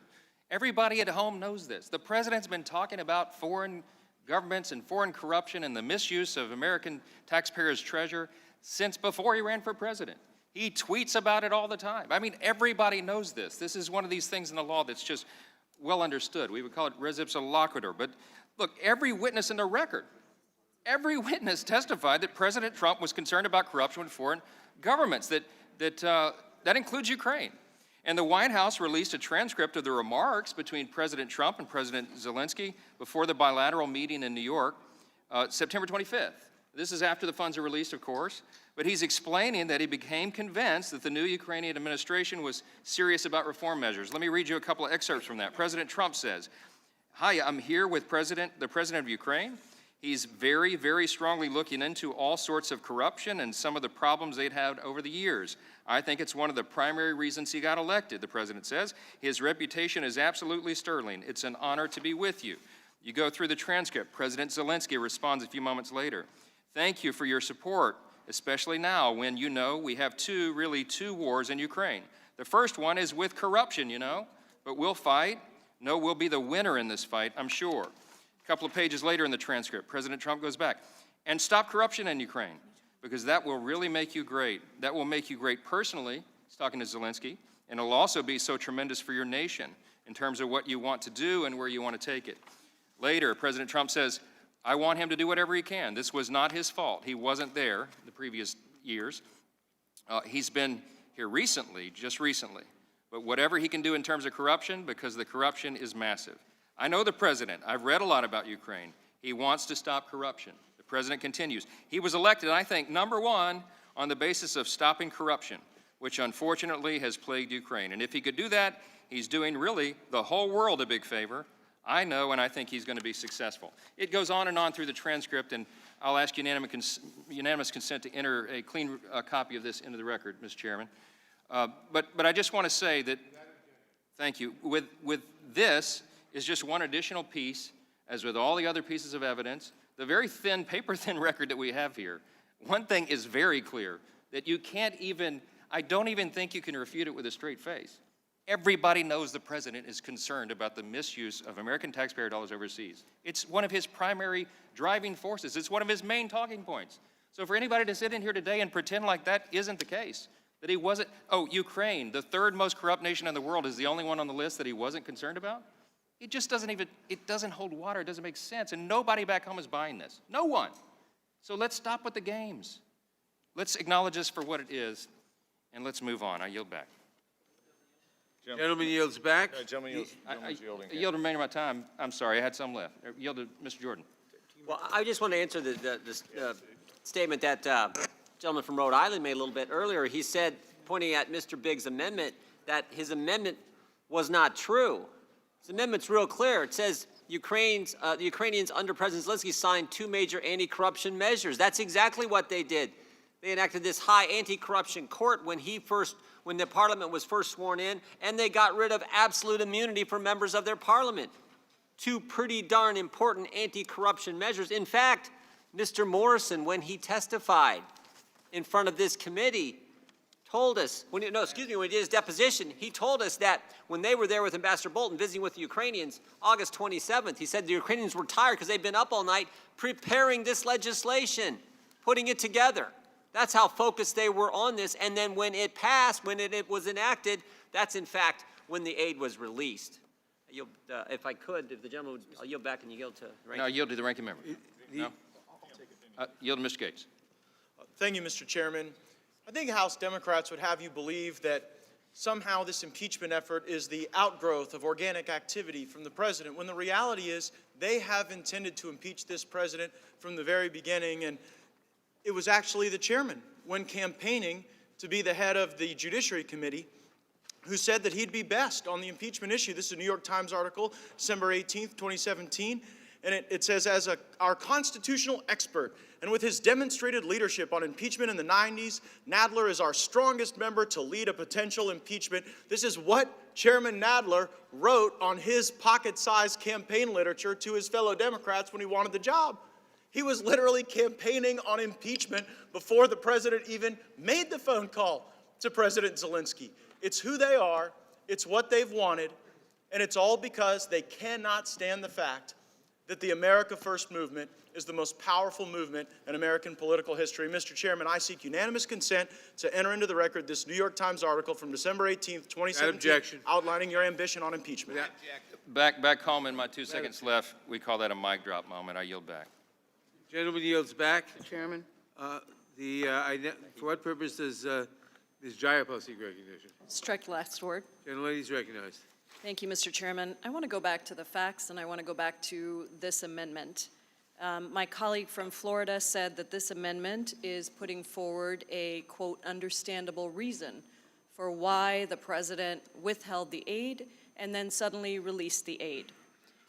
And my colleagues on the other side have also made the point that we don't know what the intent was of the president. This is the stated intent, that because he was waiting for the Ukrainian government to do some massive anti-corruption measures, that was the intent. But I just want to remind people again of what I said yesterday. The president is the smoking gun. After his call with President Zelensky, the president came out onto the lawn and he was asked by a reporter, what did you want to get out of that call with President Zelensky? And the president said, I wanted him to, and these aren't the exact words, but he basically said, I wanted him to open an investigation into the Bidens. It's that simple. So the president himself has told us what his intent is. But let's go on to say that if my Republican colleagues, as some just did, argue that the president, nobody can argue that the president is so interested in corruption. Of course, he's so interested in corruption. I would go back again to the facts that are on the table, which is that in 2017 and in 2018, the president released aid, not just to any country, but to Ukraine. Now, my colleagues have also said that the president knew that President Zelensky was an anti-corruption fighter, but they just wanted to see if maybe he was really going to follow through. So they're saying that the person before this president, before President Zelensky, the previous president of Ukraine, was a corrupt individual. They've said that through their remarks. Well, if that president was corrupt, why, if President Trump cared so much about corruption, why did he release the aid in 2017 and 2018 to Ukraine? Now, then I'd like to get to the question of this particular amendment. I looked at that OMB letter, and I would call that an after-the-fact cover-up. Why do I say that? I say that because if you look at the timeline, and some of my colleagues have laid out pieces of this, but let me lay out a few more. On June 18th, we already know about the May letter that the Department of Defense sent saying that Ukraine had passed all of its anti-corruption requirements. On June 18th, the Department of Defense publicly announced that it would release the military aid to Ukraine. Lieutenant Colonel Vindman testified that by July 3rd, he was aware of the hold, and he was aware that the Office of Management and Budget, OMB, was making queries that were, quote, abnormal. He used that word abnormal. Fiona Hill testified that there was no explanation given for the hold. Undersecretary of State David Hale testified that he was frustrated because he was simply told that this was the president's wish. In August, several OMB divisions, wrote a joint memo recommending that military aid go to Ukraine as soon as possible. And they said in that memo that it was necessary, this military aid was necessary for supporting a stable and peaceful Europe. I would also note that just recently, just a few weeks ago, 2 OMB officials resigned. And they resigned because of deep concerns that they had about what they were being asked to do. One of those individuals worked in the legal department that issued this after-the-fact cover-up memo from OMB. Now, let me just ask the American people this. If the president was waiting, had deep concerns about corruption, and was waiting for Ukraine to take major steps on corruption, let me ask you what you think any president might do in that situation. Might they ask the Department of Defense to follow up on those major anti-corruption things that they were trying to get done? He did not do that. Would that president inform top agencies who are about those concerns? No, he didn't do that either. In fact, they were all universally in agreement that the aid should be released. And might the president inform Congress that this was something that he was concerned about and he had to withhold the aid? He didn't do that either. After the fact cover-up memo, that's all this is, and we need to oppose this amendment. Gentlelady's time has expired. For what purpose does Mr. Collins seek Move to recognition? strike the last word. Gentleman is recognized. It is amazing that this is an after-the-fact cover-up since it was asked for by a Democratic senator. A Democratic senator asked for this letter. So that's an after-the-fact cover-up when a Democratic senator asks for a letter explaining the process of how this happens, an after-the-fact cover-up. This is exactly what I thought would happen when we come back from lunch and come back from our break. All the things were over, their arguments were dead, everything was going, and they said, well, let's get back in there and tell the same things over and over again. Maybe the ones who were watching in the morning wasn't watching in the afternoon. That's got to be one of the best ones I've heard, though, an after-the-fact cover-up when it was asked for by a Democratic senator just a few weeks ago. How is that an after? I mean, I guess Trump's blamed for a Democratic senator thinking, ooh, be careful what you wish for. But there's other things that's coming out again. One of the things that really bugged me here is this lawful delay. This money was not due to be appropriated. It could have been by Congress if we'd have said do it on a certain day. We said by September 30th. So really and truly, if there was no ever interaction between the U.S. and Ukraine and the money was not vested until September 30th, there was nothing wrong here, and it's still nothing wrong here. It's been evidence to me that the evidence reveals that only the majority, again, this one is just mind-boggling. How was anybody in the press or anybody else let them get away with the continual belittling of Mr. Zelensky? They've called him a politician derogatorily. They've called him an actor. They've called him weak. They've called him everything else in the world. He's cowering. I mean, use the adjectives, and I'll go back to their adjective. You know, if they don't believe me here, if it looks like a duck, acts like a duck, walks like a duck, well, this is what they're doing. They're tearing him down in the eyes of the public, and they keep doing it over and over again to try and get at the president. This is crazy. You know why they do that, though? Again, I'm going to repeat it one more time because there seems to be a problem of reruns around here. The reason I keep repeating this is because they can't make their case. They keep putting this out there, and again, it is amazing to me. The next untruth that we're dealing with here today, and this one is very sensitive to many in the military, many who have been texting me who serve overseas on our military and others. When they say, and put in an article, we agreed to put it in the record, 13 Ukrainian soldiers were killed during President Donald Trump's administration withholding aid from the country from mid-July to September. Guess what, my colleagues? There were Ukrainians killed when they had received their previous aid. There were Ukrainians who were killed in this battle before. This is the most despicable of drive-bys. To say that this many, you're saying Undersecretary Held has told you over and over, you talk about evidence, read the transcript. He said this was prospective money, not current money. But yet we keep putting it in the record because if you tell the story enough time, somebody out there is going to believe it. That's despicable for these 13s who lost their lives in Ukraine, and it's despicable for anyone who's actually fought in a battle for this country. Don't keep doing it, and if they do, call them out on it. We're going to call facts here. There's no crime. You know why? It's interesting. My friend from California just said, where are they on these different things? Where's the Democrats? My question is, where's your crimes? You talk about them. You want people to think they're there. You want people to come out and say, well, there's bribery, extortion, high-minded words. And you do it over and over and over again.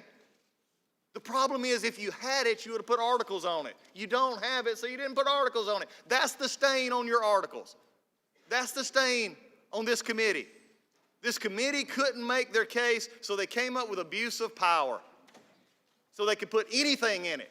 And today we've heard that over and over and over again. Why? Because at the end of the day, the aid was delivered, nothing was held, but yet we're going to tell, because there was supposedly pressure that the two on the call said didn't exist, and the Ukrainian leader said did not exist over and over and over again. But our majority would rather besmirk Mr. Zelensky and take him down because they can't make their case. My question is, who are they hurting now? They're trying to take down the American president, and they're trying to take down the Ukrainian president at the same time by making him look small in the middle of his own country, in the middle of a hot war. You can't have quid pro quo. You can't have pressure if the gentleman who is supposedly pressured says there is no pressure. You can't make excuses for him when he goes out over and over again and talks about it because he looks at it as it was in the call. But also to me, it is just amazing. Continuing this discussions to get people distracted. People died because money was held. That's not true. Quit saying it. And I don't care how many times you put it in a Newsweek article, it's still not true. When you understand what's going on here, that at the end of the day, it's very simple. I'll make it very slow for you to copy. They can't make a crime. They hold back to the fact that we can impeach him for anything, and that's what they've done. I yield back. Unanimous consent request, Mr. Chairman. Mr. Chairman. The gentleman yields back. Unanimous consent request. Gentleman is recognized for that. Los Angeles Times story, October 16. Trump froze military aid as Ukrainian soldiers perished in battle. Without objection. I object. I'm not sure how many times that this is being perpetrated, but it was prospective money, not current money. Gentleman does not have the time. Mr. Deutsch, for what purposes, Mr. Deutsch? Coming from the Los Angeles Times. First, unanimous consent request. Gentleman is recognized. I ask unanimous consent to submit for the record the May 23rd letter from John Rood certifying that the government of Ukraine has taken action to make institutional reforms to decrease corruption. Without objection. And I move to strike the last word. Gentleman is recognized. Thank you, Mr. Chairman. Mr. Chairman, the ranking member was right. It is important to repeat some of what's been said because most of America doesn't watch all day long. But for people who do, they need to understand that the reason we're here, the reason that we're moving forward on articles of impeachment is because the President of the United States abused his power by soliciting foreign interference in his own reelection, thereby cheating American voters. It's true that on May 23rd, the date that the Undersecretary of Defense certified that Ukraine had taken action to make institutional reforms to combat corruption, it's true that they had done that day. It's an important day because we've talked a lot about Ukraine needing the assistance, the security assistance as they were at war with Russia, and they did. They also needed the White House meeting. And also on May 23rd, it's just important for us to remember what the facts are. On May 23rd, a delegation returned from President Zelensky's inauguration. They met with the president, and the president told them, work with Rudy. Ambassador Sondland said, work with Giuliani or abandon the goal of a White House meeting. Let me say a word about Ambassador Sondland. My colleagues have challenged Ambassador Sondland's credibility, but it's important to pay attention to what he and others have testified to under oath. And if you think that $1 million donor to President Trump is not credible, then we should look at all of the testimony and the text messages and the emails to others and examine it closely. So they came back and they said, work with Rudy. And then on May 29th, the president invited President Zelensky to the White House. So President Zelensky expected that he would be coming. And Sondland then said that there was a prerequisite of investigations. Lieutenant Colonel Vindman said that Sondland told the Ukrainians on July 10th to treat the investigation, that the investigation of the Bidens was a deliverable necessary to get the meeting. Then on July 19th, Ambassador Sondland emailed Robert Blair and Lisa Kennedy, Brian McCormick, and Chief of Staff Mulvaney, and Secretary Perry, and Secretary Pompeo, all of them, and said that Zelensky was prepared to receive POTUS's call and offer assurance on the investigation. And Volker had breakfast with Giuliani and texted Ambassador Sondland and said, most important is for Zelensky to say he will help with the investigation. And Volker texted the morning of the call. He texted Yermak and said, heard from the White House, assuming President Zelensky convinces Trump that he will investigate and get to the bottom of what happened, we will nail down a date for a visit to Washington. Those are the facts. That's what was provided in text messages and emails, and there's been all this focus on the call. This is an effort that started the moment that this delegation got back from the inauguration, and it continued through the end of May and June and July, and then there was a call, but it continued on through August and through September. This isn't one time with 8 lines. This is a concerted effort to make sure that Ukraine, who was at war with Russia, understood that they weren't going to get their security assistance and they weren't going to get their White House meeting until they announced an investigation of the president's principal political opponent. That is abuse of power. And multiple times, my colleagues over here have asked if anyone objects to the President of the United States abusing his power for political gain like that. But I would finish with this. Ambassador Taylor, when he came and testified under oath, he said, during our call on September 8th, Ambassador Sondland tried to explain that President Trump is a businessman. When a businessman is about to sign a check to someone who owes him something, he asks that person to pay up before signing. I argued, he said, that made no sense. Ukrainians did not owe President Trump anything. That's true. They owed him nothing to get the White House meeting. They owed him nothing to get their aid, and they owed nothing to him for his assistance in his campaign.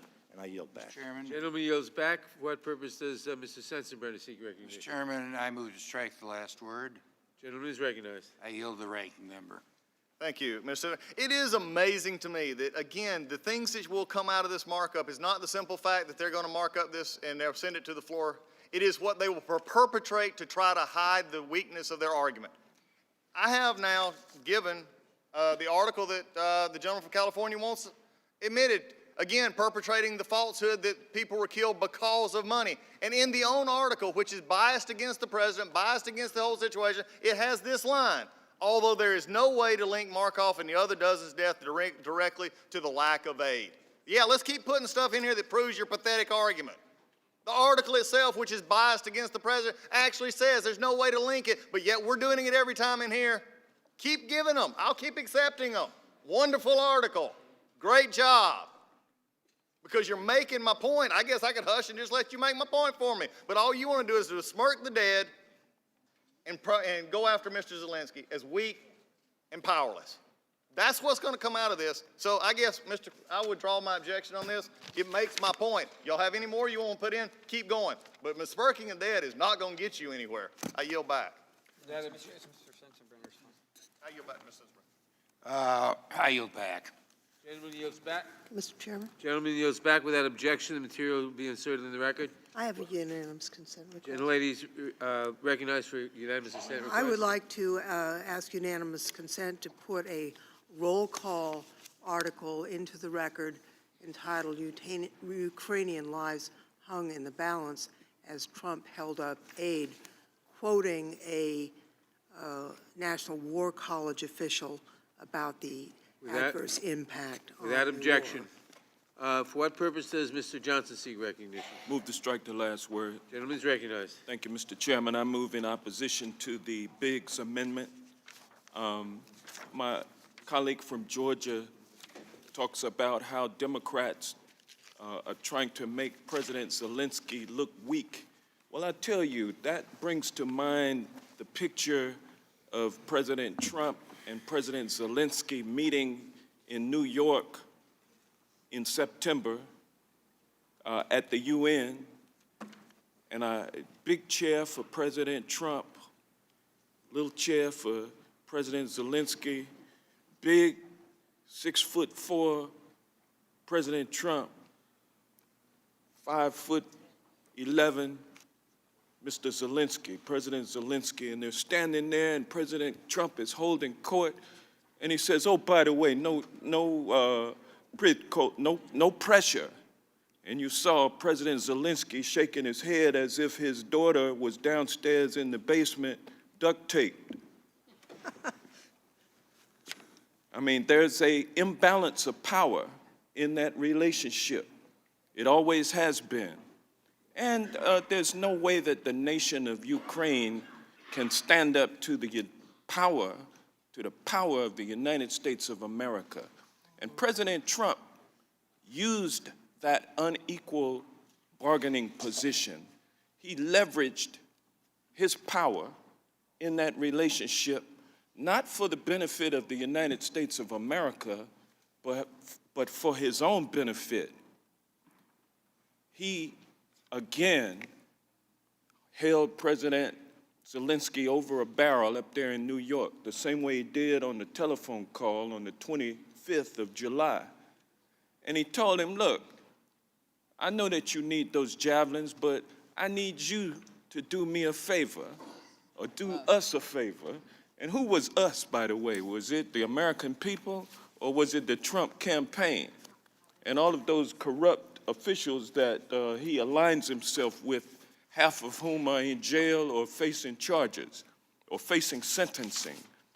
Who was he talking about? Us. It wasn't the American people. It was the Trump organization and the Trump campaign. And that's wrong. It's wrong for the United States president to use his position for himself. It's wrong. And that's what President Trump did, and that's what we're holding him accountable for today. And President Trump pretty much sold out our Constitution for his own personal benefit. We're called upon today with the question of whether or not we're going to sell out our positions, whether or not we're going to be sellouts. I mean, each and every one of us had a career before we came to Congress. I myself was a criminal defense lawyer, and I enjoy my job. I'm honored to represent the biggest client that I've ever represented, and that is the citizens of the 4th Congressional District of Georgia. But I would gladly, to protect the Constitution, give up my job that I love, and I'd go back to Georgia to do what I used to do if I had to pay a heavy price for doing what was right for the Constitution. And that's what my friends on the other side of the aisle are charged with now. I know that there's a lot of fear about them being in Zelensky's position, about them being in that little small chair with the president, with the bully pulpit, the right-wing media, Fox News, everything being on his side and him levying and leveraging that power against them as they approach their primaries. They don't want to get primaried. I know that that is the desire, but let's not sell out the country for our own desire, which is exactly what we're charged with protecting our country from President Trump doing. Let's not do that. Let's make ourselves look good in the eyes of history. Let's do the right thing. And with that, I will yield back. Gentleman yields back. For what purpose does the gentlelady from Florida, Ms. McCarcel-Powell, seek recognition? Thank you, Mr. Chairman. I move to strike the last word. Gentlelady is recognized. Thank you. I want to respond to, I've been here all day listening to all the comments from my Republican colleagues, and the one thing that has continued to be mentioned is that there has been no crime committed. And I have been asked by some of the people that live in my district, live in my community, Americans, that say, but what is the crime? And I have to say that there is no higher crime than for the president to use the power of his office to corrupt our elections. We are seeing behavior from this president that we have not seen in the history of our country, violating 3 of the most dangerous violations of the Constitution. 1, abuse of power through self-dealing. 2, betrayal of national security. 3, corruption of our elections. And I want to make something very clear.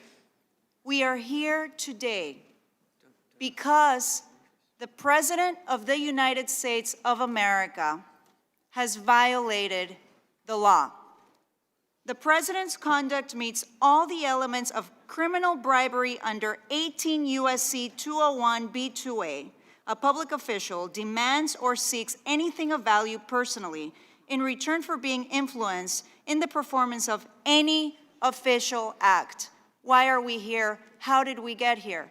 The Inspector General of the intelligence community brought to Congress an urgent and credible threat to our national security, to our democracy. That is why we're here today. You have heard conspiracy theories. You have heard things that are not true to distract from the fact that this president abused the power of his office to extort a foreign government for his own private political gain, not for the interest of the United States of America. Now, you also hear about that we're trying to overturn our election. If you see, they have a poster over there saying that we're trying to overturn the election. That couldn't be anything farther from the truth. It is a ridiculous statement. Impeachment is a crucial part of the Constitution that ensures a democratic government.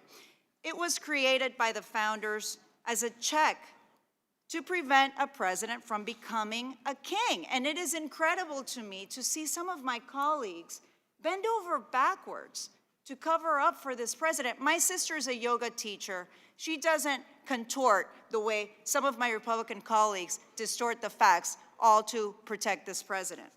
The founders knew that elections would come every 4 years, but included impeachment in the Constitution to protect the republic against a president who would be an imminent threat to our democracy. And that is why we are here today, because this president has shown us that he is welcoming foreign interference. He has asked Russia, he has asked Ukraine, he has asked China, asking them to investigate his political opponents. We've seen it. We have seen those videos. That is direct evidence. We have documentary evidence. We have a transcript of a call. We have text messages. We have emails from Ambassador Sondland. Everyone was in the loop. This is a scheme that began back in February, March. This was a complaint that was brought forth to Congress because it was an urgent and credible threat. The President of the United States has violated the law. He has abused his power. He is undermining our freedoms, our democracy. We must act. That is why we're here today. No one, no president in this country is above the law. I yield back my time. The gentleman yields back. For what purpose does Mr. Armstrong seek recognition? Move to strike the last word. Gentleman is recognized. I think that argument would have a lot more merit on the abuse of power charge if we don't take a look back and look at the whole destination and how we got here. And the reason I say that is because for 2 years we heard about Russian conspiracy, Russian collusion. How are we going to prove it? Chairman of the Intelligence Committee went on national TV and said he had direct evidence of Russian conspiracy. Well, the Mueller report came out. And actually, if you watch media, about a week before the Mueller report came out, we started switching to obstruction and obstruction of justice. And so we go through that. And the Mueller report comes out and shows there's absolutely no conspiracy, absolutely no collusion. So we're going to check that off the list. Now we go to 10 articles of obstruction of justice. And we walk through it. And we bring Bob Mueller into the judiciary hearing. And I'm pretty certain there were people marking out statues next to the Washington Monument of gratitude and gravitas of Bob Mueller.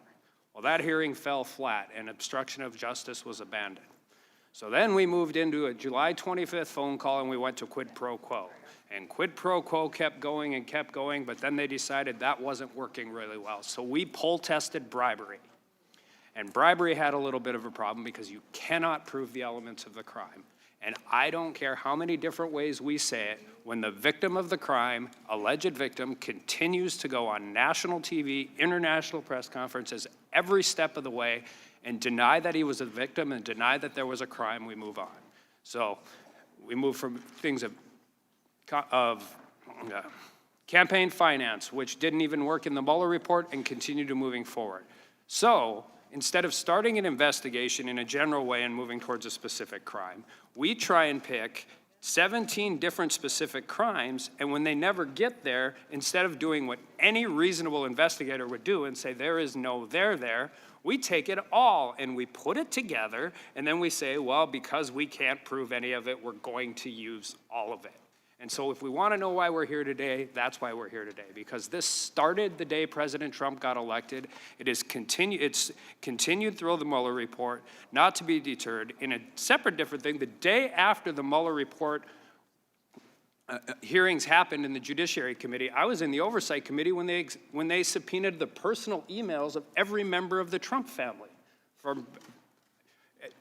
This is never going to stop. I agree with my colleague from Ohio. It is never going to stop. And we will continue to move forward, but you cannot move through all of these specific crimes, use these words for weeks at a time, and the minute they fall apart, we just move on to the next thing.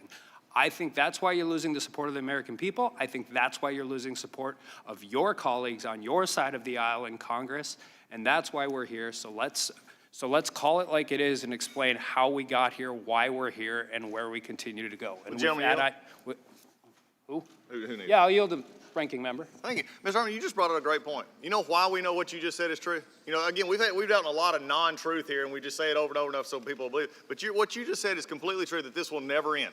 You know why we know that? Adam Schiff's own words and Al Green's own words. Adam Schiff, even the other day, giving in his one of his press conferences, which he loves dearly, he loves to testify in front of cameras, just not in front of members, where he has to actually answer questions. And he said, we're just going to keep, no matter what happens, we're going to keep investigating. We're going to start it off. I wish Mr. Ratcliffe, you're on the Intel Committee, and I know others on this. Well, it'd be nice if y'all get back to oversight of the intelligence community. That'd be nice. Shocking proposition for a committee that's supposed to be doing that. But then also Mr. Green said we can impeach him over and over and over again. This is what's happening. It's a farce. We can't come up with crimes, so we say crimes. We can't put them in the articles because we can't make it happen. But yet, just like you said, I just wanted to commend you for telling the truth.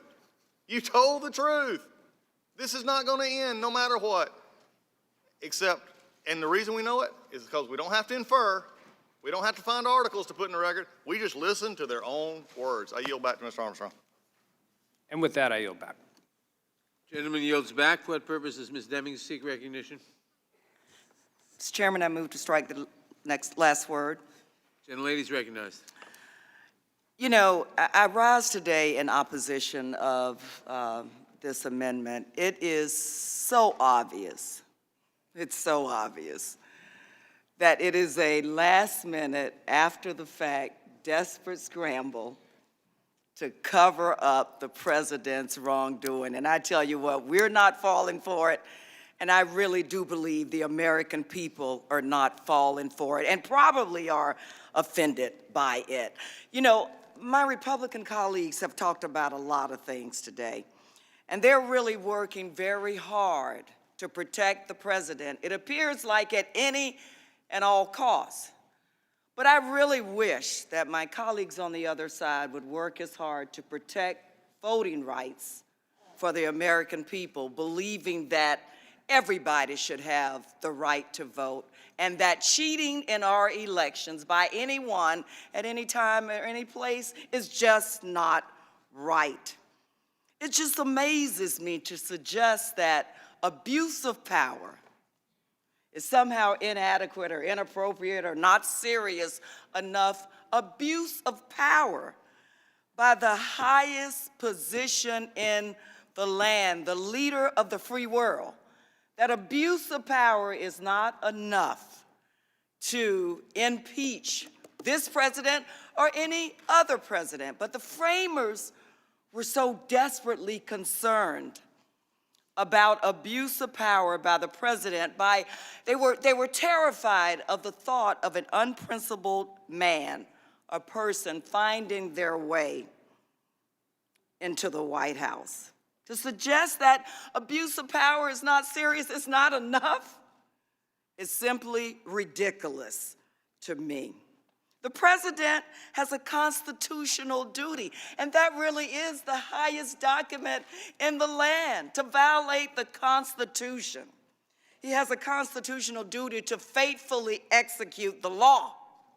Well, that's what it says, to faithfully execute the law. Is there anybody here, I don't care what comes out of your mouth today, is there anybody here who believes that this president has faithfully executed the law and faithfully executed the duties, the sacred trust that has been put in his hands and on his shoulder? He's supposed to faithfully execute the law, not ignore it, not abuse it, and not forget it. President is supposed to be motivated by public interest, the interest of the people. But rather than remembering that or caring about that, I'm not really sure he ever really did, the president chose to try to coerce a foreign power, a newly elected young president that we all were excited about, an anti-corruption president. President tried to coerce him into interfering in the 2020 elections. The things that I have heard today about Vice President's child, things I've heard about the Vice President's son, when we have millions of people in this country who are suffering from addiction, I just believe to protect this president at any cost is shameful. Article 2 in the Nixon impeachment said this: the article principally addressed President Nixon's use of power, including powers vested solely in the president to aid his political allies, harm his political opponents, and gain improper personal political advantages.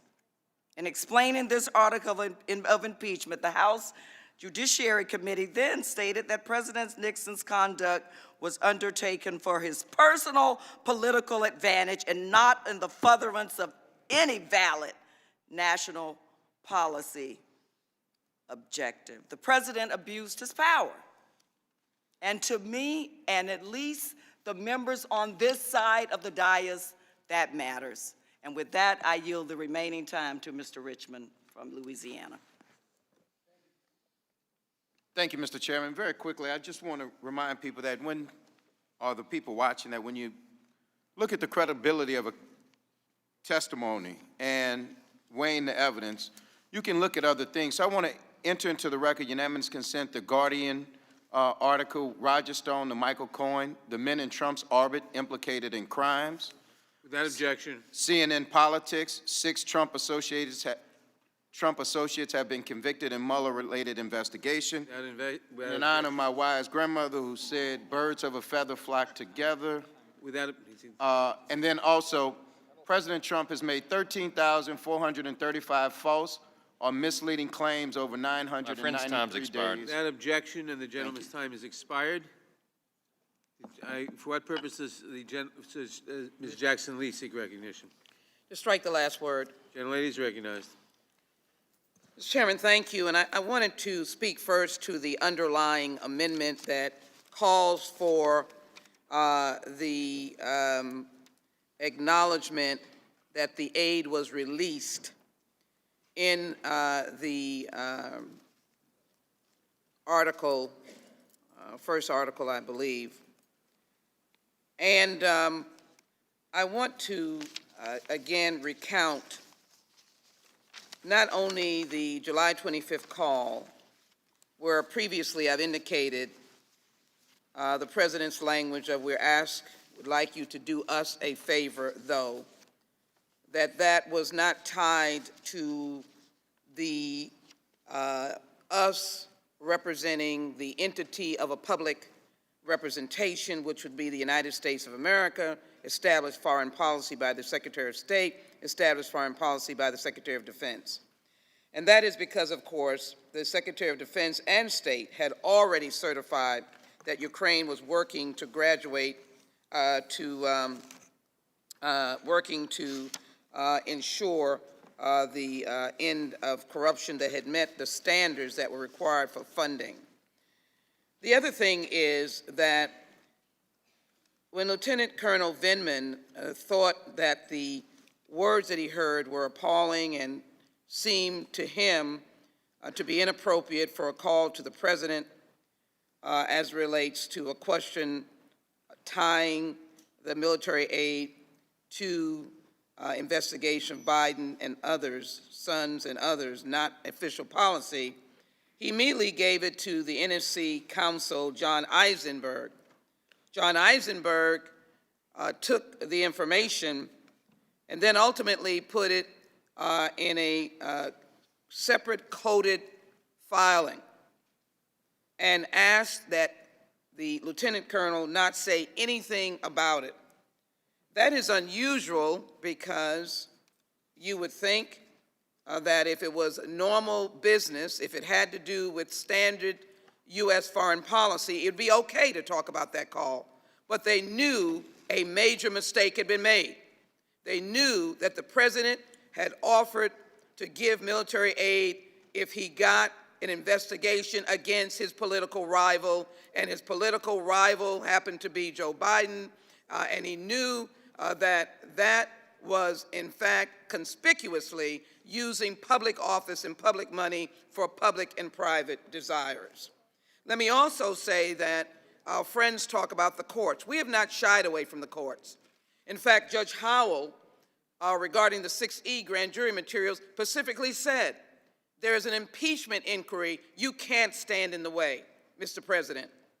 Judge Jackson indicated in her decision that the President was not a king. And so we're here to talk about not as a mother, someone's child who may have some concerns like every American's child may have, which I am saddened that those personal matters were raised. We're here to talk about the abuse of this president and the obstruction of Congress, another amendment that we voted against. Because in Rodino's statement during the Nixon proceedings, he made it very clear to President Nixon regarding his failure to comply with subpoenas issued pursuant to the Watergate impeachment inquiry. And the Constitution reinforces the fact that we have the sole power of impeachment. And the underlying decisions of the 2 court decisions I mentioned was that we were in an impeachment inquiry. And as a reminder to my colleagues, this committee ultimately approved an article of impeachment against Richard Nixon on the obstruction of Congress matter. I wanted to clean up and bring some more points on that. And it was clear that it was a case where the president could not dictate to the House impeachment inquiry what he was refusing to give or not. This is where my friends steer off the rails. They refuse to acknowledge the facts of the case. The president took public money with a public intent, with a private intent, to use those monies to deny Mr. Zelensky, who was going to go ahead and announce investigations on CNN, but was stopped in his tracks when the whistleblower's letter or statement was released. It was out the bag that the president had done this on the July 25th call. Let's be clear, this is about facts and the Constitution. I yield back, Mr. Chairman. Gentlelady yields back. For what purpose does Ms. McBath seek recognition? Thank you, Mr. Chairman. Ladies and gentlemen, I've been sitting here all day. Gentlelady, strike the last word. Yes, excuse me. I moved to Gentlelady's strike the last word. recognized. I've been anxiously sitting here all day long, and I just want to be able to say this to the American people before our day ends today. My colleagues and I have been explaining the evidence that we've heard. We've been talking about all the documents and heard from so many witnesses along the way. And as we have been upholding our constitutional obligation to defend the Constitution, some today have argued that we have not upheld our constitutional obligation to legislate, to solve problems, and that all we want to do is impeach the President of the United States. And I truly want to assure the American people and to give you hope that this is not true. I want to make sure that we set the record straight so that you know that we have been working on your behalf. And despite what many people in this country think, Congress can walk and chew gum at the same time. This Congress has been working very, very hard on behalf of the American people in spite of everything that's happening with this impeachment. This very day, we passed a bill that lowers the cost of prescription drugs for hundreds of millions of Americans, H.R. 3. It will save our taxpayers over $456 billion over the next decade and allow for the expansion of Medicare coverage, including hearing, dental, and vision benefits. Just this week, we achieved monumental changes to the U.S.-Mexico-Canada trade agreement. Yes, we've been waiting a very long time for that. This agreement is huge. It's a huge win for our families, our workers, and business owners in every district across the United States. And we continue to work to make sure that we stay competitive in a global environment. Yesterday, we voted to support the NDAA, legislation that will keep our country safe and will give a raise to our service members and includes important reforms like paid parental leave for all federal employees and repealing the widow's tax. And even on this committee, we've worked together. This week, my Republican colleague, Congressman Rushenthalь, and I were among a bipartisan group of lawmakers who introduced legislation that would end online child exploitation. Since we've been sitting in this room today, a deal has been forged by our colleagues to fund our government and avoid another shutdown. Throughout this investigation, my colleagues and I have been fulfilling our duties as members of Congress. Do not be deceived. We have been working on the American public's behalf every single day, in spite of the tragedy that we're in now with this impeachment. This Congress, the House of Representatives, we have passed over 275 bills. 275 bills. And we are defending our democracy and delivering on the promises that we made to each and every one of our constituents. I want the American public to know this. We are truly disheartened by what is happening here with impeachment. But do know that we are working on your behalf each and every single day. We will continue to do what we swore an oath to do, and that is to protect and serve you, even in this moment, in this tragedy, be rest assured we will do just that. And I yield back the balance of my time. Gentlelady yields back. For what purpose does Mr. Raskin seek recognition? Move to strike the last word. The gentleman is recognized. Thank you very much, Mr. Chairman. You know, in law school, I teach my students to try to take the best argument of their opponents and not the worst arguments. And so I'm going to ignore all of the frivolous process objections about the rooms and the temperature and all that kind of stuff we've heard about.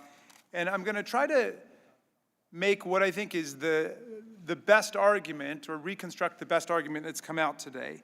And I understand that our colleagues face a difficult task because 70% of the American people believe that the president has done something wrong in these actions of trying to pressure a foreign government to get involved in our election. And so they've got a problem there, and they've got another problem, which is that there is an overwhelming and uncontradicted body of evidence that the president did that. The president withheld hundreds of millions of dollars in security assistance that we had voted for a besieged foreign ally resisting Russian aggression because he was trying to get the president of that country, Zelensky, to agree to conduct a press conference in which he would say he was investigating the Bidens. And he also wanted President Zelensky to validate Vladimir Putin's favorite disinformation conspiracy theory about the 2016 campaign, which is that it was Ukraine and not Russia that engaged in a sweeping and systematic campaign to interfere in our election. So what do you do with that? Well, we can understand why they've been talking about process for months, but I think they understand this is a serious investigation with rigorous methods and serious, inescapable conclusions, and the American people are focused on it. A majority not only support the investigation, a majority would like to see the president impeached. According to Fox News anyway, one poll I saw. But in any event, huge numbers of Americans are very disturbed by this. So what have they come up with? Well, they've not found an alibi. There's no fact alibi. He can't claim somebody else did it. But they've come up with a defense which to me looks like really a mitigating factor, a plea for mercy. The president did all of these things, but his motive is misunderstood. All of us think that he was doing it because he wanted to advance his own re-election prospects. And in some sense, he wanted to help, for whatever reason, his friend Vladimir Putin. And Putin's already been on TV bragging about the fact that everybody's focused on Ukraine in the 2016 election and not Russia. Note to Mr. Putin, that's not right. We understand exactly what's going on here. But in any event, the new argument is that the president was not trying to advance his own political interests. What he was trying to do was to advance his passionately held and yet little-known campaign against corruption. And that's why so much of our discussion today has been about corruption, because they're trying to say he was waging this campaign about corruption. Now, we've noted a number of problems there, and I want to just try to catalog some of the other ones to try to put this into some order so people can understand the problem with their best argument. The first is that the president never raised the word corruption on the July 25th telephone call. Biden's name was mentioned several times. It wasn't corruption, corruption, corruption. It was Biden, Biden, Biden. And he never raised any other companies at all. It was all about Burisma, Hunter Biden's company. That's all that he mentioned. And as far as we know, he's never mentioned any other company in connection with corruption in Ukraine. In 2017 and 18, when Congress voted money for Ukraine, the president passed it along. He didn't raise corruption in Ukraine. He didn't even raise the Bidens at that point. It only became an issue in 2019. In 2019, why? Because Joe Biden had surpassed him in the public opinion polls and now suddenly it was a big issue, and so he cared about it.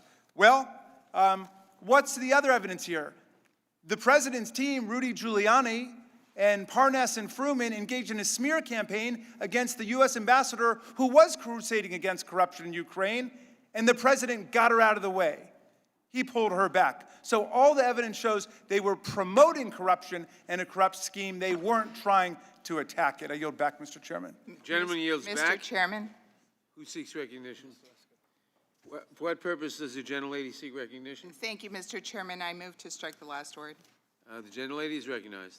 And briefly, Mr. Chairman and members, Mr. Raskin, my colleague Mr. Raskin just said Biden's name was used multiple times. Well, I think that's a little misleading. Again, the only place in this whole telephone call where Biden is even brought up is in one little paragraph.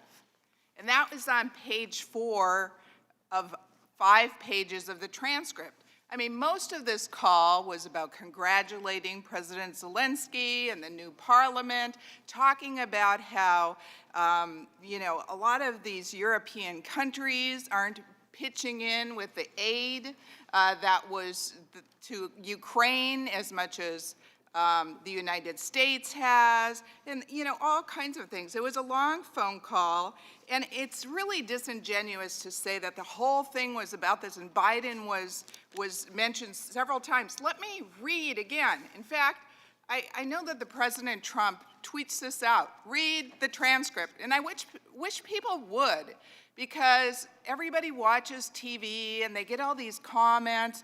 But I did this with my husband. I said, would you just please read the transcript? It's only 5 pages long, doesn't take that much time. And, after he read it, he's like, that's it? That's all they got? But here, this is the mention about Biden. Again, page 5. The other thing, there's a lot of talk about Biden's son, that Biden stopped the prosecution, and a lot of people want to find out about that. So whatever you can do with the Attorney General would be great. Biden went around bragging that he stopped the prosecution. So if you can look into it, it sounds horrible to me.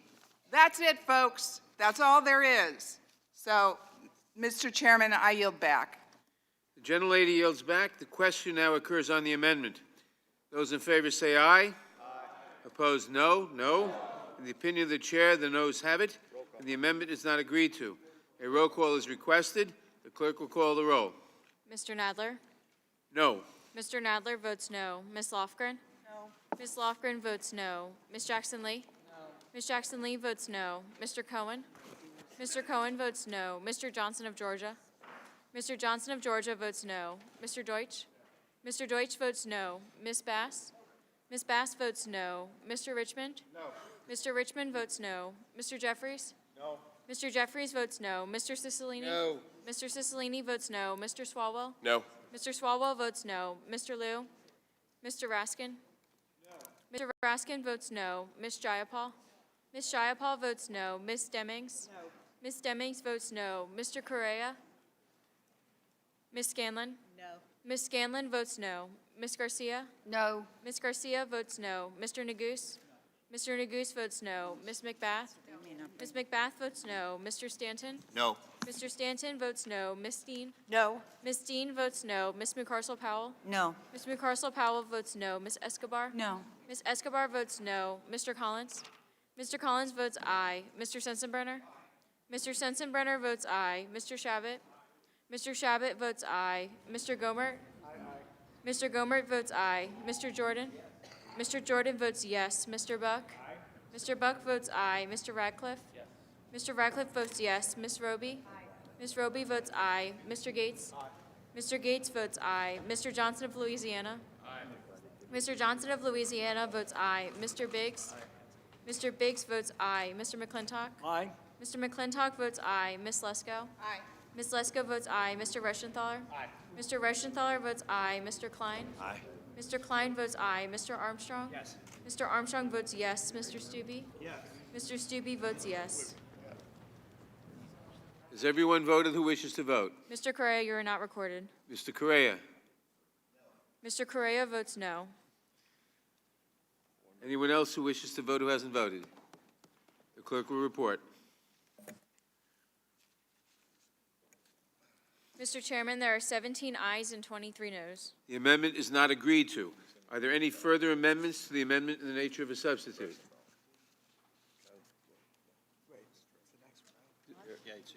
Mr. Chairman, I have an amendment at the desk. Mr. Reschenthaler has an amendment at the desk. The clerk will report. Amendment to the amendment in the nature of a substitute to H.Res. 755, offered by Mr. Reschenthaler of Pennsylvania. The gentlelady reserves a point of order. Page 5, beginning on line 6, strike Article 2. I withdraw my point of order. Strike Article 2. The gentleman is recognized for 5 minutes to explain his amendment. Thank you, Mr. Chairman. My amendment would strike all of Article 2, which is the obstruction of Congress charge. The facts simply do not align with the Democrats' claim of obstruction. Our government has 3 branches for a reason. When there is a disagreement between the executive and the legislative branch, it is supposed to be resolved by the 3rd branch, the court. Republicans recognized this in 2011 when they investigated President Obama's Fast and Furious scandal. The Fast and Furious scandal allowed 2,000 firearms to fall into the hands of drug cartels and resulted in the death of an American Border Patrol agent. People actually died in President Obama's scandal. Throughout the Republicans' investigation of that scandal, they made numerous attempts to accommodate the Obama administration. Yet despite their efforts, President Obama invoked executive privilege and barred testimony and documents. So what did the Republicans do? The appropriate thing. They went to the courts. Compare those efforts with what we have seen from the Democrats during this impeachment sham. House Democrats could have worked with the administration to reach accommodations for their requests, but they didn't. House Democrats should have worked through the courts, but they didn't. And why is that? It's simple. Because they have a political expedient deadline to send this mess out of Congress into the Senate before Christmas. So despite what you hear from my colleagues, the administration has consistently cooperated with Democrats, even though they have been out to get this president since the very moment he was elected. Let's just go through the numbers. Over 25 administration officials have testified before the House Oversight Committee. Over 25.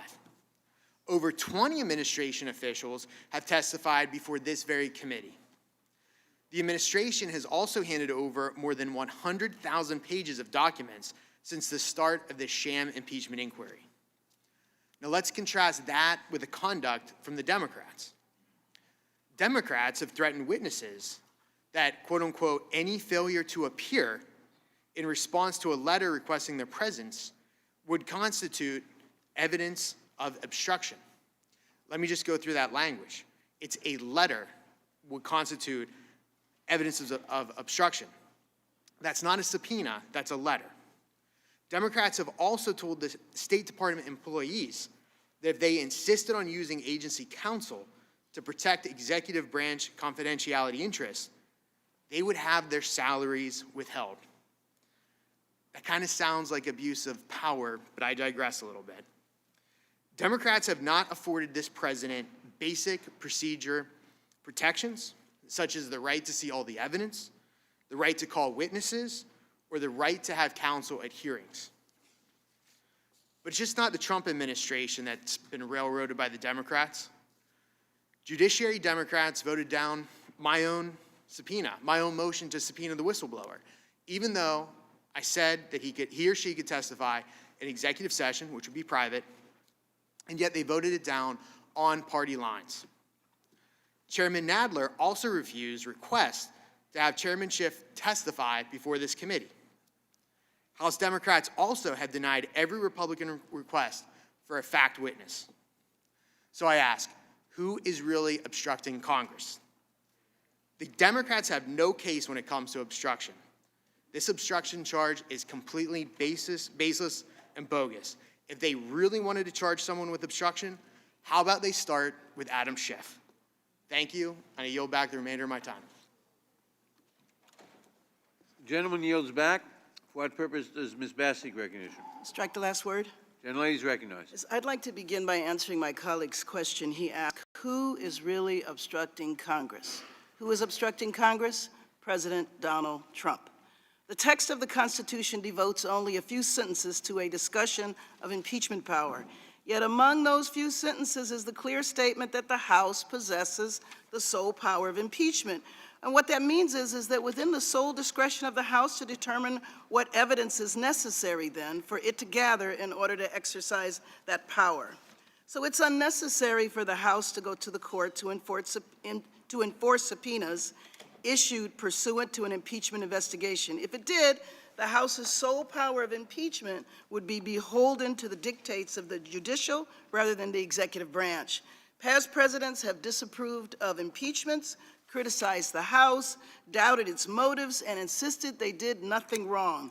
But no president, however, including President Nixon, who was on the verge of being impeached for obstruction of Congress, had declared himself and the entire branch of government he oversees totally exempt from subpoenas issued by the House pursuant to its sole power of impeachment. President Trump has made compliance with every demand a condition of even considering whether to honor subpoenas, and he has directed his senior officials to violate their own legal obligations to turn over subpoenas and provide testimony. Indeed, the House was only able to conduct its inquiry into the Ukraine matter because several witnesses, like the ambassadors, the Lieutenant Colonel Vindman, had the courage to defy the president's unlawful command. President Trump's conduct toward the current House impeachment inquiry is unprecedented. My colleagues talk about information that we should wait to get from the courts. We really wouldn't have to wait to get from the courts if the president would comply and provide documents. I remember when Ambassador Sondland was testifying, and he said that he was testifying from memory because he wasn't even allowed to have access to his own notes in the State Department. President Trump has abused his power and is a continued threat to our democracy and national security. He's put himself before the country, and no one is above the law.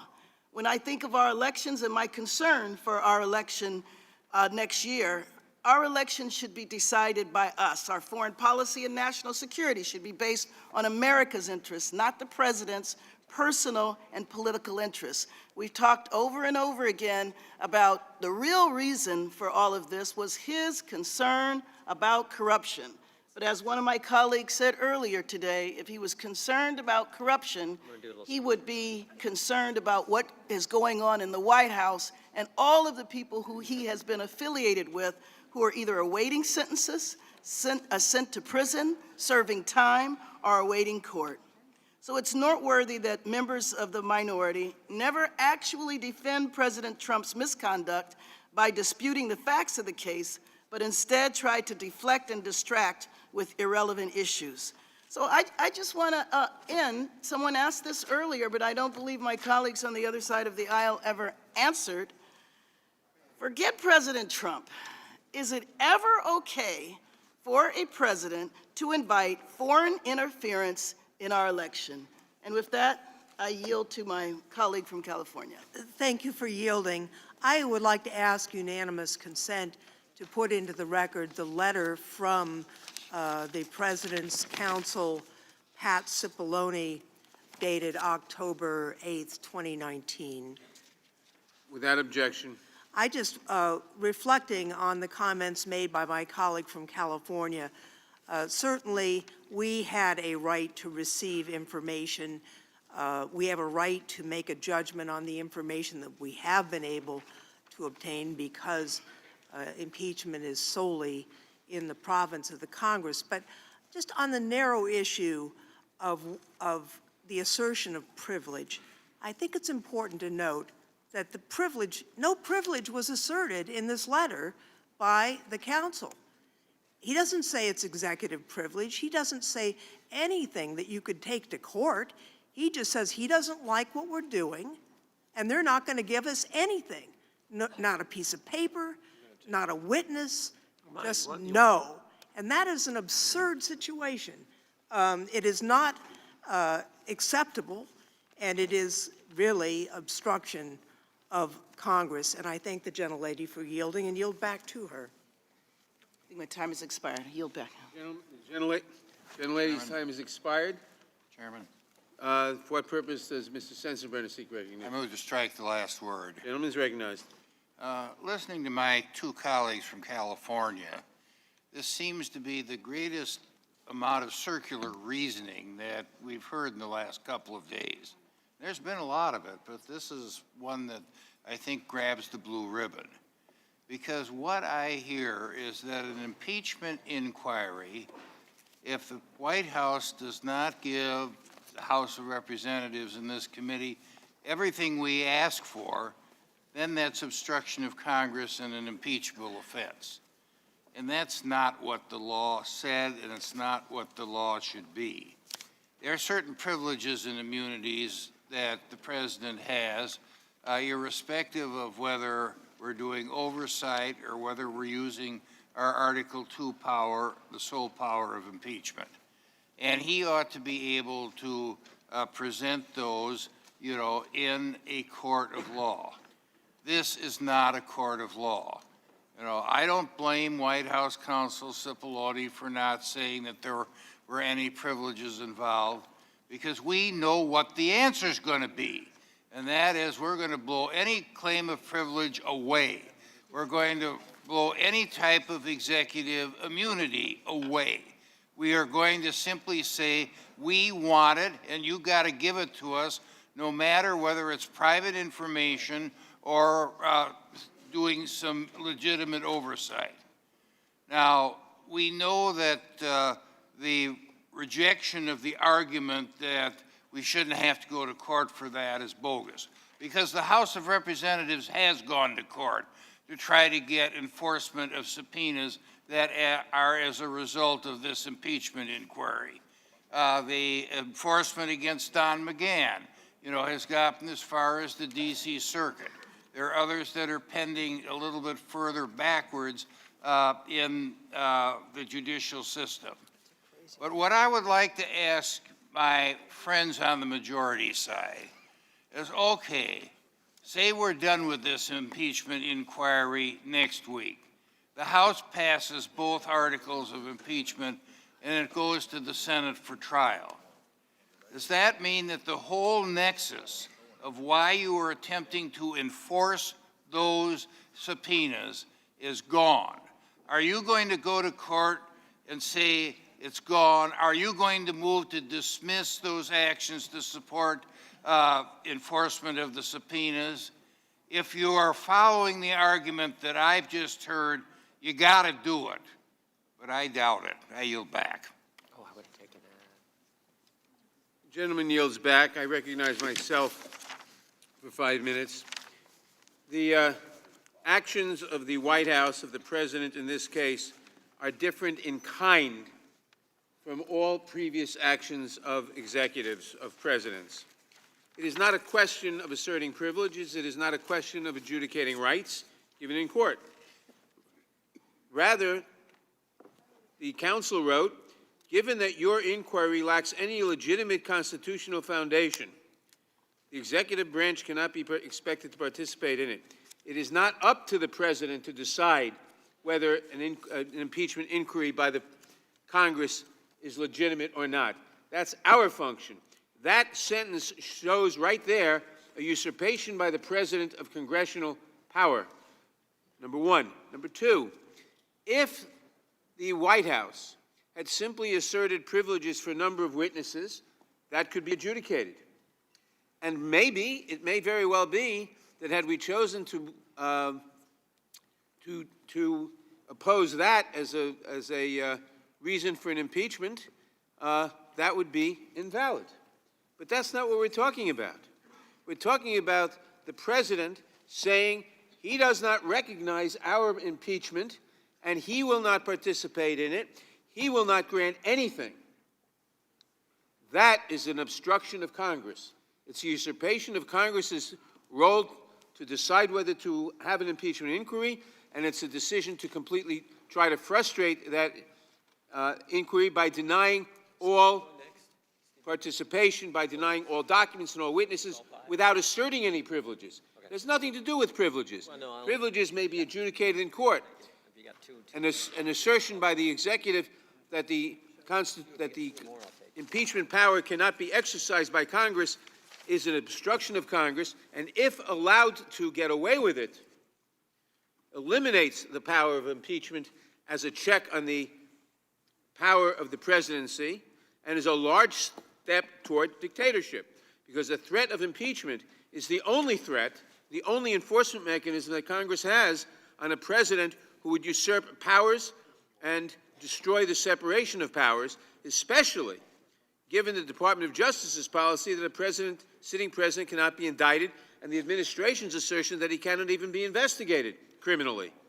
That leaves only impeachment as a remedy and as a check on presidential power, and if you don't want a dictatorship, you have to allow Congress to exercise the power of impeachment, and the Congress has a sole power, the House has a sole power of impeachment, which means we have the right to get the documents we demand, may be subject to certain privileges, but that's not at issue here because no privileges have been asserted. Instead, what has been asserted is that the executive has the right to determine that the impeachment inquiry is invalid. They usurp the role of the House. This is an assertion of tyrannical power. That's why we must impeach the president on this article to go along with this amendment and get rid of Article 2 and say it is, in effect, it is permissible for the president to deny the impeachment power of the House is a long step away from constitutional government, a long step away from any control over the power of a president, and a long step toward tyranny. I oppose the amendment. I yield back. Mr. Chairman, Who seeks recognition? I just wanted to ask if you would yield for 1 minute, one quick question on that. I will yield. I yielded back, but I'll yield. I just wanted to ask, you said it's the only, or to paraphrase, it's the only remedy. Why is court not an appropriate remedy in this case? Court would be in a... I think your microphone's off. Sorry. Court might be an appropriate remedy if a privilege were asserted. I'm not willing to say that you couldn't mount an impeachment based on overbroad assertions of privilege. But no privileges have been asserted. There's nothing for a court to review. All that the president has said is there will be no, he has directed everyone in the executive branch, do not provide a piece of paper, do not testify. There's nothing for the court to review. He has simply asserted that the Constitution, that he doesn't recognize the constitutional power of Congress to impeach. He won't recognize it. He thinks it's invalid, and that's not his function to do. It's our function to determine whether an impeachment inquiry is valid or not. It's a valid inquiry. Isn't the next step then to hold a witness in contempt for either not producing documents or not appearing? If a privilege were asserted, yes, but it's gone beyond that. We could certainly do that, but it's not a sufficient remedy. The only remedy for a president who says the House does not have the power to determine to have an impeachment inquiry is to say that's an obstruction of Congress. My time has expired. I yield back. Mr. Chairman. Who seeks recognition? For what purpose does Mr. Shabbat seek recognition? Move strike the last word, Mr. Chairman. Gentleman is recognized. Thank you, Mr. Chairman. I appreciate the gentleman offering his amendment to strike the second article, which I think, unfortunately, is as ridiculous as the first article in this case. An obstruction charge requires a concerted effort to interfere with or impede a congressional election. What the president did, asserting executive privilege, is not in any way, shape, or form obstruction. Executive privilege is a time-honored, constitutionally protected right of each and every administration. And it's been asserted time and time again by administration after administration, both Republican and Democratic. When Congress disagrees with a particular assertion of executive privilege, the remedy is not impeachment. The remedy is to go to court and let the third branch of government, as I mentioned a little while ago, decide who is correct. That's why we have checks and balances in this country. We've got three branches of government. They're all supposed to keep an eye on each other. And in this case, the remedy is to go to the courts and let the courts decide if the president and this Congress disagree. And except that the House Democrats have decided that they don't want to wait for the courts to decide. not when they can instead just impeach the president and maybe damage him politically, although apparently that's not happening, but I think that was their goal. You want to talk about abuse of power? What the House Democrats are doing here is a clear case, in my view, of abusing their office for political gain. The majority really should hold themselves in contempt for conducting this one-sided, biased impeachment investigation and then attacking the White House for refusing to participate in such a patently unfair process. And I think if you look at the record of this president thus far, and he's only been in office 3 years at this point, the accomplishments are quite considerable. Impeaching a president that's accomplished these types of things is just patently absurd. Look at the economy right now. And why is the economy doing so well? I think it's principally two things. The Tax Cuts and Jobs Act that this president pushed and was passed when the previous Congress was in control. It was Republicans, both the House and the Senate at that time. The Democrats kept screaming, oh, these are tax cuts for the rich, tax cuts for the rich. About 85% of the American people had their taxes reduced. Yes, wealthy people got their taxes cut, but so did virtually everybody else in this economy. That's one of the principal reasons that we're seeing the economy continue to grow. That's one of the reasons that unemployment in this country is so low right now. It's at historic lows, about 50 years. And it's not just wealthy people doing well. A lot of people are doing well, and it's because of the tax cuts. About, as I mentioned, 85% of the people got their tax cuts. Unemployment in this country among African Americans, Hispanic Americans, Asian Americans is at all-time low. Unemployment, all-time low among those groups because of this president's policies in conjunction with Congress back when Republicans were in the majority. I happen to be the ranking member, the lead Republican on the House Small Business Committee.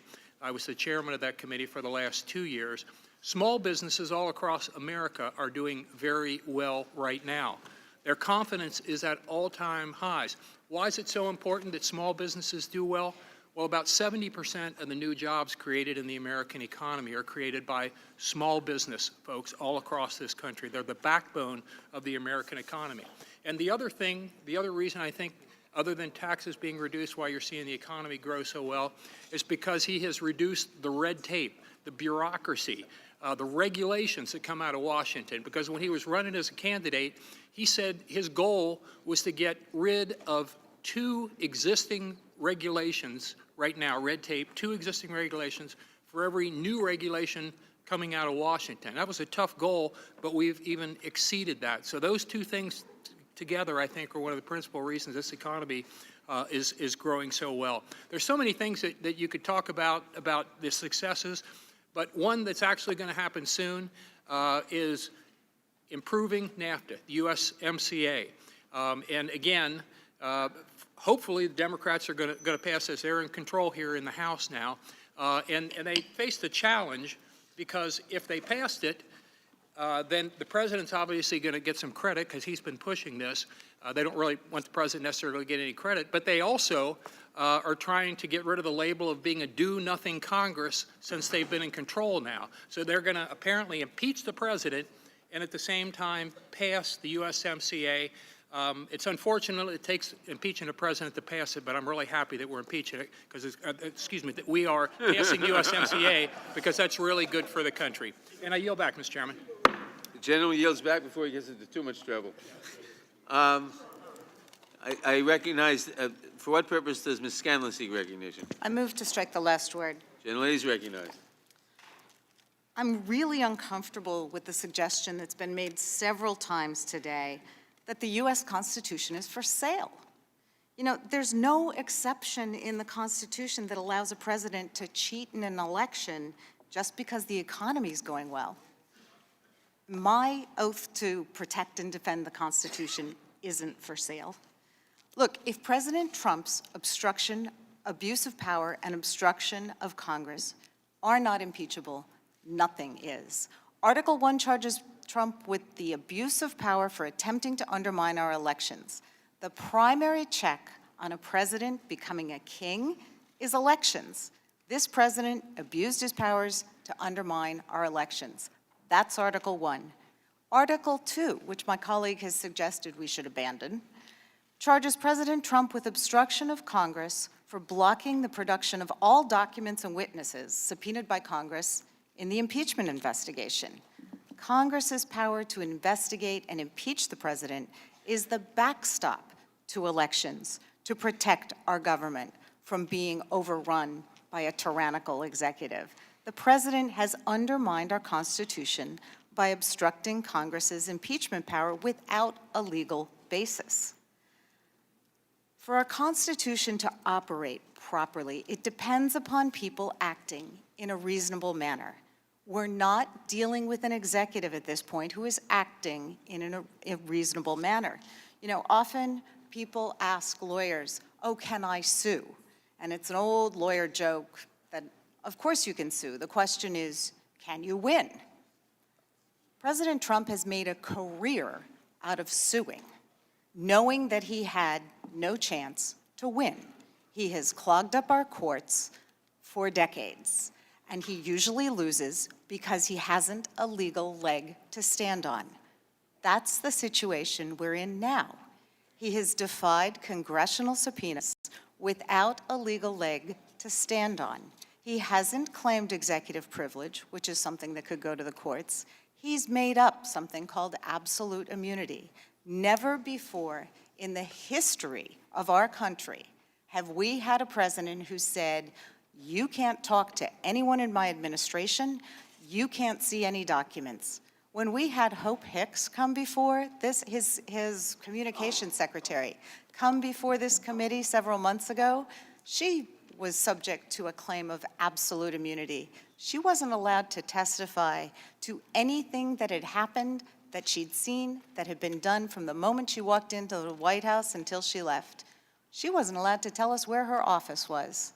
I mean, this is the kind of absolute, tempted to say, iron curtain that this president has tried to place between his administration and the American people.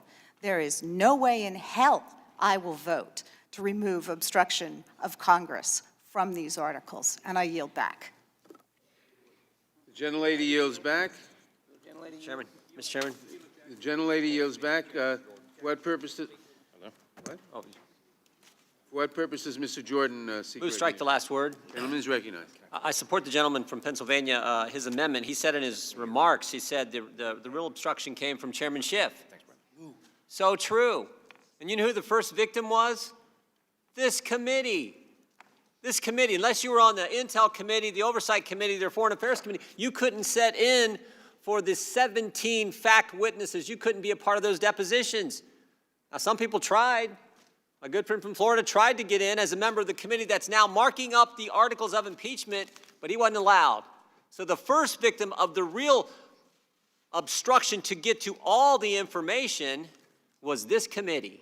The committee charged with writing up the articles of impeachment, marking them up as we speak, wasn't allowed to be in there for the 17 fact witnesses that we all deposed.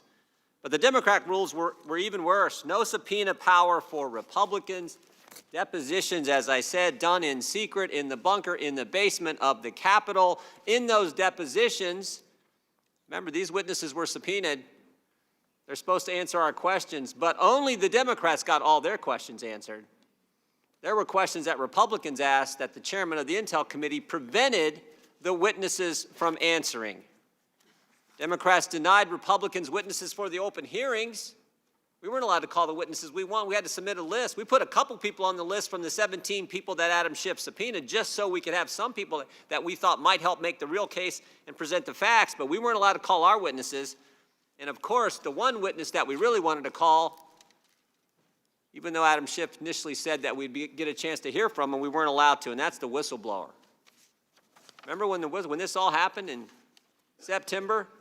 Adam Schiff told us we were going to get to hear from the whistleblower. The whistleblower with no firsthand knowledge, who was biased against the president, who worked with Joe Biden. He said we're going to get to hear from him, but then changed his mind. And what changed the chairman's mind? Well, remember, the day after the call, the whistleblower writes this memo. Says the call was, all describes it as crazy, frightening, but he waits 18 days to file his complaint. But what happens in that 18-day time frame? Whistleblower goes off and sees Adam Schiff, gets some marching orders from Adam Schiff's staff, and everything changes. We don't get to hear from them. We don't get to hear from the person, and because we don't get to hear from the whistleblower, remember the complaint that gets filed on August 12th? Very first point the whistleblower makes in that complaint, he says this: over the past 4 months, more than half a dozen U.S. officials informed me about this effort. We have no idea. The committee marking up articles of impeachment, we have no idea who those half a dozen U.S. officials are. We don't know if we talked to them. We don't know if they came and testified. We don't know if they're the people at the hearing. My guess is Colonel Vindman was one of them, but who knows? We don't know, because we never got to talk to the individual who started it all with the complaint that the chairman of the Intel Committee told us when it all started, we're going to get to hear from him, but then when it's discovered that his staff had communicated with the whistleblower, nope, we're not going to get to. So the real victim of the obstruction here is this committee. We've not had any fact witness. We've had 4 Democrat witnesses in front of us. 3 law professors that the majority called in, and 1 Democrat law professor that the Republicans called in. That's all we've heard from. Those were the 4 witnesses, and then a bunch of staff. None of the 17 witnesses. So I support the gentleman from Pennsylvania's amendment, and he's exactly right. The obstruction came from the chairman of the Intel Committee. With that, I yield back. The gentleman from Rhode Island is recognized. Madam Chair, I move to strike the last word. Okay, you are recognized. Madam Chair, so we're charged with the responsibility of taking the facts that have been established in this investigation, applying them to the Constitution that we have sworn to protect and defend. So let's return for a minute to the facts. This series of events was described by Trump officials, Ambassador Bolton to be particular, as a drug deal. It was described by Dr. Fiona Hill as a domestic political errand. But there was direct evidence collected from 17 witnesses, over 100 hours of testimony, 260 text messages, the transcript of the president's own words, emails between high-ranking officials of the Trump administration. And what we know, what the direct evidence is the President of the United States hired Rudy Giuliani to lead this effort. The President engaged in a smear campaign against Ambassador Yovanovitch and then fired her because she was an anti-corruption fighter. The President put a hold on military aid to Ukraine. The President and others acting on his behalf demanded that President Zelensky publicly announce an investigation of the President's chief political rival.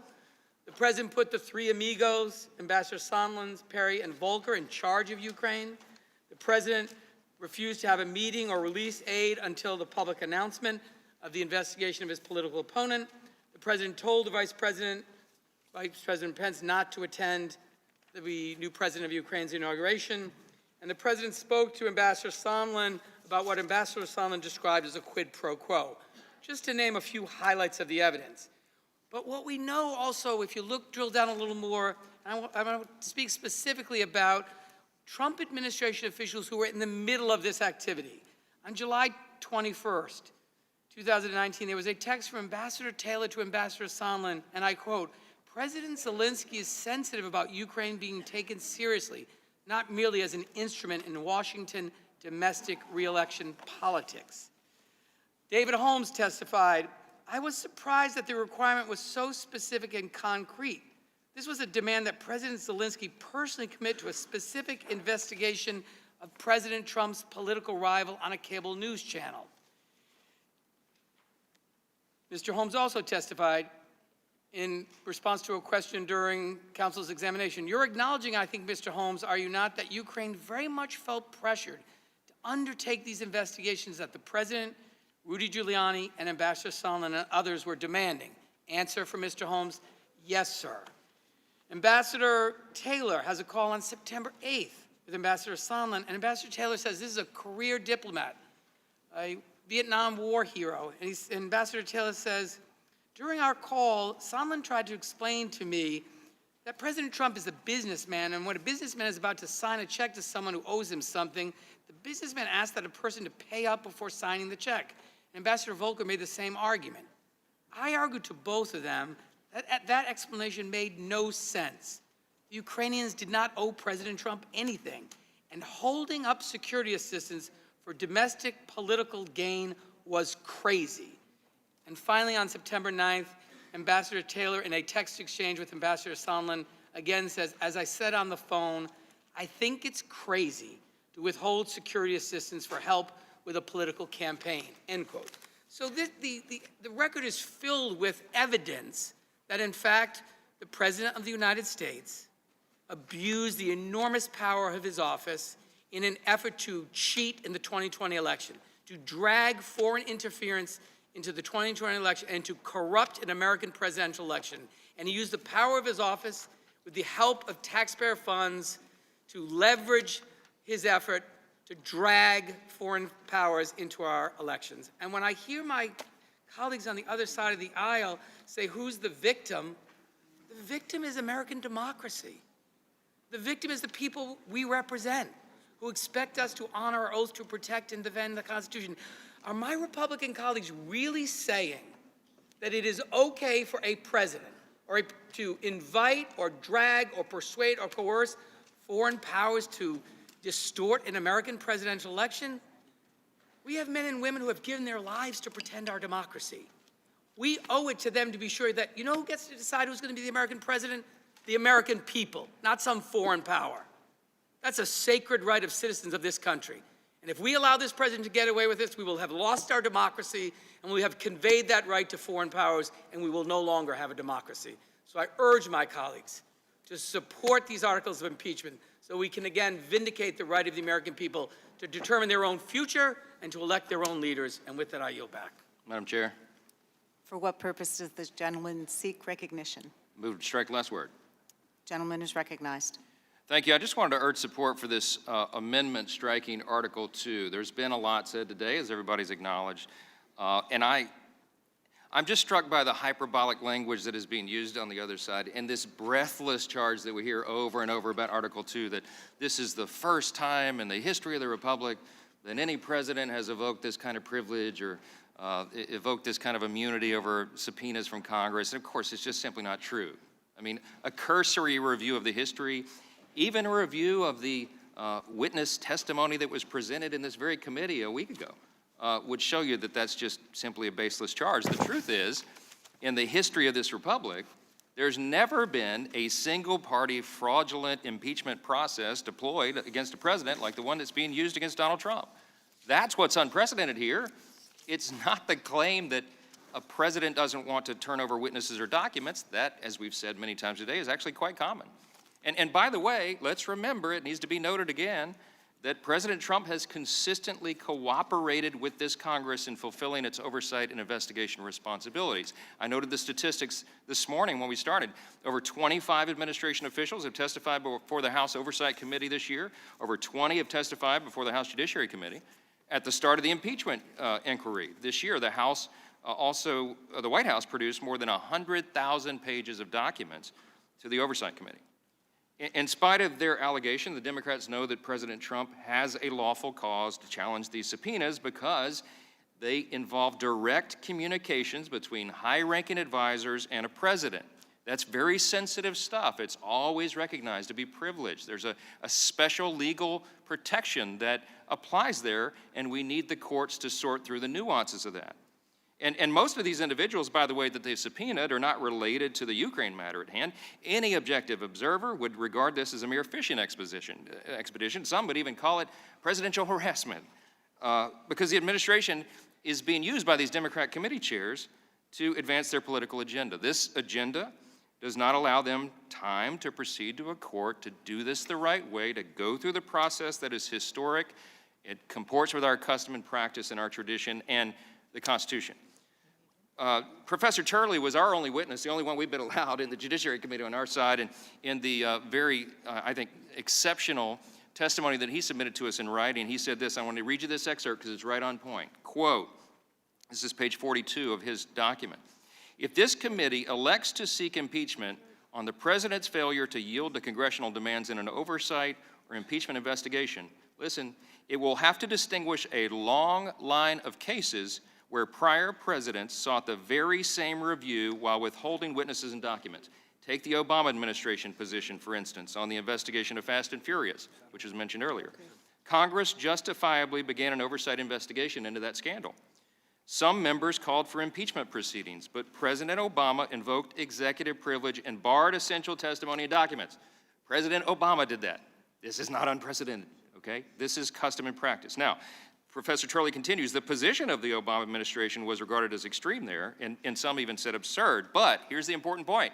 President Obama had every right to seek judicial review in the matter, and many members of this very committee supported that position. Basing impeachment, Professor Turley continues, on this obstruction theory would itself be an abuse of power by Congress. It would be extremely dangerous precedent to set for the future presidents and Congresses in making an appeal to the judicial branch into a high crime and misdemeanor, unquote. Here's the deal. Impeachment was never intended to be a remedy for political disagreements. It wasn't intended to be a remedy even for legal disagreements between the legislative branch and the executive branch. That's why there's a third branch of government. That's why we have the judiciary. This is a very dangerous road indeed, as Professor Turley noted. And I hope and pray that future Congresses can and will exercise greater restraint than has what's been shown by Chairman Schiff and Speaker Pelosi and Chairman Nadler and the rest. The stability of our republic is going to depend on that in the future. And I pray that we can put this genie back in the bottle. I yield back.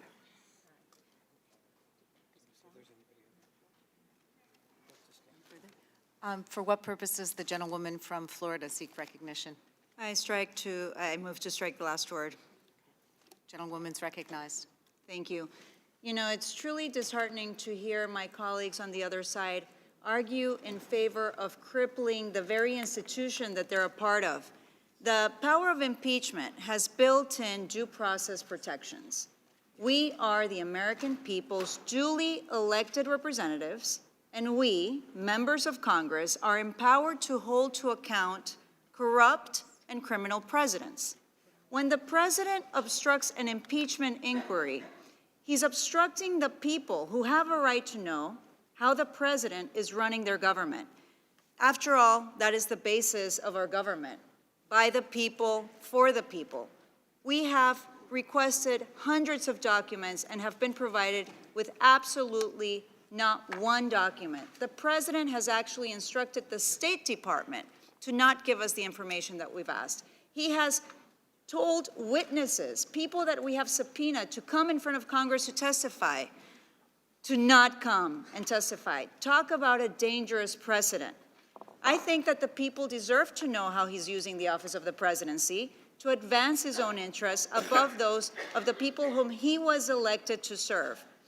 The president has abused his office and is now using that power of the office to hide the extent of that abuse from the people. That is abuse of power. That is an impeachable offense.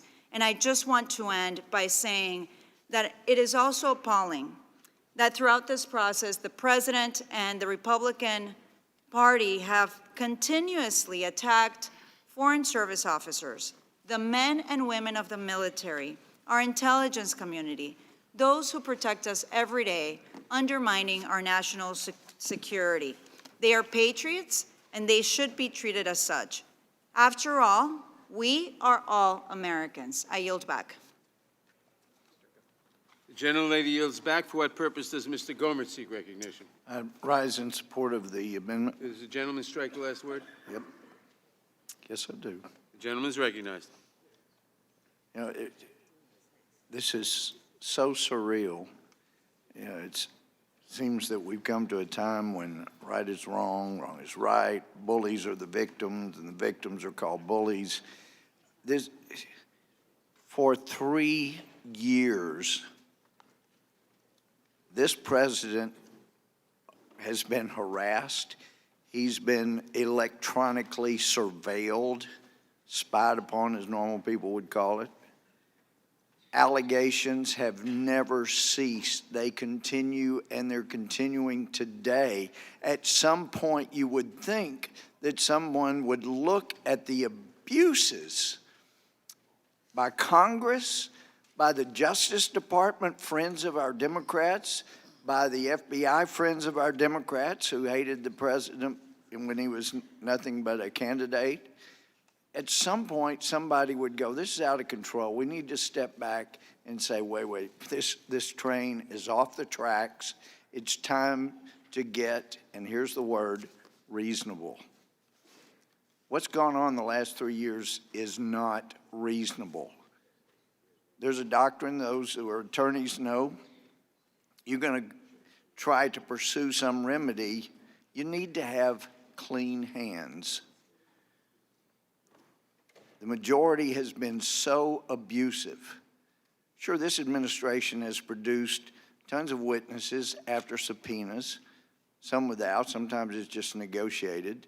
But normally what happens is subpoena is received, and it means you're not going to be able to use an agency attorney, even though, and an agency attorney will not be allowed in, even though the only way that the witness can appear and have executive privileges properly claimed is to have an agency or department attorney with them.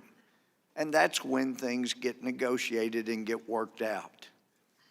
But some of our friends know that if they're abusive enough with subpoenas and with lawfare, just not warfare, but using the law as a weapon, you can run people out of office. They successfully did that, continually suing Sarah Palin, Ryan Zinke. He couldn't afford to keep hiring individual lawyers when agency lawyers couldn't come.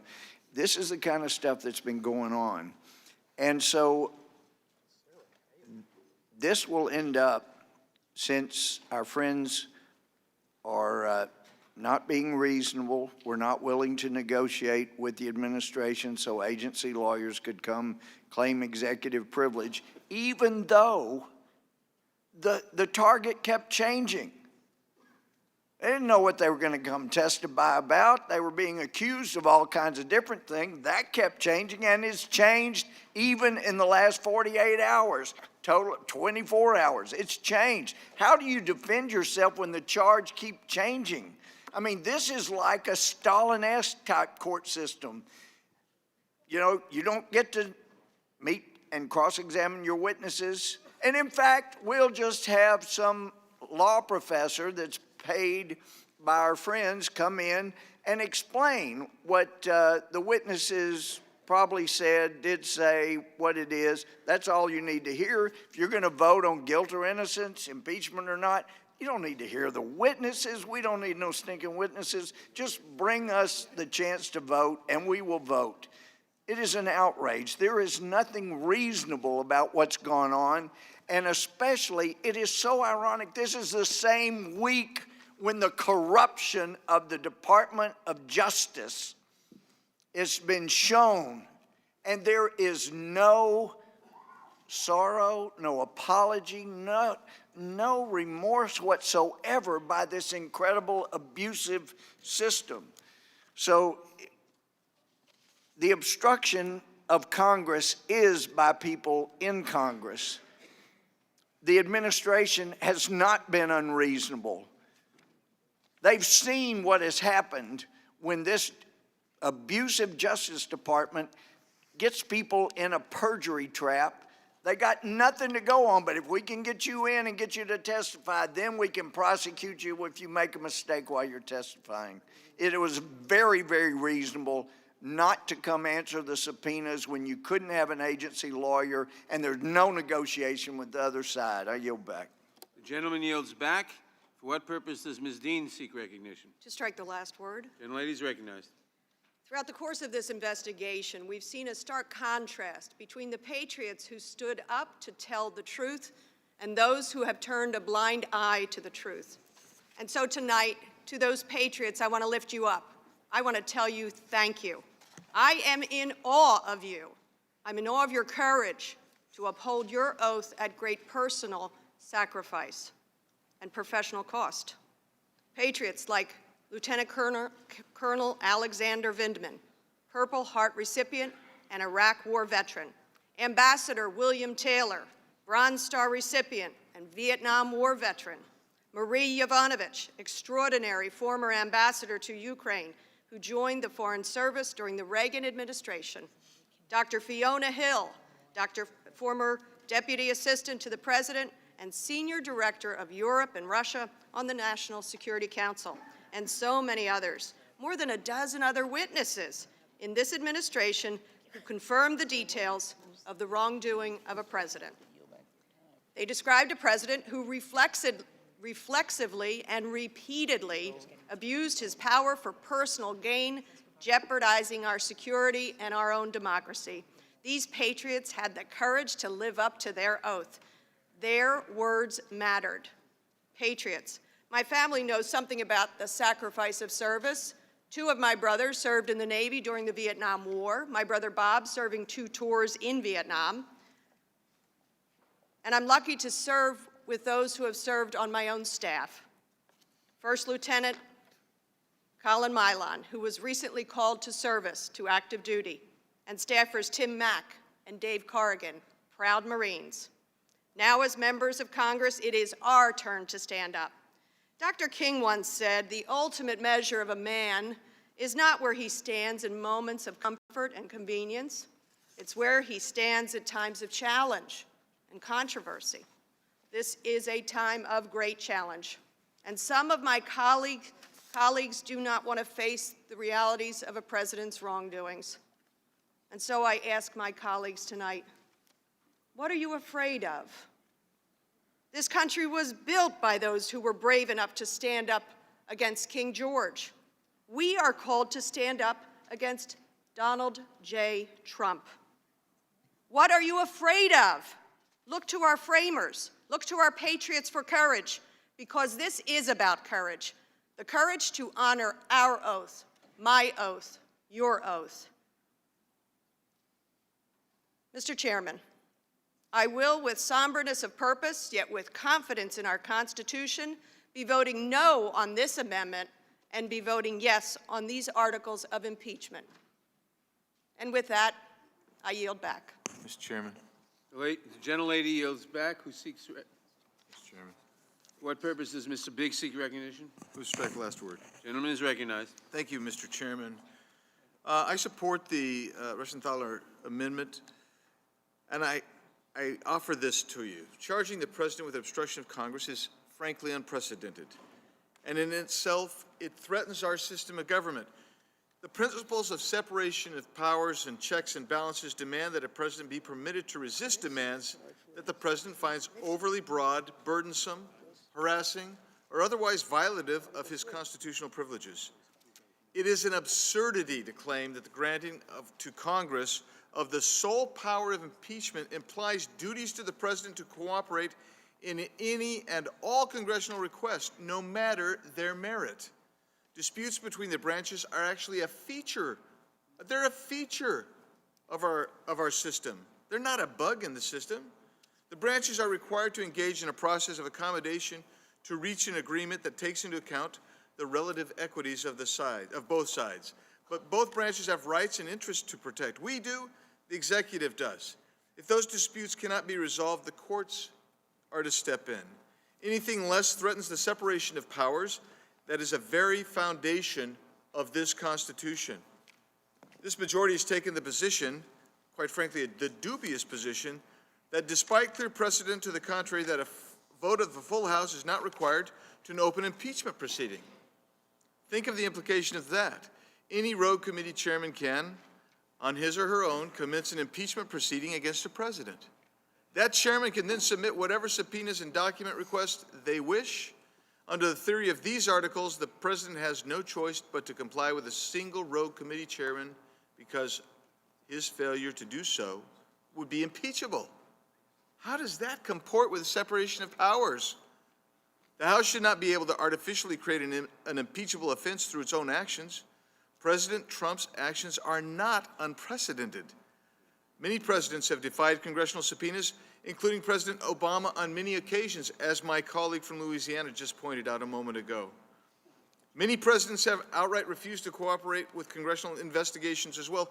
And I'm going to give you 3 historical cases that are not artifacts, but are actual cases where, for instance, President Jackson said in 1837, he called a House subpoena illegal and unconstitutional, stating that he would repel all such attempts as an invasion of the principles of justice, as well as of the Constitution, and he shall esteem it his sacred duty to the people of the United States to resist them as he would the establishment of a Spanish Inquisition.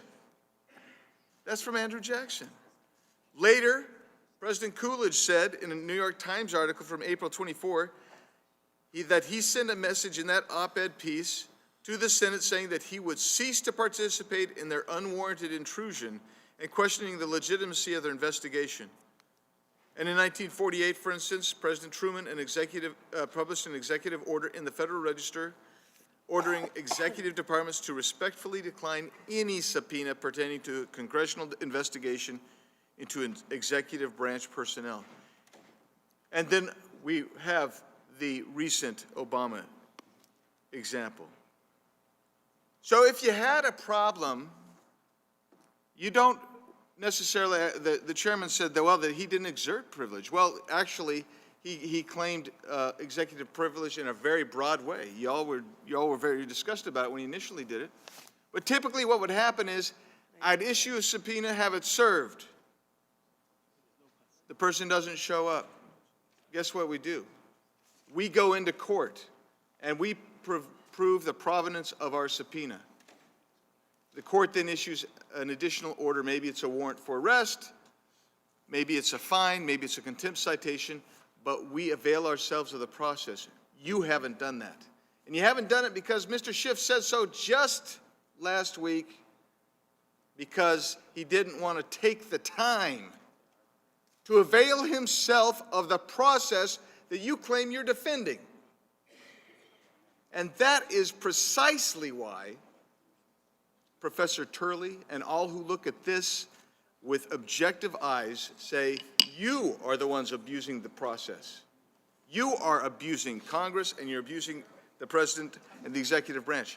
But I'm afraid what happens is we actually denigrate our body and we denigrate the very process that we claim to be protecting today. With that, I yield back. Gentleman yields back. For what purposes, Ms. Escobar seek recognition? Move to strike the last word. Gentlelady is recognized. Thank you, Chairman.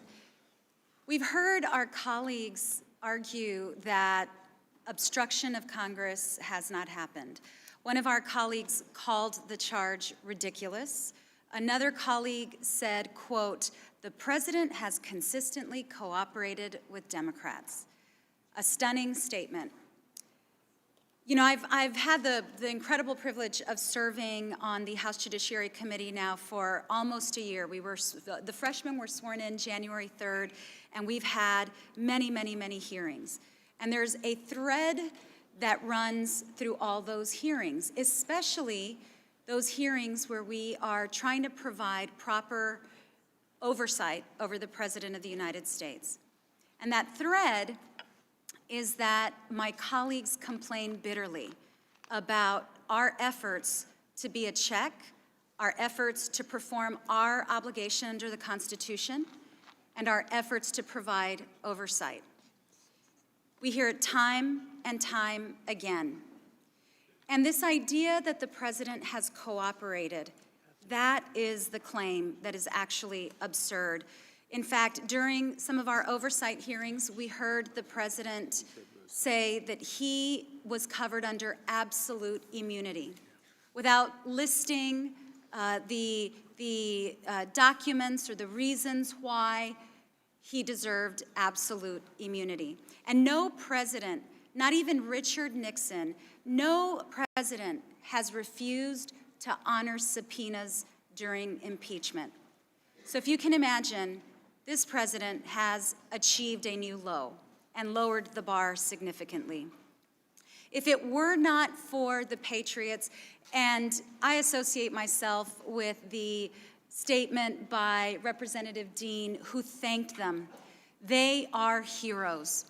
They put their reputations, their names, their safety and their security at risk so that they could defend this country and defend the Constitution and uphold the oath of office, the oath that they took as public servants. But let's find out just how cooperative this president has been during this investigation. And I'd like to ask Representative Swalwell, my colleague who serves on intelligence, Representative Swalwell, how many documents did you all request during this investigation? 71. Gentlelady yields to Mr. Swalwell. On pages 30 and 31 of the Intelligence Committee findings, was 71 documents to the White House. And how many witnesses? 12 witnesses we asked to show up, who the president directed to not show up. How many, so that the American public understands, so you requested 72 documents, 12 witnesses. How many documents and how many witnesses did the president provide? 12 were asked to show up, and he directed them not to show up. 0 of the 71 documents were provided. Thank you so much, Representative Swalwell. I want to ask the American people, what is the president trying to hide from you? Why is he trying to keep you in the dark? If he has nothing to hide, then let him come forward with those documents and those witnesses. I want to conclude by just touching a little bit on something I mentioned last night. Unfortunately, we've come to expect this kind of behavior from the president. And this really is a very, very tragic moment in American history, a very dark moment in American history. But it's made even more tragic by enablers who seek to make sure that they protect one man at any cost. One man who is not for America, one man who is for himself. This is a reckoning for us, and this is a moment when we should be standing with the patriots.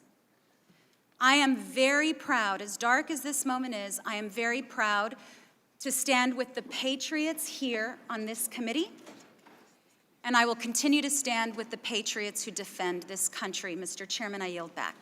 Gentlelady yields back. For what purpose does Mr. Jayapal, I'm sorry, for what purpose does Mr. Klein seek recognition? Move to strike last word. Gentleman is recognized. Thank you, Mr. Chairman. We've already talked today about the lack of evidence in support of the first article of impeachment, the abuse of power article. They can't prove bribery, they can't prove extortion, they can't even prove a campaign finance violation. Since they don't have the elements to prove any crime, they created one and said that there was, quote, no higher crime. There are higher crimes, there are actual crimes, but since the president didn't commit one, here we are. It's laughable if it weren't so sad. We do know a few things, though, the same 4 facts that have been repeated throughout. Both President Trump and President Zelensky have said there were no pressure on the call. There was no conditionality of aid in the call transcript. The Ukrainians were not aware that the aid was withheld when the president spoke. And we have the Time magazine article involving Andrew Yarmak, which hasn't been pursued by this committee. And fourth, Ukraine didn't open an investigation but still received the aid and a meeting with President Trump. You know, my colleague said earlier, we can't prove any of it, so we're going to accuse him of all of it and call it abuse of power. That's it to a point. So now we have an article, a second article charging obstruction of Congress. The Democrats have alleged that the president directed the unprecedented, categorical, and indiscriminate defiance of subpoenas issued by the House of Representatives. But the facts don't match up with these claims.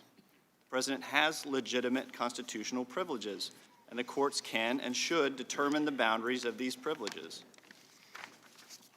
The White House released 2 call transcripts to the public for review during this process.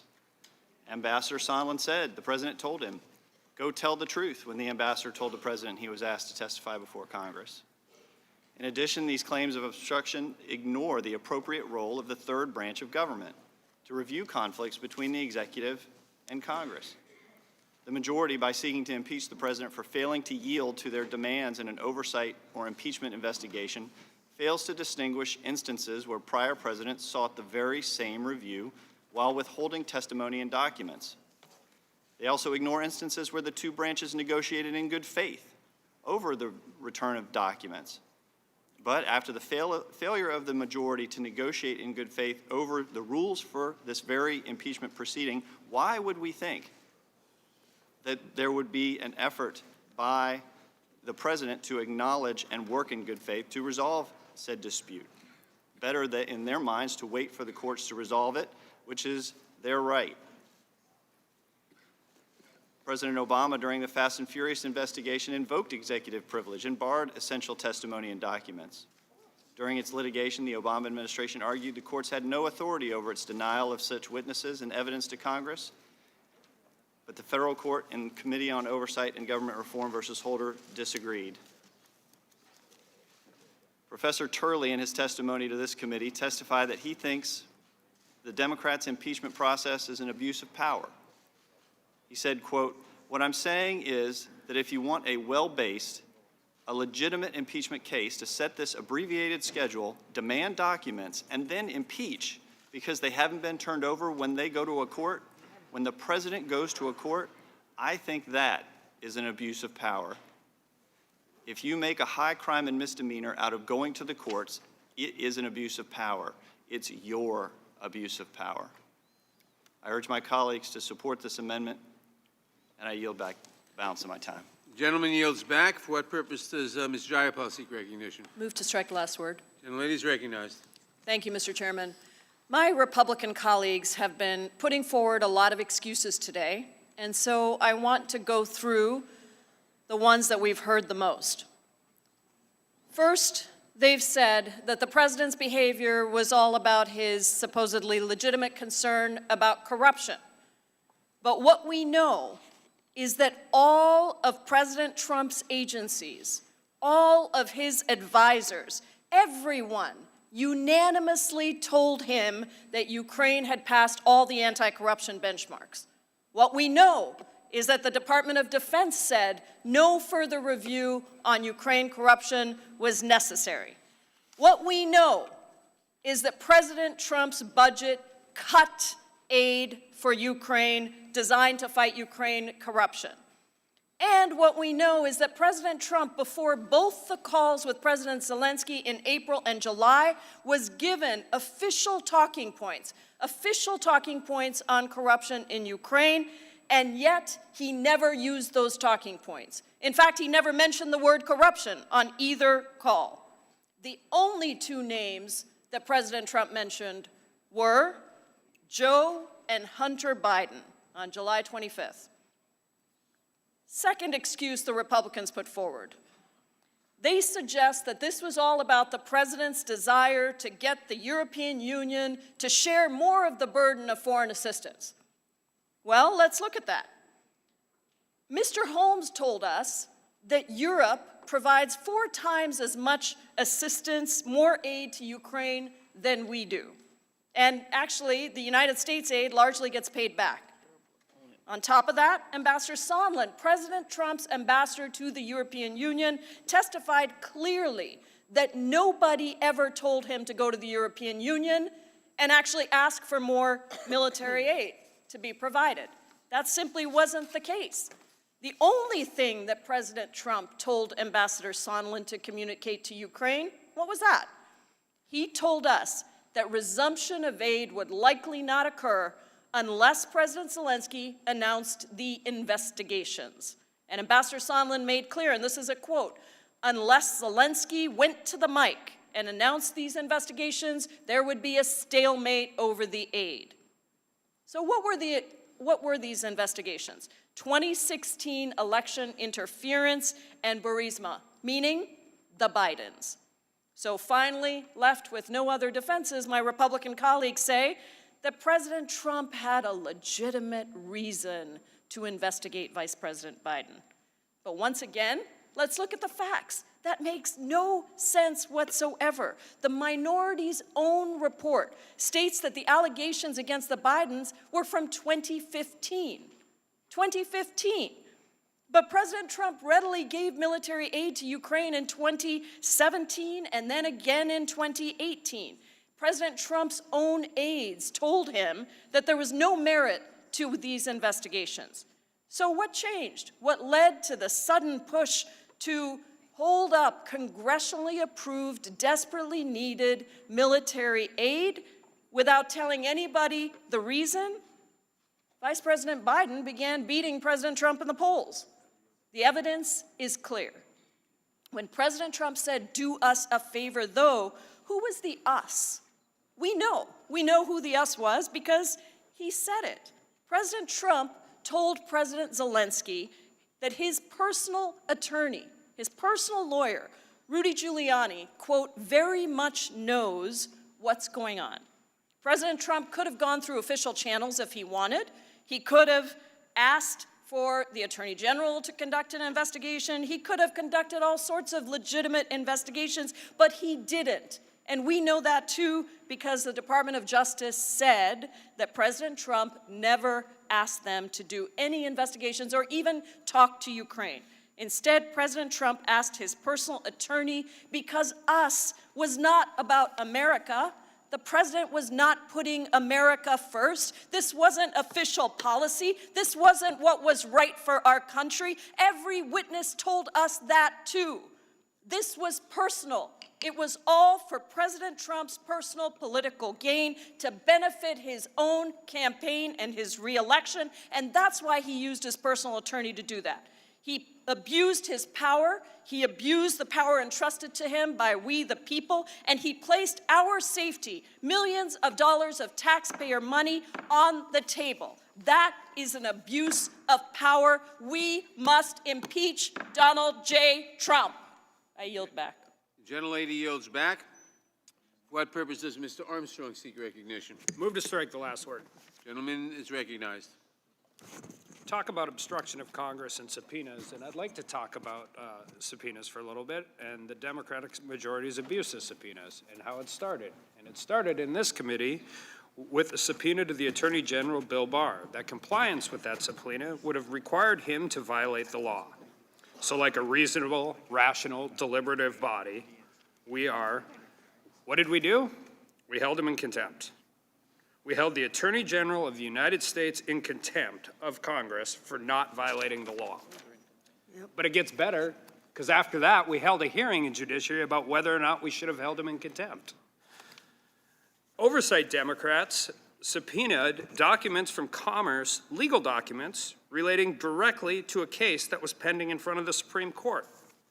And as I stated earlier, those same Democrats on Oversight subpoenaed the personal emails of President Trump's children. Democrats on Ways and Means have subpoenaed President Trump's tax returns for purely political purposes. Speaking of politics, Adam Schiff used the subpoena power of the Intelligence Committee to obtain phone records. He then released the phone records of a member of the press and the ranking member and his political opponent. But you know who we have? When you are you cannot weaponize the subpoena power of Congress in order to harass the executive branch and then not expect the executive branch to use every legal remedy at their disposal to oppose those subpoenas.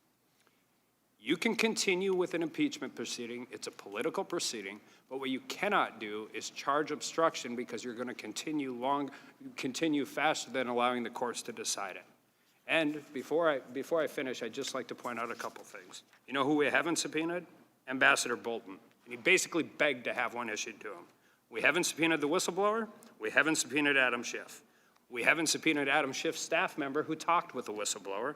We haven't subpoenaed all the people that the whistleblower mentioned he talked to in relation to this phone call, in this phone call. So if we want to talk about abuse and obstruction and why these things are going on, I think, as another comment my Professor Turley said in a different hearing, we've met the enemy and he is us. And with that, I yield back. Gentleman yields back. For what purpose does Mr. Deutsch seek recognition? Move to strike the last word. Gentleman is recognized. Thank you, Mr. Chairman. Mr. Chairman, there are 2 articles of impeachment. Each is vitally important. Obstruction of Congress matters to all of us who value the separation of powers here in the House, and it will matter to all of those who value the separation of powers in the United States Senate. Article 1 vests in the House the sole power of impeachment. That's set forth in the Constitution. So what has the President done? President Trump is the first and only president in American history to openly and indiscriminately defy all aspects of the constitutional impeachment process. October 26th, the President argued that Congress should not even be allowed to impeach him under the Constitution, and then on October 8th, the White House counsel, acting on behalf of the President, wrote a letter to the House and said that President Trump cannot permit his administration to participate. Well, this is not a fishing expedition.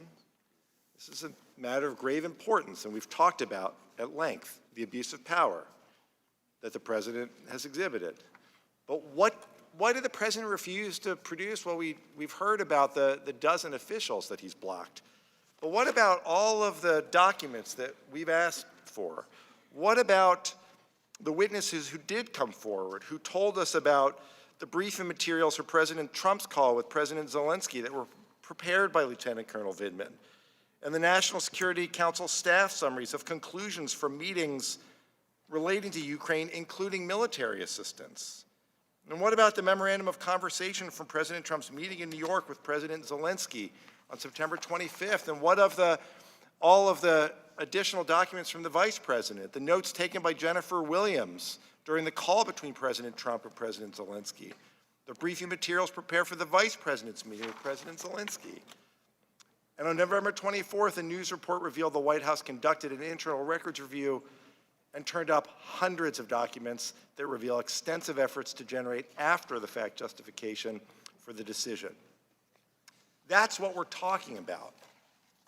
Obstruction of Congress matters because we know what we're looking for. We know how important it is. The president has stood in the way of this House of Representatives doing its important work. The president should have allowed these officials to speak, should have allowed these documents to speak. My colleagues on the other side understand that this is not a fishing expedition. They know that these documents are there, and if they were to help the president, they would be urging the president to work with us rather than obstruct us. We have to proceed with this obstruction of Congress in article of impeachment, and I oppose this amendment. I yield the balance of my time to Mr. Johnson. Thank you, Mr. Deutsch. Tonight, we are called upon to protect the nation's core values, and I'm going to tell you, money and the economy are not our core values. Cutting regulations are not our core values. Tax cuts for the top 1%, not our core values. Withholding desperately needed security assistance from an ally desperately in need is not a core value. Coercing a foreign power to interfere in a presidential election is not our core value. Giving Congress the finger as it seeks to exercise its authority as a co-equal branch of government is not a core value.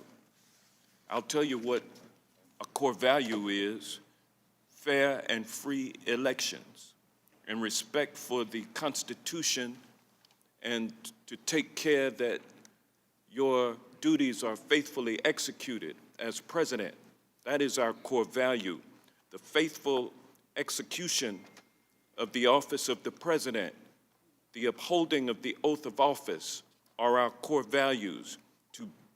To the best of your ability, preserving, protecting, and defending our Constitution, that is the nation's core values. When a president commits a grave abuse of the public trust by running roughshod over the high office of president, then Congress is left with no choice but to do its duty to protect the public and the republic from clear and present danger. We must impeach this president. And with that, I yield back. The gentleman yields back. For what purpose does Mr. Jeffrey seek recognition? Move to strike the last word. Gentleman is recognized. Donald Trump pressured a foreign government to target an American citizen for political gain, and at the same time withheld $391 million in military aid from a vulnerable Ukraine without justification as part of a scheme to solicit foreign interference in the 2020 election. The July 25th rough transcript is a smoking gun, and Donald Trump's words pulled the trigger. 5 words: do us a favor, though. And the central question for us to resolve on this committee is whether the president sought a political favor, or is he, as my Republican colleagues suggest, an anti-corruption crusader? That notion is laughable. But let's just check the record to see what it says. Donald Trump spoke to the Ukrainian president twice. Once on April 21st, he did not use the word corruption once. He had a second call with the president of Ukraine on July 25th. He did not use the word corruption once. Donald Trump's own Department of Defense wrote a letter to the Congress on May 23rd and said that the new Ukrainian government has satisfied all necessary preconditions to receive the aid, including the implementation of anti-corruption protocols. That was Donald Trump's Department of Defense saying there are no corruption concerns that should justify the withholding of the aid. That's why so many Trump-appointed witnesses came forward and were troubled. And I just want to enter into the record 3. Lieutenant Colonel Alexander Vindman, who was on the call, reported his concern because, quote, they had significant national security implications for the country. And Lieutenant Colonel Vindman said, it is improper for the President of the United States to demand a foreign government investigate a U.S. citizen for a political opponent. That was Lieutenant Colonel Vindman, Iraq War veteran, Purple Heart recipient, 20 years of active duty. Gordon Sondland, ambassador, appointed by Donald Trump. What did he say? Everybody was in the loop. It was no secret. Was there a quid pro quo? The answer is yes. Is Sondland a never Trumper? He was appointed by Donald Trump. He gave $1 million to Trump's inauguration. And then, of course, there's Bill Taylor, West Point graduate. What did he say? To withhold that assistance for no good reason other than help with a political campaign made no sense. It was illogical. It could not be explained. It was crazy. That is the record evidence that has been established. Donald Trump did not care about alleged corruption in Ukraine. He sought a political favor. And at the same time that Donald Trump was allegedly concerned with corruption in Ukraine, he authorized $8 billion in weapons sales to the corrupt kingdom of Saudi Arabia and other Gulf states. $8 billion in April he authorized.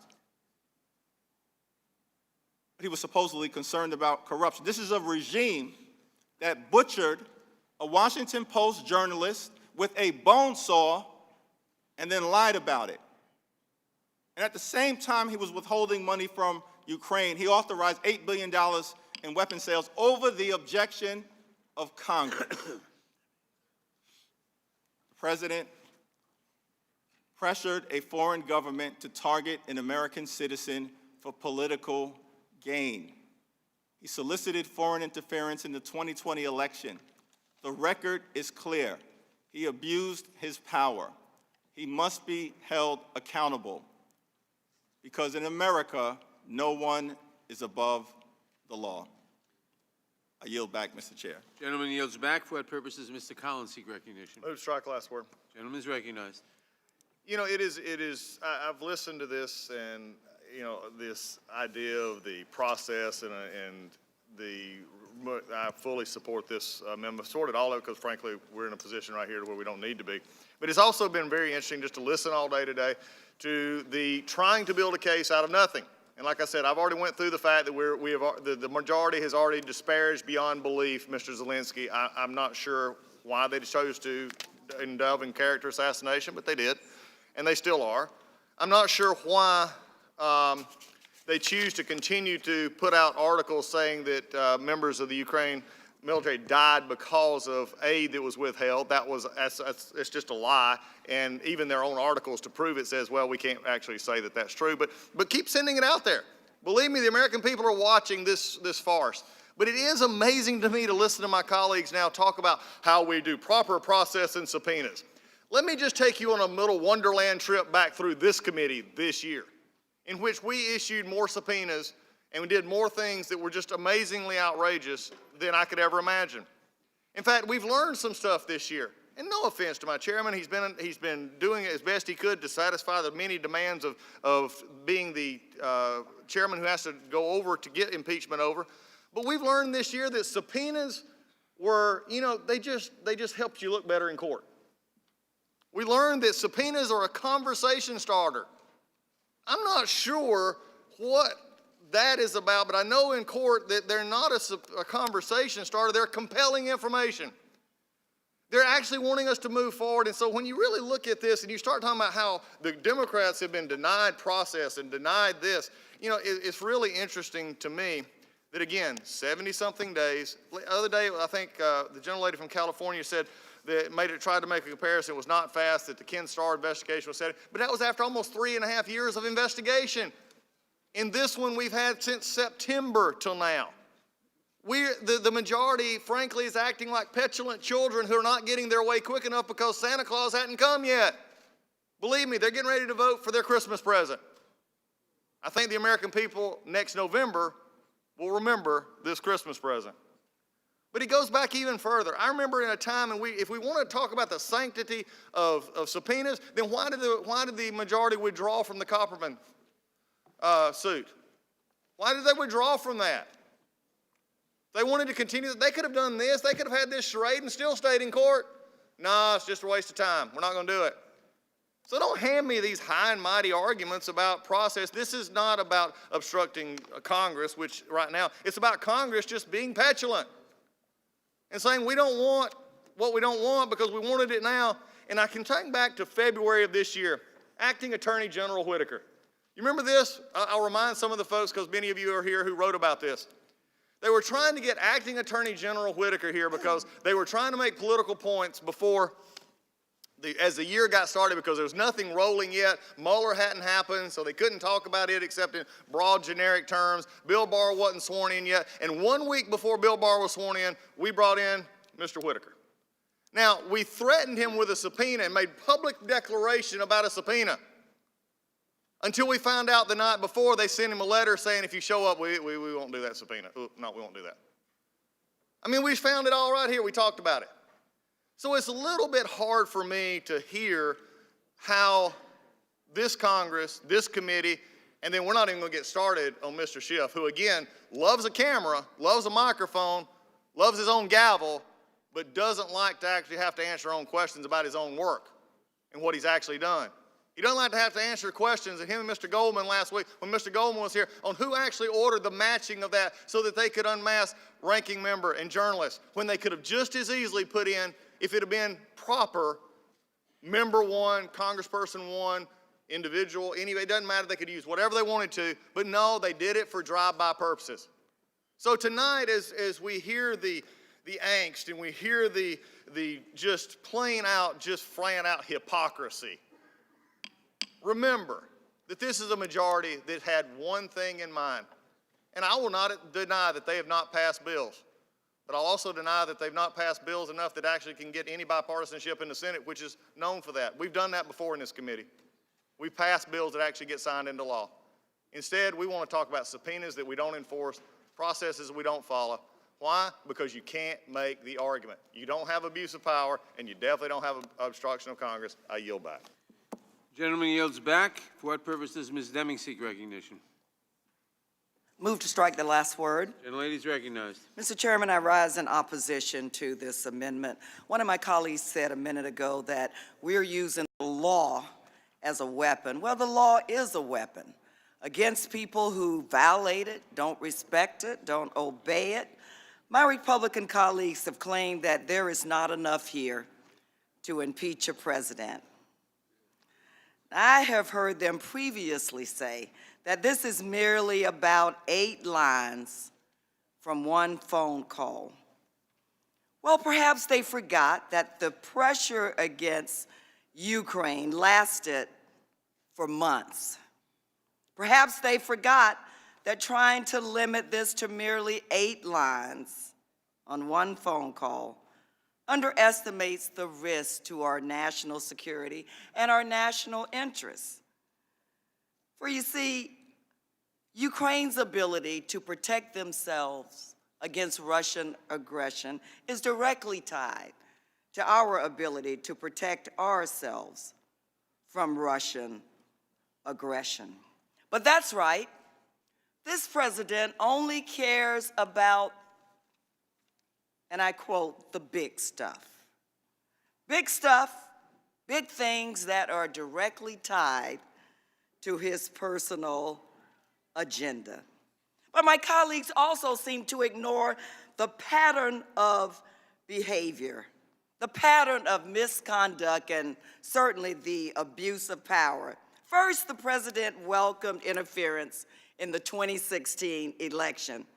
His campaign had multiple contacts with Russia, and he himself publicly invited Russia to interfere. Remember this? Russia, if you're listening, I hope you're able to find the 30,000 emails that are missing. Then, after the special counsel was assigned to investigate the president's conduct, the president tried to cover it up by obstructing the investigation and refusing to cooperate. Then, this one really, as someone used to say, takes the cake. Just one day after the special counsel testified before Congress, the president was at it again.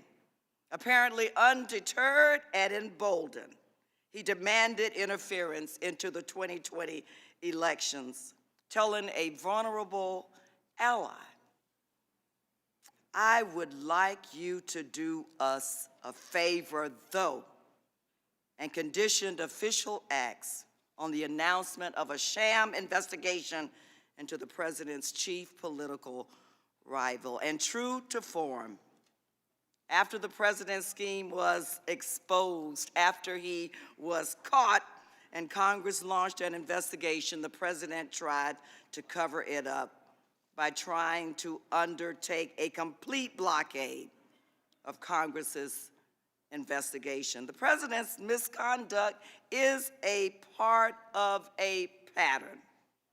First, the president invites foreign powers to interfere in our elections, and then he obstructs lawful inquiries into his behavior, whether by Congress or by law enforcement. And then he does it again, because remember, he believes he is above the law, and he certainly has the full support of my colleagues on the other side of the aisle. Most recently, the president suggested publicly that China, why don't you come on in? The water's warm.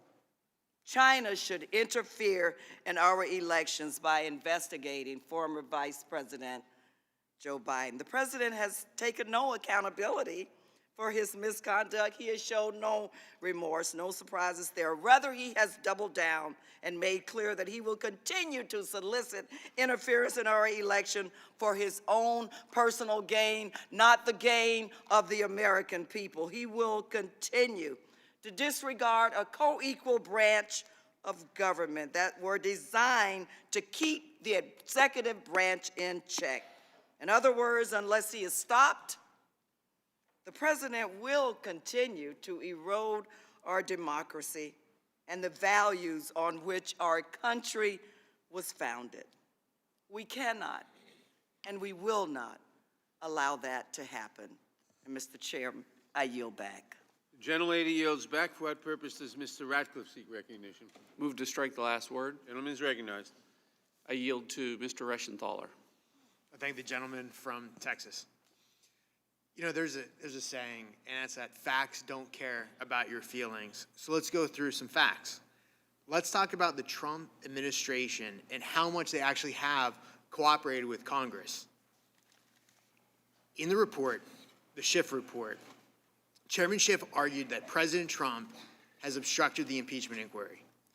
In letters sent to request deposition witnesses, Chairman Schiff wrote, and I quote, "Any failure to appear for a scheduled deposition shall constitute evidence of obstruction of the House's impeachment inquiry," end quote. However, there's ample evidence of the administration complying with the congressional oversight and investigations during 2017 and 2018, even with congressional probes that the administration did not find legitimate. For example, over 25 administration officials testified before the House Oversight Committee. Over 20 administration officials have testified before the House Judiciary Committee. Additionally, as of the start of the Democrats' impeachment inquiry, the administration has produced more than 100,000 pages of documents to the House Oversight Committee. That's over 100,000 pages of documents. And I must say, they produced them in a timely manner. They didn't dump them within 48 hours of a hearing. But again, I digress. The administration also engaged in investigations that they disagreed with. For example, the House Oversight Democrats initiated a sweeping investigation into the White House security clearances practices, despite the president's broad authority to grant security clearances to whomever the administration wishes. In that investigation, the administration provided the current White House chief security officer to brief both members and staff of the White House security clearance process.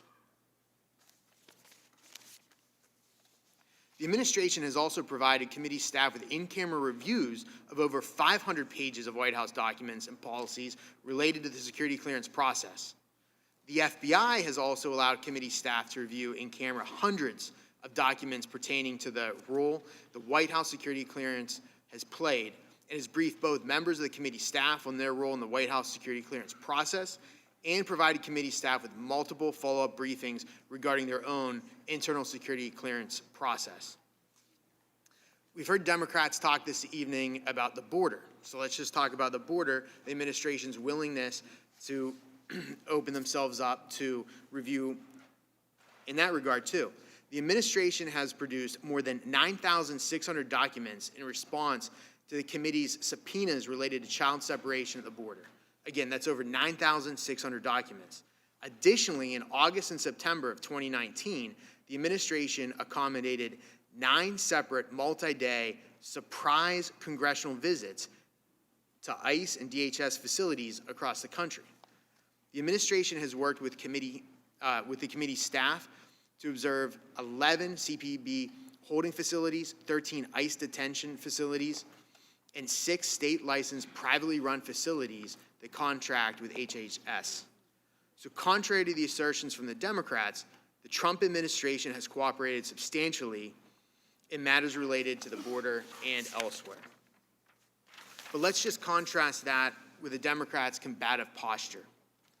In letters to the State Department employees, the committee threatened witnesses that, and I quote, any failure to appear in response to a mere letter requesting their presence for a deposition shall, and I quote, constitute evidence of obstruction. This is just letters, not subpoenas. In letters to the State Department employees, the committee threatened witnesses that if they insist on having agency counsel present to protect the executive branch in their confidentiality interests, or if they make any effort to protect confidentiality interests at all, these officials will have their salaries withheld, withholding of salaries. The committees have not afforded the president basic protections such as the right to seal evidence, the right to present evidence, the right to call witnesses, the right to have counsel present in hearings, the right to cross-examine all witnesses, the right to make objections relating to examination of witnesses, or the admissibility of testimony and evidence, and did not afford the president the right to respond to evidence and testimony presented.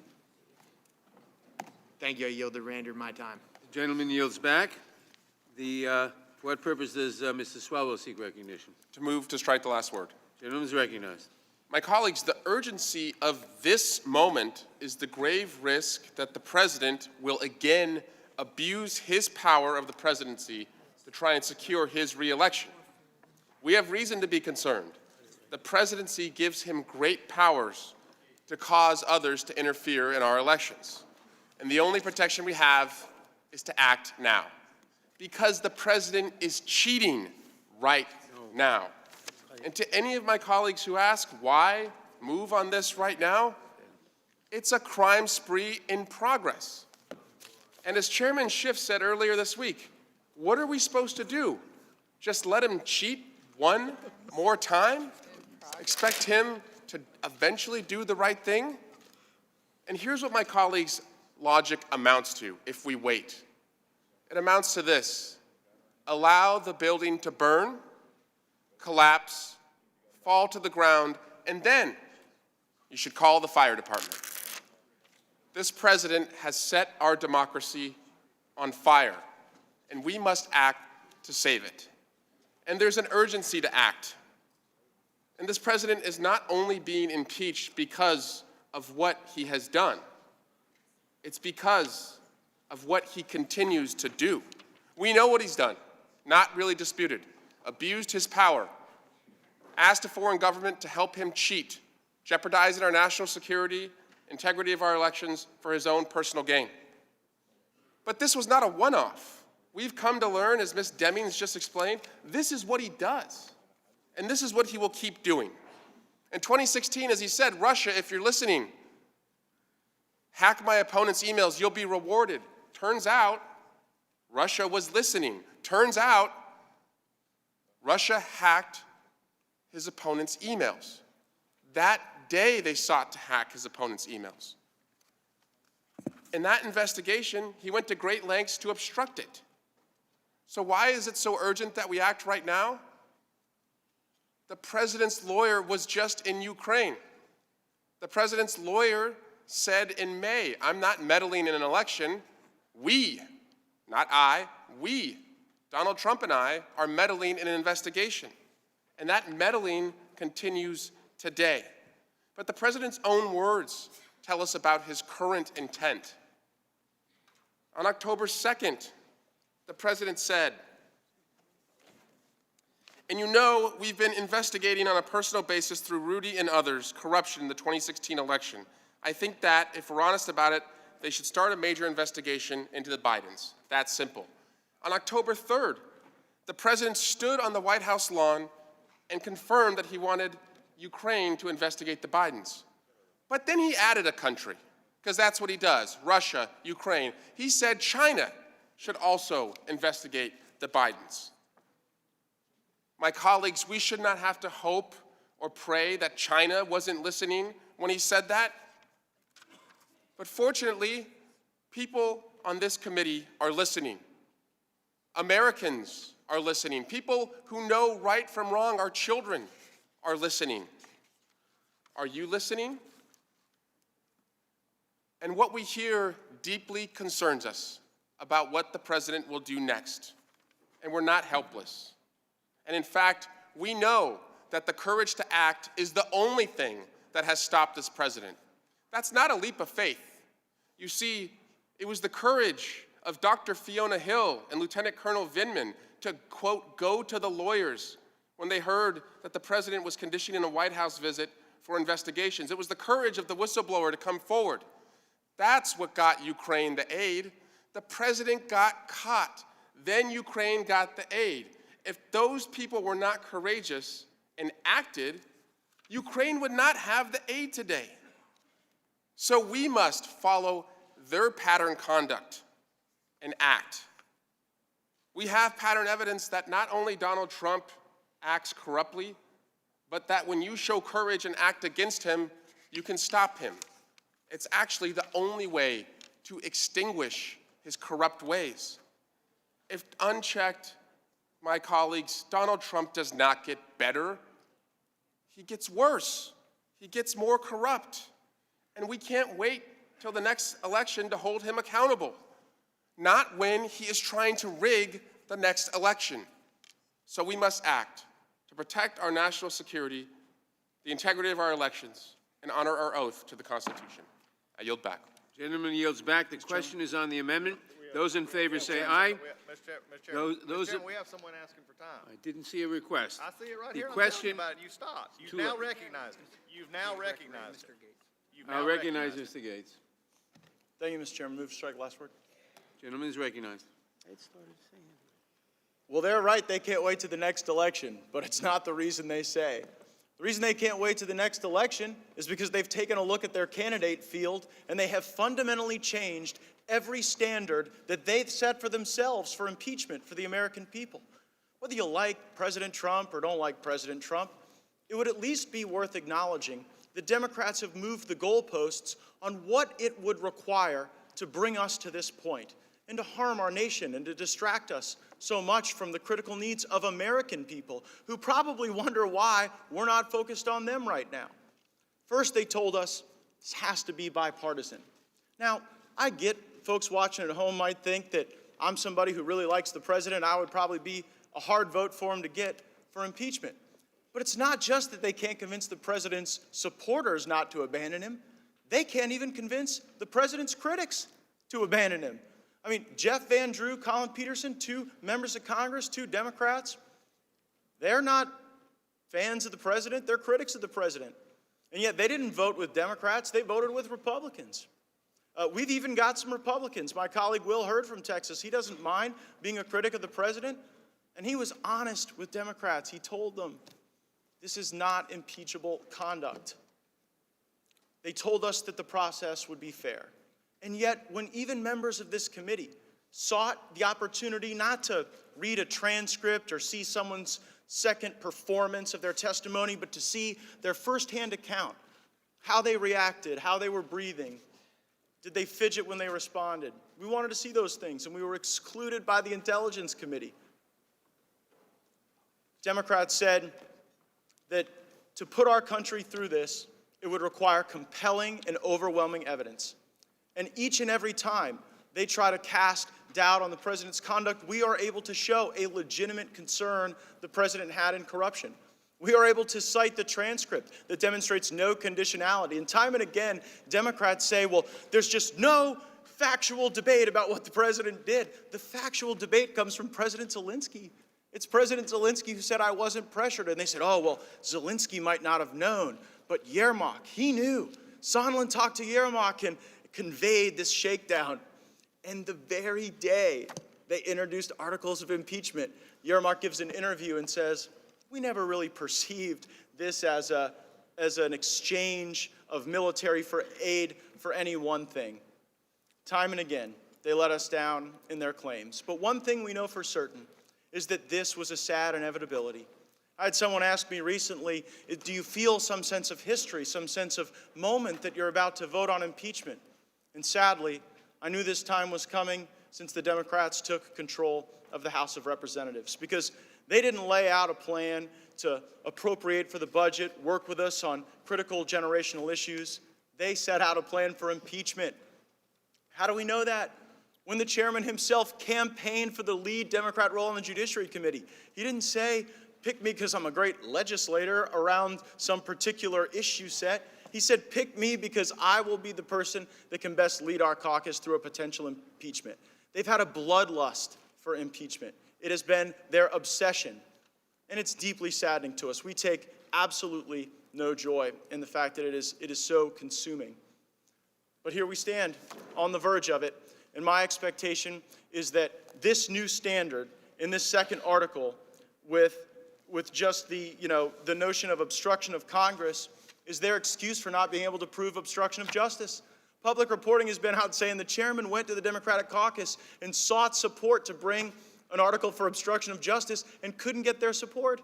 So now here we are with obstruction of Congress, sort of the low-energy version of the obstruction of justice claim that they wanted. They hoped they were going to be able to convict and accuse and evidence some claim on bribery. That's what their pollsters and pundits told them would be best. As they solemnly tell us, this is sad to them. They were out polling what lexicon, what word choice would help them make the case to the American public. And so they settle on bribery. You all in the media heard it. You heard them on every show talk about, oh, this is the new standard, Speaker Pelosi speaking in this new language. And then we asked the witnesses, were you a part of bribery? Did you see bribery? And the evidence wasn't there. And so instead of bribery, instead of treason, extortion, you have abuse of power, the low-energy version. I'm disappointed in my colleagues, but probably even those who don't support the president would share that disappointment in this very moment, and I yield back. Gentleman yields back. Mr. Chairman, I have a unanimous consent request. I recognize Mr. Reschenthaler for the purpose of a unanimous consent request. Thank you, Mr. Chairman. I ask unanimous consent to enter the letter I referenced, which is a letter from Chairman Engel to John Sullivan, in which Chairman Engel says that officials who insist on counsel will have their salaries Without objection. withheld. Thank you. The question now occurs on the amendment. Those in favor say aye. Aye. Those opposed, no. No. In the opinion of the chair, the noes have it, and the amendment is not agreed to. The roll call is requested. The clerk will call the roll. Mr. Nadler? No. Mr. Nadler votes no. Ms. Lofgren? No. Ms. Lofgren votes no. Ms. Jackson Lee? No. Ms. Jackson Lee votes no. Mr. Cohen? No. Mr. Cohen votes no. Mr. Johnson of Georgia? No. Mr. Johnson of Georgia votes no. Mr. Deutsch? Mr. Deutsch votes no. Ms. Bass? No. Ms. Bass votes no. Mr. Richmond? No. Mr. Richmond votes no. Mr. Jeffries? No. Mr. Jeffries votes no. Mr. Cicilline? No. Mr. Cicilline votes no. Mr. Swalwell? No. Mr. Swalwell votes no. Mr. Liu? Mr. Raskin? No. Mr. Raskin votes no. Ms. Jayapal? No. Ms. Jayapal votes no. Ms. Demings? No. Ms. Demings votes no. Mr. Correa? No. Mr. Correa votes no. Ms. Scanlon? No. Ms. Scanlon votes no. Ms. Garcia? No. Ms. Garcia votes no. Mr. Neguse? No. Mr. Neguse votes no. Ms. McBath? No. Ms. McBath votes no. Mr. Stanton? No. Mr. Stanton votes no. Ms. Dean? No. Ms. Dean votes no. Ms. Mucarsel-Powell? No. Ms. Mucarsel-Powell votes no. Ms. Escobar? No. Ms. Escobar votes no. Mr. Collins? Aye. Mr. Collins votes aye. Mr. Sensenbrenner? Aye. Mr. Sensenbrenner votes aye. Mr. Shabbat? Mr. Shabbat votes aye. Mr. Gomert? Mr. Gomert votes aye. Mr. Jordan? Mr. Jordan votes yes. Mr. Buck? Mr. Buck votes aye. Mr. Radcliffe? Mr. Radcliffe votes yes. Ms. Roby? Ms. Roby votes aye. Mr. Gates? Mr. Gates votes aye. Mr. Johnson of Louisiana? Mr. Johnson of Louisiana votes aye. Mr. Biggs? Mr. Biggs votes aye. Mr. McClintock? Aye. Mr. McClintock votes aye. Ms. Lesko? Ms. Lesko votes aye. Mr. Reschenthaler? Mr. Reschenthaler votes aye. Mr. Klein? Mr. Klein votes aye. Mr. Armstrong? Mr. Armstrong votes yes. Mr. Stubbe? Yes. Mr. Stubbe votes yes. Has every member voted who wishes to vote? The clerk will report. Mr. Chairman, there are 17 ayes and 23 noes. The amendment is not agreed to. Are there any further amendments to the amendment in the nature of a substitute? Mr. Chairman, For what purpose does Mr. Jordan seek I have recognition? an amendment at the desk. I reserve a point of order. Gentlelady reserves a point of order. The clerk will report the amendment. Amendment to the amendment in the nature of a substitute, H. Res. 755, offered by Mr. Jordan of Ohio. Page 4, strike line 23 and all that follows through page 5, line 5. Page 8, strike lines 10 through 17. The gentleman is recognized for the purpose of explaining his amendment. Yeah, I withdraw my point of order. Point of order is withdrawn. Thank you, Mr. Chairman. This simply strikes the last 8 lines in Article 1 and then the last 8 lines in Article 2. Look, you have a rigged and rushed process when you don't have the facts on your side. We've been through these facts many times. Ukraine didn't know aid was held up at the time of the call, but the Democrats assert that President Trump was pressuring Zelensky on the call to investigate the Bidens in order to get the aid that he didn't even know was on hold. That's their argument. And oh, by the way, down the road, President Zelensky says there was no pressure on the call, no pushing, no linkage whatsoever. But you have a rigged and rushed process when you don't have the facts. You have a rigged and rushed process when you can't accept the will of the American people. Speaker of the House Pelosi, Nancy Pelosi, called the president an imposter just 3 weeks ago. The Democrats have never accepted the will of the American people, and that's why they've been out to get this president since even before he was elected. And of course, you have a rigged and rushed process when you're afraid that you can't beat the president at the ballot box. When you're nervous about next fall's election, you have this kind of process, a rigged and rushed process. This is not about the concern. This is not really about the concern Mr. Swalwell talked about earlier, concern that somehow the president was going to do something wrong and try to influence the election. No, no, no. This is about their concern that they can't they can't win next year based on what the president has accomplished in the past 3 years. I mean, it's an amazing record. In spite of the Democrats being completely against the president, in spite of the mainstream press being against the president, frankly, in spite of a few Republicans being against the president, it's amazing what's been accomplished. Taxes have been cut, regulations reduced, the economy growing at an unbelievable rate, lowest unemployment in 50 years, 266,000 jobs added last month alone, 54,000 in the manufacturing sector. Mr. Gorsuch, Mr. Kavanaugh on the court, a lot of other federal judges confirmed. Out of the Iran deal, embassy in Jerusalem, hostages home from North Korea, new NAFTA agreement going to be voted on next week. Yeah, you guys are, it's a rigged rush process because you're nervous about next November. Mr. Green says we have to impeach him because he's going to win the election. We know what this is about.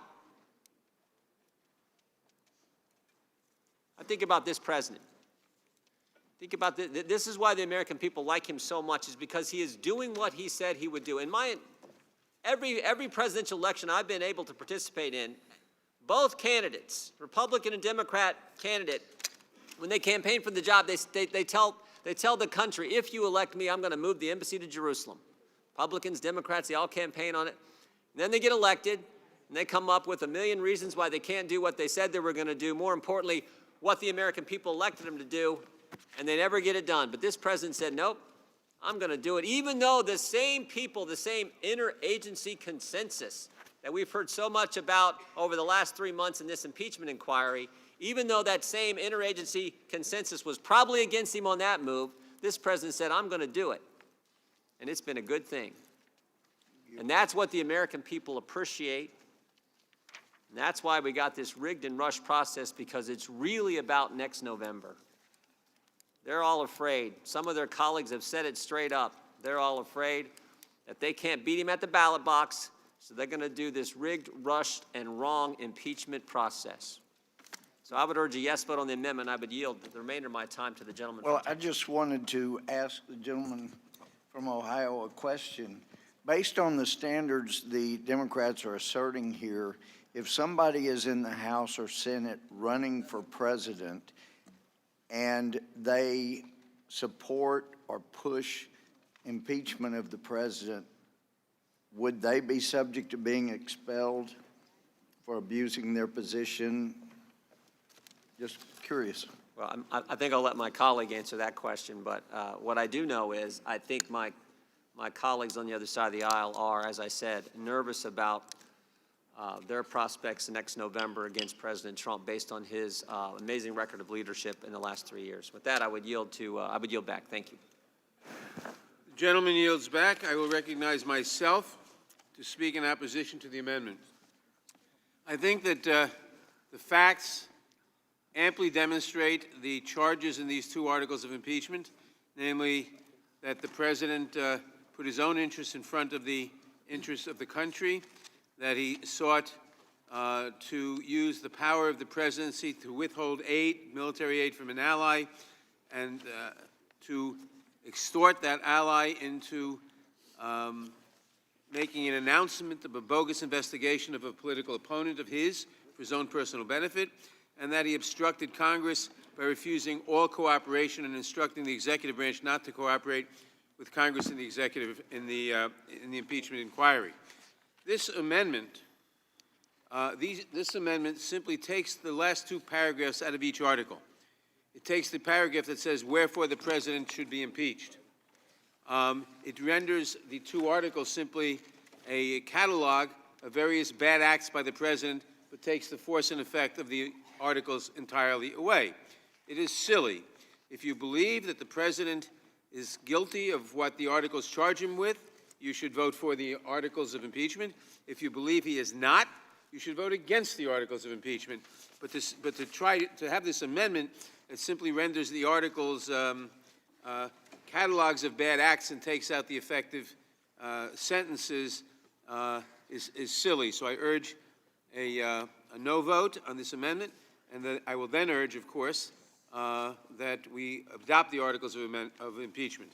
I yield back the balance of my time. Mr. Chairman. Mr. Chair. For what purpose does Mr. Collins seek recognition? Move to strike last word.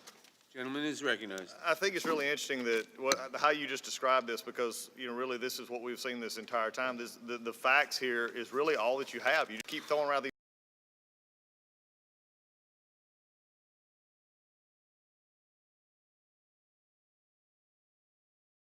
Simply takes away the punishment, if you would, or what the actual end result will be. It should not surprise anyone here, though, because this is what the Democratic Party and majority have done all year. In fact, they did it one time on the floor of the House when the Speaker of the House broke the rules of the House on the floor, and instead of owning up to breaking the rules of decorum on the floor, she had everybody come back down on the majority side and vote to restore her right to speak, even though she blatantly broke the rules. So don't give me this high and mighty, oh, we're taking away the rules, just having a list of ideas here. That's what we've been doing all year. I told the audience just the other day, I told the group just the other day, that you can always judge many things by what you spend time on and what you spend money on. Spend time on, spend money on. I've said already that this is a impeachment of clocking calendar, and I believe that to be true because we're seeing it tonight. We're seeing it in this whole process. Two hearings and a markup. That's all we're doing here. The rubber stamp in this committee is out. So it's a time issue because they've been told, and I understand this is, the leadership wants this to happen.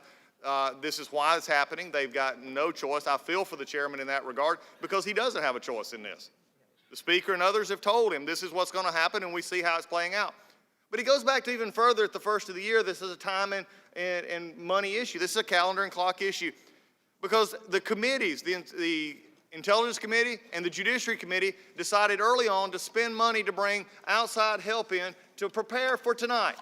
They didn't know exactly it was going to be like this in January or November and December when they did hire that extra help to come in, but they knew they were going to get to it somehow. They just didn't know how. And they kept waiting and they kept waiting, so they hired extra outside counsel. They did it on the Intelligence Committee, and they wanted it because all they were going to do was investigate the president. And they did. The only thing I can say on that part is congratulations, they finally made it to what they've always wanted to do. And that's what we're seeing right here. But to describe this tonight and describe it as it was just described is simply taking away the punishment and just listing a lot of bad acts. I could do that about this majority all year in these committees and these investigations. We have had more hearings in which they got to basically scream at administration witnesses, but yet offer no solutions. It is mind-boggling. It's dehumanizing, as one of my colleagues said, and I called them about when we're talking about immigration. Now today, to again come before this committee, to take all of this and never have a fact witness. I think it was really interesting what my friend from Florida said. It's actually, there is a purpose to see people witness, even if they've testified before, to see how they would actually answer questions. And in this committee, that would have been a good thing. But we don't have that. But to say, with a straight face, and I appreciate this, to say, well, at the end of the day, all we're doing here is taking away the punishment because you have a list of bad actors, when the majority have done that all year, and especially the classic case of the Speaker on the floor of the House, breaking the law of the rules of the floor, and then having the majority come down and restore her rights just simply because they didn't like the fact that she had broke the rules. You see, this is where we're at. It's a money and time issue. It would be nice if it was high and noble. If it would have been nice if it was, except for all the crimes that they've talked about, extortion, bribery, honest service fraud. It would have been nice if they could have found actual facts enough to put that into an article. They couldn't. They won't. Why? Because they can't. Maybe it's because also they're having trouble explaining those because they couldn't. Poll testing wasn't good enough. And also they got members who need to go back to their districts and say, oh my, I was forced to do this, but really the president's a bad guy and this was an abuse of power. Again, say it long enough, somebody might believe it. But this is where we're at. And it's really interesting, again, from obstruction of Congress to watch this Congress, this majority work is just truly, truly amazing. And to say this, when no facts put together, abuse of power, obstruction of Congress, this is all they've got, all they have to make this excuse? Good luck. That dog ain't hunting anymore. Nobody is. Just ain't working. For that, I yield back. Gentleman yields back. Mr. Anyone Chair. else seek recognition? Mr. Chair, For what purpose does Ms. Lesko seek recognition? Thank you, Mr. Chair. I think it's an appropriate time, or I move to strike the last word. Gentlelady is recognized. Thank you, Mr. Chair. I think it's an appropriate time to remind you again of your own words that were stated just a few months ago last year. During an interview on MSNBC's Morning Joe on November 26, 2018, Chairman Nadler outlined a three-pronged test that he said would allow for a legitimate impeachment proceeding. And now I quote Chairman Nadler's remarks. There really are three questions, I think. First, has the president committed impeachable offenses? Second, do those offenses rise to the gravity that's worth putting the country through the drama of impeachment? And number three, because you don't want to tear the country apart, you don't want half of the country to say to the other half, for the next 30 years, we won the election, you stole it from us. You have to be able to think at the beginning of the impeachment process that the evidence is so clear of offenses so grave that once you've laid out all the evidence, a good fraction of the opposition voters will reluctantly admit to themselves they had to do it. Otherwise, you have a partisan impeachment, which will tear the country apart. If you meet these three tests, then I think you do the impeachment. Now, let's see if Chairman Nadler's three-pronged test has been met. First, has the president committed an impeachable offense? No. There has been no witness, no Democrat witness, fact witness, that can prove that fact. Second, do those offenses rise to the gravity that's worth putting the country through the drama of impeachment? Absolutely not. And third, have the Democrats laid out a case so clear that even the opposition has to agree? No. You and House Democrat leadership are tearing the country apart. You said the evidence needs to be clear. It is not. You said offenses need to be grave. They are not. You said that once the evidence is laid out, that the opposition will admit they had to do it. Well, that hasn't happened. In fact, polling and the fact that not one single Republican voted on the impeachment inquiry resolution or the Schiff report, and I doubt that one single Republican will vote on these articles of impeachment tonight or on the floor of the House of Representatives, reveals that the opposite is in fact true. In fact, what you and your Democratic colleagues have done is the opposite of what you said had to be done. This is a partisan impeachment, and it is tearing the country apart. And with that, I yield back. Mr. Chairman. Gentlelady yields back. Does anyone else seek recognition? Seek recognition. What purpose does Mr. Johnson seek recognition? Strike last word. Gentleman is recognized. Thank you, Mr. Chairman. I am just rising to speak in support of this amendment for Mr. Jordan, and I think it's really appropriate. I don't think we're asking for anything extraordinary here because I'm reading this resolution as it's drafted, and the language just jumps off the page. I mean, this is really personal.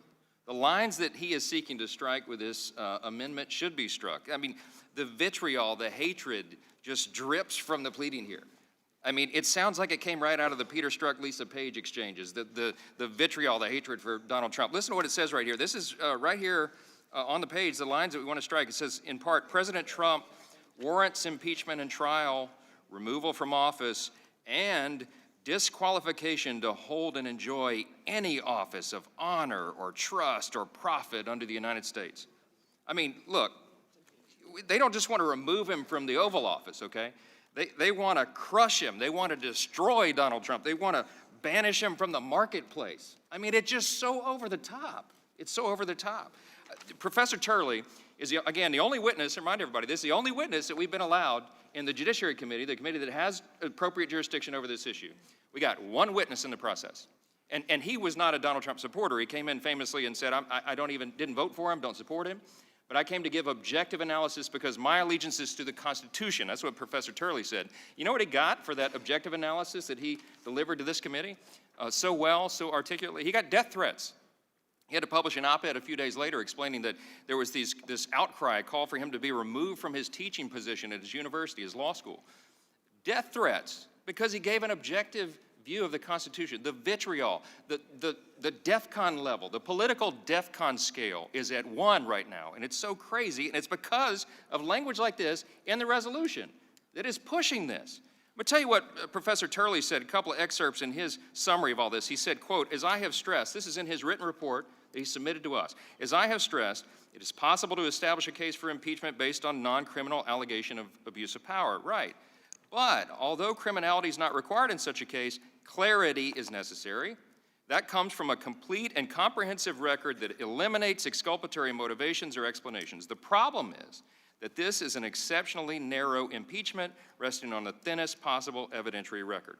Even under the most flexible English impeachment model, there remained an expectation that impeachments couldn't be based on presumption or speculation on key elements. If the underlying allegation could be non-criminal, the early English impeachments followed a format similar to a criminal trial, including calling of witnesses and all the rest. He said the history of American presidential impeachment shows restraint even when there are substantive complaints against the conduct of presidents. Indeed, some of our greatest presidents could have been impeached for acts in direct violation of their constitutional oaths of office, but it didn't happen because cooler heads prevailed in the Congress.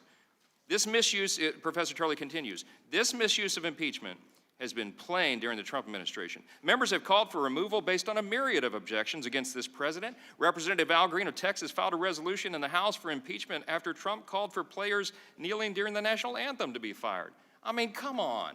You don't like his political positions? Great, but you can't impeach a president because you don't like him. That's not how this system works. We're in a constitutional republic. There are rules here. There are standards. You don't get to make that decision. The voters in this country do. And we have an election coming up in about 11 months. Let the people decide. Don't put yourselves in their place. You don't have the right to do it. You're not following the proper procedure. You're not doing this the right way. It's a rarely used constitutional device in our history. It's supposed to be. Professor Turley ended this way, and I will too.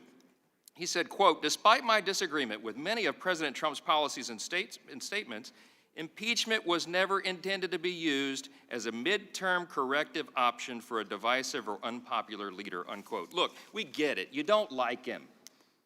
That doesn't mean you can banish him from the marketplace. You can't send him out of his businesses and say he can't hold a position of honor or trust. You don't get the right to do that. The people of this country do. We live in a republic. I'm just sick of this. I yield back. I don't yield back. I yield to the gentleman, Mr. Jordan. You want the time? I got 30 seconds. 30 seconds, thank you. Look, in 2016, the Democrats had the insurance policy. Peter Strzok and Lisa Page, that was their deal in 2016, the FBI. 2020, it's impeachment. 2020, they're going to use impeachment. Insurance policy didn't work in 2016. Impeachment's not going to work in 2020 because the American people appreciate what this president is getting done on their behalf. I yield back. Gentleman yields back. Chairman. Anyone else seek recognition? Chairman. Mr. For what purpose does Move to Mr. strike Gomer the seek last recognition? words. Ask strike the last word. Gentleman's recognized. Which one? Thank you. It truly is amazing. We've heard over and over that this was all about the Bidens, all about getting information on the presidential candidate, the Bidens. But if you look at what the president said, he's talking about, you know, we've been through, this country, our country has been through a lot, and Ukraine knows a lot about it. I would like you to find out what happened with this whole situation with Ukraine. They say CrowdStrike. It's news to me, but my Democrat friends will know better. I didn't know Biden was involved with crime, with CrowdStrike. I didn't know he was involved with the DNC server being hacked. I didn't know that was all part of his thing, but that's what the president's asking about, because there's been information that there were some people in Ukraine that knew something about that. And that's what he's asking about. So I appreciate the revelation from our friends across the aisle. Biden was in the middle of all that. And then he said, I guess you have one of your wealthy people. The server, they say Ukraine has it. Again, I didn't know Biden was all in up to his eyeballs in that. But there are a lot of things that went on, the whole situation. And I think you're surrounding yourself with some of the same people. I would like to have the Attorney General call you and your people. I'd like to get to the bottom of it. So that was the whole thing about the 2015, 2016 election. But according to our friends, Biden was in the middle of all of this mess. So anyway, it's interesting. But my friend from Ohio has a brilliant amendment. They say it's not personal, that this isn't just about an election, that this is trying to undo the unfairness of the prior election, even though it turns out there was no Russia collusion, and it sounds like that there was, despite what the media is saying, that we know the Ukrainian ambassador came out lambasting Trump. It was clearly that would not have been done without official okay.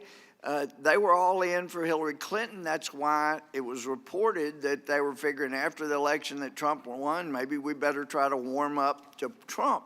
But there's been so much made of the fact that President Trump did not ask the former corrupt administration for help in rooting out corruption.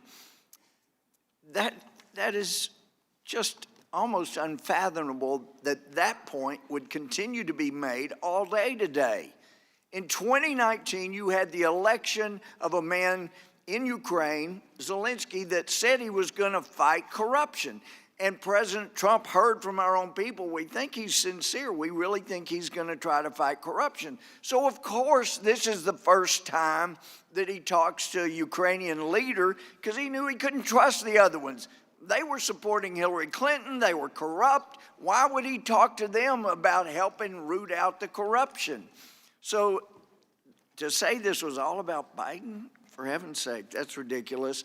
But my friend from Ohio's amendment puts our friends to the test. Is it really about trying to correct what you say was an unfair election, which we know now from the Horowitz report, it was unfair, but it was from the Democrat side, from the Trump hater side. So if that's really the case, then let's just strike the part that says he can't ever run for office again or be reelected again. Right?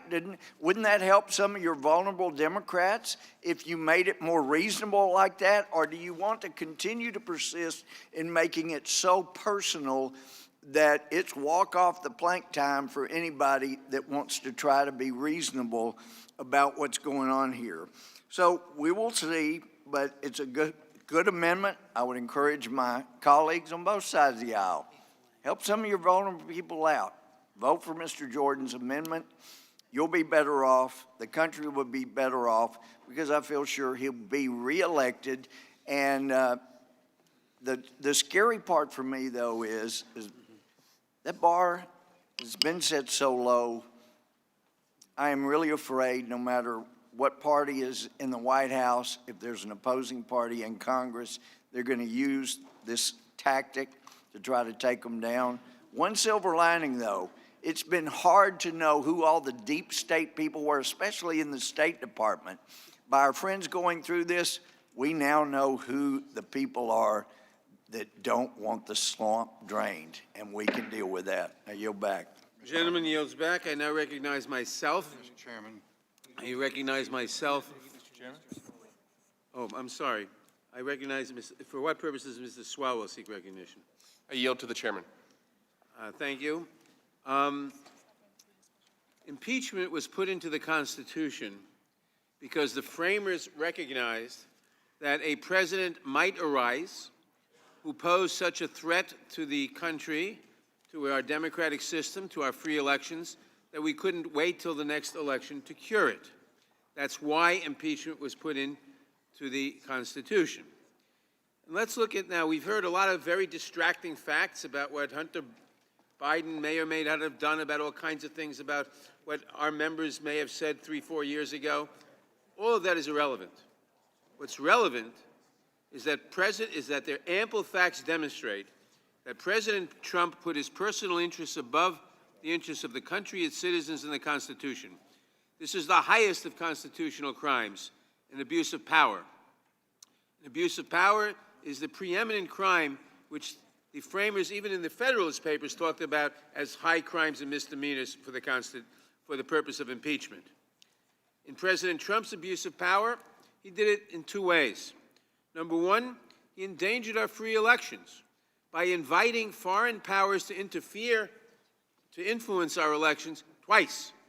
He invited the Russians in 2016. Remember, if you're listening, please find the emails. That was a direct solicitation, and in fact, they tried to hack into the emails of the Democrats that very night. And then he tried to cover it up. And then, for 2020, he invited in he asked the Ukrainians to announce a bogus investigation of the person he perceived as his major political opponent in the 2020 election. And, it's basically admitted, Mick Mulvaney said, we did it. The president is on, the transcript shows very clearly that he did it. The circumstances of the withheld aid shows very clearly it was a quid pro quo. Yes, we know that eventually the aid was released, that the president said there was no quid pro quo. Both of those things happened after he was caught, and it was public.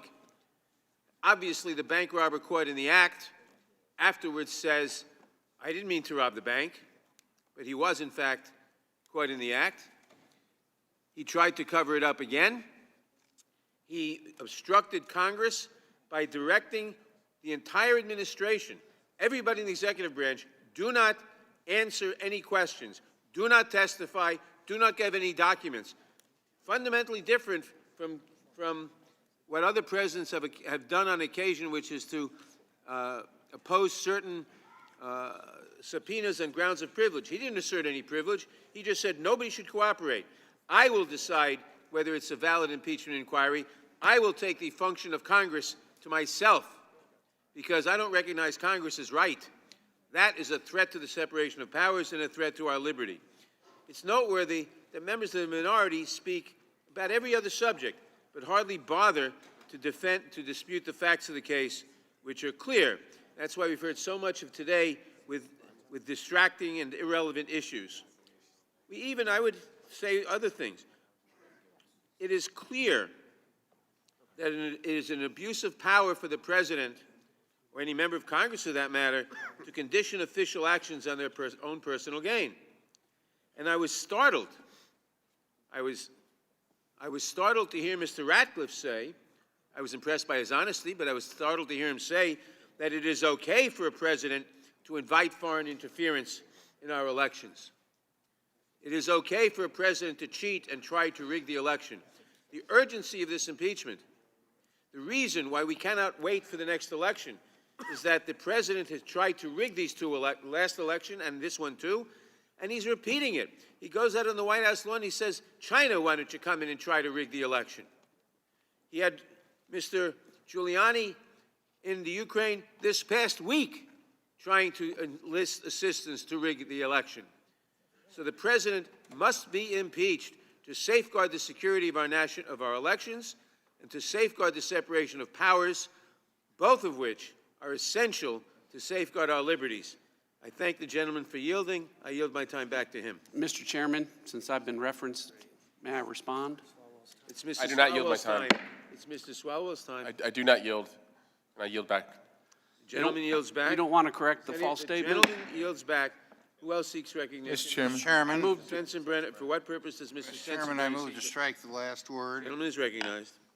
I yield the gentleman from Texas. Appreciate my colleague yielding to correct the record where the chairman of the House Judiciary Committee just made a false statement. Said that I said that it was okay to solicit foreign interference in an election. I never used the word interference. Okay. I said foreign involvement in investigations. And I used as an example for that the Obama administration. It was just a few hours ago, you may not remember.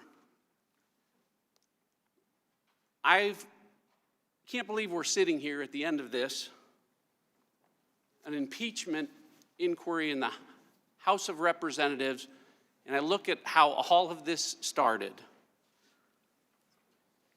Started with a phone call, a congratulatory phone call between two presidents. And the very next day, someone contacted someone, and a week later, someone walked into the office of Chairman Schiff. And that person walked out a week later, a whistleblower, went to the Inspector General and filed a complaint where they falsely claimed that President Trump had made a demand of President Zelensky. They made a false statement in writing, and then they made a false statement verbally in the course of what should have been an investigation. We sit here today about to vote on impeaching a president where neither the House Judiciary Committee, the House Intelligence Committee, or any House committee where the Democrats are in charge has asked a single question of a single witness about how this started. Because you go back to that phone call, and the two people that were on it, the only two people that know not just what they said, but what they meant when they said it. And they both said it was a great call. So first, let me say I'm sorry. Let me say I'm sorry to the president of Ukraine. I'm sorry that as a result of all of this, you've been labeled a pathological liar by my Democratic colleagues. And I'm sorry that they pretend to care about the Ukraine, but they've just made it incredibly hard and more difficult for your country ever to get military assistance. I'm also sorry to the other person that was on that call who knew what he said when he meant it, President Trump. I'm sorry, President Trump, that you've tried to keep every promise. You've given us a great economy, and you did it against incredible headwinds where you were falsely accused of treason. You were accused of being a Russian agent by the folks in this room. And when that failed, we sit here today because now they're framing you because you said, I'd like you to do us a favor, though, because our country has been through a lot. My last apology is to the American people. I'm sorry. I'm sorry that you've had to view this spectacle.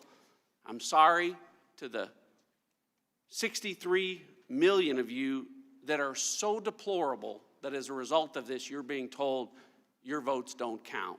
I yield back. I yield back as well. The gentleman yields back. Does anyone else seek recognition on this amendment? Mr. Chairman, I seek recognition. For what purpose does Mr. Reschenthaler seek recognition? To strike the last word, Mr. Chairman. Gentleman is recognized. Thank you, Mr. Chairman. We've been here a while, and I do want it to be noted that I do have several other amendments for tonight. But speaking on this amendment, I'm speaking in support of my colleague Jim Jordan's amendment. But I think that we are getting way too caught up in the weeds in particular. So we got to just zoom out and think about why we're here. We're here because the Democrats, again, are terrified that the president is going to win re-election. Let's just go through a list of his accomplishments. Donald Trump signed the largest scale criminal justice reform legislation in decades. And I should add, if it weren't for this waste of time with impeachment, we could be working on more bipartisan criminal justice reform. Particularly, I have a criminal justice bill called Clean Slate that would expunge non-violent felony offenses for hundreds of thousands of individuals. Lisa Blunt Rochester is working with me on that. She's a Democrat, as you know. But anyhow, I digress again. Donald Trump is also ensuring our warfighters can be warfighters. I was a defense attorney in the Navy. I actually defended a Navy SEAL who's falsely accused of covering up abuse on a well-known terrorist. And I can tell you that when our warfighters are dragged into the court-martial process, they have to constantly then second-guess themselves on the battlefield. And finally, we have a president that is recognizing that warfighters should be warfighters and they should be focused on capturing and killing targets, not worrying about wrongful prosecutions back at home. Additionally, the president has placed 2 conservative justices on the Supreme Court who will uphold the Constitution. Additionally, under this administration, we are seeing a natural gas renaissance. Just come to Western Pennsylvania and just see how the economy is roaring, because we're finally taking advantage of the natural resources we have. And we can use this natural gas for energy, we can use it for manufacturing, we can use it for petrochemicals. It is fantastic that we're finally taking advantage of the natural resources we have.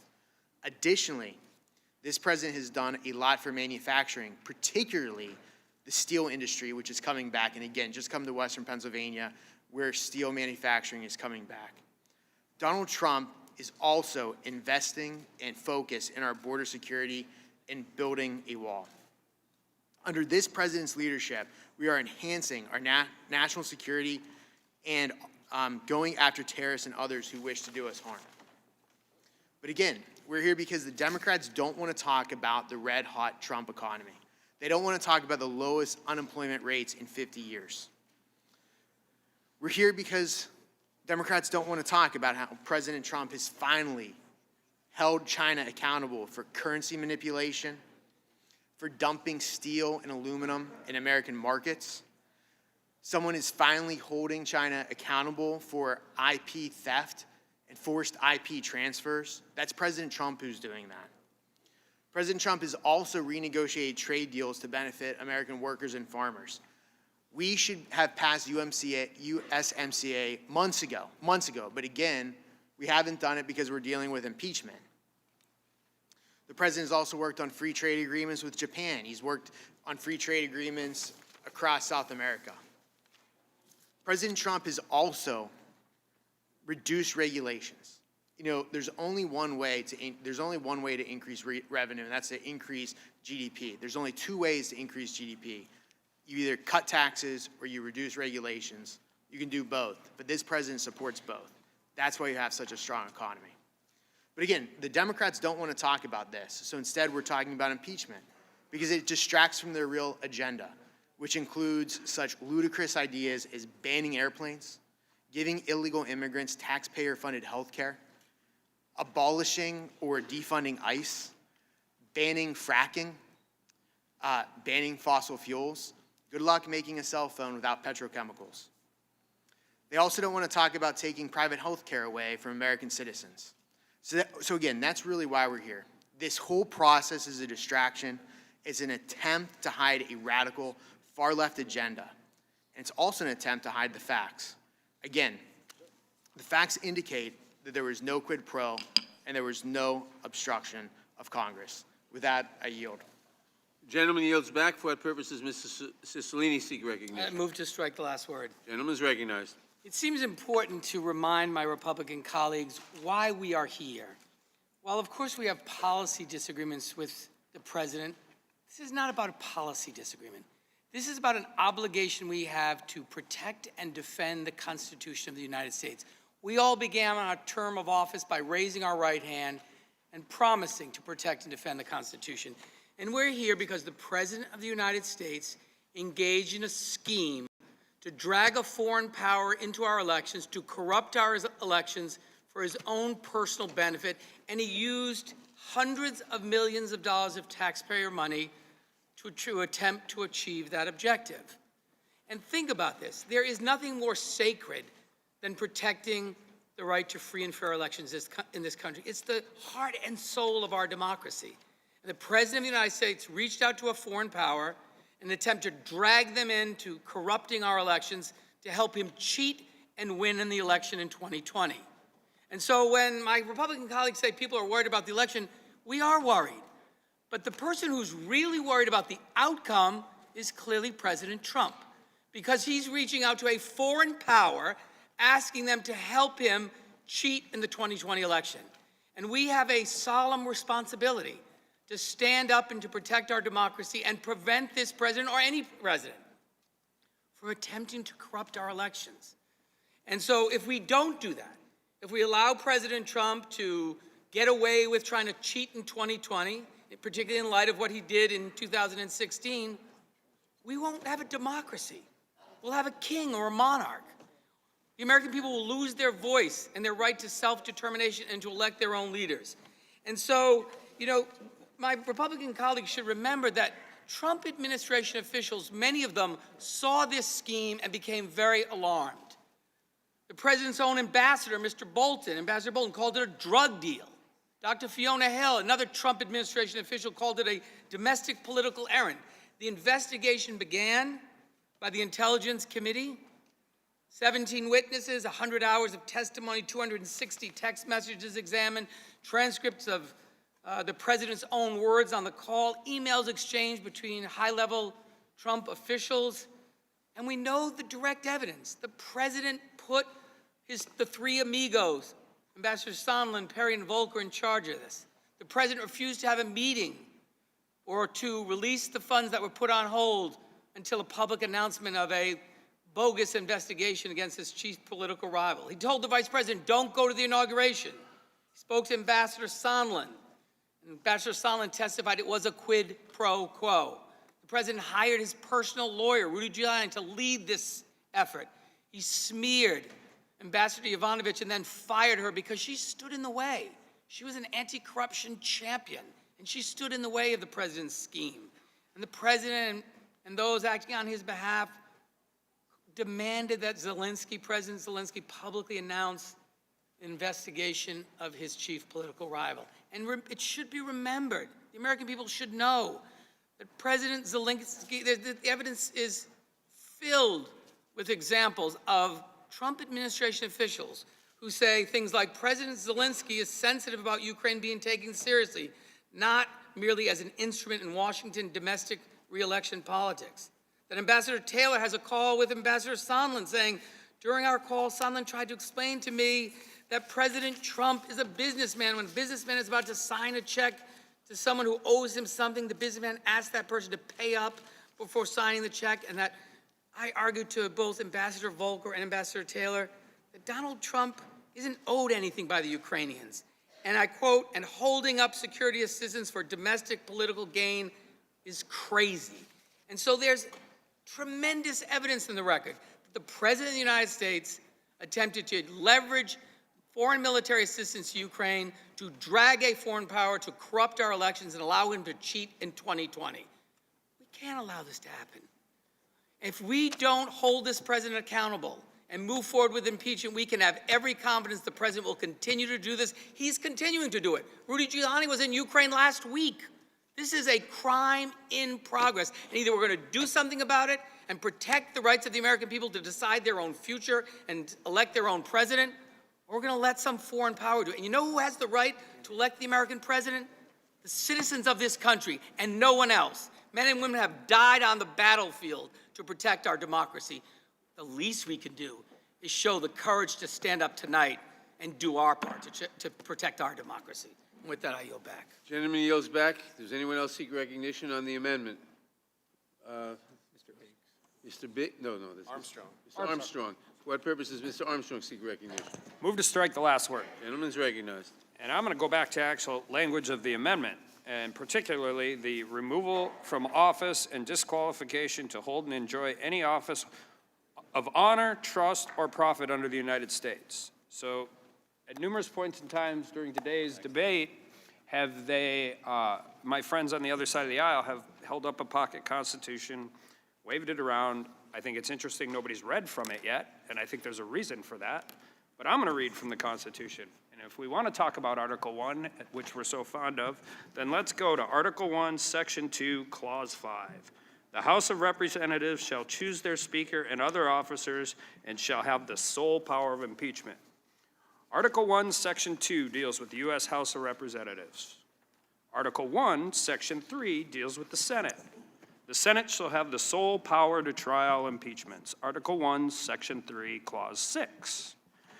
Judgment in case of impeachment shall not extend further than to removal from office and disqualification to hold and enjoy any office of honor, trust, or profit under the United States. Article 1, Section 3, Clause 7. The language in this bill is overbroad, gives the U.S. House of Representatives and this impeachment article more power than the Constitution allows. We have heard through the course of this investigation, when we have complained about process, when we have talked about secrecy, when we have not been allowed to use minority rights, that this is more akin to a special counsel, Adam Schiff has referred to himself as a special counsel, or it's more akin to an investigation, or a grand jury. Well, right now, what we are doing is becoming the judge, jury, and executioner. The Senate has determined that issues of removal and disqualification are divisible from other articles of impeachment.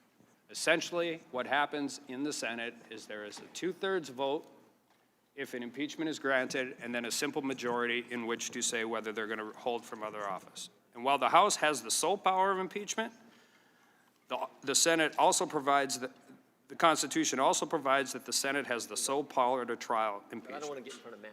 The Constitution describes the Senate's conviction power, which allows the Senate to remove an official from office and disqualification of that official from holding future office. The Democrat articles of impeachment state the president should be removed from office and disqualified to hold future office. The House has no constitutional authority to include this language that suggests the president should be removed from office.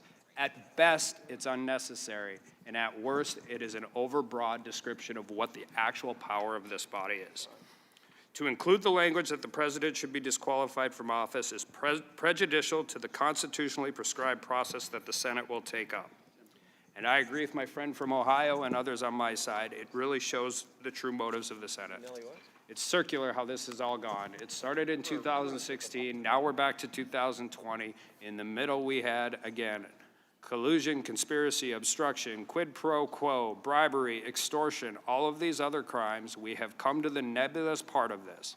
There have been a lot of smart lawyers on my friend's side, on the other side of this case. So I can't imagine this is an omission. And what we are truly doing is taking power away from the United States Senate, which is at their sole discretion. You have the right to proceed with this. We know this. And we've seen how this has gone. It's been fast-tracked and railroaded since day one. And you can equate yourself to a grand jury, a special counsel, an investigation, but you have no right as the U.S. House of Representatives to be judge, jury, and executioner. So while you may say taking this language out is ridiculous, I think it's actually constitutional. And with that, I yield back. Mr. Gentleman yields back. Does anyone else seek recognition on this amendment? For what purpose does Mr. Gates seek recognition? Move strike last word. Gentleman is recognized. Thank you, Mr. Chairman. There's been much said about motive this evening from my Democratic colleagues. They seek to opine as to the president's motives rather than looking at his own words reflecting in the transcript. They seek to opine into his motive rather than listening to the direct statements of President Zelensky that he felt no conditionality and no pressure in communications with the administration. But this amendment shows the true motive of the Democrats, because it is not about some cleansing of the office. It is not about some restoration of national security. If it's about national security, they would have been all up in arms when President Obama withheld military aid to the Ukrainians. But they weren't. It's all just a show to demonstrate some attack on the president. 4 facts never change.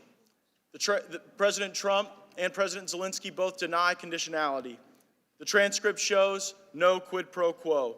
Ukraine was not aware of any delay in military aid at the time of the call, and the aid was ultimately delivered in the absence of the investigations the Democrats are talking about. Nothing has changed those 4 facts. But I do wonder, if we had had the opportunity to hear witnesses, what more would we have learned beyond that? If we'd have been able to call Chairman Schiff as a witness like we had asked, maybe we would have learned about his office's contact with the whistleblower. Maybe we could have asked Chairman Schiff why he felt it appropriate to go engage in some weird theatrical reperformance of a transcript that never existed. It was just a fake thing that he did in the Intelligence Committee. Maybe we could have asked him why he wasn't fully forthcoming about his office's contact with the whistleblower when he was asked about it on national television. We could have asked Chairman Schiff his reasons for omitting exculpatory evidence in the majority's report, and most certainly we would have wanted to ask Chairman Schiff whether it was his decision or someone else's decision to publish correspondence and communications between the president's personal lawyer and others, journalists, and even a member of Congress. We could have also learned a lot probably from the whistleblower. We could have learned about who the multiple sources were that they spoke to and whether or not the information was accurate, whether or not it was reliable and verifiable.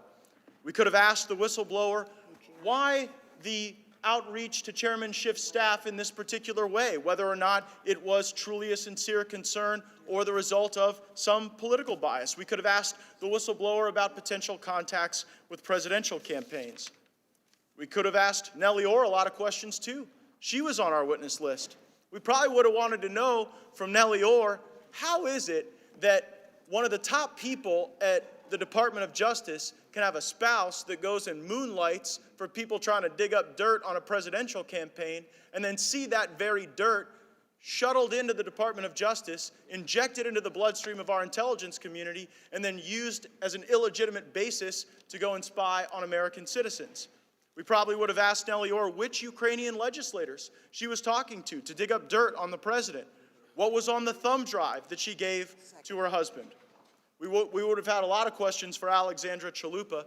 Alexandra Chalupa was the intermediary between the DNC and elements of the Ukrainian government that were working against President Trump. We could have asked Alexandra Chalupa, whose idea at the DNC was it to have a specific operative assigned to the Ukraine to impair our elections? Whose idea was that? Who funded it? Was it some specific donor? Was it some elected official that was out there trying to bring Ukraine into our elections? We could have asked Alexandra Chalupa, who at the Ukrainian embassy were you talking to? What elements of the Ukrainian government were engaged in trying to see President Trump defeated? I mean, we already saw Ukraine engaging in our elections in plain view when you have the ambassador from Ukraine writing op-eds criticizing the president, animating the president's legitimate concern that, hey, maybe we ought to ask a few questions of these folks. Maybe we ought to verify that Zelensky is the real deal that he in fact turned out to be. I don't know that we've learned a great deal at these hearings other than the fact that the Democrats have been hell-bent on impeachment since they first took the majority, that they've been unfair in their process, that they've been unable to evidence accusations against the president with anything other than hearsay and conjecture. But I would have liked to have known a lot more. And that's why the rules of the House allow it. That's why no matter who's in charge, the minority gets to call witnesses and bring forward evidence. Because you know what? It's clear to the American people watching that the president did not do something to justify this impeachment. But I think we could have done a lot more to fulfill the president's promise to drain the swamp if we would have actually followed the rules. Gentleman yields back. For what purpose does Mr. Richmond seek recognition? I move to strike the last word. Gentleman's recognized. Mr. Chairman, I'd start by yielding time to my colleague from California, Ms. Lofgren. Thank you. You know, there's a doctrine where if you can't argue the facts, you can't argue the law, argue a lot. You know, in the Constitution, it has the very language that's in the article, and I'd just like to read this. Wherefore, William Jefferson Clinton, by such conduct, warrants impeachment and trial and removal from office and disqualification to hold and enjoy any office of honor, trust, or profit under the United States. The exact same language that is being complained about this evening with Mr. Trump was put into the articles by the Republicans relative to Mr. Clinton, and I reeled back with thanks. Thank you to my colleague from California. And I would just remind, because it was brought up by my colleague from Louisiana, that this was some extraordinary language designed to go after Donald Trump. This committee, the Judiciary Committee in the House, when it impeached Judge Thomas Porteous from Louisiana, which my colleague is very aware of, and it went over to the Senate and was voted on unanimously 96-0, had the same exact language in it.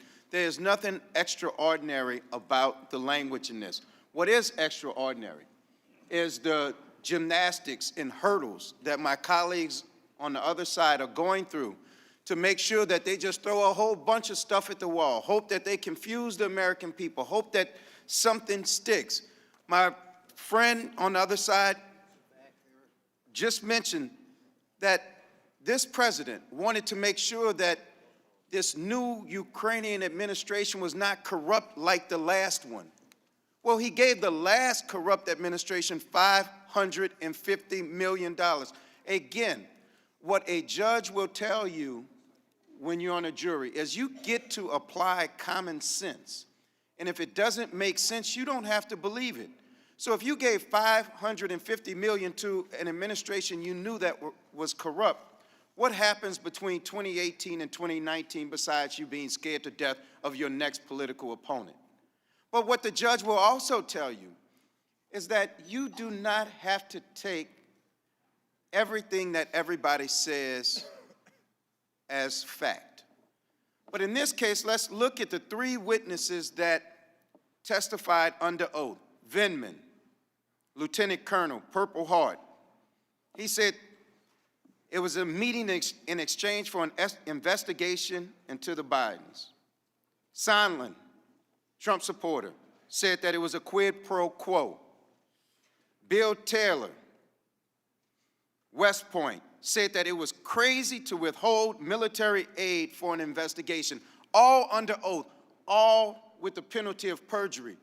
Who do they offer on the other side? President Trump. 14,435 lies to date since he's been president. Not under oath, but we should take his word for it. Then it is so absurd because in a call, we know the president's vocabulary. We know what he does and what he does not say. He may say bigly, he might say great, he might say winning a lot. But in this ordinary conversation, he does not use the words quid pro quo.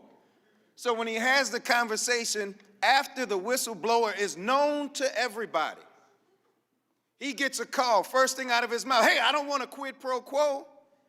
Where did that come from? It came from the fact that you are guilty of the crime that is charged. Just like a kid who just got caught going into the cookie jar with crumbs on his mouth when his mother says, what are you doing? I didn't eat that cookie. That's what we have, a call out of the blue. The first thing he says is, I don't want a quid pro quo, I want them to do the right thing. No, you would not have held up their vital military aid. You have to understand that this is a country that is being occupied by his friend Putin, and he is holding up the vital aid for them to protect their country because he says it's about corruption. But we know from the facts in this case, from the three people who testified under oath, that all this was about was making sure that he gets an investigation into Joe Biden. Why was that important? Because when you panic, you go back to what worked the first time. And an investigation where he got to run around the country saying, lock her up, he figured if he can get another investigation, he can run around the country saying, lock him up, and it might work again. With that, Mr. Chairman, I yield back. Gentleman yields back. Who else seeks recognition? Mr. Chairman. For what purpose does Mr. Shabbat seek recognition? Move to strike last word, Mr. Chairman. Gentleman's recognized. Thank you, Mr. Chairman. You didn't give us a lot of witnesses in this committee, and no fact witnesses, but we did get one professor, Professor Turley, who early on in his talk mentioned that he didn't vote for the president, and none of the other witnesses did either. One thing he did say, the evidence that you have against him, that you're bringing these impeachment charges on, is wafer thin evidence. What's not wafer thin is the partisan resolve by the Democrats, at least on this committee, to get rid of this president. And they've been looking for an excuse to impeach this president for a long time, and now they think they've got one, but we obviously know he's not going to be removed from office. But it's embarrassing, and it's a mark, and it's really unfortunate because the country really shouldn't be put through this. But I think one of the things that we ought to do is look at the things that this president has actually accomplished that they're talking about getting rid of. This is a president that's successfully grown this economy. If you look at the savings accounts and 401k accounts of so many Americans and so many retirees, they're up as the stock market is. Now, that's not going to go on forever, but it's certainly something positive that most Americans can be pleased about. There are more Americans now employed than ever before in our nation's history. Manufacturing jobs, which we really used to be hurting in this country and have been in decline for a long time, are now coming back. Manufacturing jobs are including by hundreds of thousands. Unemployment, as I mentioned, 50-year low. 4 million Americans no longer need to rely upon food stamps. That's a positive thing. Retail sales are up. We're finally becoming energy independent. In fact, the U.S. is now a net natural gas exporter. For the first time in 60 years, we're now an exporter of natural gas. Right to try, that I remember the president, I'm sure my Democratic colleagues remember this too, the president was encouraging us to pass a right to try law, which allows people who oftentimes they don't have a lot of chance. They've got a disease that's been considered fatal, and they'd like to try some drug that maybe comes out some years down the road, but they're willing to try it now. Because of this, it's giving some people a hope, and hopefully will save some lives. That was the president's idea. Our military is stronger than it's been in a long, long time, and thank God we're actually increasing the pay for our men and women in uniform, and they deserve even more. There are two great judges, I would argue. Some of my Democratic colleagues would probably disagree with me here, but two great judges on the Supreme Court now. Elections have consequences. They'd have been very, very different had Hillary Clinton been elected last time. Elections have consequences, and there are many circuit court judges that they're filling in the Senate, and thank God for that. The president withdrew us from that awful Iran deal, which essentially allowed money, billions of dollars, to go to terrorists. It's now being used against us by Iran. We've seen the embassy, our U.S. embassy, move to Jerusalem. Thank God for that.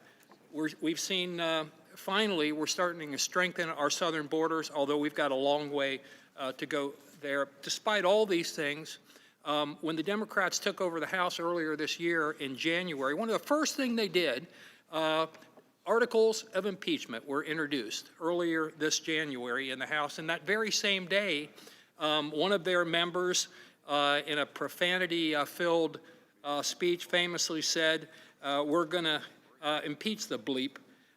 She didn't bleep it, obviously. And another said, if we don't impeach the president, he might well get reelected. I mean, is that a reason to impeach a president because he might get reelected? Well, it was to them. You know, it really goes back 2 years inauguration, the hatred for this president when he got elected. We saw it in the streets here in Washington. Now, a lot of people came up here to protest, and that's fine. But we also saw a lot of windows broken. We saw one person, you know, say that she was dreaming about blowing up the White House and that sort of thing. So it really did get ugly. The bottom line is here, they've been looking for an excuse for years now to impeach this president. They are wafer thin. We should not be moving forward on something like this. The country deserves a lot better than they're getting in this impeachment process. I'll be glad when we get beyond this because it's bad for the country, very divisive, and I yield back. Gentleman yields back. Does anyone else seek recognition on this amendment? For what purpose does Mr. Buck seek recognition? Move to strike last word. Gentleman is recognized. Thank you, Mr. Chairman. I hear my colleague from Rhode Island say that this isn't about policy differences. This is about our obligation to protect and defend our Constitution. It's about courage. Well, of course it's about policy differences because you said nothing on your side when President Obama sent his surrogates out to lie about Benghazi. You said nothing when President Obama's administration entered into a gun-running deal with Mexican cartels and the Fast and Furious program was developed. You said nothing about Democrat leaders. This is about a policy difference, and it's not about courage. I don't question anyone's courage on the other side of the aisle. I question your judgment. I don't question your courage. And I think that the American people are getting tired, and I say that because I have a friend from college, Jim, and Jim sent me a text. And just so you know a little bit about Jim, his dad was a pastor south of the Mason-Dixon line in the 60s and 70s who was a leader in the civil rights movement. Jim didn't vote for Donald Trump. He didn't vote for Mitt Romney. He didn't vote for John McCain. But Jim sent me a text, and he said, would you tell your Democrat colleagues that I'm voting for Donald Trump this next time around? And by the way, he tells me that he believes that your party is overreaching at this point. Overreaching. the last text he sent me was kind of interesting. He said the stock market closed at a record high, they're losing. But I thought about that overreach comment, and I thought about what was the most ludicrous of the ways that this group of Democrats in the House have tried to take out this president. And there are a lot to choose from. My favorite happens to be the 25th Amendment. I thought when y'all came up with the 25th Amendment, it was right at the top. You call in a professor from Yale, and that professor from Yale could have been right out of a movie about the old Soviet Union. She says, testifying in Congress, well, it takes a majority of the cabinet to invoke the 25th Amendment, but this president might be, he would need an examination, and when asked by a member, could he be detained, could the President of the United States be detained for purposes of a examination, she said yes. Right out of the old Soviet Union. That was my favorite. My second favorite was the Emoluments Clause, because I had to run to the Constitution to figure out what in the heck you guys were talking about with the Emoluments Clause. But I guess anybody that is successful and that has worldwide businesses is going to be subject to an Emoluments Clause argument. Thankfully, you didn't include that in this set of articles. You've had 4 now on the floor of the House, and you think that somehow we're not showing courage when we stand here and tell you you don't have the facts to convict this president on these charges, and you don't. The thing that's going to change is when this moves over to the Senate, you lose the narrative. Because the Republicans in the Senate will call Hunter Biden, they will call the whistleblower, and you better wait and see what the American public does when all of the facts are out. You don't get to hide the facts in the basement anymore. All the facts are going to be coming out. So I asked a few of my friends whether they had any favorites, and I will yield to my friend from Arizona if he'd like to talk about some of his more outrageous scenarios that our friends, the Democrats, have proposed on this president. I thank my friend for yielding, and you really took, the 25th Amendment really was really right at the top of the heap there. But, I mean, virtually every time the president tweets something, I've heard criticism that he should be impeached for tweeting. In fact, the Harvard law professor who was in here last week wrote a piece that he should be impeached for tweeting in 2017. That was fun. The other one is the bribery issue. That was fun too, because when you had, this is when Professor Carlin tried to explain it, took her 5 minutes to try to explain what the bribery was, and then we didn't hear any more from our colleagues about what bribery was. I yield back. Gentleman yields back. Mr. Chairman. Who seeks Chairman. recognition? Mr. Chairman. Mr. Jeffrey seeks recognition. For what purpose does the gentleman seek recognition? Move to strike the last word. Gentleman is recognized. My colleague suggested that we're here because we have policy disagreements with this president. We do have some policy disagreements with this president. We disagree with the fact that you passed as your signature legislative accomplishment in the last Congress a GOP tax scam where 83% of the benefits went to the wealthiest 1%. You exploded the deficit and the debt. We disagree with that. We disagree with your policy of separating God's children from their parents and caging those children. That was unacceptable, unconscionable, and un-American. We disagree with that.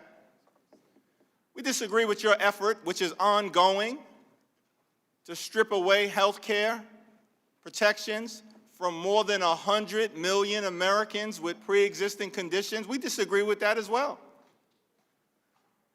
But we're not here at this moment undertaking this solemn responsibility because we disagree with his policy positions. We'll deal with that next November. We're here because the president pressured a foreign government to target an American citizen for political gain, thereby soliciting foreign interference in the 2020 election by withholding $391 million in military aid without justification. Now, the president says that was perfect. Here's what others have had to say about that. Ambassador Sondland, who gave the president $1 million for the inauguration, said it was a quid pro quo. Lieutenant Colonel Vindman, Iraq war veteran, said it was improper. Dr. Fiona Hill, Trump appointee, what does she say? Political errand.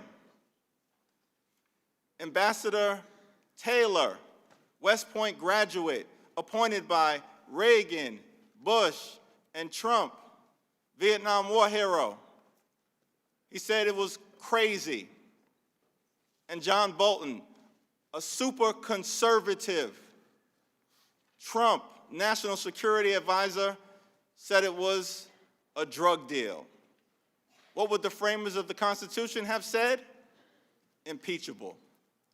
I yield to my colleague from California, Eric Swalwell. I thank the gentleman. In my colleague's efforts to defend this president, you want him to be someone he's not. You want him to be someone he is telling you he is not. You're trying to defend the call in so many different ways, and he's saying, guys, it was a perfect call. He's not who you want him to be. And let me tell you how selfish his acts were. And Ranking Member Collins, you can deny this as much as you want. People died in Ukraine at the hands of Russia. And Ukraine, since September 2018, when it was voted on by Congress, was counting on our support. 1 year passed, and people died. And you may not want to think about that. It may be hard for you to think about that. But they died when this selfish president withheld the aid for his own personal gain. And I get it. Oh, Obama, he only gave them X, Y, Z. We've proven the record that President Obama gave them not only military capabilities, military training, and medical equipment. So don't tell yourself Ukrainians didn't die. They died. Ambassador Taylor, he said, these were weapons and assistance that allowed the Ukrainian military to deter further incursions by the Russians against Ukrainian territory. If that further incursion, further aggression were to take place, more Ukrainians would die. So it is a deterrent effect these weapons provided. But you didn't only hurt Ukraine, Mr. President, by doing this. You helped Russia. And to my colleagues who believe we have such an anti-corruption president in the White House, I ask you this: how many times did this anti-corruption president meet with the most corrupt leader in the world, Vladimir Putin? How many times did he talk to him? 16 times between meetings and phone conversations. And how many conditions did the president put on Vladimir Putin to get such an audience with the most powerful person in the world at the highest office? 0 conditions. That's who you're defending. So keep defending him. We will defend the Constitution, our national security, and our elections. And I yield back. The gentleman yields back. Who seeks recognition? Mr. Klein, for what purpose do you seek recognition? Mr. Chairman, I move to strike the last word. Gentleman is recognized. Mr. Chairman, first I want to thank the gentleman, my colleague, Mr. Jeffries, for laying bare what we all have known, is that they have policy differences, and as he said, they'll deal with it next November. They're not really interested in removing this president from office. They don't think that the Senate's going to remove him from office. They get it. This is all a political exercise on their end just to help them in next November's election. That's what it's all about for them.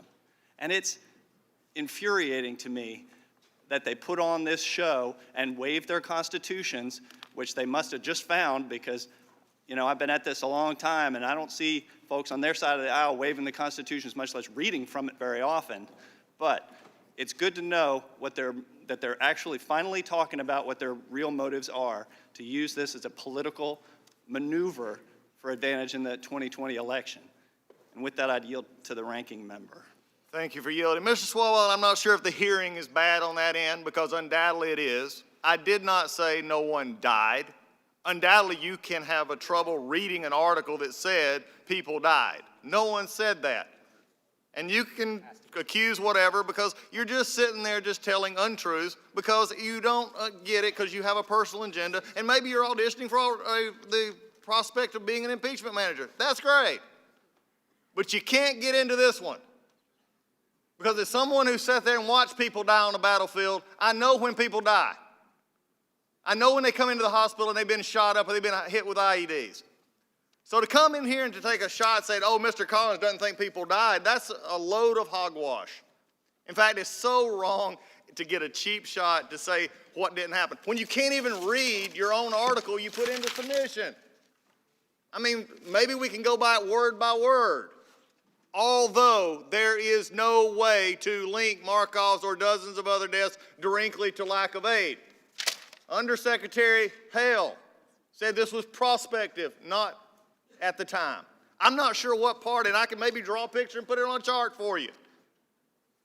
That's the most ridiculous comment, and there's been a lot of them here. That is the most amazing lack of honesty and integrity I've seen so far. Looking at your own article, to say that, I had never said no one died. We know people died. Let me explain it to you. Wars, people die. Is that difficult to understand? Maybe that's why you're back here with us tonight. It's not hard to understand. And to say that, again, two things, the most amazing things today. Tearing down the Ukrainian President, Mr. Zelensky, and besmirching the folks who died. That's just amazing to me, even for this majority. To sit there and keep repeating the lie after lie after lie. They died. Mr. Hale, Undersecretary of State, said that was prospective money, not current money. People died when there were money released earlier. Are we going to claim that that was because we didn't give them enough money? I don't know. I get it. Y'all got an agenda to push, and the clock is ticking. But to sit there and come back with that one and to accuse me that I said that they didn't know that nobody died? I never said nobody died. Undoubtedly, you don't understand that. Because your own article that you wanted to get in so quickly said there's no way to actually tell what they died of, because even this was an article that was slanted against the position that the president had. So if you want to continue this debate, go right ahead. Because for the men and women out there who've served in the military, who've watched and been overseas, who've watched this, who understand around the world, who are fighting, even in Ukraine and others right now, for you to say that is just wrong. They'll get it, and I'm not yielding to anyone. I mean, maybe, like I said, maybe it's a reading comprehension problem. Maybe we just don't have it. Maybe it's just because we don't have the facts to make the argument. I'll go back to the facts. It always is. We know nothing happened, and we know that you couldn't actually make the case. Otherwise, you would have wrote them in the articles of impeachment. You can't do it. So what do? Today, we've taken the tact of tearing down Mr. Zelensky, just tearing him down, and then also continuing the unfortunate misrepresentation of money and deaths of soldiers fighting for their country. That is the dark stain that we see today. I yield back. Mr. Chairman. Mr. Klein's time has now expired. Ms. Jackson-Lee, for what purpose do you seek recognition? Strike the last word, Mr. Chairman. The gentlelady is recognized. I'm going to take a different perspective than my good friend from Georgia, Mr. Collins. Just remind us of the words of George Washington: the Constitution is a guide which I will never abandon. To the American people who've watched this debate, to the men and women who are wearing a uniform around the nation, I hope that you'll understand that we will never abandon the Constitution. That is why we are here today to discuss the articles of impeachment. When I began my words yesterday, I said, we, the people of the United States, as evidenced by James Madison, promote the general welfare but establish the Constitution for the United States of America. Let me speak very briefly to say that the language the gentleman is trying to strike has already been established, that it was in the constitutional articles or the articles of impeachment in 1998. Let me also say that my good friends are speaking to an audience of one, a person who now is absorbing all the accolades and all the great work that he has done, and I have no quarrel with their representation of their president, but I don't serve a man or a president. Benjamin Franklin, to the throngs of those who are outside the Constitutional Convention, answered the question when they shouted out, Mr. Franklin, what do we have, a monarchy or a republic? And he said, a republic if we can keep it.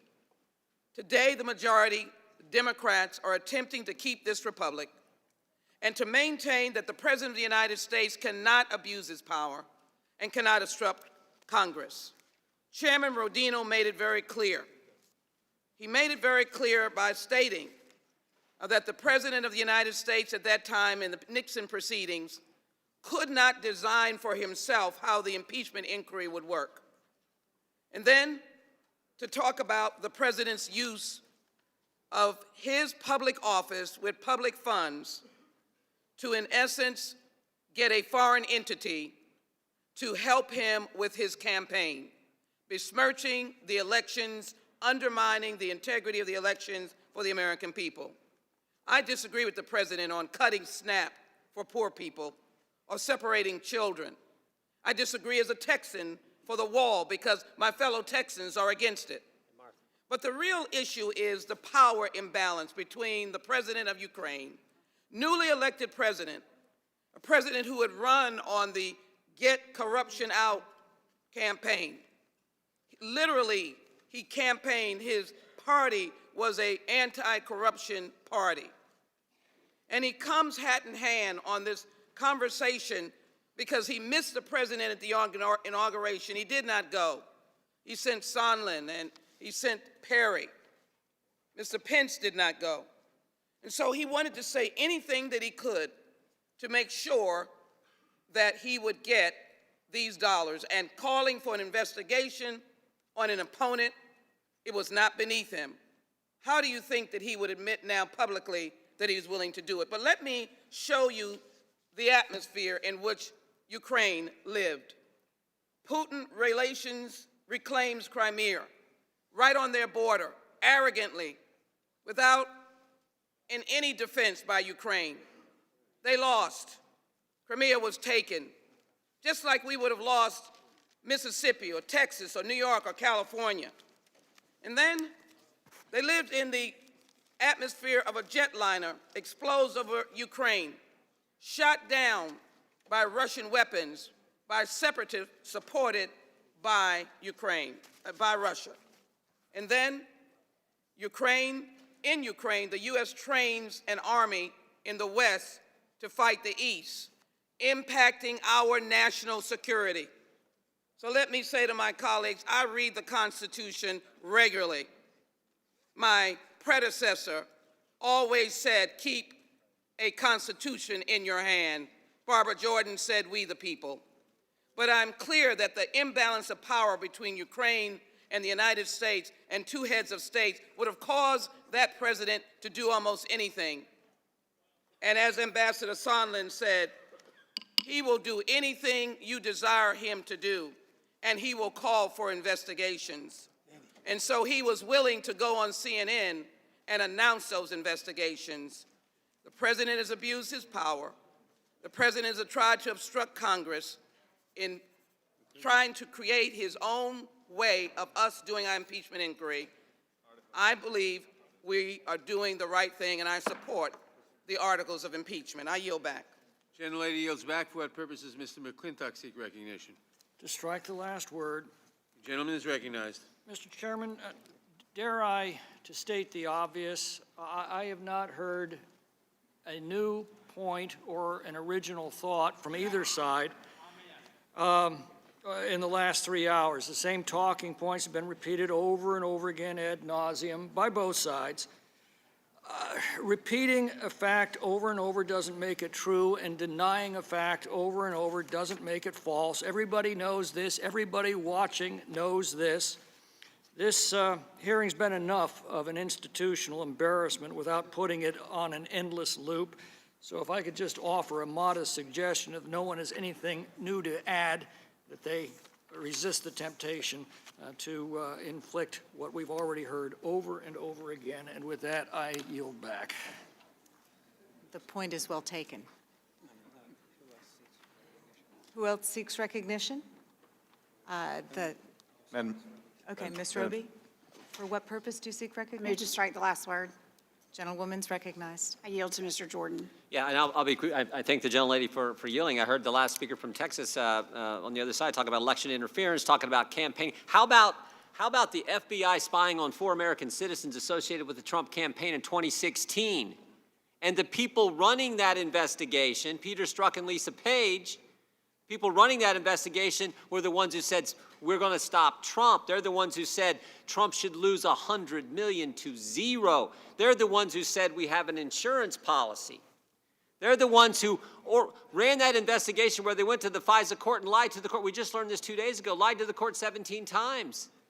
Didn't tell the court the guy who wrote the dossier was, quote, desperate to stop Trump. The dossier they're using to get a warrant to further spy on the Trump campaign. Didn't tell the court the guy who wrote the dossier was working for the Clinton campaign. That's probably a pretty important fact that they get to the court. They didn't do that. Didn't tell the court the guy that wrote the dossier, Christopher Steele, was fired by the FBI because he was out talking to the press. Didn't tell him all that. So we're talking about election interference. How about that fact? And now in 2020, we don't have the FBI spying on people with the Trump campaign yet. We don't have them going to the FISA court and lying. What we have instead, the insurance policy instead now is impeachment. That's what they're doing. That's how they're going to make it a little tougher on the president to win re-election. That's what this is about. And that's why it's so wrong. Let the American people decide. We are 11 months away, less than 11 months away from the next election. Let the American people decide. We already had the FBI try to weigh in 2016 and do all the things that Mr. Horowitz just told us about this week.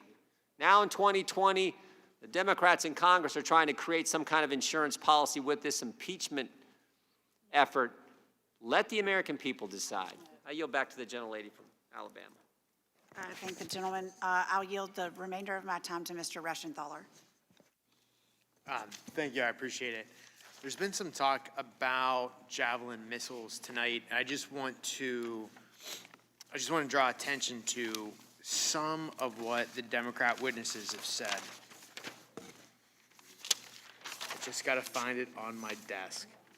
You know what? Let's talk about the law instead. I've heard it be said tonight that when the fact's not on your side and when the law isn't on your side, just argue for a long time. The facts are on our side, and so is the law. If you look at the legal definition again, it's very clear that the Democrats cannot make out a prima facie case. It's interesting to note, too, that the Democrats have become originalist all of a sudden. So let's just go back to the statute. The federal bribery statute contains the following elements. Whoever, being a public official, corruptly demands or seeks personally anything of value in return for being influenced in the performance of an official act. So we can take any one of those elements and deconstruct it. Let's just start at official act, because we haven't hit that yet tonight. Official act. A meeting in the White House is not a quote-unquote official act under the Supreme Court's McDonald precedent. Setting up a meeting, talking to another official, or organizing an event without more does not fit the definition of an official act. So right there, under Supreme Court precedent, you don't have an official act.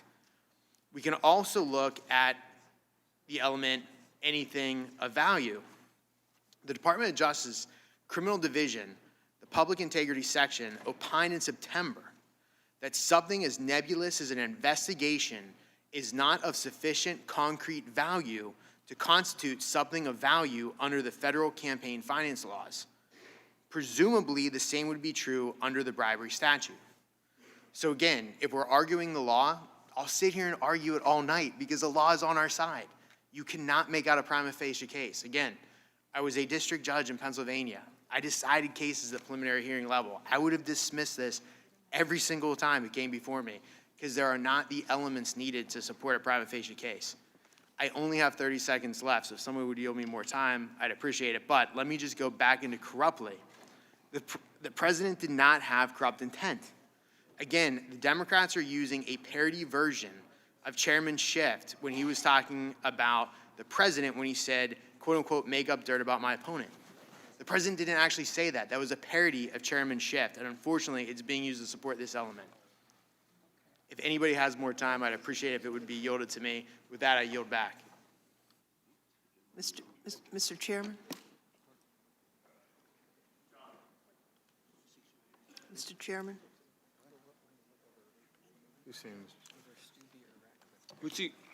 Who seeks recognition on this amendment? Mr. Chairman.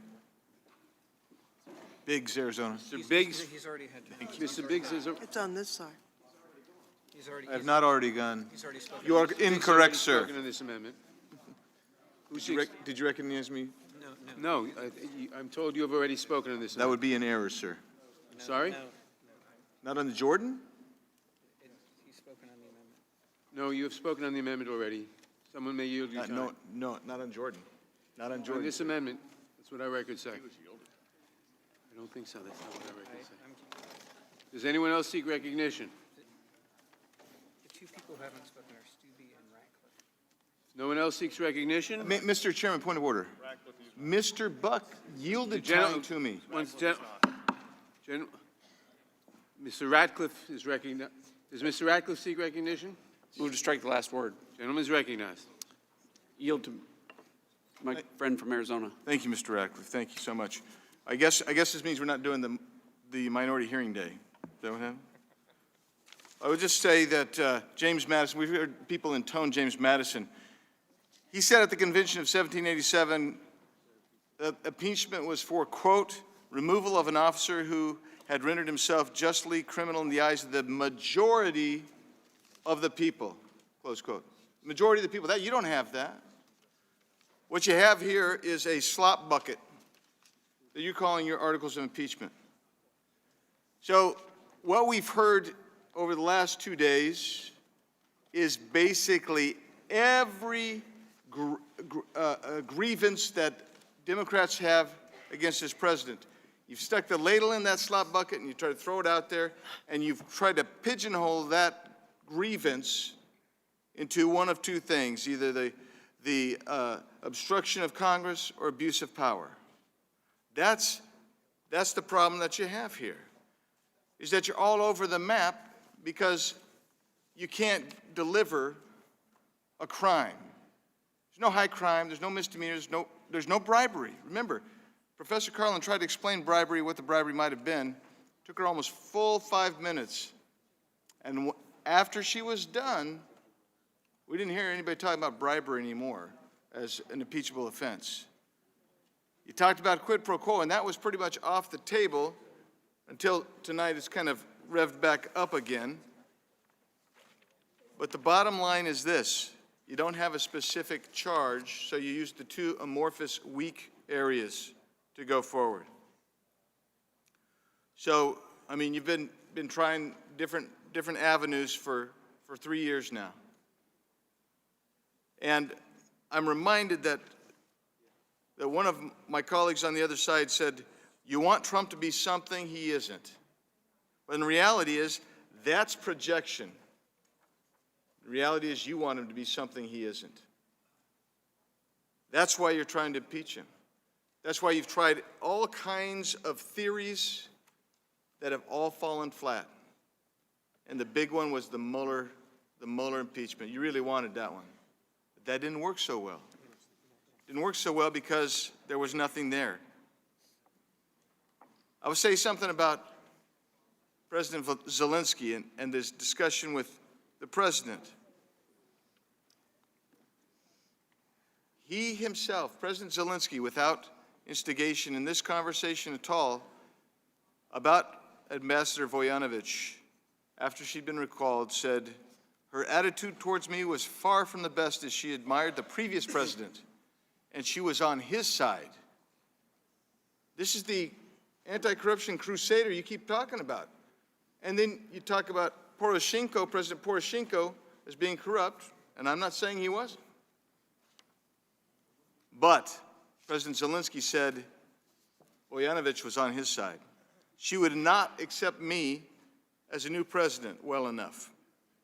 So the reason I bring that up is because you've repeatedly said there's nothing contested here. The facts are not contested, but I go back to something that I think is very important. All the inferences you've drawn have been designed to go against this president and paint him in the light least favorable. And that's because you've tried to project him into being something you want him to be. But when you look at the facts and the direct evidence is real clear. Ukraine received the aid, provided nothing in return, and they stated, President Zelensky and the Foreign Minister Yermak said they felt no pressure. There was no pressure there. And even Ambassador Sondland, who you relied on over 600 times in your effort, said, hey, you know what? Nobody in the world told me anything. I just presumed it. You don't have a case. You've never had a case. You've just wanted to have a case. And that's the sadness about it. You're impeaching him because you've wanted to for 3 years. You can't beat him in a re-election. You're not going to beat him in a re-election. So you had to go to impeachment. And that is a tragedy for America. I yield. The gentleman yields back. For what purpose does Mr. Nagu seek recognition? Move to strike the last word. Gentleman is recognized. Thank you, Mr. Chair.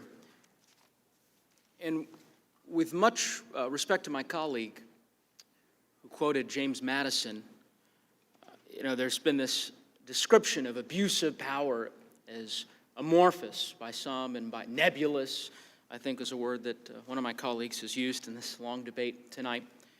And I'd offer you the following quote, which is that liberty may be endangered by the abuse of liberty, but also by the abuse of power. That quote is from James Madison.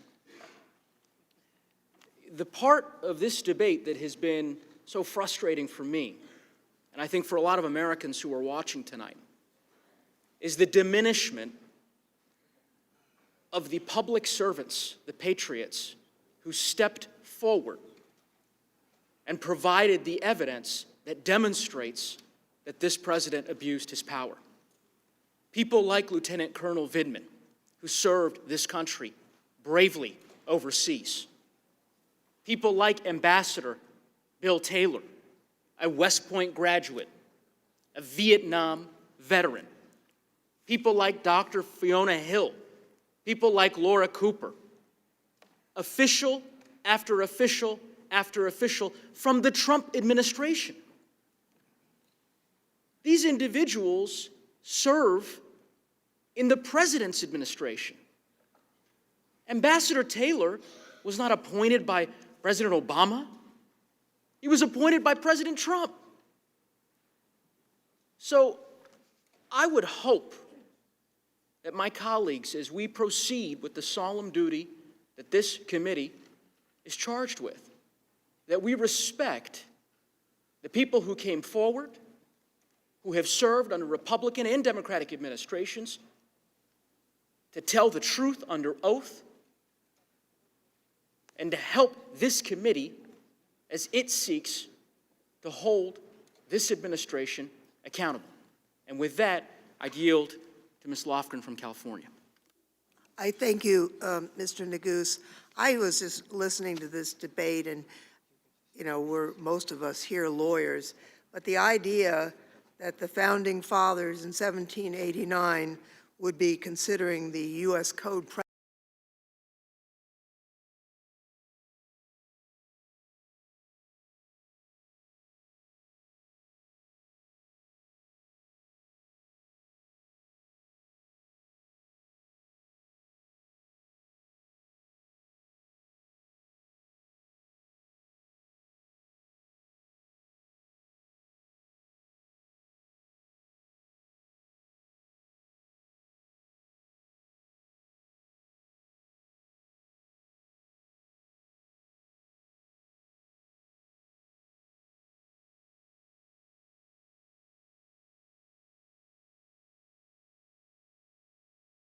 president has done that, but that he is not contrite, he's not correcting his behavior, he's continuing to do it.